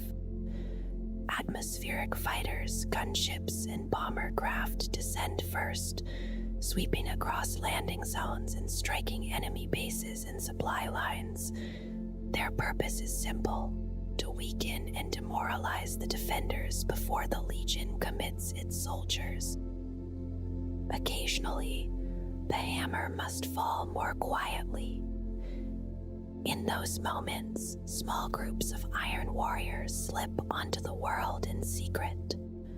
They scout the terrain, seize a landing zone, and destroy as much of the enemy's defensive strength as they can before the wider assault begins. Once the skies and defenses have been battered enough, a second wave arrives. Vast construction craft and heavy transports descend through the smoke, carrying prefabricated fortifications, machinery, supplies, and the personnel needed to shape the battlefield. These ships are armored and heavily armed, yet they still rely on the escort craft of the earlier wave to shield them. As the great transports touch the ground, their crews move immediately to work.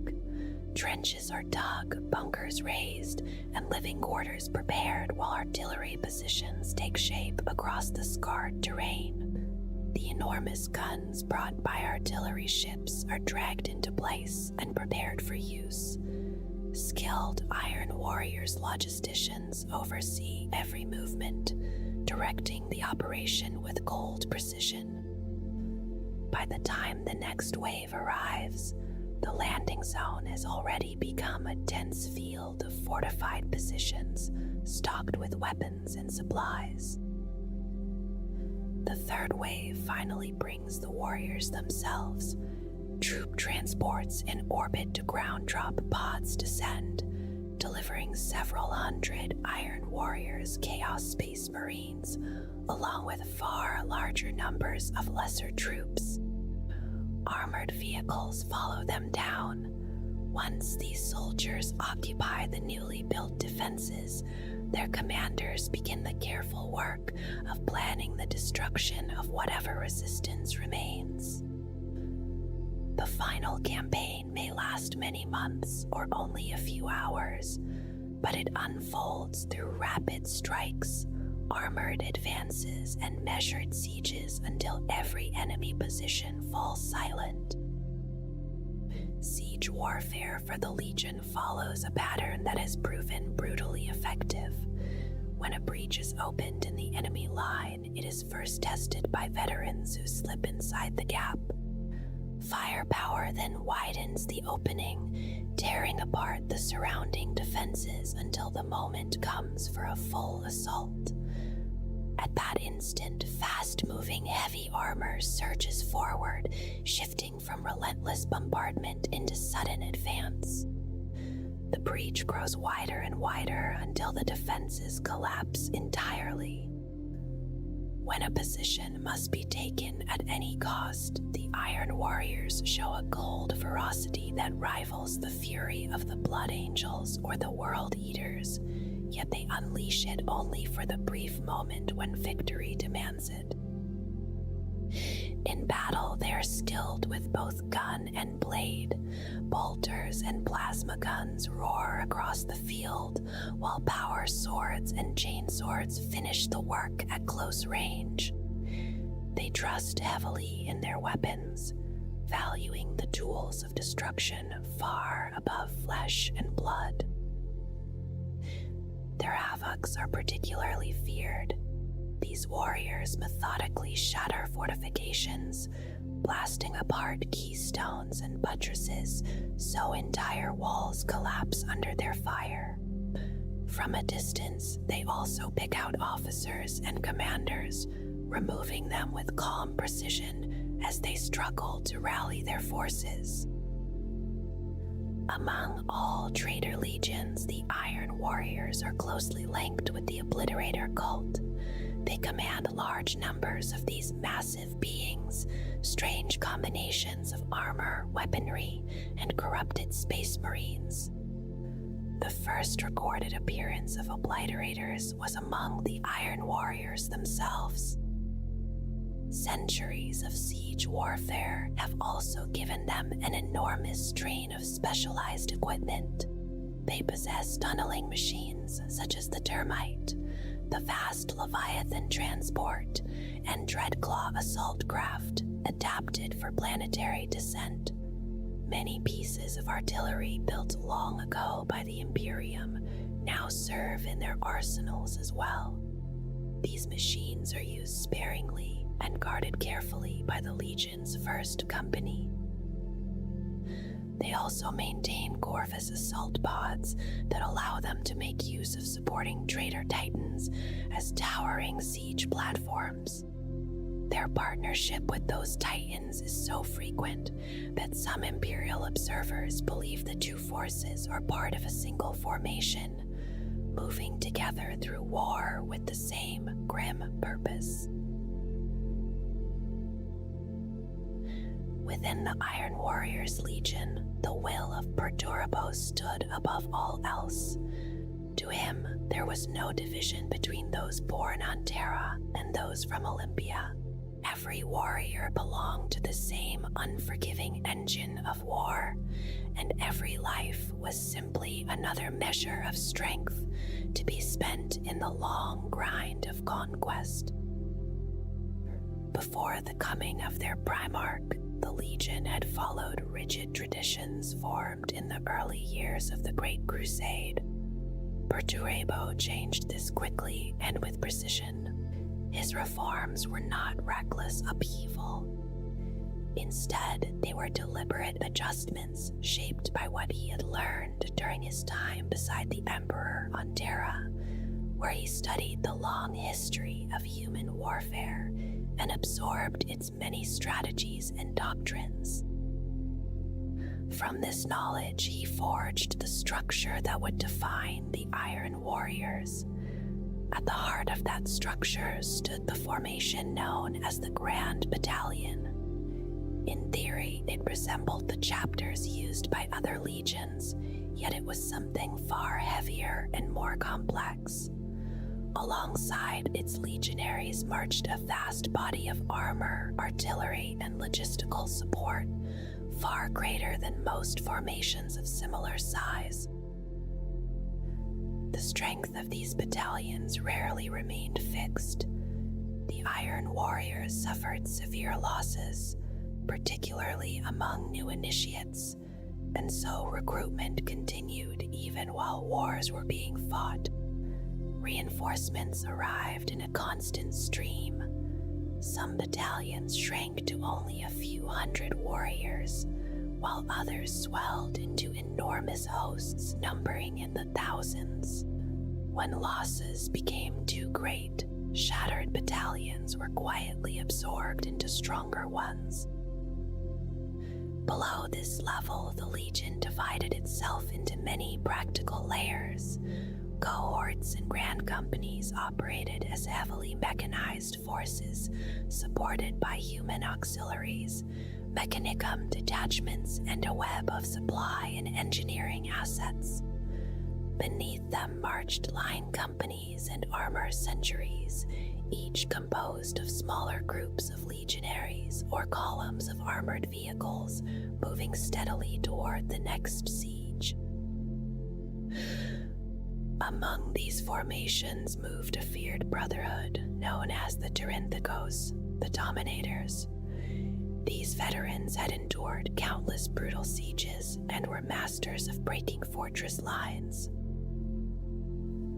Clad in Terminator armor, they stood at the forefront of the Legion's most dangerous assaults. Everywhere within the Legion, there was an abundance of weapons and machines. Thousands of suits of tactical dreadnought armor existed within their arsenals, and their stores of ammunition were said to surpass those of several other legions combined. Each Iron Warrior possessed strong technical skill, allowing them to maintain and adapt their war gear with methodical precision. Their equipment was chosen with a practical eye. Heavy weapons teams carried portable cannons to destroy enemy armor. Siege assault units favored the thick plates of iron pattern power armor. Reliability mattered more than beauty. During inspections, armor might gleam with polished metal, but long campaigns left it scorched, battered, and stained by war, repaired only enough to keep it functional. The Legion's greatest strength lay in its engines of destruction. Land raiders and towering super-heavy machines rolled beside long columns of rhinos, basilisks, and predators. These vehicles were treated almost as expendable tools, easily replaced through the manufactoria that labored endlessly for the Legion. Even more unusual machines marched with them. Cerberus tank destroyers, Deimos Scorpius artillery platforms, and experimental war engines appeared wherever the Iron Warriors fought. Because armor and artillery were woven into every level of their command structure, their reserves of ordnance grew larger than those of any other legion during the Great Crusade. Among these instruments of devastation existed a feared specialist host called the Store Bisashk. These siege masters commanded the Legion's most terrible weapons. They oversaw the construction and use of rare engines of destruction, and held authority over stockpiles of atomic shells, phosphex reserves, and gravitic munitions. Warriors assigned to their command often served as punishment units, forced to labor under the watch of the Legion's most ruthless engineers. All of this served the vision of Perturbo. His Legion was meant to be a single unified weapon, disciplined and relentless. Their bombardments were calculated storms of fire. Their armored assaults moved with careful precision. Behind the advancing tanks marched infantry who did not falter, even when faced with overwhelming fury. When battle closed into brutal hand-to-hand fighting, the darker temper of the Iron Warriors emerged. Their ferocity could rival the rage of Angron's World Eaters or the lethal blade work of the Dark Angels. Yet even this fury could end in an instant, restrained by the cold discipline their Primarch demanded. To Perturabo, the Legion was never a collection of individuals. It was a single instrument of conquest. Victory mattered more than honor, and every warrior within the Iron Warriors was simply a resource to be spent in the pursuit of that end. The structure of the Iron Warriors reflected Perturbo's harsh philosophy. Their ranks were designed to absorb loss and maintain strength at the level of the entire Legion rather than the individual warrior. An Iron Warrior might serve in many different units across his lifetime, moving through formations as wars demanded. Advancement came first through survival and then through the mastery of particular skills. Strength alone was not enough. Every warrior was expected to understand machines and stone, to build as well as destroy. The gen seed of their Primarch carried a sharp technical aptitude, and many Iron Warriors displayed remarkable ability with analysis and calculation. Yet that same heritage carried darker traits. Suspicion, distrust, and a cold temper often marked them, even among their own brothers. Personal honors meant little inside the Legion. What truly mattered was skill in the style of warfare that Perturbo demanded. The greatest example of this was the title of Warsmith. Within the Iron Warriors, this title gradually replaced older ranks, such as Praetor or Lord Commander. A warsmith was not simply a battlefield leader.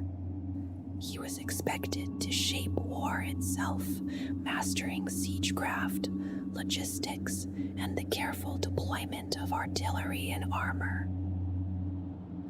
A warsmith might plan the conquest of an entire world, and moments later calculate the precise fields of fire needed to break resistance in a ruined city. Success or failure rested entirely on his shoulders, and Perturbo showed little mercy toward those who failed.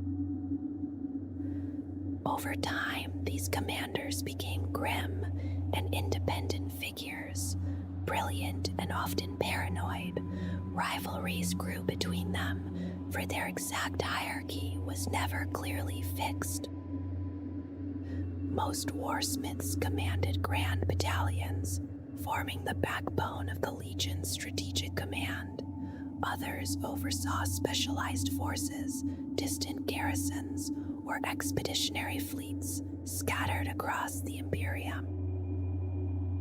Among them stood three who held a position even closer to their Primarch. These were the Triarchs, the three blades of the trident. Though they served as advisors, their true purpose was often to carry Perturbo's will throughout the Legion and enforce his commands. By the time the Horus Heresy erupted, the Iron Warriors numbered somewhere between 150,000 and 180,000 warriors. Their fleets were vast as well, with more than 100 major warships carrying the Legion across the stars. Exact numbers remained uncertain, since many of their forces were spread across remote garrisons and distant campaigns. During these years, the Legion deepened its ties with factions of the Mechanicum, especially those associated with the Legio Cybernetica. Some renegade elements of the machine cult found shelter under Perturbo's protection. At the same time, a new human force rose from the ruins of Olympia. These soldiers, known as the Thoragara, served as fiercely loyal auxiliaries and tools of control within the growing dominion of the Iron Warriors. Hidden behind the stern discipline of the Legion, bitterness and resentment had already begun to take root.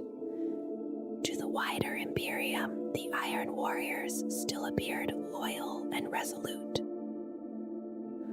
Only when they were summoned to take part in the punishment of Horus at Istvan did the truth finally emerge. Within the Legion's forces marched several elite formations. Among them were the Tyrant Siege Terminators, towering warriors clad in heavy cataphracti armor and armed with missile launchers mounted upon their backs. These veterans advanced through the fiercest fire to shatter fortress walls and hardened strongpoints. Iron Havoc squads moved beside them, masters of concentrated bombardment who placed explosive shells with cold precision. After a deadly attack aboard Perturbo's flagship during the Battle of Fall, another strange force appeared. 6 towering battle automata, known as the Iron Circle, became the Primarchs' personal guardians. Each machine bore the heraldry of a warrior of the Legion and obeyed with the silent loyalty only a machine could possess. The Storbazashk remained the masters of the Legion's heaviest weapons. These siege specialists commanded artillery and explosive ordnance, capable of tearing open the strongest fortifications. When breaches had to be carved into the walls of a city or fortress, they crafted the charges that shattered stone and steel alike. Alongside the Iron Warriors marched many mortal soldiers. Human forces had long served beside the Legion, often in vast numbers, filling the role of expendable troops within the grinding campaigns of siege warfare.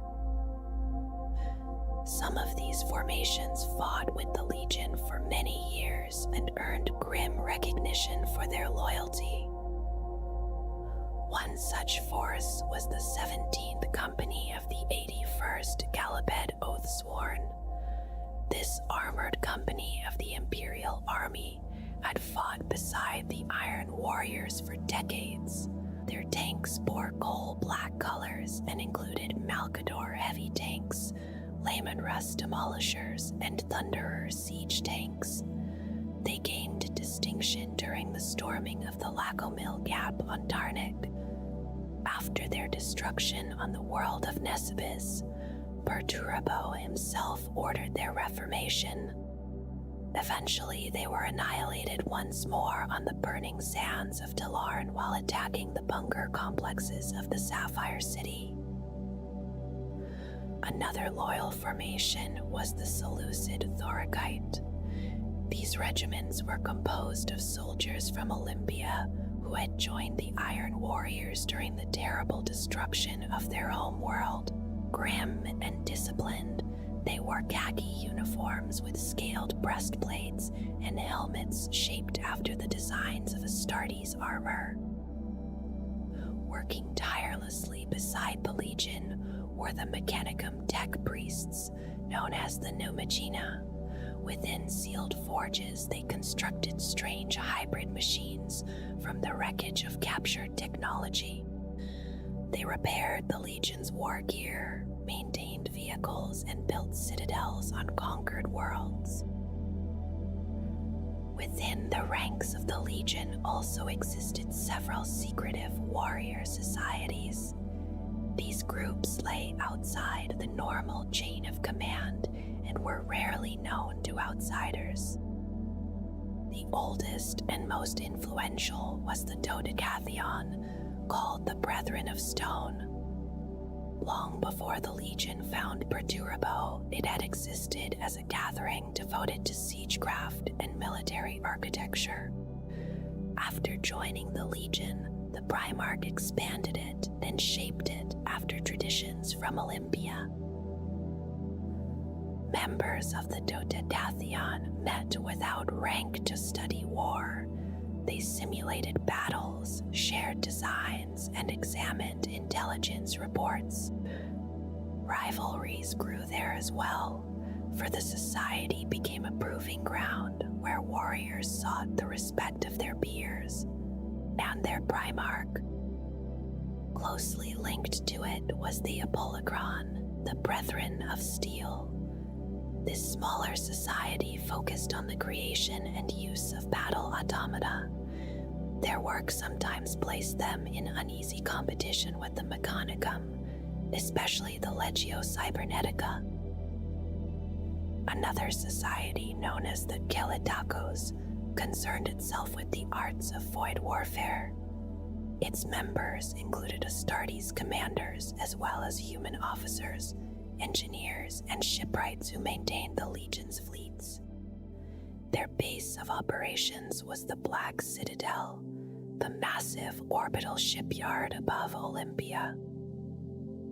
The most secretive group was the Lysatra, the Brethren of Thunder. Others within the Legion sometimes called them the Burned Men. Their members were weaponsmiths and ordnance experts obsessed with creating ever greater destruction. Rumors whispered that some among them experimented with strange ideologies and alien technology even before the Horus Heresy began. Among the Legion's elite warriors were the Tyranids, also called the Dominators. Long ago, they had served as the honor guard of Perturabo himself. But after failure during the Battle of Fel, their status collapsed. They were stripped of their former glory and sent into the most punishing assaults, fighting in a grim state of penance. Watching them at all times were the silent machines of the Iron Circle, the new guardians of their Primarch, and an unending reminder of their fall from favor. In the far future of the 41st millennium, the Iron Warriors no longer resemble the Legion they once were. Their forces are divided into large warbands called Grand Companies, each ruled by a Chaos Lord who bears the ancient title of Warsmith. Long ago, these companies followed a standard structure of roughly 1,000 warriors. After 10,000 years of endless war, their sizes vary wildly. Some remain strong hosts of many warriors, while others are little more than scattered bands struggling to survive. The warsmiths who command them remain masters of combat engineering. Many keep large numbers of enslaved mechanicians to handle the constant labor required to maintain weapons, armor, and siege engines. How many grand companies exist at any moment is unknown. During the Horus Heresy, the Legion had been organized above them into larger formations called Grand Battalions, each led by a warsmith. At the time of the massacre on Istvan, there were at least 12 of these battalions, though many of their forces were scattered across distant garrisons. In the current age, the organization of the Iron Warriors has become irregular and fluid, much like the other Traitor legions. Grand companies often split into smaller warband detachments commanded by lesser champions. Many of these forces favor groupings that follow the pattern of 3 blade deals. New recruits are gathered and taken to Midrengard, the dark world that serves as the stronghold of the Iron Warriors. There they endure brutal trials. Only those who survive are granted the chance to receive the Legion's corrupted gene seed, or, in rare cases, the precious untainted genetic material stolen from Loyalist chapters or gained through bargains with newly renegade ones. Thus, the legacy of the Iron Warriors endures, scattered across countless warbands, yet still shaped by the relentless doctrines first forged by their Primarch long ago.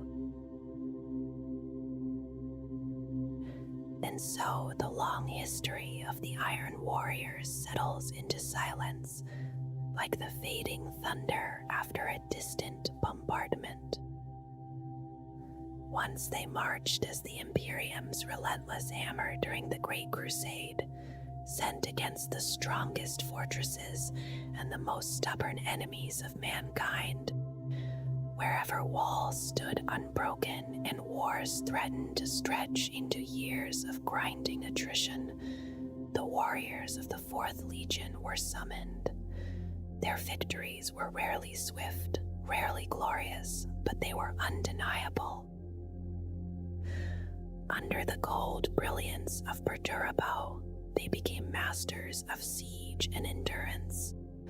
Fortresses fell beneath their artillery, citadels cracked open through patience and relentless calculation, and the Imperium expanded behind the trail of broken strongholds they left in their wake.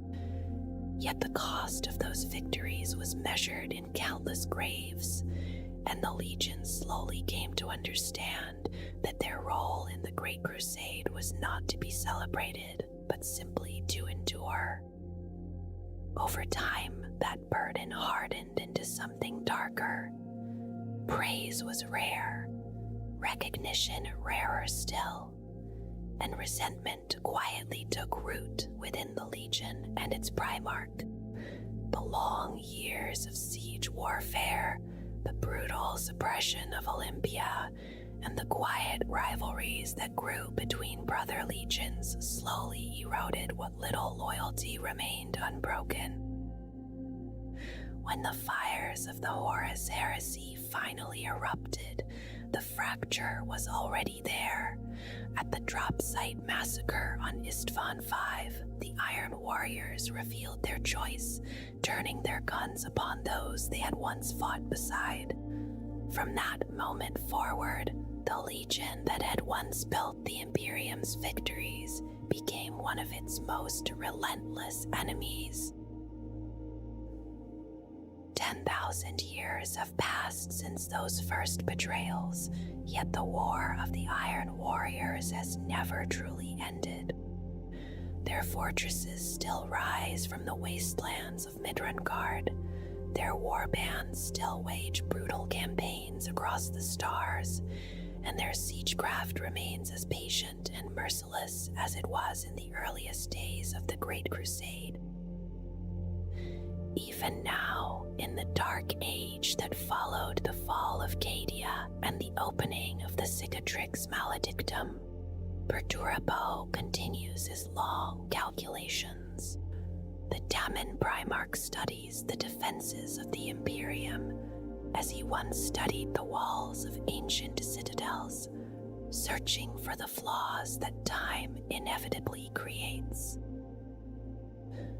For the Iron Warriors, war has always been a matter of patience.